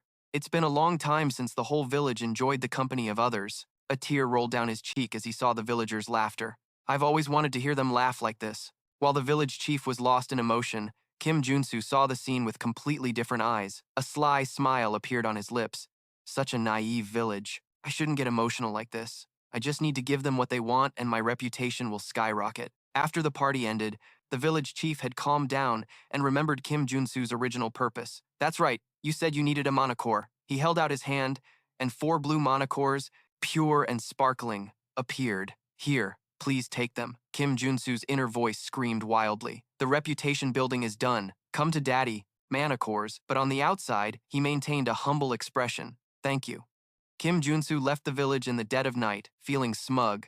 I'm finally ready to become level 5. Good job, me, a voice called out from behind. Hey, are you leaving? Kim Junsu turned around. It was Skoten Snake. I haven't thanked you properly yet. Kim Junsu waved his hand dismissively. No, you don't have to do that. You've already given me precious gifts from the village. Skoten Snake looked thoughtful. But I feel like you've given our village something far more precious, Kim Junsu thought to himself. It's understandable since they haven't had real food in decades. Skoten Snake made a shocking offer. If you need more monocores next time, just tell me. I'll gladly give you mine. Kim Junsu was horrified. What? Kim Junsu recoiled in panic. Please, don't say things like that. I have no intention of taking the heart of a living person. But Skoten Snake was insistent.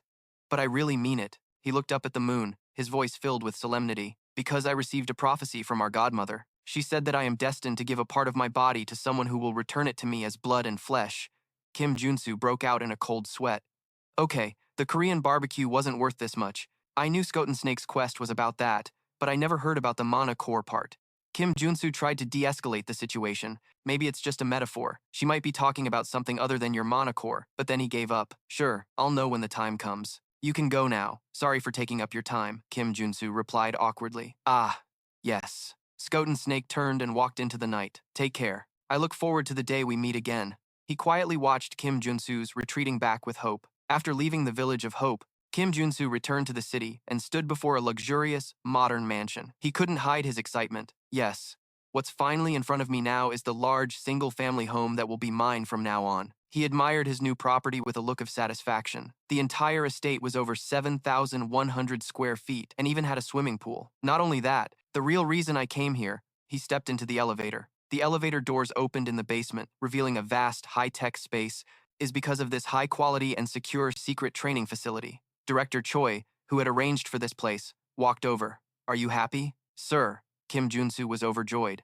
Yes, I never thought I'd see this day. Kim Junsu bowed his head in thanks. Director Choi, thank you for suggesting such a wonderful place for me. Director Choi waved his hand. Oh, don't worry about it. By the way, why did you suddenly decide to move? Kim Junsu explained. Because my disciples have been visiting my house frequently lately. I just wanted to provide a better environment for them.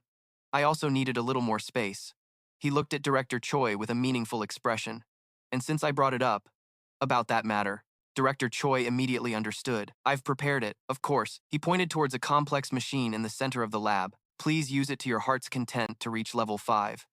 As soon as Kim Junsu approached the machine, a small, winged humanoid figure emitting a blue light appeared. Hello, Master. I am a magic spirit born to assist you.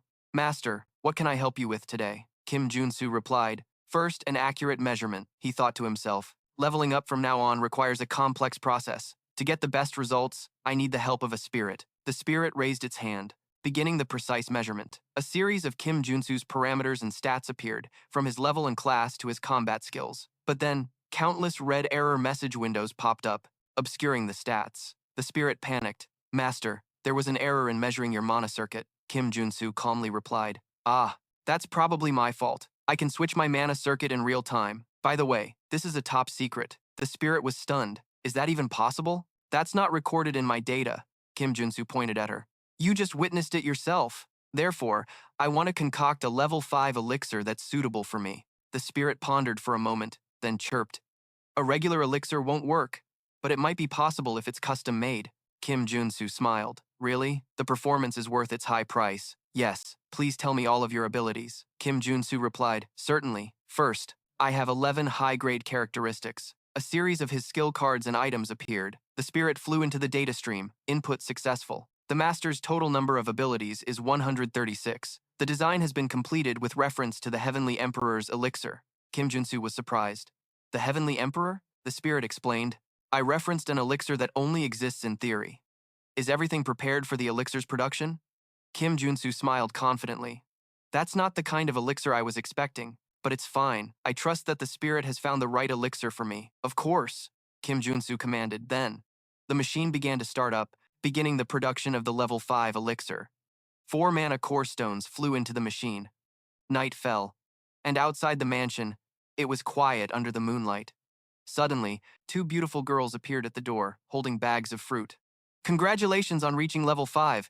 Congratulations, Master. We brought some gifts. Kim Junsu, who had just stepped outside, was stunned. How did you know? Janet and Soren pointed behind them. A surprise party had been prepared, and fireworks exploded. Iron Fist Kim and Director Choi raised their glasses. A great day for a party, don't you think? Congratulations, warrior. Kim Junsu turned to Director Choi, his face full of suspicion. Did you tell them, Director Choi? Director Choi laughed heartily, not hiding it at all. Of course, it would be a waste not to have a party on an occasion like this. Fireworks began to explode across the sky. Kim Junsu was startled, sweat trickling down his temples at the unexpected event. The scene became even more chaotic as his friends appeared with congratulatory banners. Congratulations on your great achievement, Warrior Kim. Kim Junsu turned beet red with embarrassment. You too? Ewan, you're embarrassing me. Director Choi pointed to the door. By the way, you also have a wreath at the door. A giant funeral wreath was sent from the old man's lineage with a message congratulating Warrior Kim on reaching level 5. Kim Junsu shouted in despair. How far has the news spread? This is a provocation, isn't it? Furious, Kim Junsu kicked the wreath. Now that I'm level 5, I have to be discreet because everyone will be watching my every move, and they send me something like this. Suddenly, he froze when he heard an approaching car. Huh! A luxurious black limo had parked right behind him. The car door opened, and a woman in an elegant business suit with purple hair and scholarly glasses stepped out. Kim Junsu looked annoyed, wondering, who is this now? Is everyone coming to my house today? The woman spoke formally. Superhuman Kim, correct? Congratulations on reaching level 5. Kim Junsu replied hesitantly. Ah, thank you. By the way, who are you? She smiled. My apologies for the late introduction. I'm Seon Hyang from the Kumo Group. Information popped up. The third child of the Kumo Group, Seon Hyang, a level 6 superhuman. Kim Junsu thought in astonishment. Damn, the youngest daughter of the Kumo Group. He crossed his arms warily. So what business does the Kumo Group have with me? Hyang replied. We are considering making a request of you. A request? Kim Junsu frowned, thinking, wait a minute. From what I know, the Kumo Group is in the middle of a war for succession, right? He quickly analyzed the situation. Getting involved in the Kumo Group's internal affairs would only complicate things. The wise choice is to refuse their request right here. Hyang opened a briefcase and laid out the offer. We want you to participate in 5 consecutive matches for the right of succession as our champion. She pulled out a high-tech pistol. The compensation will be more than you expect. What do you think of this as a fee? Kim Junsu was stunned, his eyes wide. He recognized that gun instantly. It was the Dasan gun known for its destructive power. This changed everything. Kim Junsu's expression did a complete 180. He held out a pen with a wicked grin. Bring me the contract, now. Time to get my hands on some rare items. The scene shifts to a skyscraper, the headquarters of the Kumo Group.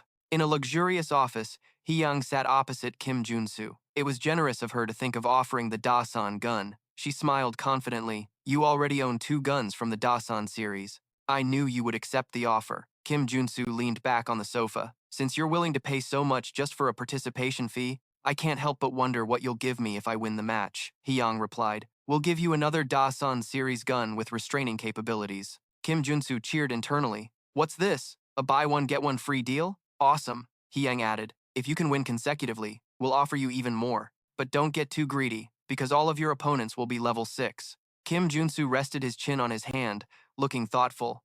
You just need me to win once. That's all I'm asking for. The scene shifts again to a massive arena where the matches will be held. Kim Junsu and Hyang walked along the stands, overlooking the fighting floor. A dashing man who resembled Seon Hyang spoke up.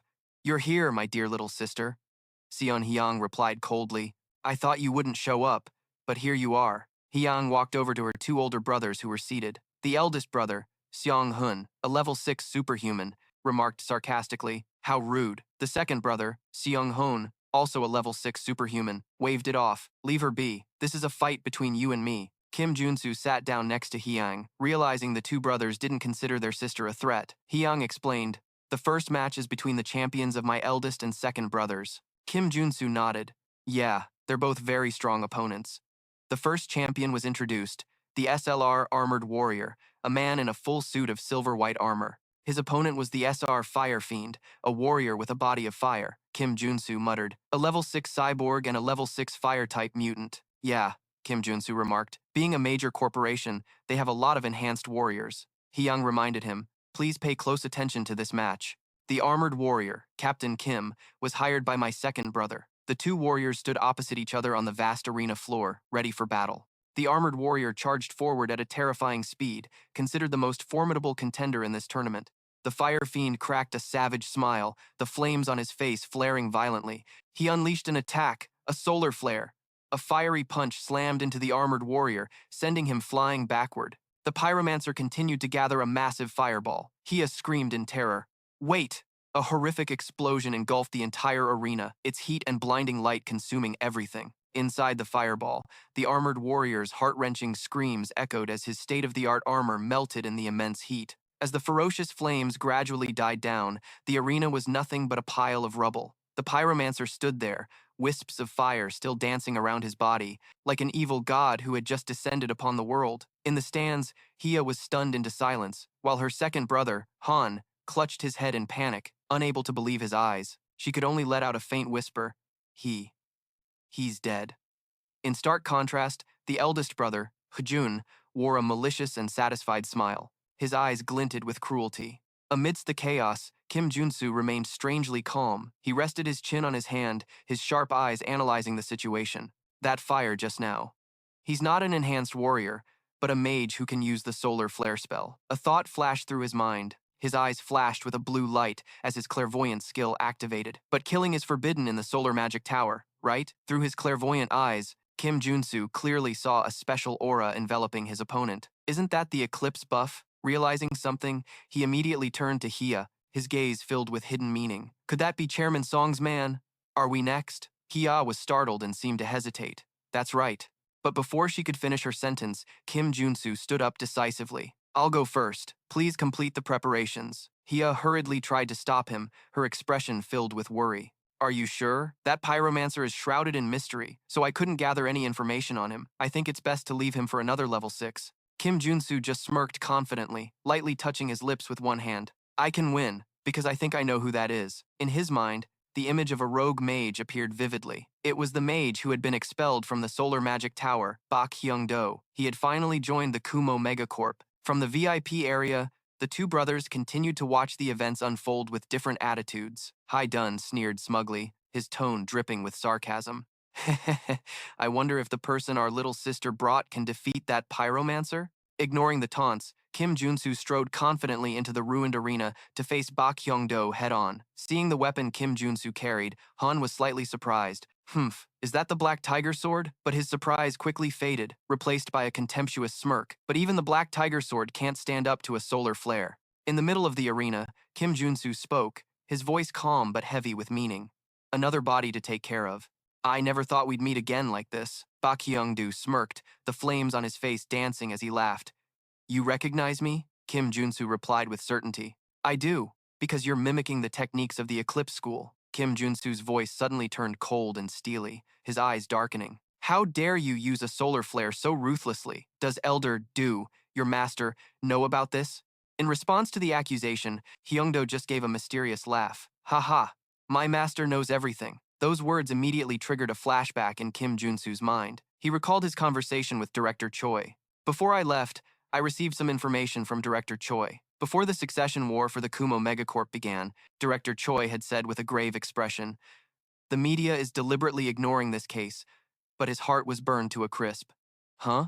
The chairman was suddenly assassinated. Kim Junsu's train of thought sharpened. The only ones who could pull something like that off would be the Tower Master or someone of that caliber. Could Elder Do be involved in the Kumo Megacorp succession war? The silhouette of Elder Do loomed, mysterious and terrifying. It was truly a horrifying thought, but it was a possibility nonetheless. Returning to the present, determination was etched on Kim Junsu's face, a bead of sweat rolling down his temple. I need to confirm that after I take care of this first. Seeing that his opponent had recognized him, Bak Hyung-do roared as fire energy erupted around him. Either way, now that I know you've recognized me, I can complete my revenge. Consider yourself special, because I'm going to show you my hidden power. He unleashed his ultimate technique, a solar magic explosion. A destructive energy beam shot straight at Kim Junsu, creating an earth-shattering blast. Amidst the tremors, Baek Hyung-woo was surprised to sense his opponent was still alive. Oh, so you really withstood a solar explosion with your entire body. But a solar magic explosion is different. It turns you to ash. Go. He gathered all his strength, creating a pillar of fire even more terrifying than before, shocking even Hee-jun. No way! A level 5 using a magic explosion! The entire stadium held its breath at that destructive power. How could a level 5 superhuman withstand something like that? Suddenly, a strangely calm voice echoed from the center of the explosion. Are you done? The whirlwind of dust and hot flames dissipated, revealing an unbelievable sight. Kim Junsu stood tall, holding his hammer and shield, completely unharmed. Then it's my turn. Wiping a bead of sweat from his forehead, Kim Junsu let out a sigh of relief, forcing a smile. Phew, that was a close call. Haha, good thing I've been grinding my levels. Immediately after, he pointed his hammer forward, shouting defiantly, "Let me borrow your flames for a moment." A mystical vortex of dark blue energy emanated from the hammer, sucking his opponent's flames back into it. Fully charged with energy from the enemy's own attack, Kim Junsu tensed up, swinging the empowered hammer forward with all the strength gathered in his muscles. Baek Hyung-woo screamed in horror, unable to believe what had just happened. Impossible! How could you steal my solar magic explosion? In response to his panic, Kim Junsu simply raised his hammer to the sky, his voice filled with mystery. Well, let's see. The sky above the arena suddenly darkened. Brilliant golden lightning bolts struck down onto Kim Junsu's hammer, accumulating a terrifying amount of energy. A notification window showing his equipped attack attributes appeared. You'll find out soon enough. After you get a taste of this, Kim Junsu channeled all the absorbed lightning power into the hammer and hurled it straight at Baek Hyung-woo. The destructive bolt of lightning tore through the air, rushing forward with unstoppable speed. Sensing the deadly energy, Baek Hyung-woo frantically raised his hands, trying to surrender in vain. Wait, I surrender! But it was too late. The golden lightning bolt engulfed him in an earth-shattering explosion, the ground shaking violently. When the blinding light faded, only Kim Junsu's hammer remained on the cracked ground, emitting wisps of blue smoke. One down, Kim Junsu declared coldly. In the stands, Hyung and her two brothers all had expressions of shock, amazement, and anger. Kim Junsu picked up his hammer, sparks of electricity still crackling on its surface. He smirked, his eyes sharp. Well, shall we get ready for the next match? The scene shifts to a skyscraper at night. The city lights twinkled below. In a luxurious office, Hyung sat across from Kim Junsu, with briefcases full of gold and weapons in front of them. Thank you for completing the request along with the additional one. This is your reward for the victory. Kim Junsu joyfully hugged the new multi-shotgun, his cheeks flushed with excitement. The fourth multi-shotgun is in my hands, only one more to go, he smiled, and that's not the end of it. I said I'd provide an extra incentive, right? She opened another box. It's not much, but inside here is a pair of high-grade magic shoes. Kumo shoes. Effect. Ignores inertia. SR rank magic shoes. Kim Junsu cheered internally. What do you mean it's not much? Rich people are so generous. Although he was ecstatic inside, Kim Junsu still acted polite. Oh, I'm not sure if I can accept something so valuable, Hyung insisted. Please take it. You deserve it, she continued with admiration. 3 consecutive wins is truly impressive.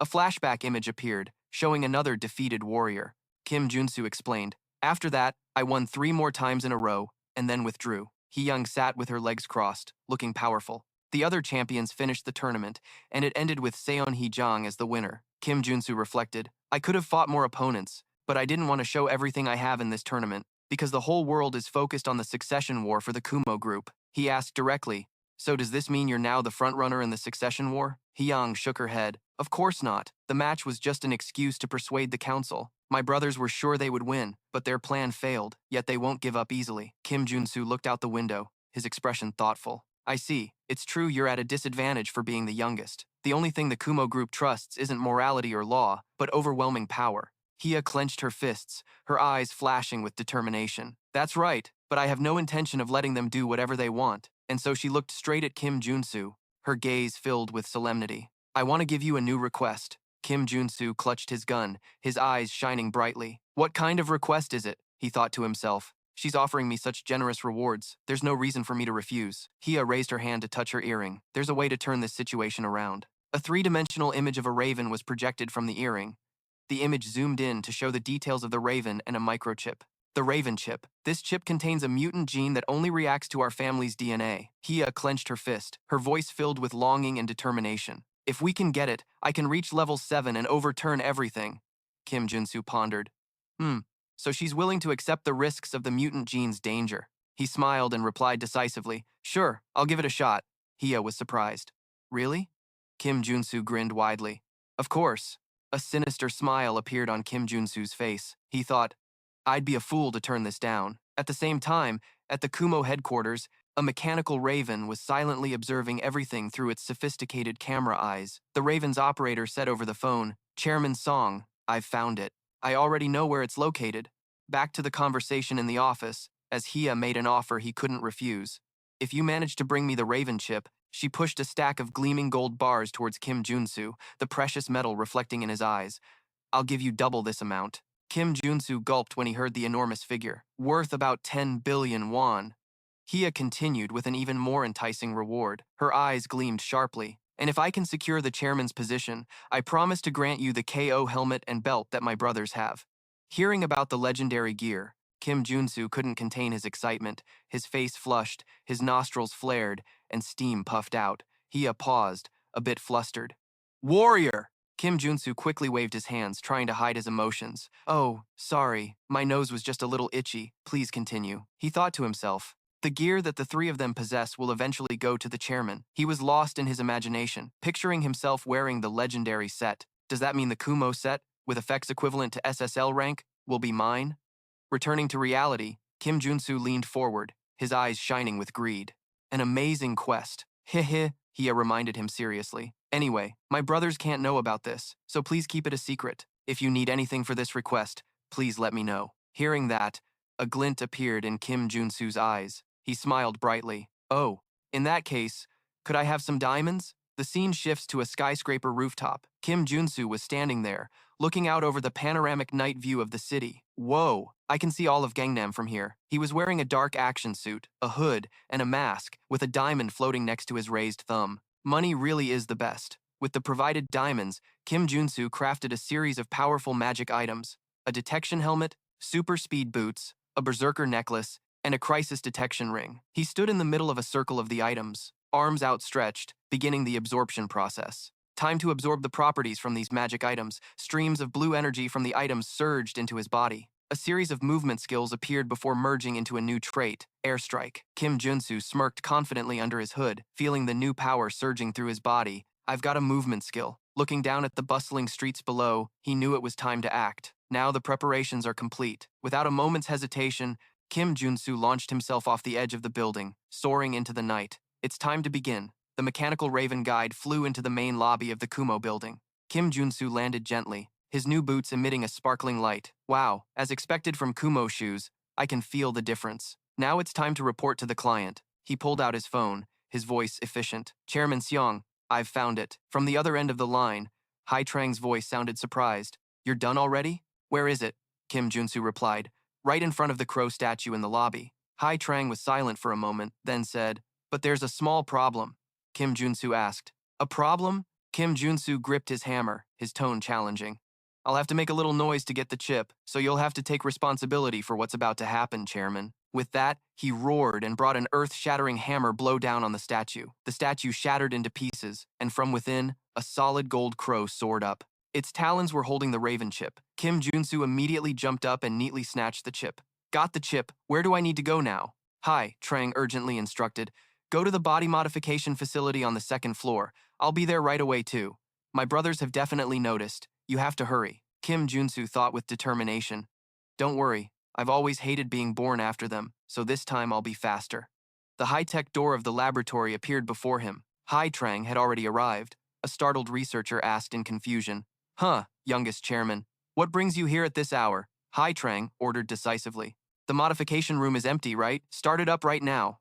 The researcher, startled, hurriedly complied. "Huh, yes." She quickly sat at the control panel and began operating it. As she worked, she asked, "But, what are you going to do with it?"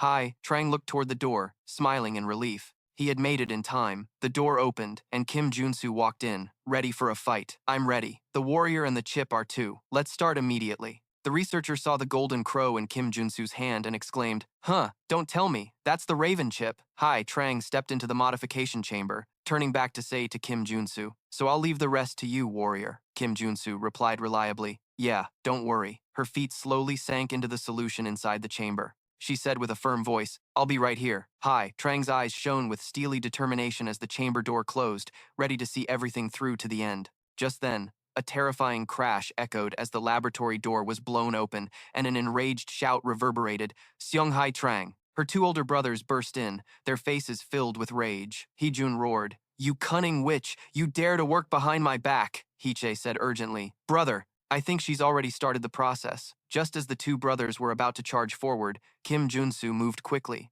spreading his arms to block their path, his stance as solid as a fortress wall. "I can't let you go any further," Heejun sneered contemptuously, his tone condescending. "Really? So you defeated a few superhumans earlier, and now you want to go against me?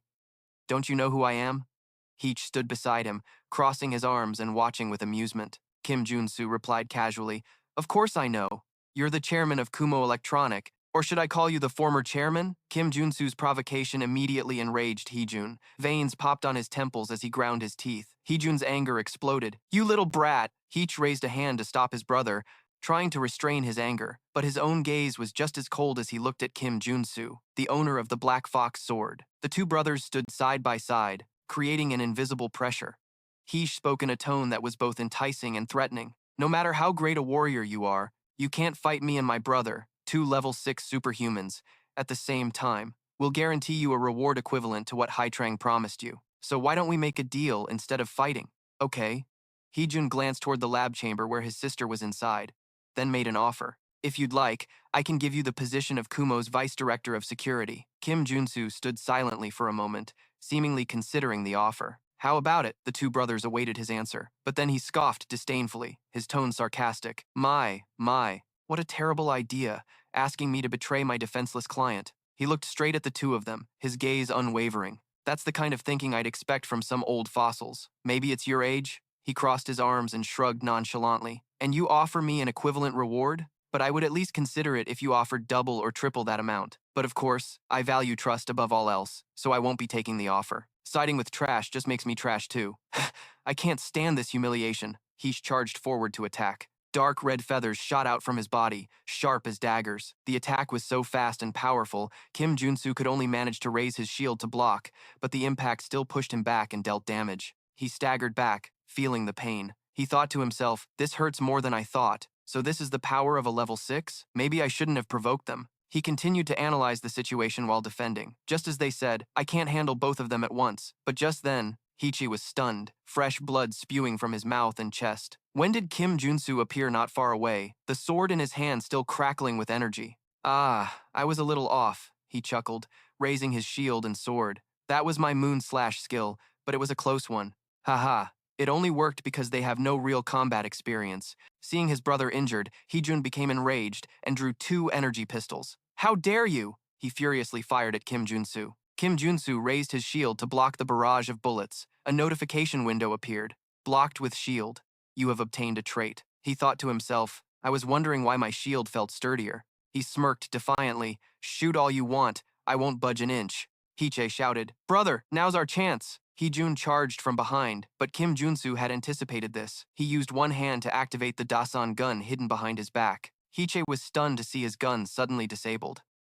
A stream of blue energy enveloped him, completely immobilizing him. Dasan gun restraint. Heech roared helplessly. You bastard, where did you get that gun? But when he looked again, Kim Junsu had vanished. Wait, where did he go? Kim Junsu used his new skill, leaping high into the air and charging straight towards the immobilized Hiche. This was the leap skill, enhanced by an airstrike trait. A series of gun-related traits appeared, and exploiting his opponent's opening, Kim Junsu dove down from above, attacking like a storm and unleashing a barrage of attacks like an airstrike. After taking down Hiche, Kim Junsu instantly appeared behind Heejun, his blade pressed against his neck. Are you considering giving up now? Sion Heejun. Heejun just scoffed contemptuously. How ridiculous, thinking you could win with such a meager amount of power. Suddenly, a massive surge of dark energy along with black and red feathers erupted from Heejun, pushing Kim Junsu back. Heejun floated in midair, enveloped in a storm of darkness. What is he relying on? An item or a skill? This is the crow of eternal darkness. At the same time, an elite team of Kumo mercenaries had surrounded Kim Junsu, their dark muzzles all aimed directly at him. Hiche stood in the middle, declaring sternly, I will put an end to your insolence right here and now. Heech signaled for a soldier to help him up, and he smirked sinisterly, though still a bit dazed from the recent attack. Kim Junsu tightened his grip on his dark sword as sweat began to bead on his forehead. He realized the gravity of his situation. Damn it, even I can't guarantee a safe escape from here. Just as the tense battle was about to erupt, a majestic voice rang out, accompanied by a brilliant golden pillar of light shooting up from the laboratory. Everyone stopped, the blinding light forcing everyone to squint, and the mercenaries looked on in confusion. The brothers, Sion Heejun and Sion Hiche, turned to look, their faces filled with shock and confusion. From within the pillar of light, a goddess-like figure emerged, radiating an overwhelming aura of energy. A notification window appeared. The third child of the Kumo group, Sion Hyang, a level 7 superhuman, nickname Sun Crow. Hyang, in her new form, slowly ascended, surrounded by brilliant golden feathers and chains of energy. She said, You're late, my dear brothers. The terrified mercenaries stepped back, stammering, the Sun Crow. Heejun, though overwhelmed, still managed to roar in anger. Who do you think you're scaring? Fine, let's fight! But just as he was about to charge forward, an imposing middle-aged man placed a hand on his shoulder, stopping him. Please, stop. If the young Miss Chairman wishes to fight seriously, this building won't last a single minute. That man was Director TRUCK-KUN, one of the founders of the Kumo group, looking at the two brothers with a disappointed gaze. I thought the outcome was already decided after the last confrontation. Yet you act like this. Are you disregarding the procedures decided upon by the shareholders? Heejun quickly bowed his head, his tone changing a full 180 degrees. Now, father-in-law, that's not what I meant. Director Dung grabbed him tightly by his collar. If that's not what you meant. He leaned close to his ear, his voice as sharp as a knife. Could it be that you're plotting something else, unrelated to the chairman's death? Those words made both brothers turn pale with fear. Kim Junsu stood beside Hyang in her new form and said with a smile, Congratulations on reaching level 7, Chairman Sion Hyang. Director Dung announced, I will see you at the shareholders' meeting to elect the next chairman. With that, he turned and left, leaving the two brothers in utter defeat. A few days later, at Kim Junsu's residence, Hyang was standing on the balcony, looking out at the night view. As is tradition, my brothers have withdrawn from all their businesses and have left for the United States. Kim Junsu walked over, raising a glass in celebration. Congratulations, you're about to become the next chairman of the Kumo group. Hyang smiled, raising her glass in return. Fufu, it's all thanks to you. Have you received the items my two brothers promised? Kim Junsu replied cheerfully. Ah yes, of course. Thanks to you, I've completed the Kumo set. Haha, you now own the Kumo helm, Kumo belt, and Kumo boots. He added enthusiastically. If you have any more requests in the future, just give me a call. Hyang took a sip of her wine, her eyes glinting. Now that you mention it, I do have one more proposal for you. Kim Junsu immediately looked eager. Oh? What kind of high-reward request is it this time? Hyang opened a red velvet box, revealing a sparkling SSR rank ring inside. Kim Junsu was surprised. A ring? Suddenly, Hyang got down on one knee, presenting the ring to him. Warrior, will you marry me? Kim Junsu was stunned, sweat pouring down his face. and he hurriedly waved his hands in refusal. I'm sorry, but I'll have to decline, Hyang shouted. What? But why? Am I lacking in some way as your partner? Kim Junsu sighed, and she was right about that. She possessed both wealth and beauty. However, he looked her straight in the eye, his expression serious. You're not my type. The blunt rejection left Hia speechless. Damn, that's ridiculous. Why would such a trivial factor matter to people like us? Hia protested vehemently, but Kim Junsu retorted sharply. It really does matter, he shouted emotionally, his eyes welling up with tears. I want to marry someone who shows genuine affection, not someone like you, who sees me as a means to consolidate power. Hia looked at him, slightly surprised. Quite the romantic, aren't you? The text appeared, Kim Junsu, 22 years old, who doesn't want his pure heart to be betrayed, even in the mystical ascension. Hia smiled faintly, her gaze softening. You're truly an unpredictable person. She stood up, raising her wine glass. In that case, I'd like a cooperative relationship, where we can help each other out whenever needed. Would that be acceptable? They both raised their glasses, a new agreement forged under the moonlight. Kim Junsu smiled, a smile that was both suave and trustworthy. Yes, that would be most welcome. The clinking of their two glasses echoed, marking a new alliance. On the way back, Kim Junsu sat in the car and sighed. He thought to himself, it feels like I just threw away a chance to live in luxury for no reason. This left a bitter taste. After all, I'm still in my fiery 20s. Marriage might be too much, but if it were just dating, he started to fantasize about Hia's captivating beauty. Suddenly, he slapped himself hard across the face to snap out of it. Get a grip. The situation is different from the game. From what I know, the one I need to focus on now is Elder Du from the Sun Magic Tower. He recalled Park Hunzu's words, my master knows everything. The mysterious silhouette of Elder Do appeared, looking very suspicious, acting very suspiciously. Kim Junsu rubbed his slapped cheek. Oh, suddenly his phone rang, the screen displaying Mage Kim, Sun Magic Tower. He smirked. What a convenient coincidence. After taking the call, Kim Junsu arrived at a secluded place. Phoenix Valley? He wondered in surprise. Yeah. He looked around the barren valley. I don't see any phoenixes here. A familiar voice rang out. Well, it's been a while, hasn't it? Superman Kim, or should I call you the master of the Black Fox Sword? The Tower Master and his grandson, Mage Kim, were already standing there. Kim Junsu bowed his head in greeting. Tower Master, it's been a while. The Tower Master laughed heartily. I see you've matured quite a bit. I wish my grandson would learn a thing or two from you. Mage Kim interjected irritably. Grandfather, why don't we just get straight to the point? Kim Junsu thought to himself. Now that Mage Kim has awakened, he's starting to show his true colors. Haha. The Tower Master turned serious. Superman Kim, I'm sure you've guessed, but we called you here to make a request. Kim Junsu asked, is it because all the phoenixes have disappeared? Exactly. I don't know where they've gone. I suspect a mythical creature has captured them all. Kim Junsu crouched down to examine the ground. That's highly possible, but have you checked for illegal poaching? The Tower Master replied, that's highly unlikely. Our security is flawless. Kim Junsu stood up and looked him straight in the eye. But what if someone at the elder level of the magic tower was involved? Mage Kim mused. Someone at the elder level. That's possible. Yes. But who would dare do such a thing? Abusing the phoenixes is a clear violation of the rules. The Tower Master looked at Kim Junsu with hopeful eyes, flames of authority flaring up around him. Master of the Black Fox Sword, can you find the culprit? The flames enveloped the Tower Master, showing his determination. Kim Junsu replied firmly, of course. He flashed a sly grin, clenching his fist. I will find all the missing phoenixes and uncover whoever is responsible for this.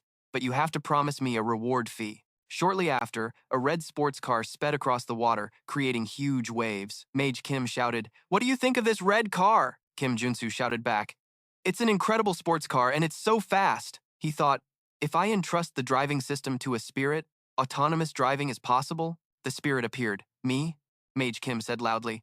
By the way, what do you think about taking this car as your down payment? I never even dreamed of driving it because my grandfather treasures it so much, Kim Junsu replied, because I need it for this request. We need a very fast car to catch that thing. Ahead of them, a winged jade-green creature was gliding over the sea. A while ago, Mage Kim was taking a walk in the valley. Sir, what is that? He saw Kim Junsu sitting and crafting something. Oh, can you tell what it is? It's a phoenix made of steel wire. Kim Junsu held up a phoenix-shaped skeleton frame. Mage Kim was amazed. It certainly doesn't look like one. I only copied its bone structure. Kim Junsu grinned widely. 2 new crafting traits appeared. You can praise its quality. I got some crafting traits from it, so that's great. All right, Mage. Kim Junsu handed the frame to Mage Kim, then suddenly pulled out a syringe. Let's just get a little of your blood, shall we? Mage Kim screamed in terror. Hey, Mage Kim laughed awkwardly. Ha ha, and to think a little of my blood turned that wire into an artificial phoenix. Kim Junsu explained the plan. Your blood possesses the essence of a phoenix, so if we just use its homing instinct, we'll be able to find where the rest of them are. The artificial phoenix led them to a remote island, Uliongdo. They found a flock of phoenixes in the forest. Mage Kim was surprised. Oh, so this is where they were? Yeah, but they don't look very healthy. Mage Kim examined a phoenix. All of them should have lived for over 20 years, and yet, they look exhausted. Can you check their mana? Kim Junsu asked. Ah, yes. Mage Kim placed his hand on a phoenix, using his magic to check. He was horrified when he saw the phoenix's mana heart. These creatures have had their mana stolen.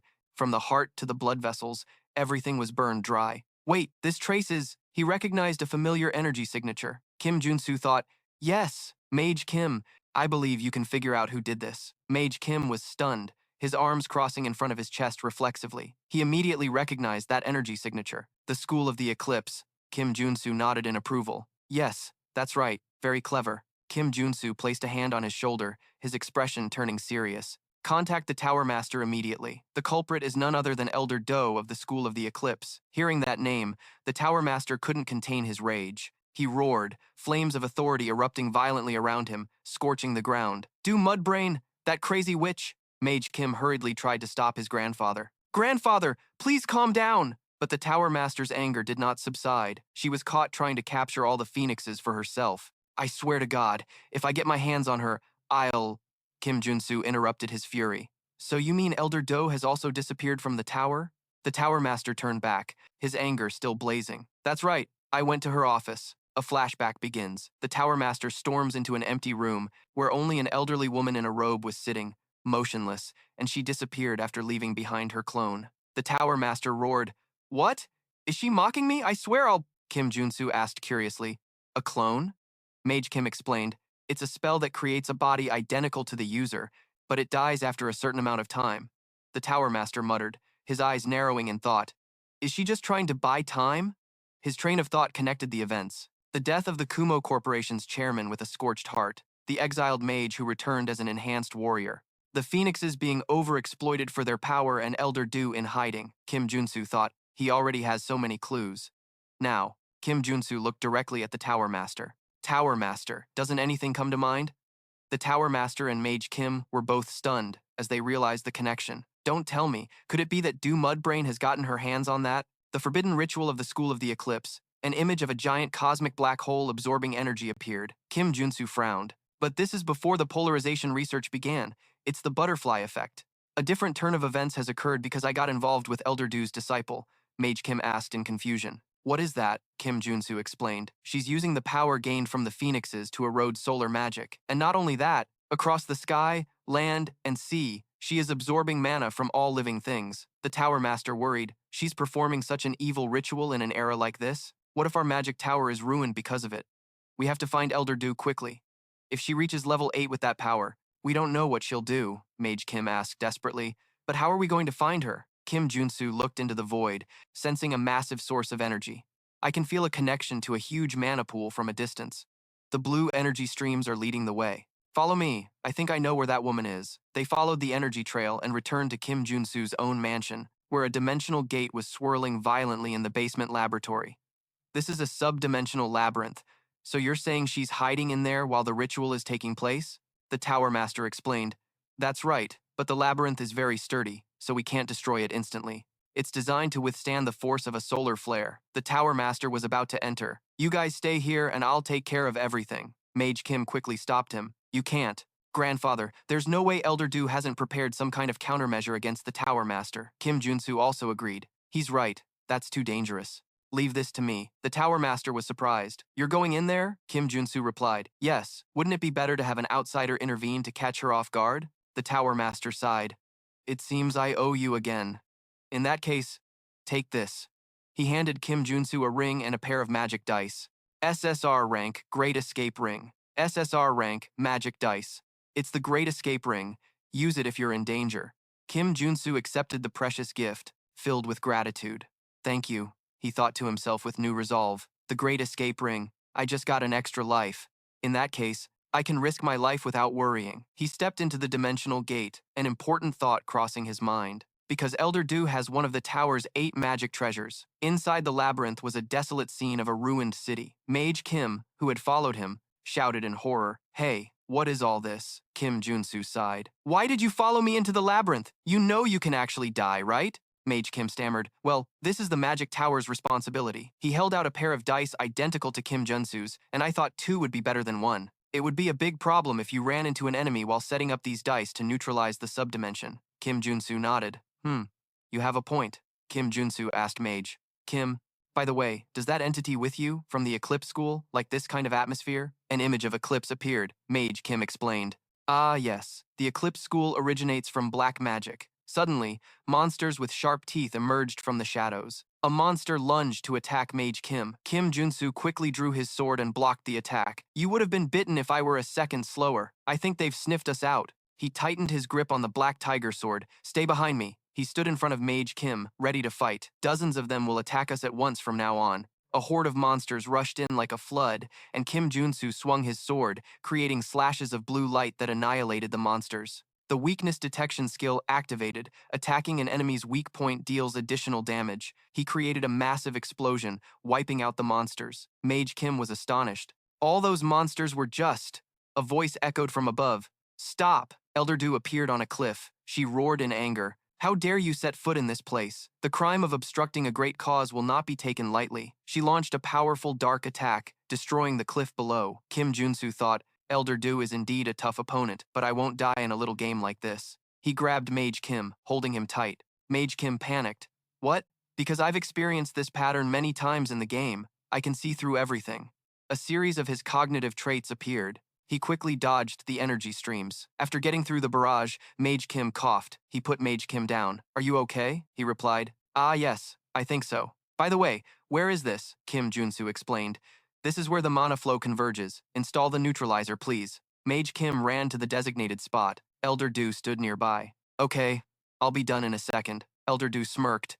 You little rat, she summoned lightning. You've walked right into your own grave, Kim Junsu shouted. A giant bolt of lightning struck down. Kim Junsu had pushed Mage Kim away just in time. He thought, just as expected from a 7th level mage. He'll die instantly if he's hit, so it'll be difficult to fight her using normal methods. Mage, I'll distract her, so you carry on. Mage Kim replied, yes. Kim Junsu thought, then I'll have to play my trump card as well. Elder Du sneered. Where do you think you're going, you little rat? Kim Junsu turned around and yelled, Hey, you mudbrain, you damn old hag. He activated his taunt skill. I have to provoke her. To think you're doing something like this, suddenly using the Kumo group chairman's magic circuit just to stay young.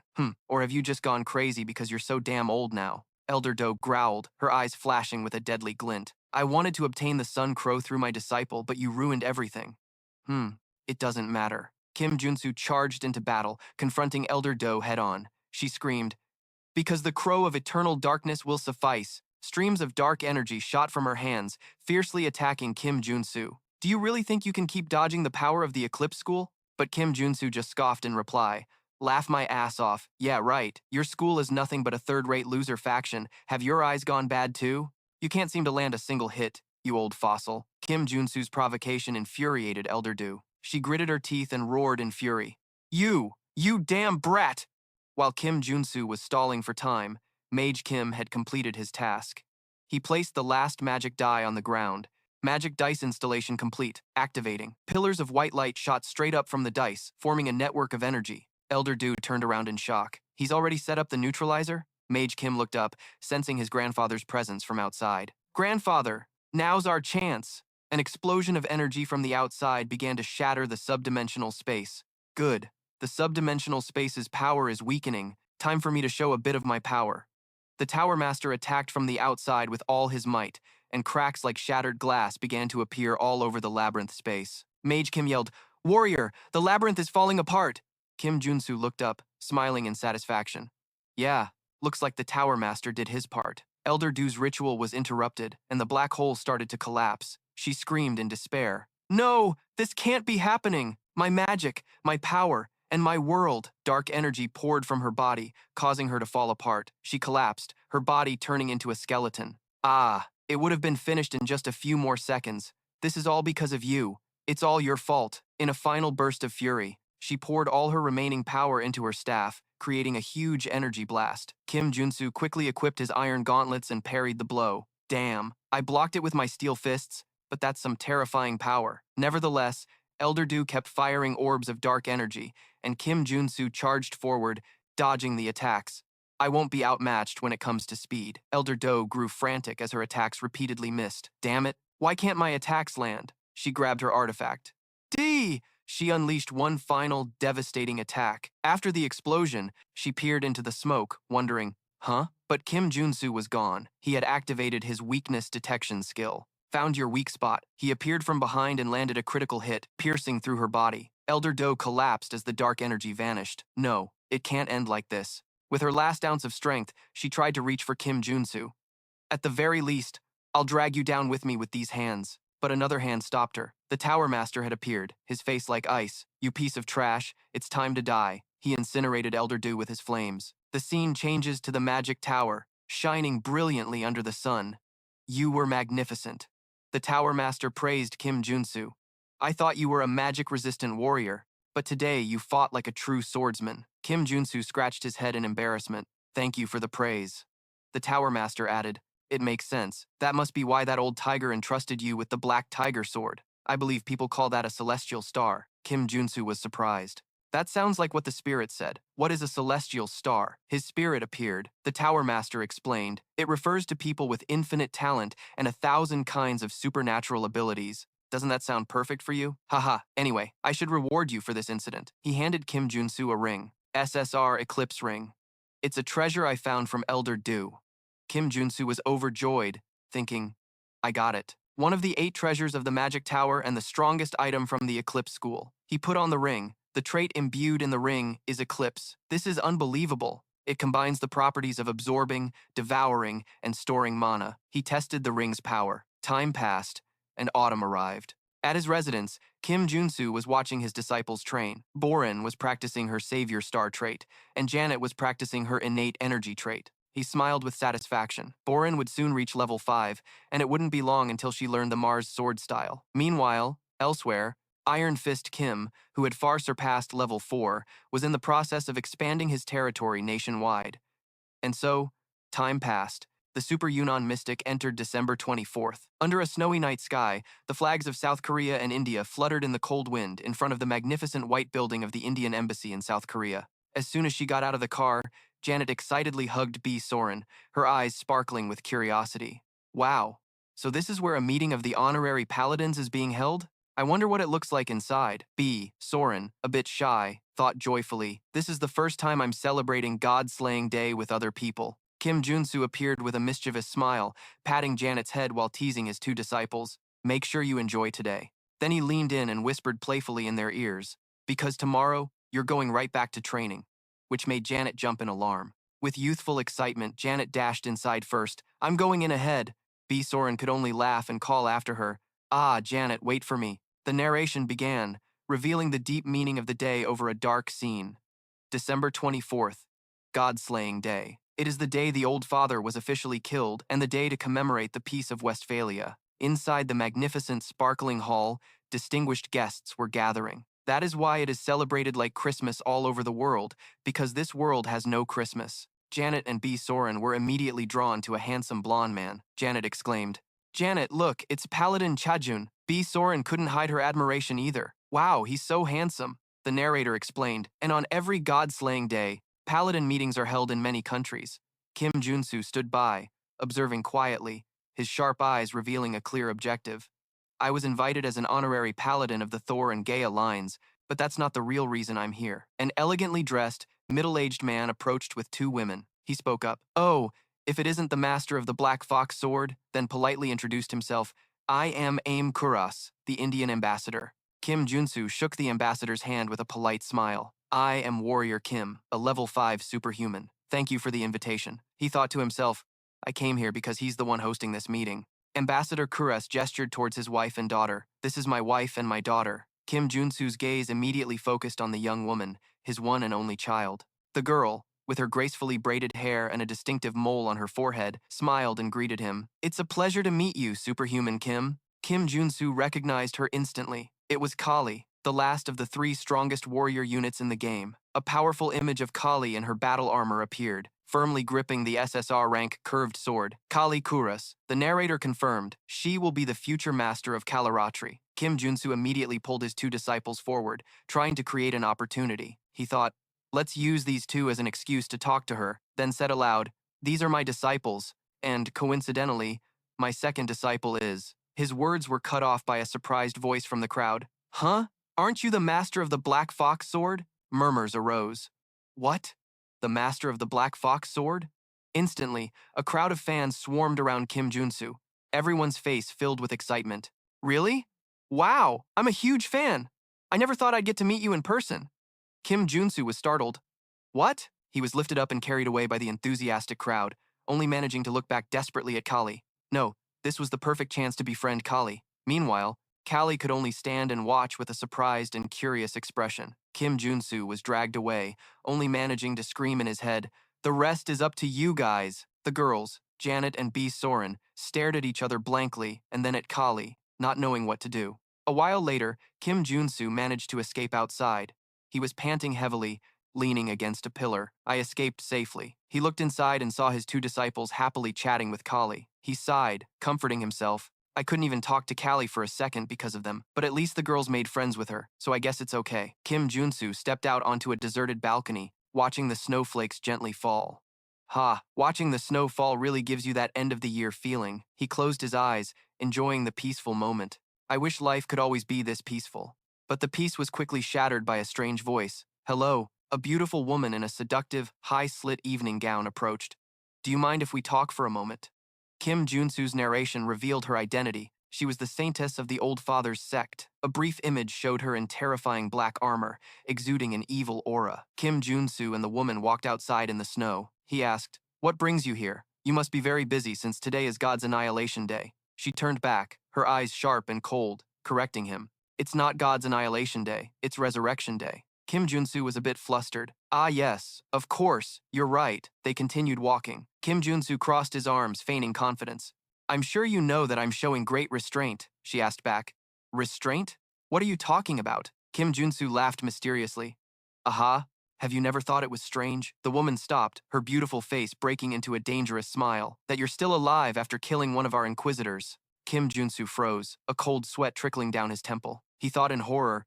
That happened inside the labyrinth, yet she knows about it. The saintess gave a bewitching smile, her body leaning forward slightly, her voice full of condescension and mockery. If I hadn't intervened, your pathetic life would have ended long ago. She placed a hand on her chest, as if reveling in her power. It was all thanks to me working behind the scenes. Do you understand? Kim Junsu gritted his teeth, glaring at her with a resentful gaze. He didn't feel grateful, only insulted. Why would you do that? It's not like I asked you to. The saintess just shrugged slightly, as if the answer was obvious. I had to. In a flash, she was right next to Kim Junsu, her cold breath brushing against his ear, her voice a seductive yet dangerous whisper. So that your great soul can become the light and savior of our sect. Kim Junsu paused, confusion and disbelief clear on his face. Soul? Does she mean my soul? A thought flashed through his mind. It's my real-world self. Painful memories flooded back. An image of his past self appeared, a lowly worker bowing his head in humiliation at a construction site. In the real world, I was just one of countless losers. The scene shifted again to a shabby rented room, where he lay curled up on a single bed, his body exhausted and his soul empty. A fool who achieved nothing, a failure in both love and life. Back in the present, the saintess's words cut into Kim Junsu's pride like a knife. He screamed in resentment and confusion, his face contorted. Is she mocking me? Why would she do this for someone like me? Kim Junsu tried to find a logical explanation. A series of images of his skills appeared. Could she be referring to his attribute conversion ability? He mumbled with a forced expression. I mean, if you consider that ability to be something imbued in my soul, I guess you could call me a great soul. But the saintess paid no mind to his confusion. She turned and walked away, her voice still even and cold. I want you to become stronger than ever, so that a great vessel worthy of the soul's greatness can be completed. Kim Junsu growled back decisively. You can take that nonsense theory and shove it. I won't let that happen. Hearing his resistance, a mysterious and meaningful smile appeared on the saintess's lips. She whispered like a prophecy, today is the day. Today? Kim Junsu asked in surprise. The saintess raised her hand as if controlling everything. Everything begins today, largely, thanks to you, Savior. She looked straight at Kim Junsu, her gaze seeming to pierce right through him. While you were running around causing trouble and chaos, we could have achieved so much. What nonsense are you spouting? Kim Junsu yelled angrily. But beneath the Saintess's feet, a blue magic circle suddenly glowed. She simply replied calmly, "You'll see soon enough." The snowy wind suddenly blew harder, her hair flying in the breeze, as blue energy erupted from her body. Until we meet again. In just a moment, her body vanished into thin air, in a whirlwind of snow and light. Leaving Kim Junsu alone in astonishment, Kim Junsu put a hand to his face, trying to calm down. That crazy witch, she just disappeared after saying everything she needed to say. He gritted his teeth, trying to analyze the situation. What the hell is she plotting this time? Everything begins today. That's what she said. But a bad feeling arose, and he quickly pulled out his phone. The screen displayed December 24th, 11:59 and 27 seconds. His heart felt like it stopped.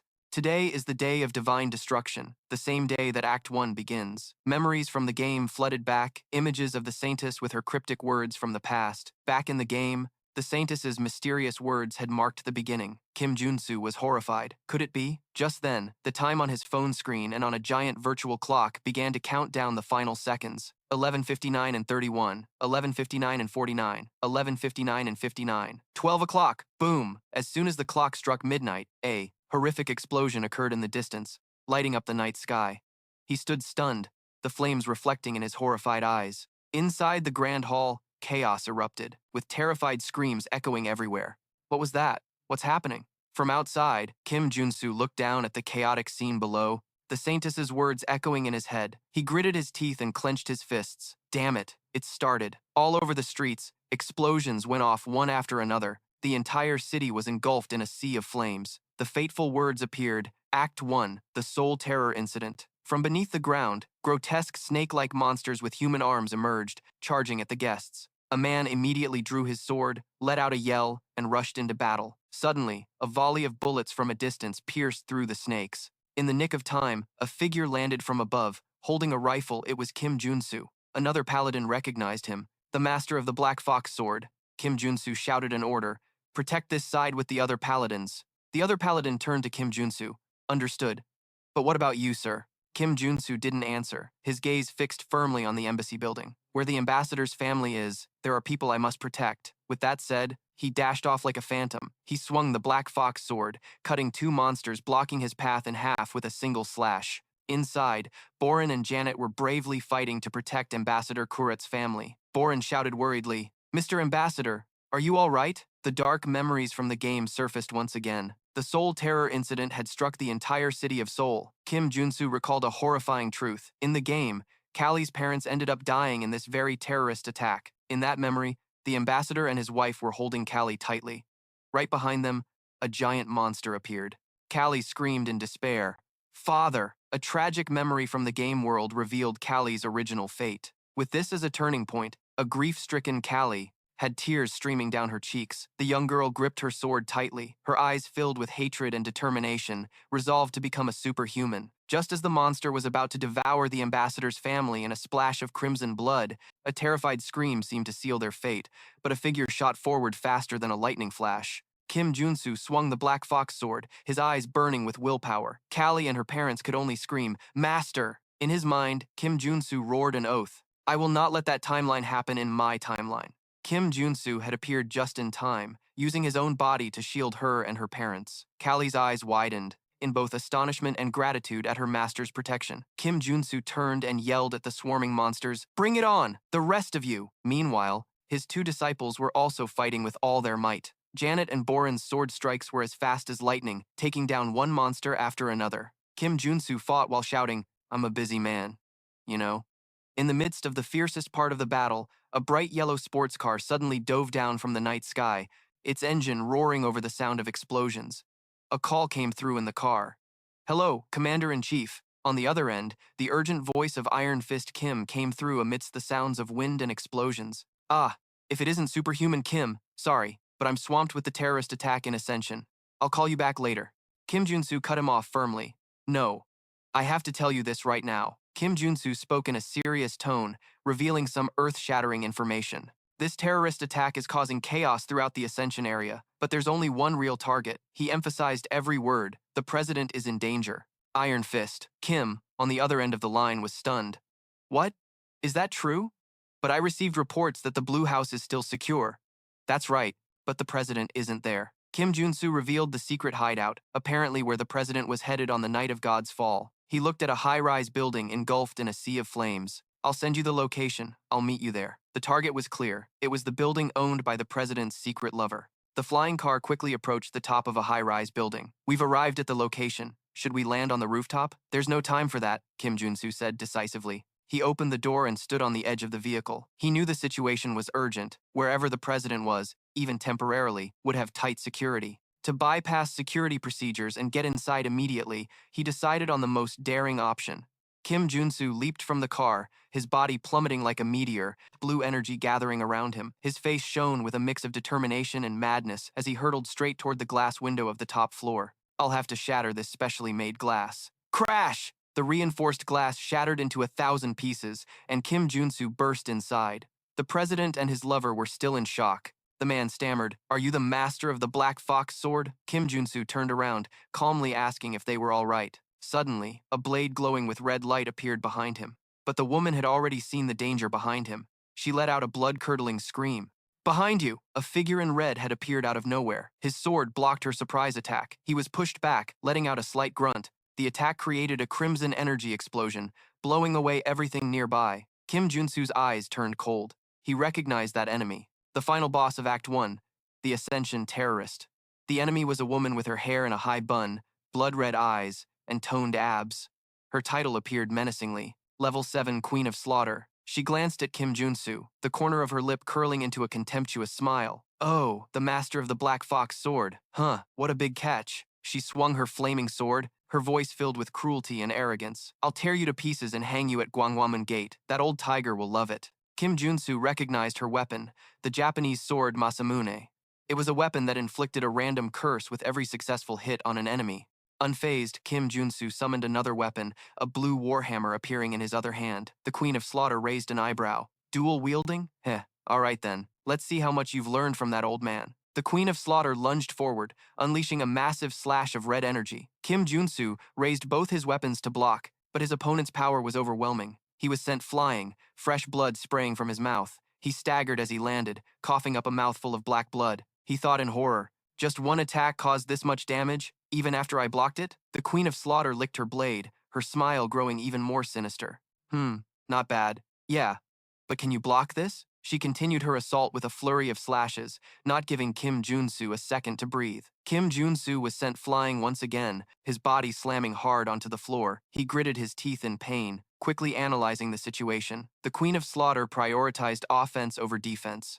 To survive even a second longer against her, I'll have to close the gap and keep up. He knew that a passive defense would only lead to death. I won't stand a chance if I just keep blocking her attacks. Kim Junsu decided to counterattack, dashing forward and leaving countless sword trails in his wake. He closed in on his opponent, the hammer in his hand glowing with a brilliant blue light. The Queen of Slaughter just smirked, her eyes filled with amusement. How cute! Now die! She swung her sword to attack. A series of traits activated as Kim Junsu blocked. Giant Strength, Diamond Body, Phantom Soul, Savage Strike, Resonance, and Shield Strike. The counterattack worked, sending her flying into a wall. Kim Junsu switched to Golden Energy, raising the hammer for a decisive blow. He brought a thunderous strike down upon the Queen of Slaughter. You! The Slaughter Queen roared. Kim Junsu knew this was a life-or-death gamble. The Slaughter Queen's only weakness was extreme close-quarters combat, and one wrong move would mean his death. But he decided to go all in and give it a shot. What followed was a countless exchange of blows from both sides, so fast that the naked eye could only see the glint of their blades. They both unleashed one final, powerful strike. Kim Junsu realized in horror, damn it, because of the Slaughter Queen's overpowered invincible passive, I can't deal any damage at all. She roared, her killing intent condensing to its peak. You annoying pest, this is the end for you.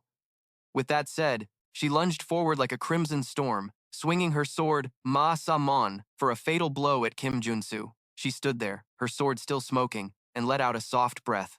Whew, you're tougher than I thought. Any last words? Kim Junsu staggered and yelled, Red, get the president somewhere else now. An electronic voice from the car confirmed the command. The car immediately started, but she had no intention of letting them go easily. She roared, Wait! And dashed forward, determined to block the car's path. But she was a step too slow. Red sped away in a flash, leaving only a streak of light behind. When the light faded, the car was gone. The Slaughter Queen was now left alone with Kim Junsu. He smirked mockingly. Heh, what are you going to do now? You lost your target, huh? Haha. The Slaughter Queen's face darkened. You bastard! Her rage exploded. You were aiming for this from the very beginning. Her entire body was enveloped in a violent crimson aura. Kim Junsu recognized it instantly. It was the Slaughter Queen's ultimate skill, annihilate heaven and earth. A furious vortex of crimson energy was unleashed from her, devouring everything in its path, an attack of absolute destruction. Damn it, I can't move because of the curse. Kim Junsu realized in terror that his body was completely locked in place. Is there really no way to escape this? At his most desperate moment, a voice rang out. Of course, there is, Kim Junsu asked in surprise. What is this? The person teleported a glowing ring into Kim Junsu's hand, the Ring of Great Escape. The user can leave the battlefield once per battle. He thanked them silently. Thanks. The devastating attack crashed down. The Slaughter Queen roared with delight.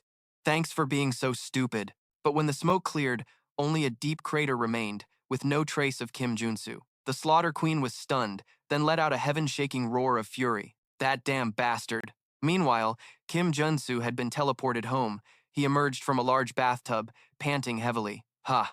I barely made it back alive. He shuddered as he recalled that terrifying moment. If it weren't for the Ring of Great Escape that the Tower Master gave me, I would have really died. How lucky. Kim Junsu leaned back, lost in thought. Anyway, the Commander-in-Chief must have arrived by now. I wonder if he can capture the Slaughter Queen. To be honest, with his power, it would probably be very difficult. A status window appeared before him. I should focus on healing myself first and worry about the rest later. He closed his eyes, relaxing in the warm water. Ring ring! The phone on the table suddenly rang. Ah, and here I was, just about to get some rest. He lethargically reached for the phone and let out a long yawn. Hello? A shrill voice yelled from the other end, startling Kim Junsu so much he choked on water. Teacher! Surprise! Good grief! Is that you, Soren? Why haven't you answered my calls for the past few days? Soren's voice was full of reproach. Kim Junsu rubbed his ear. I thought I'd gone deaf. I was resting. Kim Junsu shot up from the bathtub, a look of utter shock on his face. Wait, did you just say it's been a few days? Soren continued. That's right. I was so worried about you. You disappeared after leaving a strange message. Kim Junsu looked at the last message he sent. Soren, I survived. I'm going to rest for a bit. He scratched his head in embarrassment. Sorry, I was in a hurry back then. It's okay, no problem. But do you know where I am right now? Kim Junsu asked curiously. Where are you? I'm at the Blue House with Janet. An image of Soren and Janet in elegant suits appeared. The president wants to see you right now. Kim Junsu stepped out of the bathtub, a sly grin spreading across his face. Ah, I see what's going on. All right, I'll be there soon. He hummed a cheerful tune, unable to hide his wide smile. Now then, it's time to collect my reward. The scene shifted to the president's office, where he was shaking Kim Junsu's hand firmly with a look of deep gratitude. You were truly amazing. You risked your own life to save me. The president continued to grip Kim Junsu's hand, his eyes shining with sincerity and concern. Are you feeling okay now? Kim Junsu smiled confidently, placing a hand on his chest. Yes, I've made a full recovery. The mana spring and the elixir worked wonders. Smack! A hand slapped Kim Junsu's back hard, making him jump. A high-ranking official with white hair laughed heartily. Gaha, what did I tell you? He and another official with a mustache flanked Kim Junsu, acting incredibly friendly. I told you so. This kid would show up as if nothing had happened. It seems the elixir helped you a lot. Don't forget it was thanks to the solar magic tower. Kim Junsu thought to himself while being held tightly. Why are these guys being so chummy? The president smiled kindly while the two officials still had their arms around Kim Junsu's shoulders. Thank you, Superman Kim. This is a token of my gratitude. Please, accept it. A luxurious metal box was opened in front of Kim Junsu. A sparkling light from within shone out, making him squint. This is. Inside was a high-tech gauntlet, an SL-grade item called Star Spawn. An illustration of the complete armor set appeared, exuding both a mysterious and powerful beauty. A detailed information panel popped up. The trait attached to the equipment was also named Star Spawn. It included 5 branches: evolution, adaptation, superiority, arrangement, and divine blood. This is an incredibly overpowered ability, capable of changing stats to suit the situation whenever the traits are switched. When switching to the swordsman traits, it increases attack damage and agility, strength, and stamina for the warrior traits.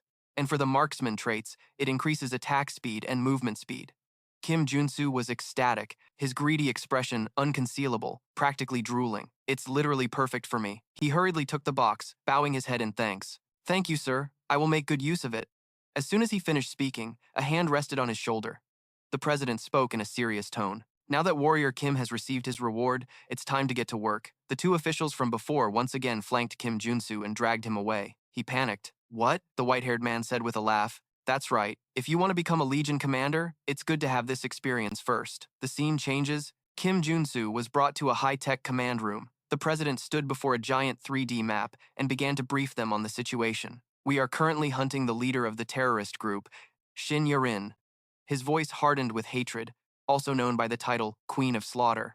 Kim Junsu looked at the topographical map marked with red dots. He immediately recognized that he was familiar with this map, as it was the mission map for Stage 1. He thought to himself, if this were a game, I'd have to complete each mission one by one. But here, countless profiles of important figures appeared on the screen. I see the commander of the Western Legion, a war hero just like the Eastern commander. I even see a few executives from other guilds and some people from the Superman Association's raid force. Indeed, the government plays a huge role. Kim Junsu suddenly understood everything. That's why that old geezer's guild tried to assassinate the president. Yeah. Suddenly, the image of a beautiful woman with an enchanting smile appeared in his mind. Everything starts today. Kim Junsu crossed his arms and smirked confidently. Oh, what will you do, Saintess? I think Stage 1 will end sooner than expected. The scene shifts to another place. Kim Junsu has flown off with his two disciples, who are cheering with excitement. Wow! A screen displays a news article with the headline, amidst the chaos of the Seoul terrorist attack, a Superman who saved many lives is awarded a commendation by the president.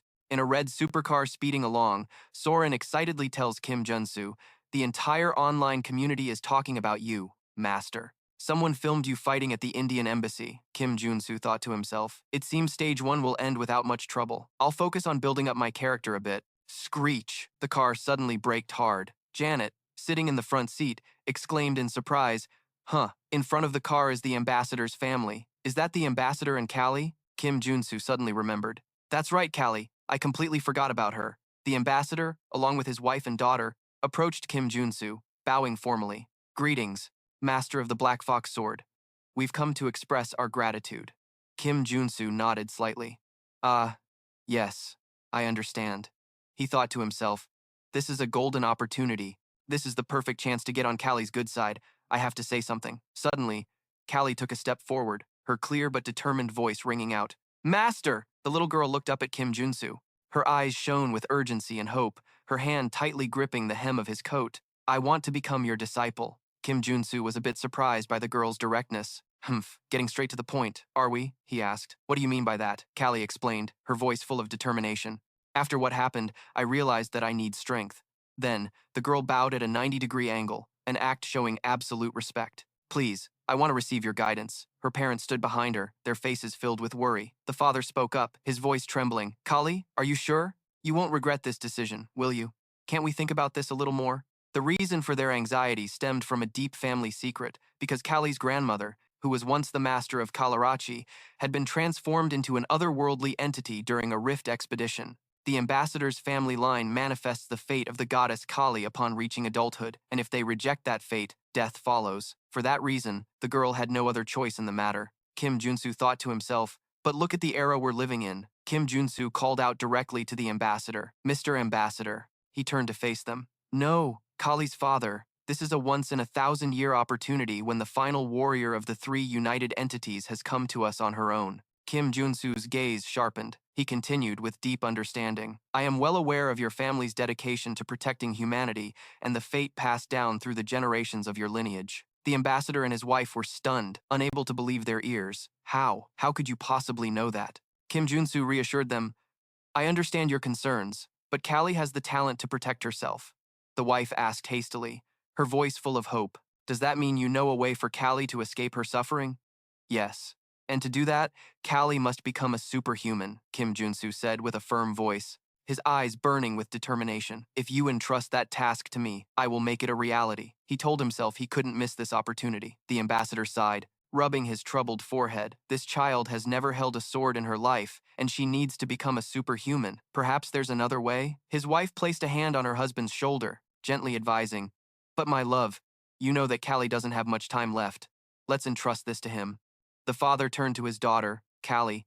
Are you certain about this? Callie nodded decisively. Yes. Father, I promise I'll do well. Please trust me. He placed both hands on her shoulders, his gaze both stern and loving. It will not be an easy path, but even so, if you are prepared, then do what you must. You must overcome your fate and survive. Callie smiled brightly, her eyes shining with determination. Yes, I will, Kim Junsu asked softly. Have you made your decision? A chibi version of Callie cheerfully replied, Ah, yes, sir. Kim Junsu suddenly did a 180, now wearing a coach's outfit, complete with a baseball cap and a whistle, grinning mischievously. Well then, Callie, you'll be going through a hellish training course starting tonight. Callie broke out in a cold sweat, a stiff smile frozen on her face, as she pointed at Kim Junsu with a horrified expression. I'm looking forward to it. A few days later, in a modern practice room, upbeat music was playing. Callie was performing a dance move that was both graceful and powerful. Kalarachi is an assassin and a dancer. Kim Junsu stood with his arms crossed, observing,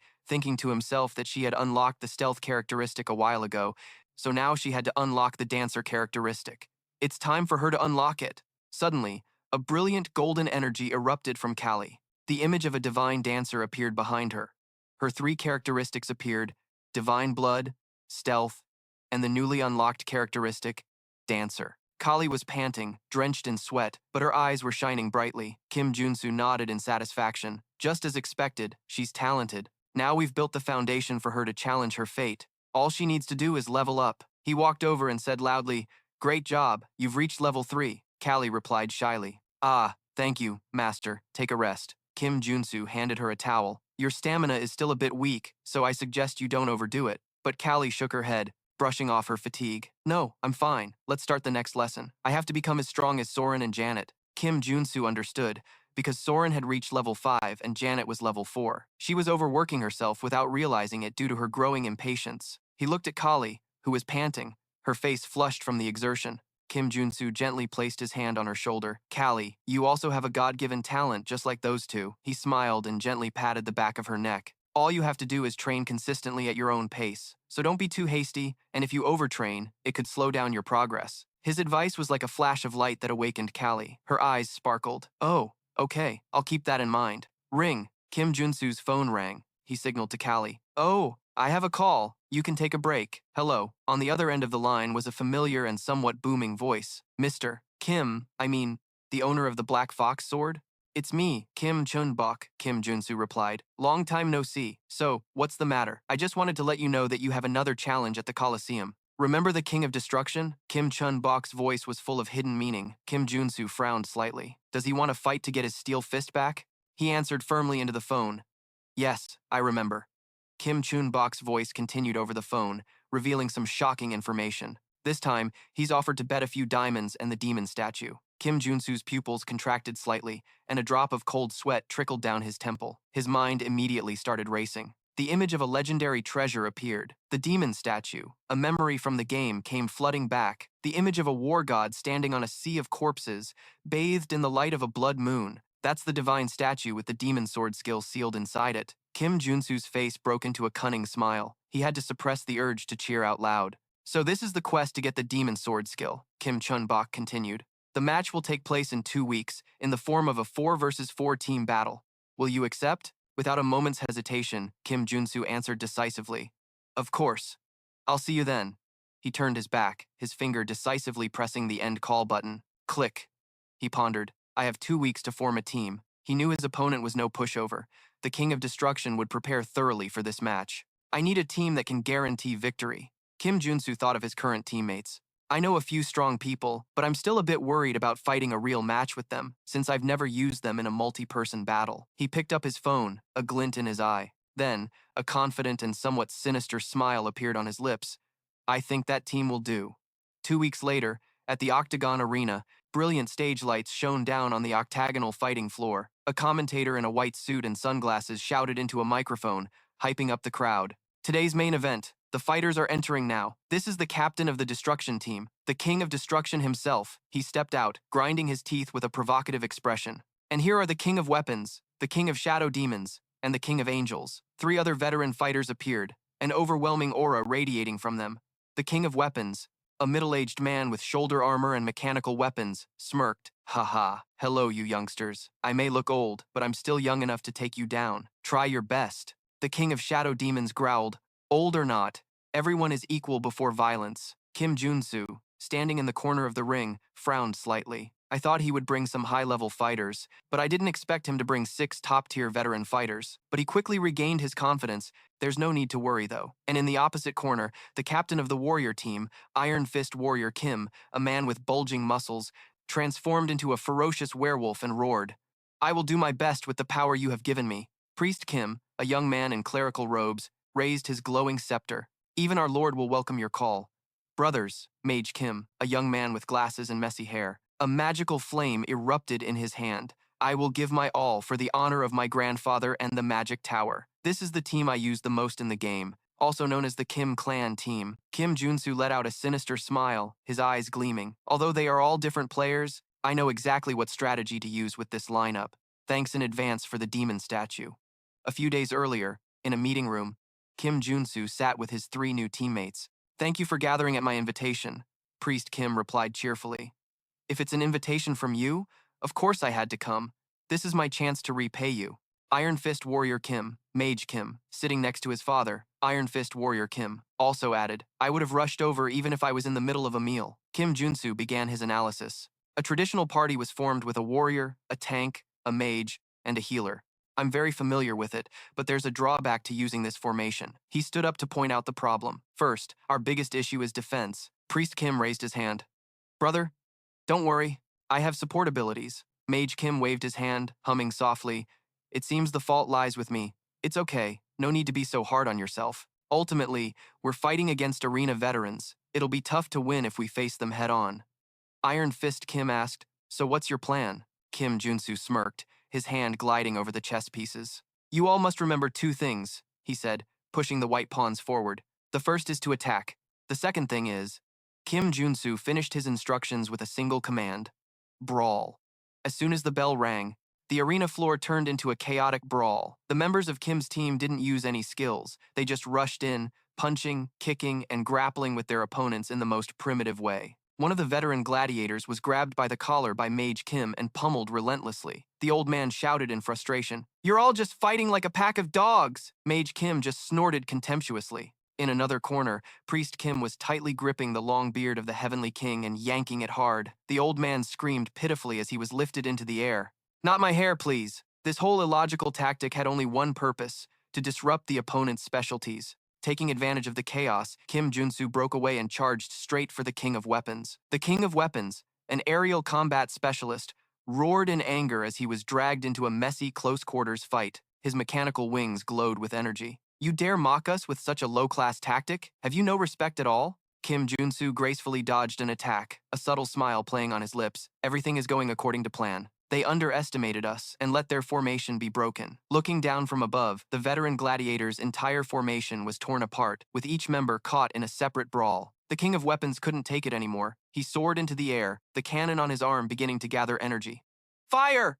A beam of energy shot towards Kim Junsu, but he had anticipated this. Aerial combat is King Wyvern's specialty, but I have my own methods. Kim Junsu activated a skill, Air Strike. Countless explosions appeared in the air, blocking the King of Weapons' flight path. Kim Junsu also leaped into the air, rushing towards his off-balance opponent. The King of Weapons exclaimed in astonishment, "You can fly?" A brilliant golden light enveloped Kim Junsu as he unleashed a powerful attack, Soaring Tiger King. The King of Weapons only had time to utter a curse before being engulfed in the light. Damn it. Boom. A massive explosion occurred in the sky. The King of Destruction shouted in alarm upon seeing his teammate taken down. "Damn it, they took down King Wyvern." He turned away in anger, revealing a fatal opening. "You dare look away while facing me?" Instantly, Iron Fist Kim, in his werewolf form, lunged forward, his sharp claws digging deep into the King of Destruction's chest. Iron Fist Kim stood over his opponent. The King of Destruction groaned in pain. "Ugh, what is this power? You're a true monster."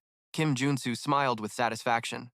An all-out attacker like Iron Fist, Kim would have no trouble against someone like the King of Destruction. He's done his part well, after all. Next up are the others. Meanwhile, the brawl between the other 2 members continued. The King of Shadow Demons yelled, "You damn brat! Fight like a mage!" Mage Kim retorted, "Who said I was a mage?" The Heavenly King wasn't faring any better, getting his hair pulled by Priest Kim. "Aren't you ashamed before your god?" Priest Kim cheerfully replied, "I just got a message from him saying he's proud of me." Kim Junsu gave a humorous military-style salute. They're doing just as I instructed. Flashing back to the strategy meeting, Kim Junsu told the mage and the priest, "And I forbid the two of you from using any magic." Both were stunned. What? Mage Kim was bewildered. Then how are we supposed to fight? Kim Junsu smirked. Just stick to your opponents and start a brawl. Eventually, you'll see an opening. That's when you'll start using magic. Back in the present, the Heavenly King suddenly created a glowing orb, catching Priest Kim by surprise. The light blinded all the remaining opponents on the arena floor. "I can't see!" an opponent roared, unleashing all of their pent-up dark energy. "This is the end of this mess now. Die!" A blazing red stream of energy shot straight towards Priest Kim. At that very moment, Kim Junsu rushed forward, using his shield to block the terrifying attack. In the midst of it all, Kim Junsu shouted, "Priest, use your blessing right now!" Priest Kim immediately replied, "All right, brother." A golden aura formed a solid shield, enveloping Kim Junsu's team and blocking the streams of dark energy. A notification window appeared. "Shield wall, you have acquired a trait." The Demon King roared. "Ha ha, you brats, are you going to keep blocking my attacks forever?" The Angel King sensed something was off and shouted, "Wait, Dark Demon King, I have a bad feeling about this." Just then, Mage Kim appeared, looking at Junsu, magical flames erupting from within him. "Should I finish it?" Kim Junsu responded with a nod and a cold smile. "Yes, both of you act. Let's end this." Mage Kim's energy formed a giant fire phoenix that soared up from a complex magic circle. The phoenix spread its fiery wings and dove straight down at the two remaining enemies, who were frozen in terror. Kim Junsu watched the scene with a satisfied smile, his eyes shining with absolute confidence. This was a victory for the Kim family party. Boom! A blinding explosion engulfed the arena, its heat seeming to melt even metal. The commentator shouted, "The match is over. The winner is the Kim warrior team." The smoke and dust slowly cleared, revealing Kim Junsu's team standing firm in the middle of the ruined arena. A system notification appeared. "Peerless, you have acquired a trait." Kim Junsu cheered inwardly. "Oh, I got the Peerless trait." He analyzed it immediately. The condition is to defeat 3 high-level opponents in a row. Thanks to this, now I have all the necessary materials for the one-man army trait. Haha, the Destruction King stepped forward to face Kim Junsu. "We admit our defeat," Kim Junsu replied casually. "It was a good match. Now, give me my reward." The Destruction King held out a gleaming golden statue. "This is the reward I promised. The others will also have their rewards." Kim Junsu took the statue, a sly smile on his lips. "I finally got the statue of Mars, the thing that will awaken Baek Soren's sword skill." He said to the Destruction King, "If you want a rematch, just call me anytime." The Destruction King shook his head. "That's not going to happen. It's time for us to retire. It seems our era has passed, and a new one has just begun." The Kim family team stood proudly in the middle of the arena, a symbol of the next generation of heroes. The scene shifts to a luxurious mansion. A few hours earlier, at the mansion at night, Kim Junsu gave the statue to Baek Soren. She was stunned. "Excuse me, are you giving this to me?" "That's right," Kim Junsu said, crossing his arms and nodding firmly. "The statue of Mars is almost useless to me." Soren hesitantly took the statue, and a stream of red energy began to emanate from it. It was an item that only reacted to her, the Heavenly Killing Star. But this, it feels so strange looking at it." Soren grimaced as the red energy grew stronger. Kim Junsu reassured her, "It's okay. You don't have to resist it. Just let your instincts control the mana." Following his words, Soren closed her eyes, allowing the red energy to envelop her body as she sat down in a meditative pose. The top 3 sword skills are martial arts, but they are also mana cultivation methods. Kim Junsu thought to himself, "The reason why I don't teach my disciples a special mana cultivation method is precisely for this reason." Soren's eyes suddenly snapped open, her pupils turning a brilliant, blood red. She drew her sword, and a vortex of red energy exploded, engulfing the entire room. This was the true power of the Heavenly Killing Star, the power of Mars, the god of war, and the Heavenly Killing Star. A series of new traits appeared around Soren. And finally, an ultimate skill was unlocked, the Mars sword skill. She had finally unlocked the sword skill. Soren panted, clutching her chest. "It's unbelievable, but I can't stop imagining terrible things in my head." Kim Junsu put his arm around her shoulder in a friendly manner. "That's natural because it's the power of the Heavenly Killing Star. Just accept it and focus on fighting, and you'll become even more extraordinary." Soren blushed and mumbled, "Thank you. I don't know how to repay you for this." Kim Junsu stepped back and drew his sword. "You can start right now." Soren was bewildered. "What?" Kim Junsu smirked, pointing his sword at her. "A little quid pro quo. Teach me the sword skill."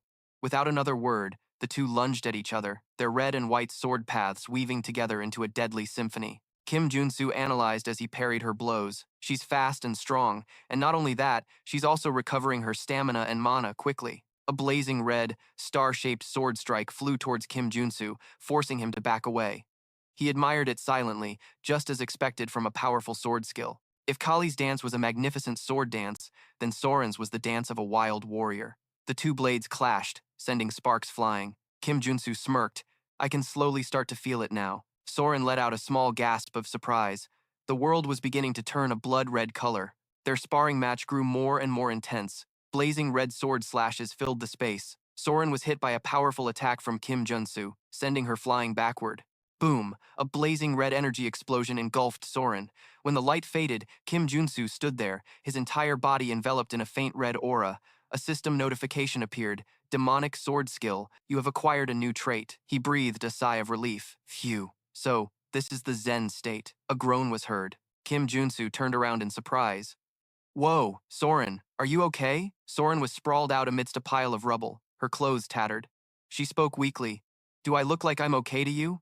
Kim Junsu scratched his head, his face full of remorse. I'm sorry. Later, Kim Junsu went out to the balcony for some fresh air, letting out a long sigh. Phew.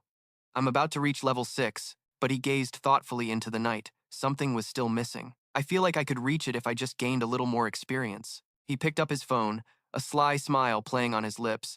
I have the perfect person for an occasion like this. The scene shifts to a building with a sign that reads Sonu Work Fox. A man greeted him cheerfully. Well, well, look who we have here. If it isn't the pride of our association's finest product, the savior of Ascension, Hunter Kim, master of the Black Fox sword. The association's chairman exclaimed excitedly. Kim Junsu just gave a wry smile. Haha.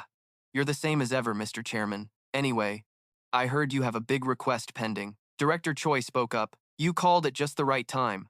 Let me explain, since I'm the one who arranged this commission. You've heard that the Terrorist Federation has collapsed, right? Kim Junsu nodded. Act 1. The Terrorist Federation. They acted under the instigation of the Council of Fallen Gods. A scene of a city devastated by explosions appears. Unlike in the game, they were wiped out by a government-organized raid. As of now, it would be very difficult for them to rebuild their organization. Currently, the Queen of Slaughter, Shin Yeren, and her subordinates are scattered.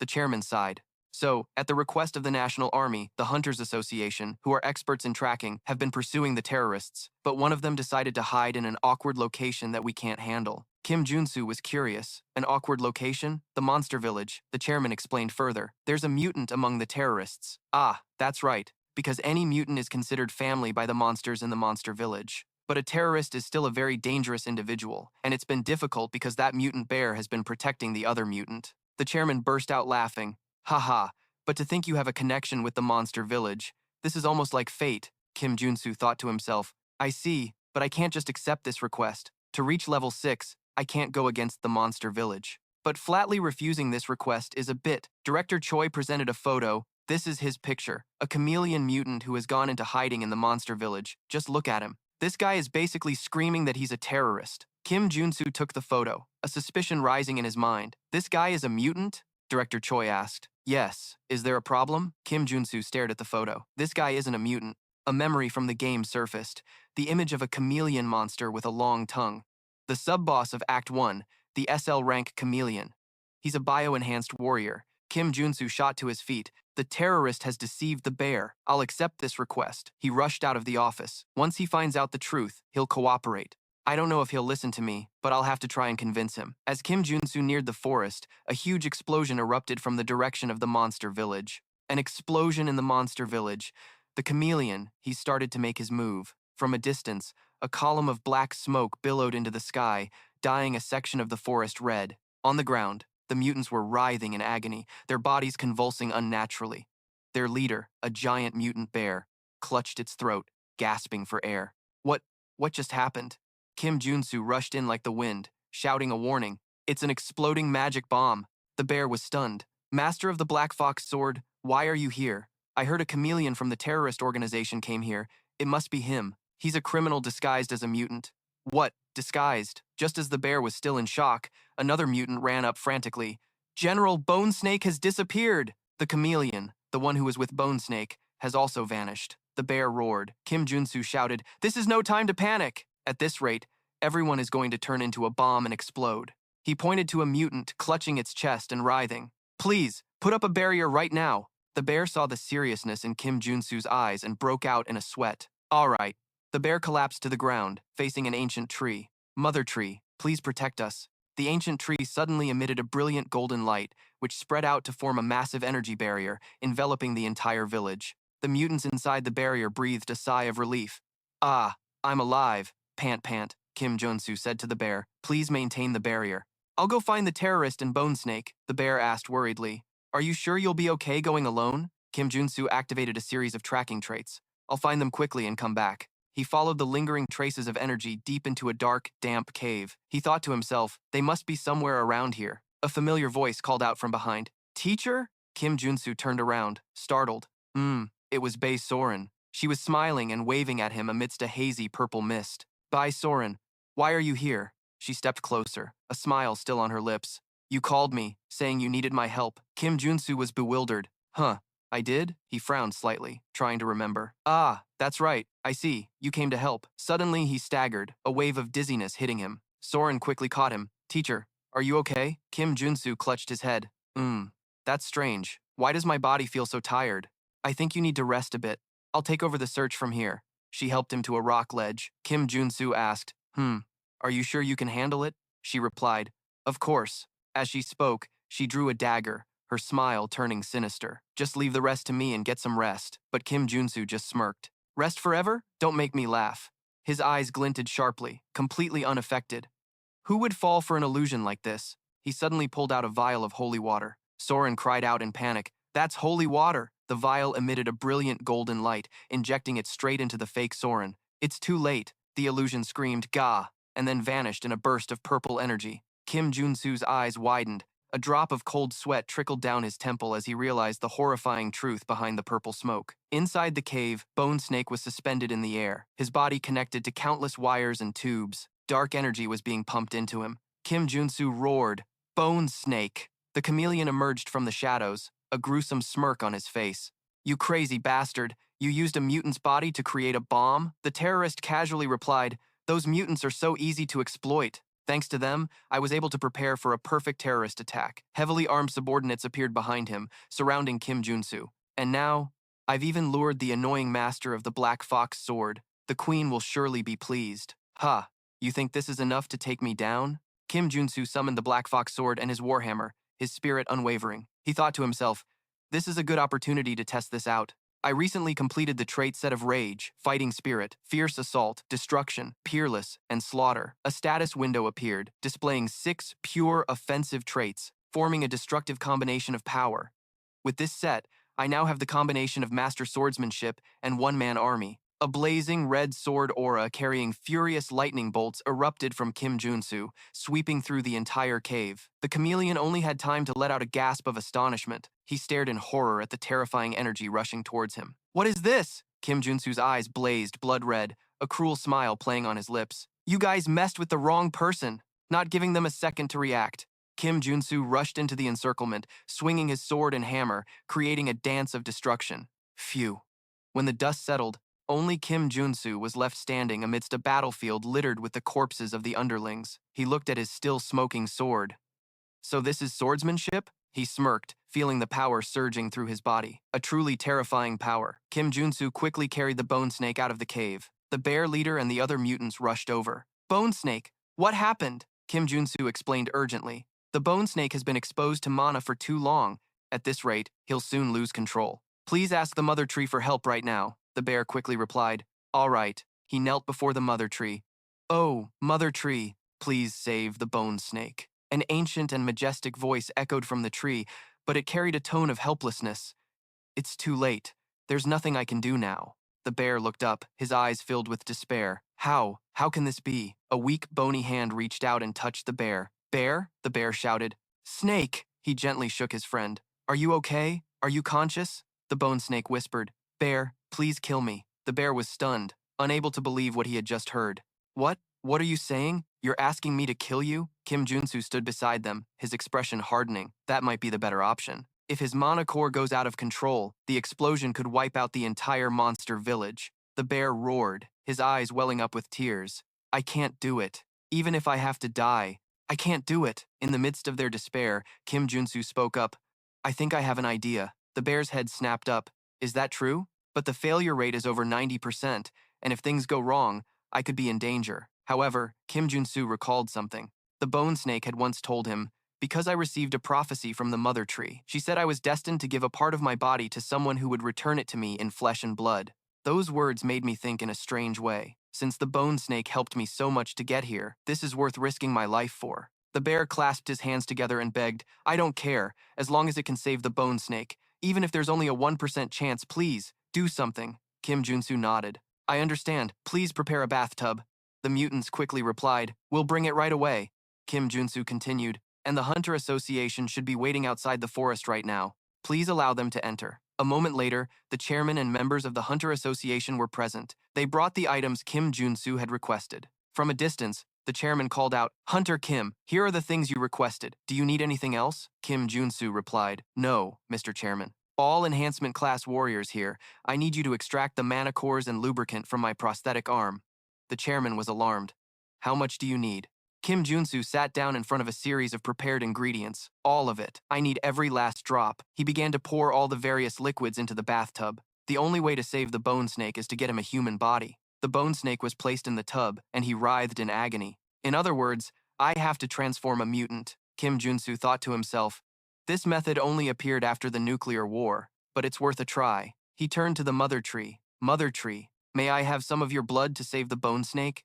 This can only be done with the sacrifice of someone who has ascended to godhood. The horrified bear shouted, The mother tree's blood! The mother tree was silent for a moment, then spoke. Very well. A branch transformed, dripping a glowing green liquid into a fine vial. Take this. Kim Junsu carefully poured some of the yellow liquid into the bone snake's mouth. 1 sip for the bone snake, and 1 sip for me. He also took a sip of the liquid. Immediately, 3 divine attributes appeared before him. Divine power, holy light, and radiance. Kim Junsu's eyes glowed with a brilliant golden light. His aura changed completely. Temporarily synchronize with divinity using these 3 attributes and enter the space with the mother tree's permission. His entire body was enveloped in a golden energy. He floated in mid-air as the space around him transformed. Kim Junsu found himself floating amidst a sea of shimmering golden clouds. This was the mother tree's space, along with 2 entities she had invited. 2 gods, 2 giant figures, 1 male and 1 female, emanated an overwhelming divine aura. Kim Junsu thought to himself, my existence is too insignificant to face the 2 of them, but their items are responding. Kim Junsu's hammer and shield began to glow brilliantly. 3 lines of text appeared, the blessing of Thor, the blessing of Gaia, the blessing of the mother tree. With the help of these 3 demigods, 3 streams of energy in 3 different colors converged on Kim Junsu's hand. I can even break through this probability system and ascend to heaven. He unleashed a unified attack, forming a powerful multicolored beam of light. The beam shattered space, creating a crack in the sky. Zap!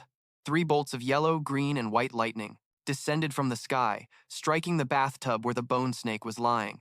Everyone was astonished. The association chairman exclaimed, a lightning bolt hit the bone snake. The bear leader was also bewildered. What's happening?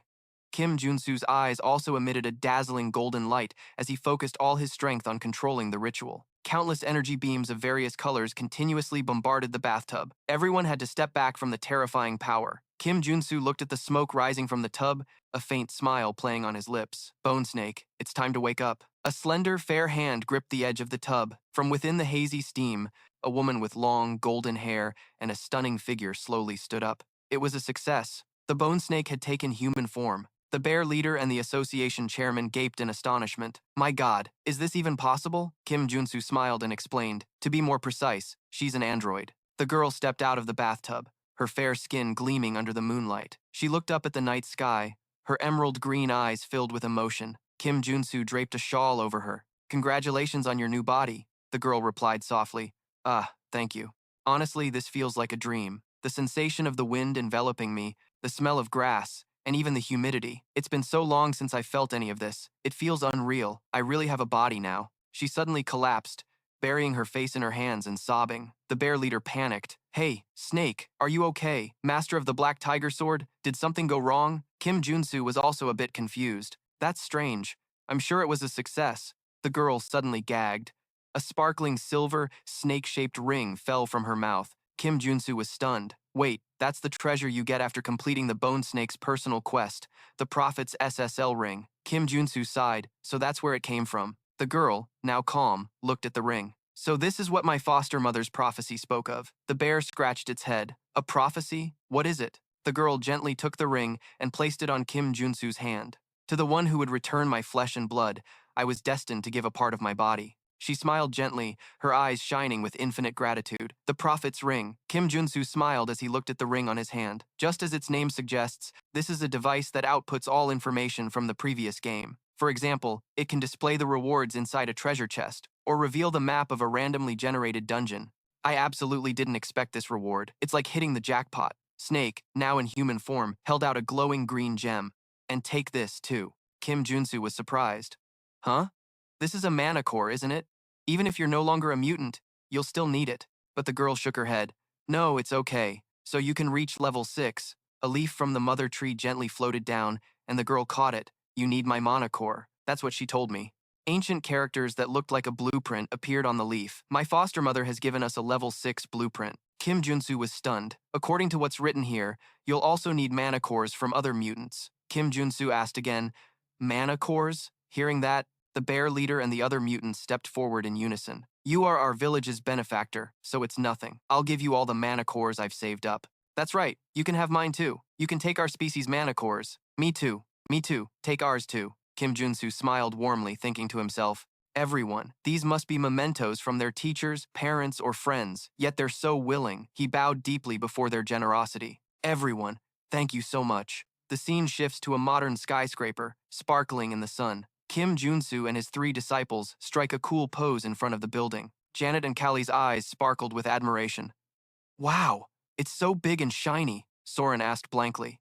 Is this building really yours, Master? Kim Junsu replied casually, yeah, I bought it recently. Aha, money is power. Now I have an income without having to work. With this, I can cover the necessary expenses for training. Director Choi ran over from a distance, waving his hand. Welcome, Superman Kim Junsu greeted him back. Oh, Director Choi, you're here so early. Well, of course, I'm the manager of this building now. I can't be irresponsible. Sir, Kim Junsu shook his hand. Of course, that's why I chose you. We're business partners now, Director Choi. Yes, it's a pleasure to work with you again. Now, I think I should give you all a tour of this building. Where should we go first? I want to eat something delicious, Soren said. Janet and Callie agreed. Me too, Kim Junsu nodded. That's right. We can start our work after we eat, Soren said excitedly. Oh, then we can go to the food court. Kim Junsu cut her off, giving a thumbs up. Let's go to the training room. All 3 girls were stunned. Ah, Kim Junsu smirked mischievously. Hehe, let's see how much stronger my disciples have become. Calicuret has reached level 3, Janet is B class, and finally, Soren is level 5. A status window for Kim Junsu appeared, showing he had switched to his training attributes. Kim the Warrior, level 6. He swung the Black Tiger sword, unleashing a powerful jet-black sword aura. He stood watching the 3 of them train diligently, brushing his hair back as sweat trickled down his forehead. Everyone is making steady progress. Now I can just focus on my own training. Thanks to the Prophet's Ring, I was able to obtain the artifacts necessary to reach level 6. Furthermore, I've learned the ultimate technique of the Eastern Black Tiger Army, the Black Tiger sword style. Kim Junsu's entire body was enveloped in brilliant red hellfire. A new attribute appeared before him, Hellfire. He clenched his fist with a confident smile. I've acquired so many attributes now. The high-grade Swordmaster attribute isn't far off. However, he stood amidst a circle of the attributes he possessed. To use the Swordmaster attribute, the mana cultivation technique I'm currently using won't be enough. I'm already having trouble controlling my mana sword skills with it. It seems it's time for me to go to that place. To the place where the god reigns, a magnificent palace floating among the clouds appeared. Sweden, Stockholm, the Grand Palace. Kim Junsu walked on a pure white stone path, heading toward a giant door guarded by an angel. The angel raised her hand to block his way. Kim the Warrior, I'm afraid you cannot enter. Kim Junsu was surprised. Huh, but I'm an honorary paladin of this place. The angel shook her head. Even if you are a paladin, you are currently level 6. It is very dangerous. Please return when you reach level 7. She began to write something down. Kim Junsu thought to himself, yes, I figured this would happen. It's understandable. As they say, anyone below level 6 will die instantly upon seeing a god. But it's not like there's no way. The angel was suddenly startled to see a pure white branch appear in Kim Junsu's hand. This is a mythical item from Norse mythology. Mistletoe's regret. The angel was astonished. You really managed to get here with this? I understand. Please allow me to guide you. Kim Junsu gave a triumphant smile. Yes, I will allow you to witness the greatest lightning. The door slowly opened, revealing a blinding light. Kim Junsu thought to himself, good thing I prepared this beforehand. A while ago, in a Swedish square, Kim Junsu stood in the middle of the crowded plaza. Before I meet Thor, there are a few things I need to prepare. There's a quest where the reward is Mistletoe's regret. I need to complete that quest before I meet him. From what I remember, I need to find some elite individuals in this market. Long time no see, my friend. A large man with a full beard clapped Kim Junsu hard on the shoulder. Kim Junsu turned around. Huh? Mr. Shikmun, I didn't expect to see you here. Shikmun pulled Kim Junsu into a tight, warm hug. It really has been a long time. What a coincidence. Shishmun laughed heartily. Hehe, it's all thanks to the new member of our family. Kim Junsu was curious. A new member of your family? We're having a child. We brought them here to receive some blessings. Shichmun pointed toward his pregnant wife. Kim Junsu exclaimed, wow, congratulations. Kim Junsu watched the affectionate couple and smiled.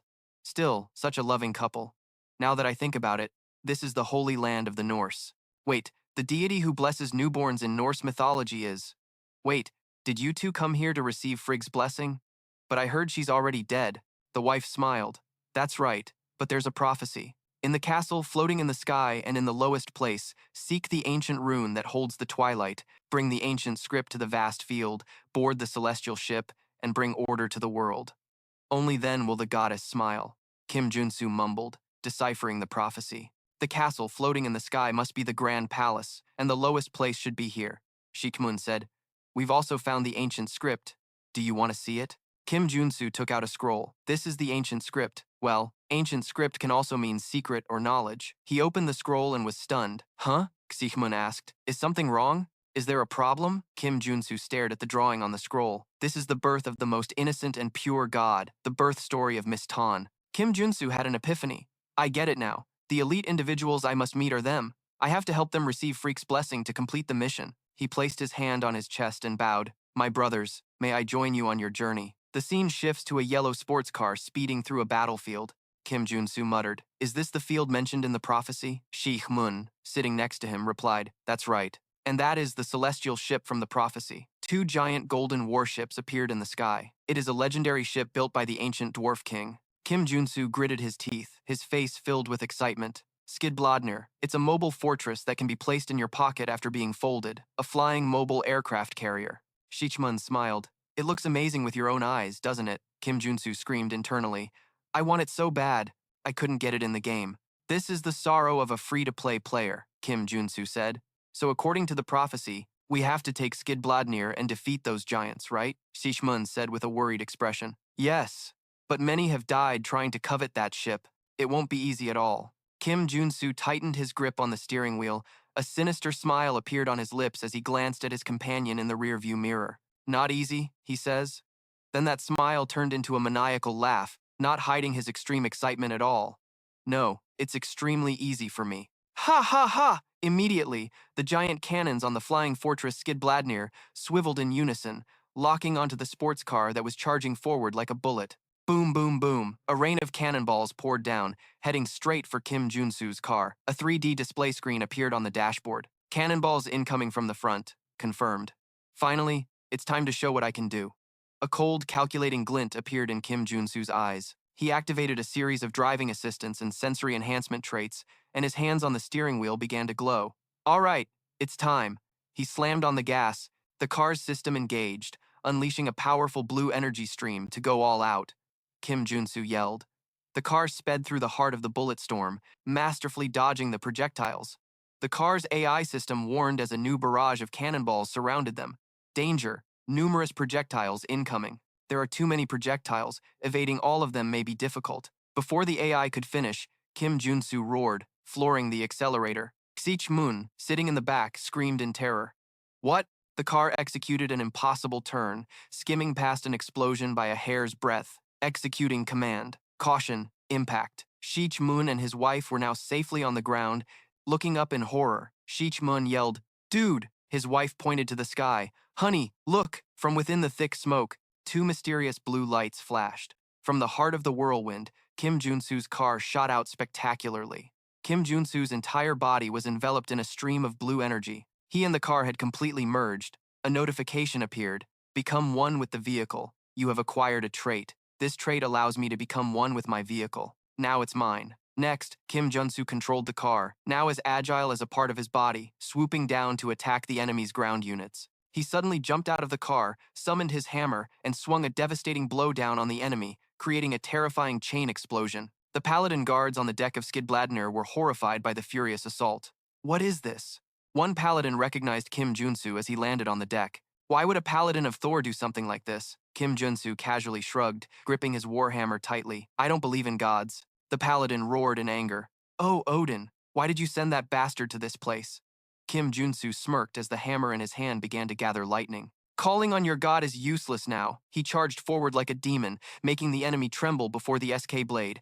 This is mine now. A brilliant golden bolt of lightning spread out, wiping out all the guards on deck. Shishmun and his wife stepped onto the newly captured ship, marveling, that was an incredible battle. My friend. Now all that's left is to secure this place. Kim Junsu stood before the complex control panel, scratching his head in confusion. Yeah. But, how does this thing work? Ding. Master. I think I can control it. The voice of Song echoed in Kim Junsu's head. A cable automatically extended from Song and plugged into the SK Blade's control port. All right, I'm ready. Powering up. The entire massive ship lit up as its systems began to initialize. A 3D map appeared before them. Shichmun and his wife stared at it intently.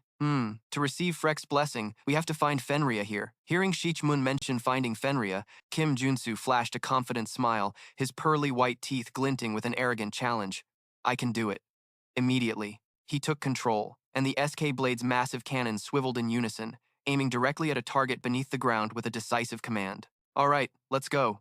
A golden artillery barrage rained down on the ground, creating earth-shattering explosions that wiped out any enemies in their path. In just a moment, the ground, once teeming with hideous monsters, was now just a desolate battlefield with not a single living creature in sight. Standing on the deck, an emotional Shichmun hugged his wife, turning to Kim Junsu with a look of infinite gratitude. He asked, now we can fulfill the prophecy, right? Then continued, his voice full of appreciation. Thank you so much, my friend. I will never forget this debt. Shichmun turned back to his wife, his gaze gentle.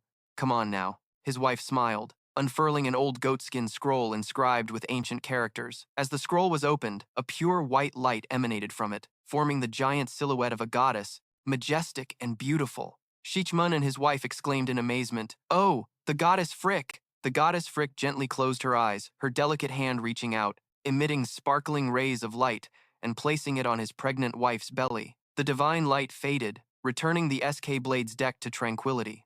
Shichmun and his wife looked at each other happily, the wife affectionately rubbing her belly. They looked up to the sky together and offered their thanks. We will be forever grateful for the blessing you have bestowed upon us. Kim Junsu stood with his arms crossed, smiling with satisfaction as he witnessed the scene.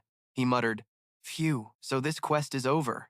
A system notification window appeared. In his hand were two parts of a mistletoe branch, a withered side named Mistletoe's Regret, and another with a pure white flower named God-Slaying Mistletoe. He joined the two pieces, and the white flower shone brightly. I've obtained a consumable item that has only a 1% drop rate in the game. He held the flower, his gaze sharp. With this, I'm ready to meet a god. Without a moment's hesitation, Kim Junsu approached a magnificent, giant door of the Stockholm Royal Palace. The moment he stepped through the door, an invisible pressure as heavy as a mountain pressed down on him, making every step a struggle. The simple act of walking was suffocating.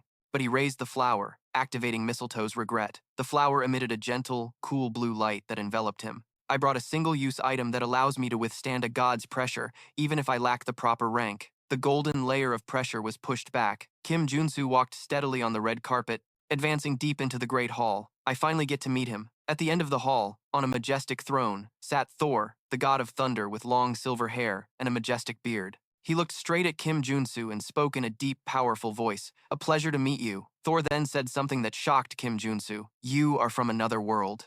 Kim Junsu was stunned. He knows my true identity. He immediately asked, How did you know I came from another world? Thor rested his chin on his hand, his expression unchanging. You ask how I know? My eyes can see through all things, kid. Kim Junsu thought to himself. I suspected the gods might know my true identity, but It's still as expected, I guess. Thor leaned back, getting straight to the point. So, what brings you here? Kim Junsu regained his composure and asked, May I ask you a few things? Do you know who is responsible for summoning me to this world? He thought to himself. If a transcendent power exists that can transport me to another world, Thor might know about it. Thor pondered for a moment before opening his mouth, giving a short and blunt answer. I don't know. Kim Junsu was stunned, his expression one of disbelief. Huh? Thor repeated nonchalantly. I said I don't know. How could I possibly know that? A confused Kim Junsu asked again. Then is it possible that the old man summoned me here? Thor sneered contemptuously. That dead old man? Probably not, he explained. I would know if any god out there used that much power. Kim Junsu was lost in thought. All right, so the gods aren't responsible for this. If it wasn't the old man, then a hazy memory flashed through his mind, the image of a mysterious woman whose words echoed. I want you to become stronger than ever, so that a great vessel worthy of the soul's greatness can be completed. The memory became clearer. The woman whispered in his ear, so that your great soul can become the light and savior of our cult. Kim Junsu's thoughts spiraled into chaos. Why? Are they trying to use me as a vessel for resurrection? Thor's voice pulled him back to reality. It's because of your soul. Your soul rank is very high. Kim Junsu looked up and asked, Is it because of my ability to convert attributes? Thor nodded, his eyes holding a hidden meaning. Yes, the ability to learn anything and convert it. Only an omnipotent being is capable of that. I believe the Easterners call it the Heavenly Star. A memory suddenly flooded Kim Junsu's mind. The image of a dignified man with a mustache speaking, That is called the Heavenly Star. Kim Junsu broke out in a cold sweat, muttering in astonishment, The Heavenly Star. I've heard of it before. Then he looked up and asked Thor, Have you ever met an omnipotent being like me before? Thor tapped his fingers lightly on the arm of his throne, his gaze distant. Yes, there was one. He continued, his voice lowering as a hazy, snowy scene appeared. A person who went by the title of Heavenly Demon. Another memory surfaced, this time of a man who looked like the Heavenly Demon but older, speaking with a mysterious smile. You remind me of my master. It's as if you possess eyes that can see into the future. Kim Junsu turned his head away, a look of realization dawning on his face. So that's why the Blood King said that. Thor crossed his arms and made a surprising offer. Anyway, do your best to escape from that disgusting cult that follows the old man. If you succeed, I will appoint you as my archangel. Kim Junsu was dumbfounded, sweat pouring down his face at the sudden proposal. Huh?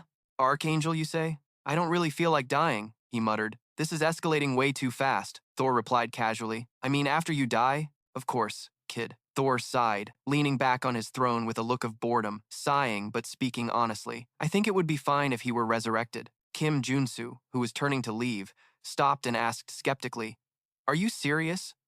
Thor continued to lament. I don't want to be stuck in this stupid palace drinking divine wine forever like this. Kim Junsu thought to himself, that makes sense, since Thor is also a god of war. According to what I remember from On Ascension's introduction, a horrific scene appeared. God was dead.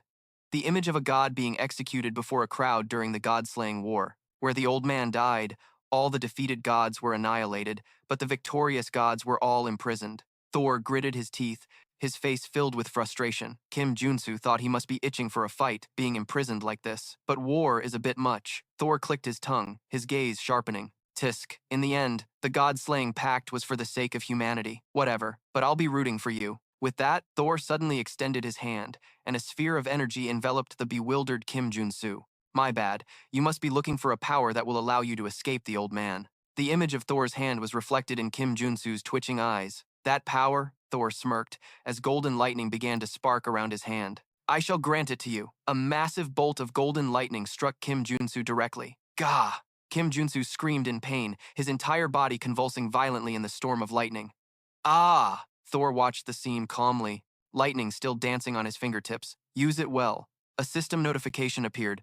Thor's cultivation technique. You have acquired an attribute. Lightning. You have acquired an attribute. Kim Junsu knelt on one knee, panting heavily, with lightning still crackling around him. He looked down at the hammer in his hand, now enhanced by the power of lightning. Our work here is done, my dear Mjolnir. Kim Junsu knelt and bowed respectfully. Thank you.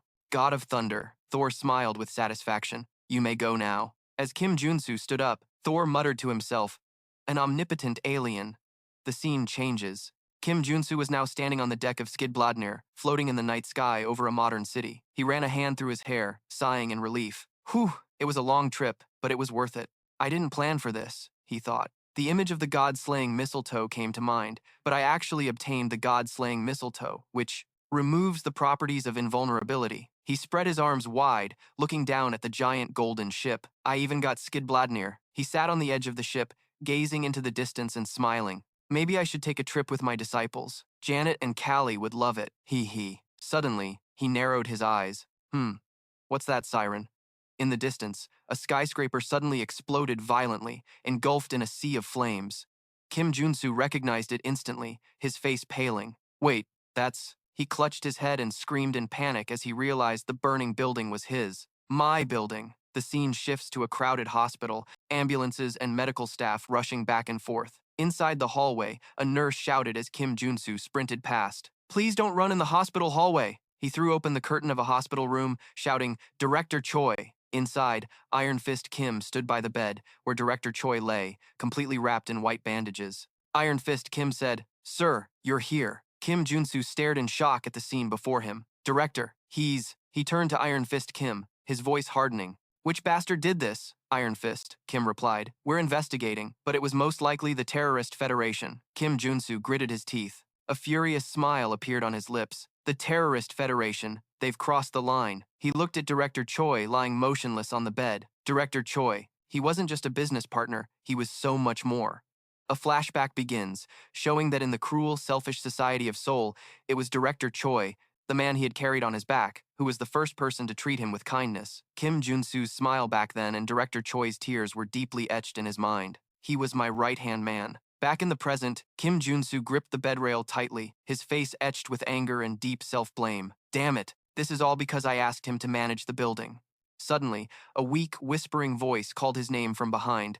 Superman Kim. Kim Junsu's pupils contracted in shock. He rushed back to the bedside, where Director Choi had opened his eyes. Kim Junsu exclaimed joyfully, Director Choi, you're awake! Director Choi tried to reassure him, I'm fine. With what little strength he had left, he tremblingly held up a small glass vial filled with a dark red liquid. But there's something more important. This is my blood. Please take it. Kim Junsu looked at the vial in surprise. Why are you giving this to me? Director Choi explained, his voice faltering. Because I put nanites in my blood some time ago, and I smeared my blood on those terrorists. Kim Junsu took the vial of blood, his expression stunned as he understood the director's intention. He continued, With that, you'll be able to track them. Kim Junsu emotionally gripped Director Choi's hand, his voice choking up. Thank you for staying alive, Director Choi. He looked at the seriously injured man on the bed, his eyes determined. We will use every medical technique available to heal you. And then, Kim Junsu and Iron Fist Kim turned and walked out of the room. A cold, murderous aura emanated from Kim Junsu's back.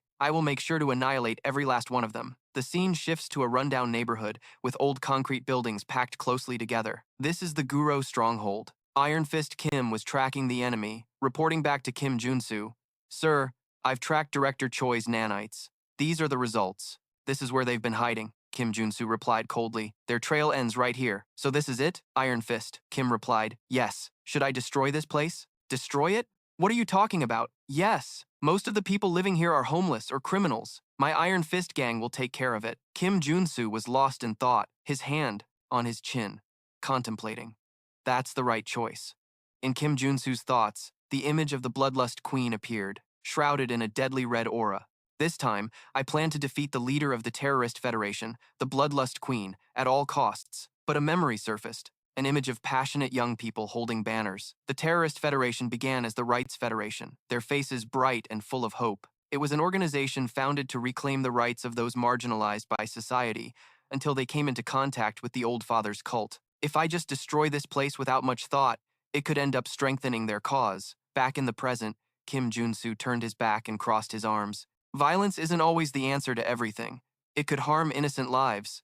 Iron Fist Kim replied, Of course. That's true, but do you have another plan in mind? A mischievous and sharp smile appeared on Kim Junsu's lips. We have to tear it down and rebuild it. Iron Fist Kim was stunned, the cigar almost falling from his mouth. What do you mean? Kim Junsu declared. From now on, we will redevelop the Guro district. Kim Junsu turned around and confidently pointed a thumb at himself. That's my plan. Time passed, and giant cranes began the work of demolishing the dilapidated buildings. The redevelopment of Guro proceeded without much difficulty. Kim Junsu shook hands with a dapper politician. This was thanks to the president, who readily approved the redevelopment of a district where public order had collapsed, along with the backing of other powerful figures and investments from several famous personalities. And the reconstruction flushed the terrorists out of their hiding places, revealing a secret underground passage. A massive, chained door was sealed with a glowing red magic circle. I finally found the terrorists' main base in the Aram outskirts.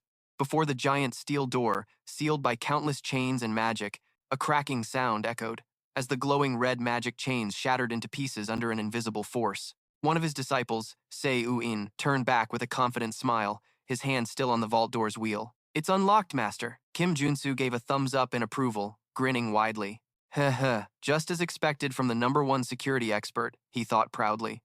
He's not just good at security, he's also good at bypassing it. Yuan's smile faded, replaced by a look of concern. "But don't you think this is a bit too dangerous, Master?" he asked. "I mean, you'll be facing the infamous Bloodthirst Queen." Kim Junsu crossed his arms, his expression perfectly calm. "Of course it's dangerous. This won't be an easy mission at all," he said. Then his gaze sharpened. "And that's exactly why I've asked for some help from you guys." Behind him, a powerful team had assembled, ready for battle. "Iron Fist," Kim growled, a cigar in his mouth. "You made the right choice." Beside him were the level 5 gold mage and the level 5 gold monk. One of them cheered, "If it's our master's request." Everyone, including the group of female disciples, was full of spirit. Janet cheered, "My heart is pounding. Let's go." They were the level 5 Bai Soren, the level 3 Kali, and the level 4 Janet. Kim Junsu and the level 6 gold warrior watched them with a proud smile. "You've all grown up so well." Beside him was the level 6 Se Yuan. He thought to himself, as expected of those with extraordinary talent, their growth rate is much faster than average. Not to mention, Yuan is already at my level. Kim Junsu casually put his arm around Yuan's shoulder. "You've worked hard, buddy." Yuan laughed awkwardly. Heh, heh. Kim Junsu turned back to reassure the team. "You guys should be more than strong enough for this place," he added quietly, "except for the Bloodthirst Queen herself, so you don't need to worry." The three girls, in adorable chibi forms, shouted in unison, "Leave it to us, Master." "I'm not scared at all." "Me neither." Yuan clenched his fist, his eyes filled with determination. "I'll also do my best as a level 6 superhuman, just like you, Master." Kim Junsu smiled and patted his head. "Yeah, but you don't need to push yourself too hard." "All right." Now Kim Junsu stood before the door and pushed it open forcefully. A torrent of green energy erupted from the gate, a powerful, deadly aura radiating from within, forcing those nearby to step back. Gah! The door opened to another dimension, a dark green vortex, a subspace. The girls' earlier confidence vanished, and they cowered in fear. "Master, are you sure we'll be okay?" "Me too, I'm getting a little scared." Kim Junsu turned back with a cocky smile. "Have I ever been wrong? Let's go in and finish off the Bloodthirst Queen." Somewhere in the darkness, a cold female voice rang out as she sensed the intrusion. "Those poor fools. They've walked right into their own grave." A glowing red sword lit up the darkness. The Bloodthirst Queen, in her red attire, stood up, sword in hand. "Now that it's come to this, I should help them find a proper burial site." The team stepped through the gate, but instead of a dark base, they found themselves on a lush green meadow with 3 castles in the distance. "What is this place?" Yuan and Bak Soren looked around in confusion. Yuan said, "I thought it would be dark since it's underground." Soren asked, "What is this for?" A panoramic view revealed 3 paths and 3 castles, leading to a central arena. Kim Junsu explained that this place is called the minigame Hell by players. You have to complete 3 types of minigames to remove the buff applied to the Bloodlust Queen. In the past, when it was a game, it wasn't really difficult because it was a side-scrolling game. However, right now it seems very difficult to get through this place. An image shows a player running from blocks falling from the sky. However, I brought my disciples with me to prepare for a situation like this. Kim Junsu announced to the group, "We will split into 3 teams to get through this place." He began to divide them, with Se Yuan as the team leader, Mage Kim, Priest Kim, and Iron Fist Kim making up one team, and with Bak Soren as the team leader, Janet and Kali will be another team. Soren asked in confusion, "Huh? But what about the last team?" Kim Junsu gave a thumbs up with a wide grin. "I'll be on a team by myself because I'm a pro who's on the leaderboard." A system notification rang out. Se Yuan's team will take on the first minigame. Immediately, the scenery changed. Yuan yelled as he swung his sword, struggling to slash at a giant purple block. "You must destroy the falling blocks and reach the finish line." Colorful Tetris-shaped blocks rained down, forcing the team to both dodge and find a way to destroy them. A team member shouted, "Why are they so hard?" It didn't seem easy, but they had Mage Kim who could sense mana. Mage Kim placed his hand on a blue block, sensed its weak point, and shouted, "Here." It wouldn't be hard for them to find the block that needed to be destroyed. Hearing the signal, Iron Fist Kim roared, "Hiya!" and threw a thunderous punch. His mechanical arm easily crushed the designated block. Yuan breathed a sigh of relief and ordered, "Good, let's get out of here quickly." The team replied, "Yes."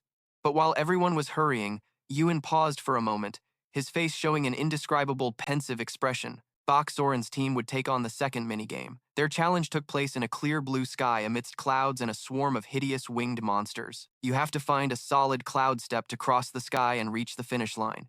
If you follow a specific rule, you can complete it in the blink of an eye. While Soren and Janet fought the monsters, Janet turned to ask the other member, Callie, how much farther to the goal? And they had Callie, a boss game addict. Callie sat leisurely on a cloud, smiling confidently and guiding the team. Only 10 more cloud steps to go. A flashback shows Kim Junsu's instructions before they split up. And finally, "I'll be fine on my own, so don't worry," he said. "But it's quite complicated, so it'll take a while. If you guys get to the finish line before me, don't open the door and wait for me." Back in the present, Yuan's team was standing before a magnificent, large door. Priest Kim exclaimed in amazement, "Wow, I think we're the first ones here." Iron Fist, Kim clapped Mage Kim on the shoulder. "It's all thanks to this guy. You did a great job finding the right blocks." Mage Kim laughed and replied, "Haha, I'm just glad I could help." The priest dispel magic was also very important. Priest Kim said shyly, "Hey, it was nothing, really." While everyone was celebrating, Yuan stood apart, his face downcast, his expression complex.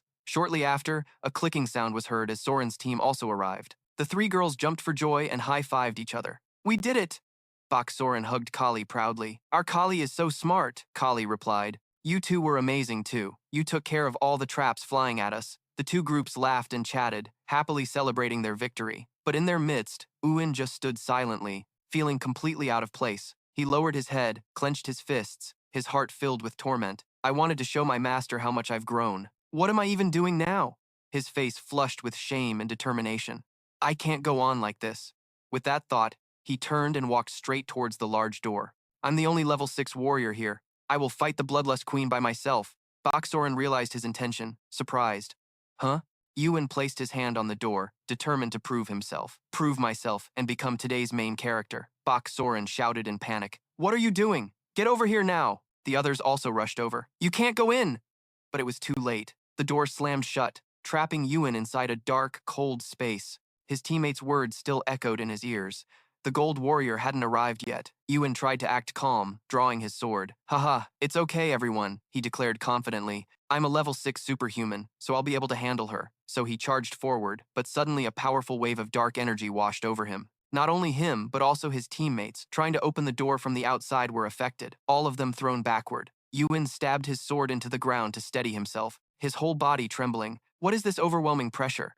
From the shadows, the Bloodlust Queen emerged, her shadow engulfing him. Yuan was completely paralyzed. "I can't move even an inch. This is the gap between me and a level 7. From outside, an angry shout rang out. "You idiot!" The door was blasted open. Bake Soren, Janet, and Callie rushed in, yelling, "Master said to wait!" Yuan watched in astonishment as they charged past him, completely unaffected by the pressure. What? How can they withstand this curse? The three brave girls attacked the Bloodlust Queen in a flurry of slashes and strikes. The queen just laughed maniacally. "Haha, you must be eager to die.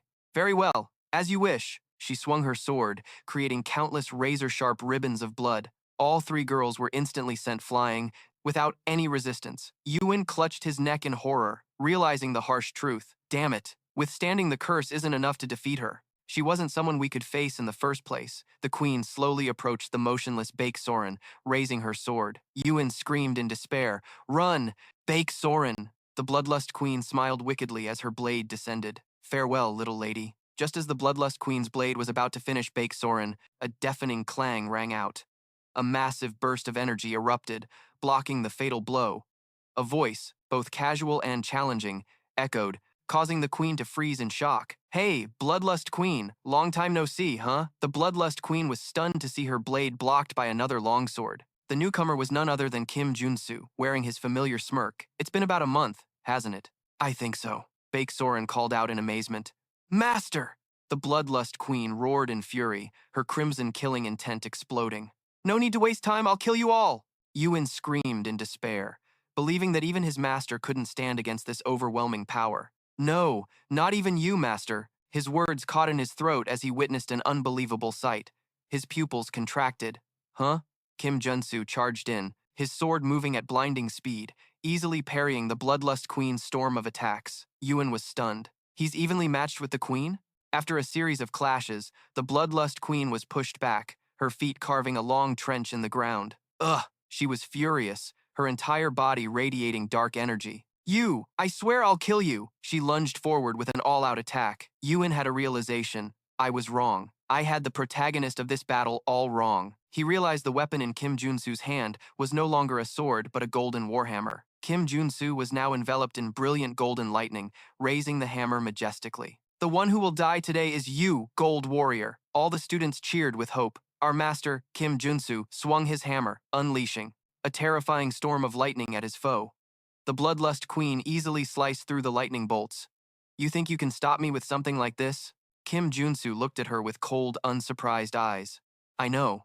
He recalled, during the Ascension terrorist incident, I painfully experienced the power of the Bloodlust Queen's invulnerability passive. Damn it. Because of her ridiculously overpowered invulnerability passive, I couldn't deal any damage. Back in the present battle, Kim Junsu blocked the Queen's attack with his shield, creating a fierce explosion of energy. The Queen narrowed her eyes, analyzing her opponent. He's grown so much in such a short time. I'll have to be careful, especially if I'm fighting a swordsman who has completed the title swordsmanship. She unleashed her ultimate technique, shouting, Heaven and Earth Annihilation. A colossal slash carrying destructive crimson energy hurtled toward Kim Junsu. Kim Junsu raised his golden shield to block the blow, gritting his teeth.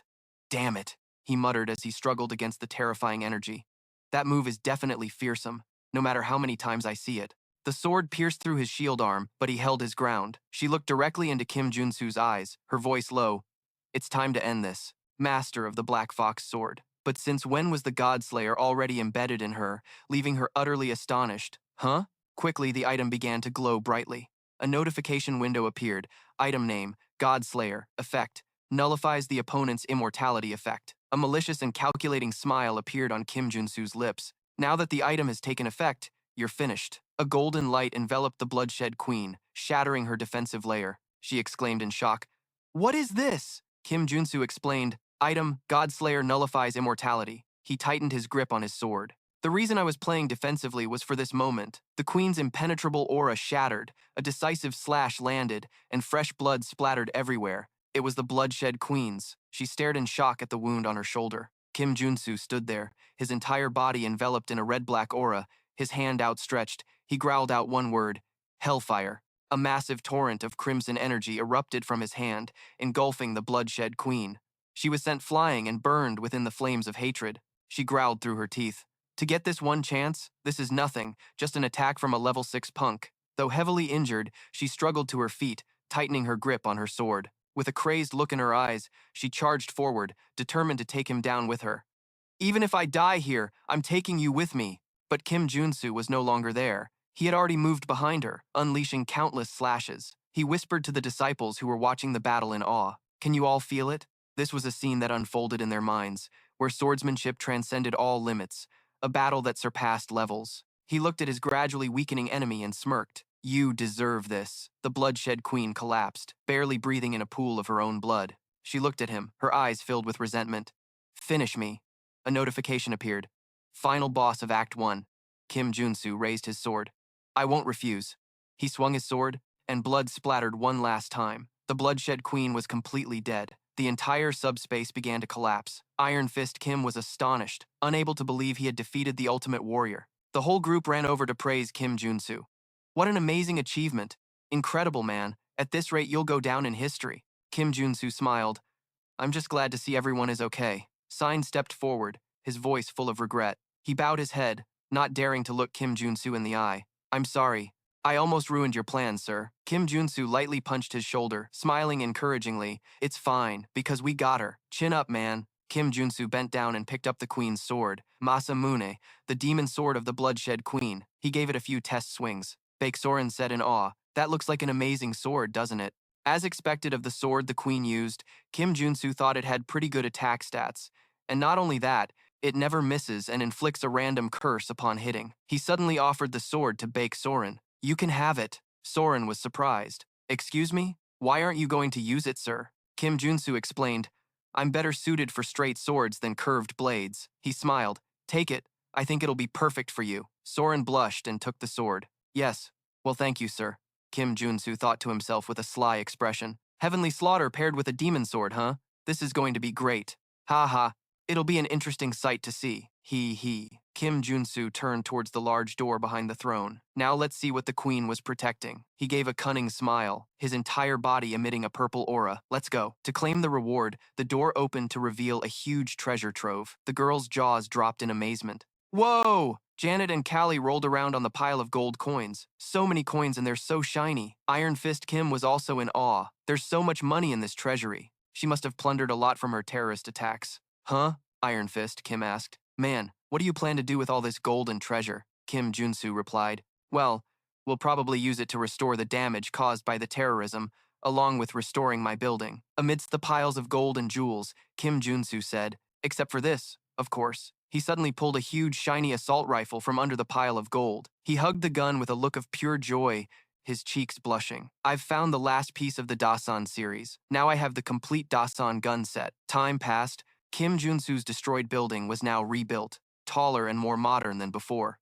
Outside the building under construction, Sign suddenly bowed deeply before Kim Junsu. Please, I beg you, please allow me to become your official disciple. Kim Junsu was surprised by his sudden action. Oh, huh? This is so sudden, he continued, his voice laced with bitterness. To be honest, I was very confident about the last mission because I thought I was a genius. He lowered his head, his face etched with disappointment. But in reality, I couldn't do anything. I couldn't even swing my sword once. Kim Junsu looked at Ujin with a sympathetic expression, finally understanding. Ah, so that's why he looked so down back then. He realized he's figured out that leveling up doesn't solve everything. Ujin continued. Of course, the teachers I have in my clan are also excellent, but they're missing one crucial element. His eyes glinted with determination. The three girls standing nearby listened in silence. He shouted, pouring his heart and soul into his plea, I want to be a warrior too. Kim Junsu smiled, a knowing smile. He realized what Ujin craved, the instinct of a weed fighting for survival in the wilderness. If that's what you want to learn, he made his decision.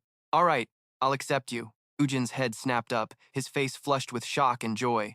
Really? Kim Junsu laughed. Yes, but no quitting, got it? In the back, the girls cheered in celebration. Ujin bowed his head again, his voice trembling. I promise, that will never happen. Thank you so much, Master. Instantly, a powerful punch slammed into Ujin's back, making him stagger. Soren stepped forward, saying, Welcome, rookie. She grinned. Looking forward to working with you.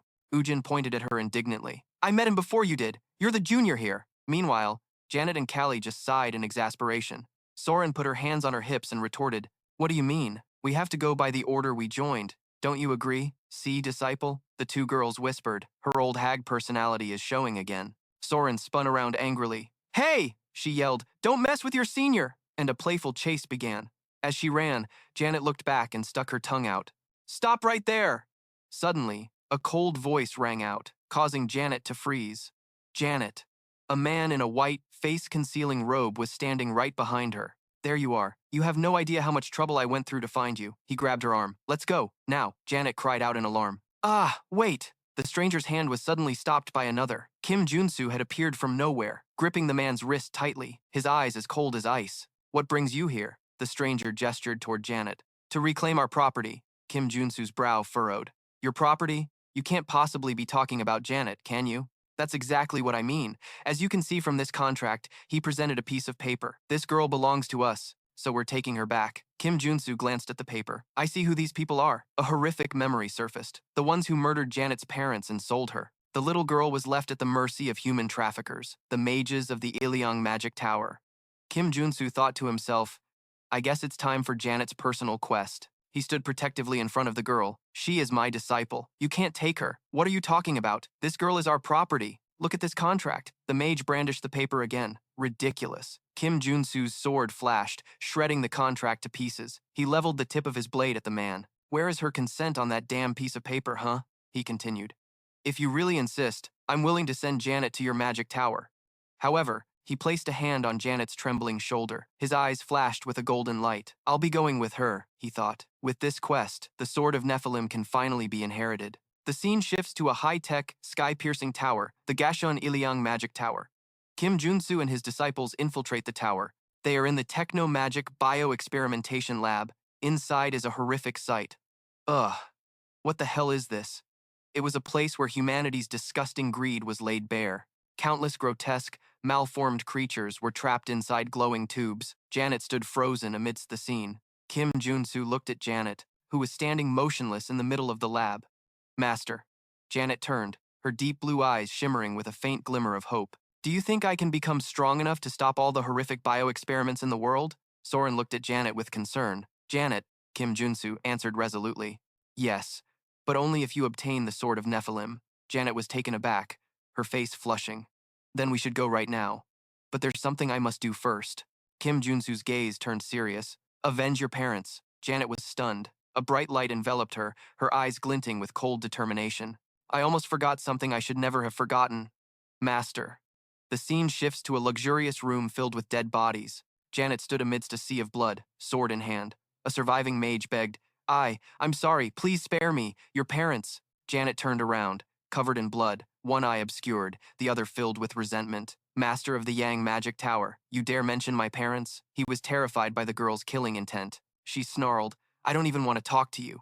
Die! Janet thrust her sword through him, ending her revenge. She stood there, trembling, looking at the corpse at her feet. The sword fell from her hand. She began to cry. Soren and the others rushed over. Janet! Everyone gathered around to comfort her. Kim Junsu placed a hand on her shoulder. You did well. It must have been hard. He looked at the research documents scattered on the floor. But Janet's mission didn't end with just revenge. He picked up a red notebook titled Research Log. Magitech biological experiments were being secretly conducted all over Ascension. He flipped through the notebook. Among them, the best result of the Magitech experiments is, he stopped at a page with a picture of a winged warrior. Found it, a hybrid of a human and a Nephilim. We need to find and kill him. To do that, we need to find his real name. Kim Junsu smirked. A notch. He turned to the still shocked Janet. Janet, let's go underground. He was thinking of the monster from which he could get the Nephilim's sword. In the deepest basement of the tower, a winged creature was being held in a giant test tube. So this is the Nephilim. They were researching something like this. Kim Junsu stepped forward. Good job, everyone. You're no match for it, so step back. His disciples asked worriedly, Are you going to fight it alone, Master? Isn't that too dangerous? He explained, They're not wrong. This is a raid boss that normally requires at least 4 level 75 players. But the Nephilim lacks free will. It can't use tricks and strategies like a superhuman. His eyes lit up. So, if we follow my plan, we have a chance? He shouted, Arise! Crack! The creature's glowing red eyes lit up in the darkness, and the test tube shattered. Crash! The Nephilim warrior burst out, sword in hand. It let out a heaven-shaking roar. It released a pulse of red energy that overwhelmed everyone nearby. A powerful energy pulse caused a fear effect and simultaneously reduced stats. Engulfed in the wave of energy, Kim Junsu stood firm, his gaze sharp and cold. However, he had anticipated this. A skill icon appeared before him. Airstrike! Kim Junsu roared, charging into battle with an arrogant smile. His body was enveloped in a blazing red aura. Every move the monster made was within his predictions. An information panel appeared, listing his equipped attributes, giant strength, mana soul, swordsman, magic swordsmanship, and the moon-slaying rabbit's training technique. He gathered all his strength, shouting in his mind, unleashing the strongest attack he could. Slash! His blade drew a brilliant arc, slashing straight at Anak with immense force. He narrowed his eyes to observe the result of his preemptive strike. Then he continued his assault, throwing Thor's hammer straight at its leg, blowing a large hole in it. Anak let out a sky-piercing roar of pain. It slammed its sword into the ground, creating a shockwave that sent Kim Junsu flying. Kim Junsu quickly activated 2 skills at once, airstrike and departure, retreating and creating a safe distance. He landed on the ground, his face showing unconcealed surprise. Really? Anak was still standing tall, completely unharmed. Kim Junsu muttered, I deliberately aimed for the leg, but it's completely intact. Not the least bit discouraged, he charged forward again, his determination unwavering. I'll just keep hitting it until it works. I know all of its attack patterns. His blade suddenly glowed with a blood-red light. This is my real trump card. I've also coated my sword with giant's blood. Kim Junsu moved at a dizzying speed, continuously slashing at Anak. Giant's blood inflicts damage over time on giants. If the damage is applied continuously during its effective period, a sinister and confident smile appeared on his lips. The plan was proceeding exactly as expected. Anak began to stagger. Kim Junsu's slashes were taking effect. My damage will increase infinitely. Anak roared, its crimson eyes flashing with a deadly light, preparing for a counterattack. Kim Junsu was on guard. I need to watch out for Nephilim's sword. Anak swung its greatsword, creating a whirlwind of dark energy that swept through everything. Kim Junsu couldn't dodge completely. He gritted his teeth and endured the impact. Seeing their master injured, the students watching from a distance couldn't help but panic. Now is not the time to panic. Calm down. They were about to rush in to help. Master, we will fight too. But Kim Junsu raised his hand to stop them. Wait. Anak was now covered in wounds, black blood gushing from its armor. Kim Junsu smirked. The best part is just beginning. A brilliant white light erupted from Kim Junsu's entire body, his hair also turning silver. He activated his ultimate skill, Radiance.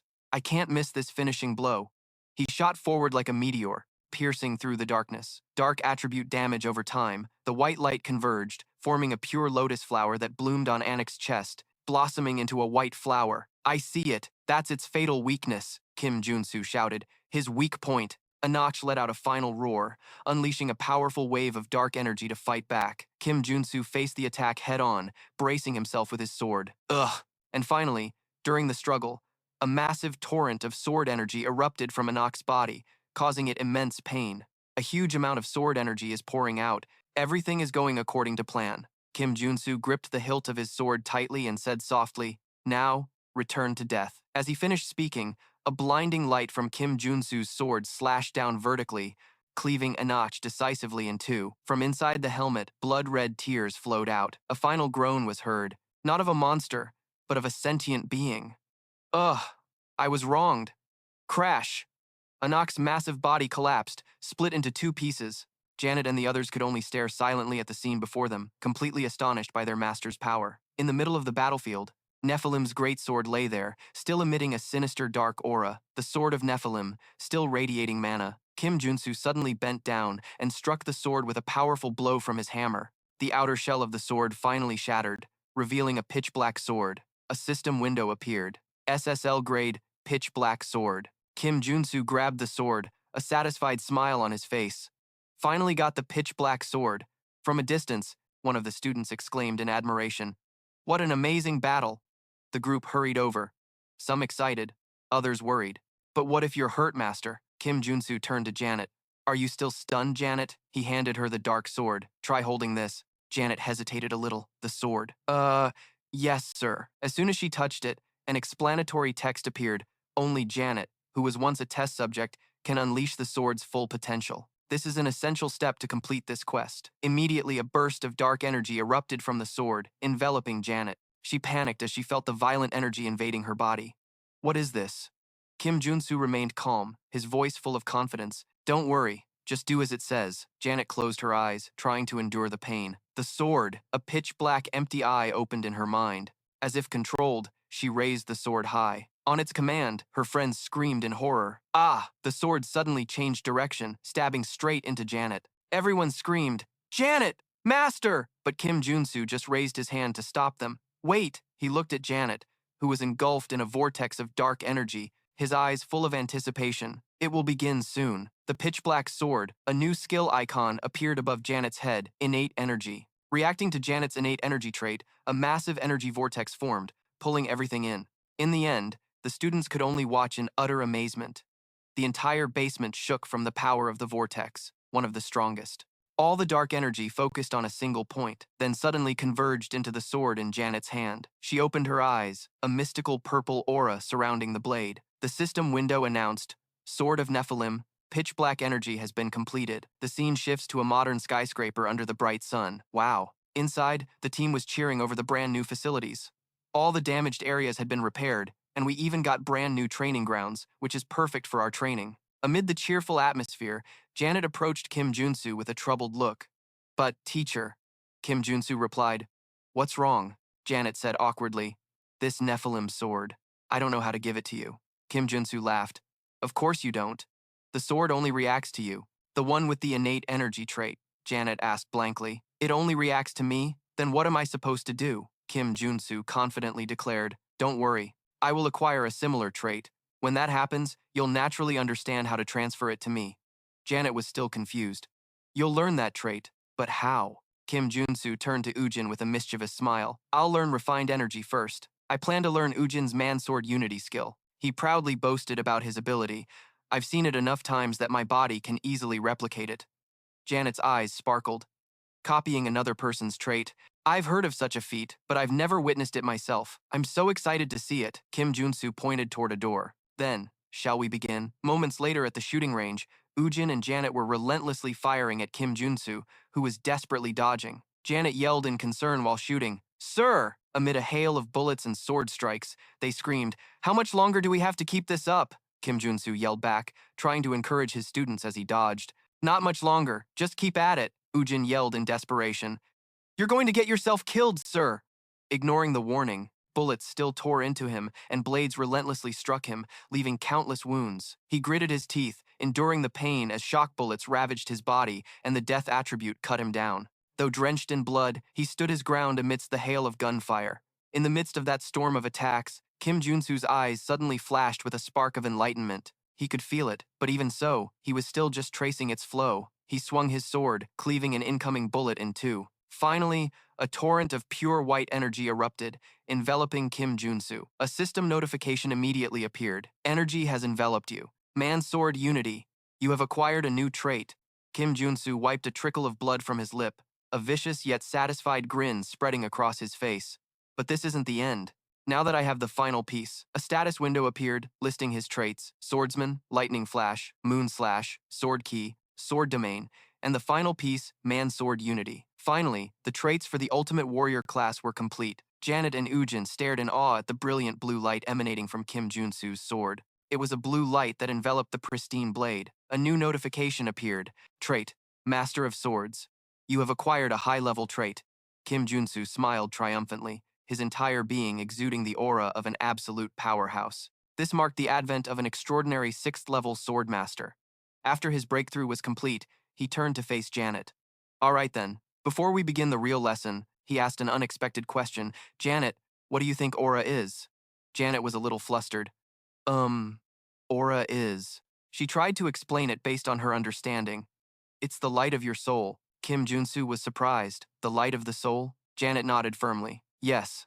Unlike Sword Key, it's not just crystallized mana. She closed her eyes, visualizing the concept. It takes mana as its body and the soul as its mind. Basically, it's another self. In other words, it's your avatar. Kim Junsu thought pensively. An avatar, you say? Janet continued to explain enthusiastically. Yes, that's why even among high-ranking superhumans, only the warrior class can use aura. She added, but that's just what I think. Kim Junsu thought to himself, look at her. She must have put a lot of thought into this. He posed a counter question. But if it's just energy given a tangible form, couldn't it also be called an aura blade? Janet stammered. Ah, that's... She suddenly became awkward, scratching her head in confusion. Now that you mention it, that does seem right. Kim Junsu smiled. Aura isn't merely a concentration of power. It can be seen as the path towards transcendence. An image of aura formed in his mind as it moved beyond simple visibility to become completely tangible. This signified a major transformation in its physical properties. Janet suddenly had an epiphany and stammered. Ah, so that means when you use your ki, your soul. No, your very being is elevated. I get it now, she exclaimed, connecting all the dots. The Nephilim seek to refine their ki to strengthen their souls. An image of Enoch appeared again, his crimson eyes burning with ambition, because they desired to elevate their existence to become gods. Janet clapped her hands with a snap, in complete understanding. That's why the Nephilim are born as demigods, always mastering ki instinctively, as naturally as breathing from the moment they're born. Janet's words struck Kim Junsu like a bolt of lightning, as naturally as they breathe. That meant he realized something fundamental. I've been using this trait as an active skill, but I need to use it as a passive one. Hey, Janet, now completely confident, stepped in front of him. Master, please hold your sword and close your eyes. She gently placed her hand on his as he held the hilt, her voice filled with authority. Don't use your sword ki like you normally do. Just breathe. Kim Junsu closed his eyes and took a deep breath, beginning to feel the flow of energy in a completely new way. Following Janet's words, Kim Junsu relaxed his mind, letting the ki flow slowly and freely.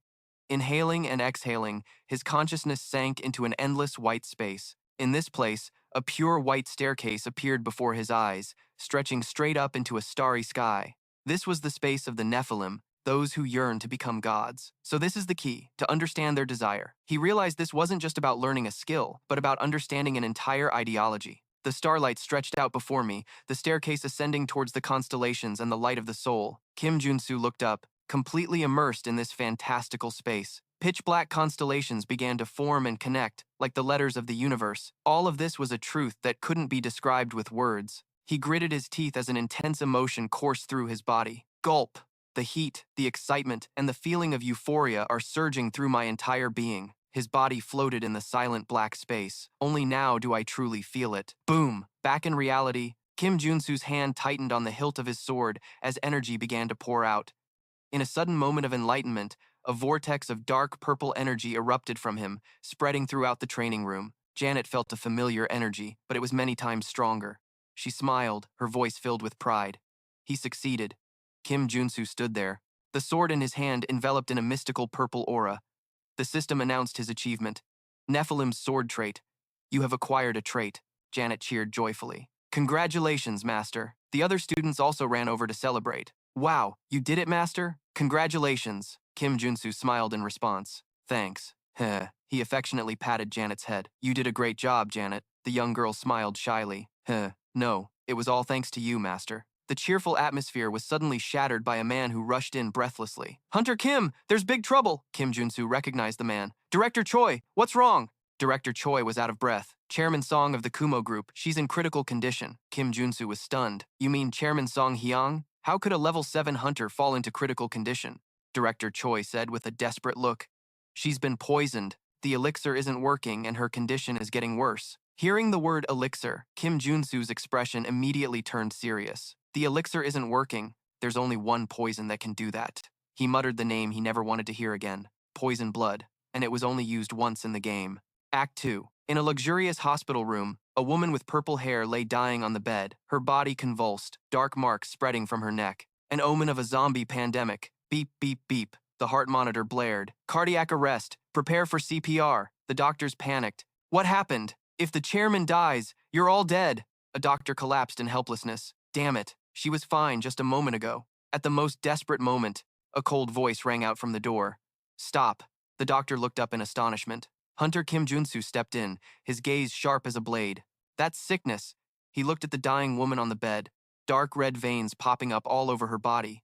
It wasn't something a doctor could cure. Without a word of explanation, he walked over, took out a vial of dark red medicine, and poured it onto a spoon, bringing it to her mouth. The moment the liquid touched her lips, the red veins on her body began to fade, and her breathing stabilized. The woman slowly opened her eyes, whispering hoarsely. The medical staff and her secretary exclaimed, Chairman, are you awake? Chairman Song looked at her loyal secretary, then at the man who had just saved her life. Phew, my secretary and Superman Kim, Chairman Song asked wearily, feeling indebted to him once again. Am I in your debt again? Kim Junsu smiled with confidence and ease. Not at all. Consider it repayment for helping me with the redevelopment project last time.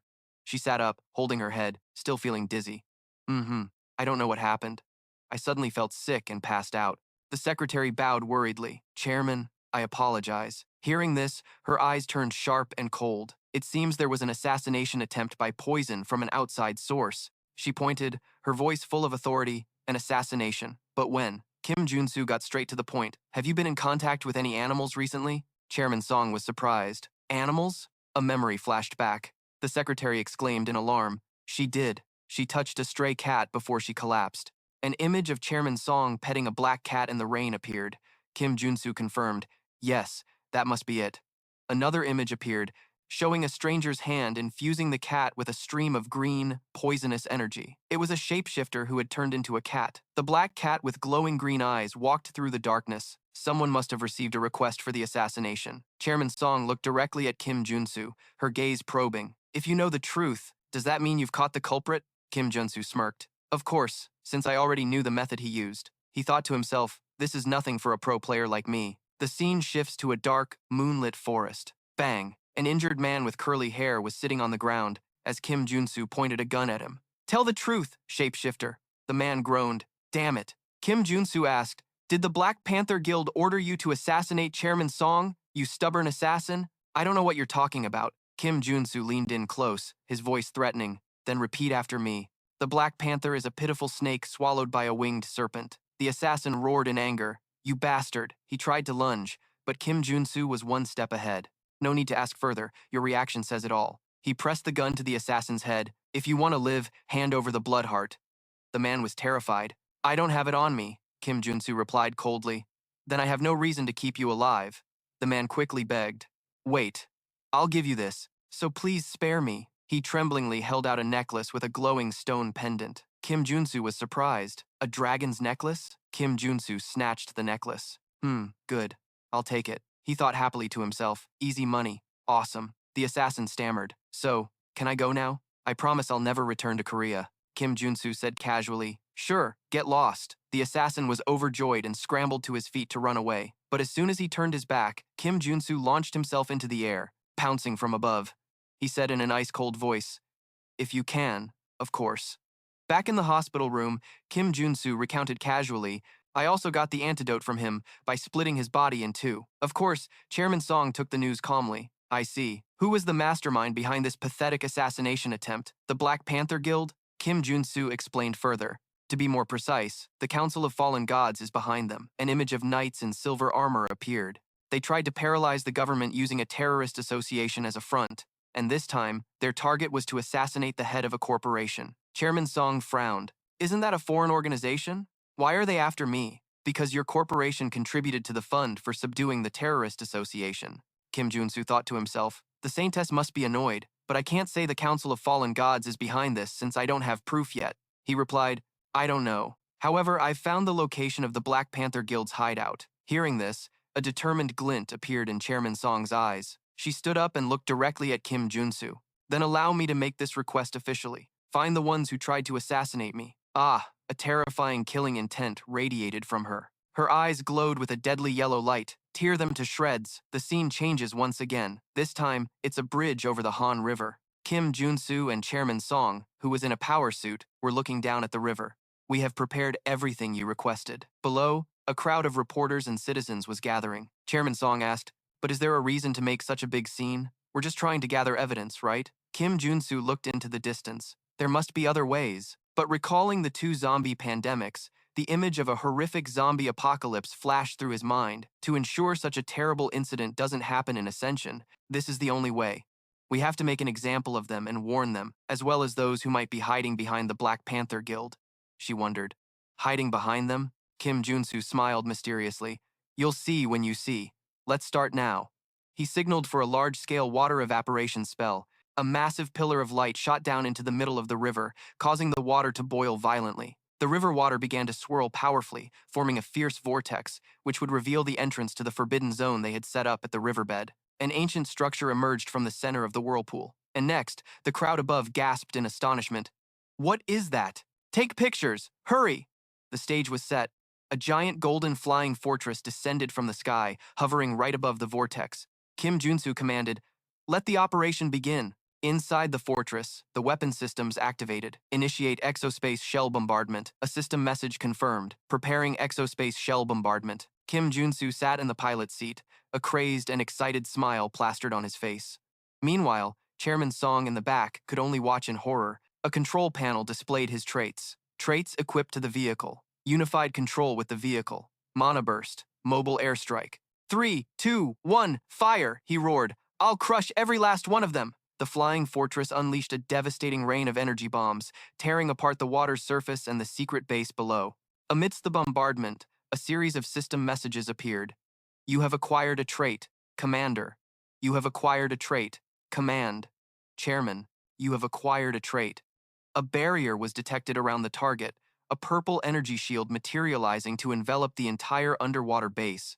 Kim Junsu smirked, gripping the controls. Cease fire. You finally decided to show yourself. From the center of the base, a giant figure rose, holding a great sword high, the Dark Executioner. Around him, countless other dark figures appeared, dark blood warriors, prophets, and even monks. Kim Junsu stood up from the pilot's seat, cracking his knuckles. Master, what do you wish to do now? He said with an excited tone. My hands are itching for a fight. A new trait panel appeared. Equipped traits: Sword of the Nephilim, Giant Strength, Mana Soul, Mana Burst, Training Technique of Thor, Black Flame. He declared, "I'll handle him myself." With that, he leaped from the fortress, flying straight down to the battlefield. He raised his hand towards the Dark Executioner and shouted, "Storm!" A massive bolt of golden lightning struck down, shattering a part of the shield. The executioner was pushed back by the force of the attack. He roared an incantation. He swung his sword to block Kim Junsu's attack. Just then, a figure with shimmering golden wings appeared from the sky. "He's too reckless," she said with a worried tone. "Mr. Kim, I can help." But before she could act, a dark monster lunged at her. She realized in horror, dark magic. This power is not something I can handle. As soon as she finished speaking, a brilliant slash of a sword cut the monster in two. She looked in amazement towards Kim Junsu. It was an aura blade. A brilliant golden and crimson sword energy radiated from him, wiping out the monsters. He stood there, majestic and imposing, one hand holding a sword, the other creating a blade of pure aura. Song couldn't believe her eyes. He's become a 6th-level swordsman. After clearing out the minions, Kim Junsu turned back. "I came to help, but in the end, I was the one who received help." He casually replied, "Hey, don't worry. It looks like it's clean here now. Let's go inside." Together, they entered the enemy's secret base, into the Forbidden Zone. They looked at each other, determination in their eyes. "It has to be here." The evidence about who's behind the Black Panther Guild. They stepped inside, but the place was completely empty. Chairman Song observed, "I don't think anyone is here." Kim Junsu explained, "Yes, because their main headquarters is in Brazil." Song said, "We have to find those responsible for causing this mess in our country."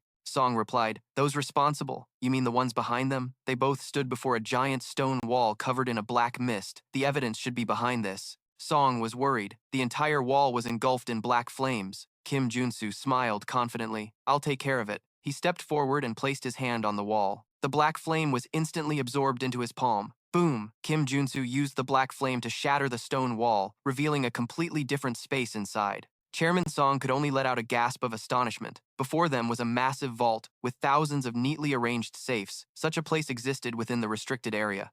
Kim Junsu opened a drawer. Inside it was filled with sparkling jewels and diamonds, gemstones, magical weapons, and diamonds. All sorts of expensive items were here. He muttered with a mock-serious expression. "It seems this is the reward for your assassination." He thought to himself, "I mean, you are a very important figure after all." Holding a stack of documents, he shouted to Song, "I think I've found the evidence." Kim Junsu examined the documents. Everything is written in code."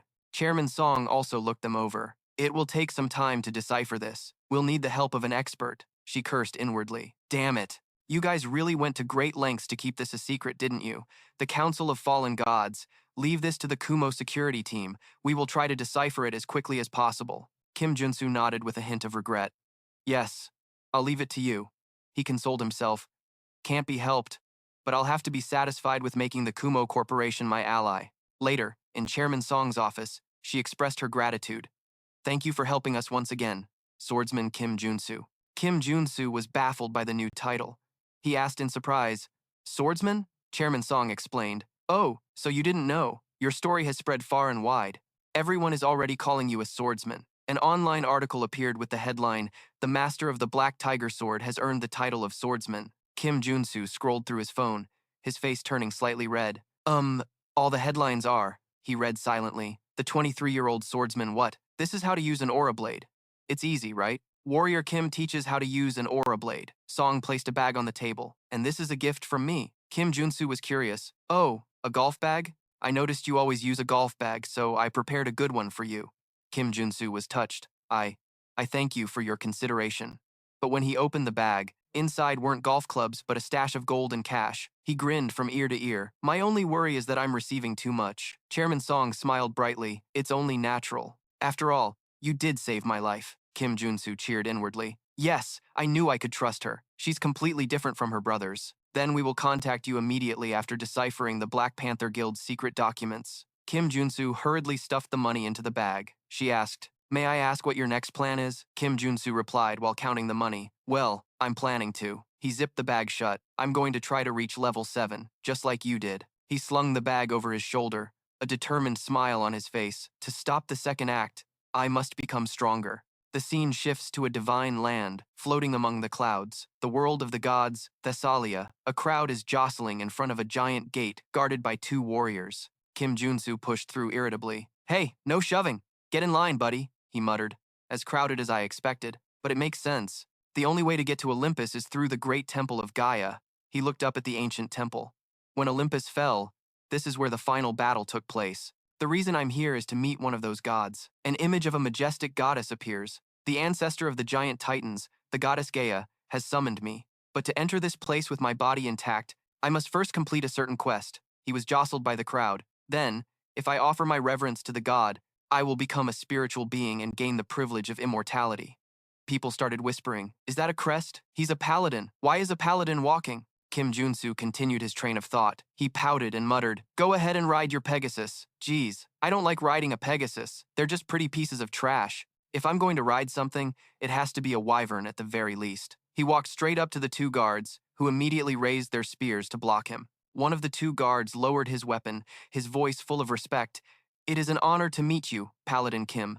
We are the guides of this place." Kim Junsu was surprised. "You know me?" The guard nodded. "I'm certain there is no one here who does not know of your presence. The protector of STEM, is it? Allow us to guide you. Please, enter." The gate opened. The crowd behind them buzzed. "Ah, he's the protector of STEM. That's right. I remember seeing him in Germany. Oh my god, I never thought I'd see him here." Kim Junsu walked through the gate, leaving the whispers behind him. He was led into a vast hall with majestic columns and bathed in light.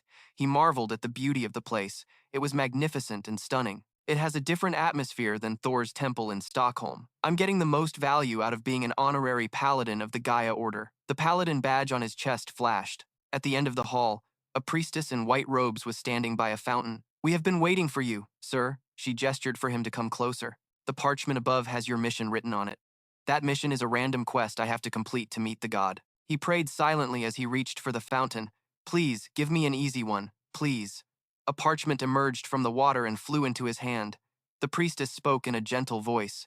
"O traveler who walks the sky road, go to the sky-piercing valley. From the golden dragon atop the gold mine, bring back the golden fleece." Kim Junsu was stunned as he read the mission's content. He groaned, "Oh my god, how could you give me the hardest quest?" The scene shifts to a rugged, mountainous region. A giant golden dragon was sleeping on the mountaintop. Kim Junsu muttered, "I have to face that nasty guy. Isn't this a bit much?" He took cautious steps. Roar. The dragon suddenly awoke, letting out an earth-shattering roar, its body radiating a brilliant golden flame. Kim Junsu leaped onto a rocky outcrop, shouting, "Let's talk, dragon!" The dragon turned, its voice full of astonishment. "Did you just speak to me?"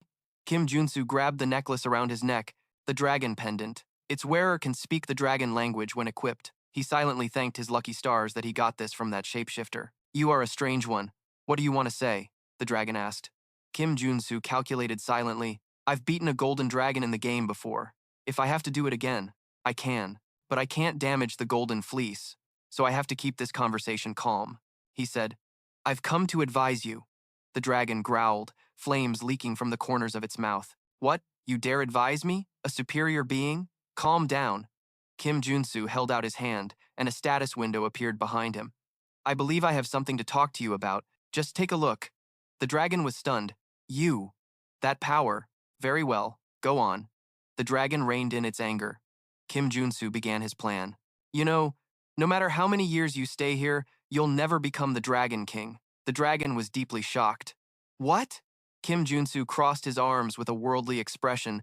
"I mean, think about it for a second. You've been here for 2,000 years and nothing has happened, right? At this point, it's just hopeless." The dragon roared in anger. You pitiful little creature. What do you know to dare speak like that?" Kim Junsu held out his hand. "Therefore, I will teach you how to become an ancient dragon. In return, give me that golden fleece." The dragon gritted its teeth. "You dare speak so insolently and covet my treasure. Do you really think I can't just take the answer from you?" The dragon transformed, its massive body with glowing red eyes, its power engulfing the entire mountain. Kim Junsu didn't flinch. He wore a mischievous smile. "Ah, if you don't want to, then forget it."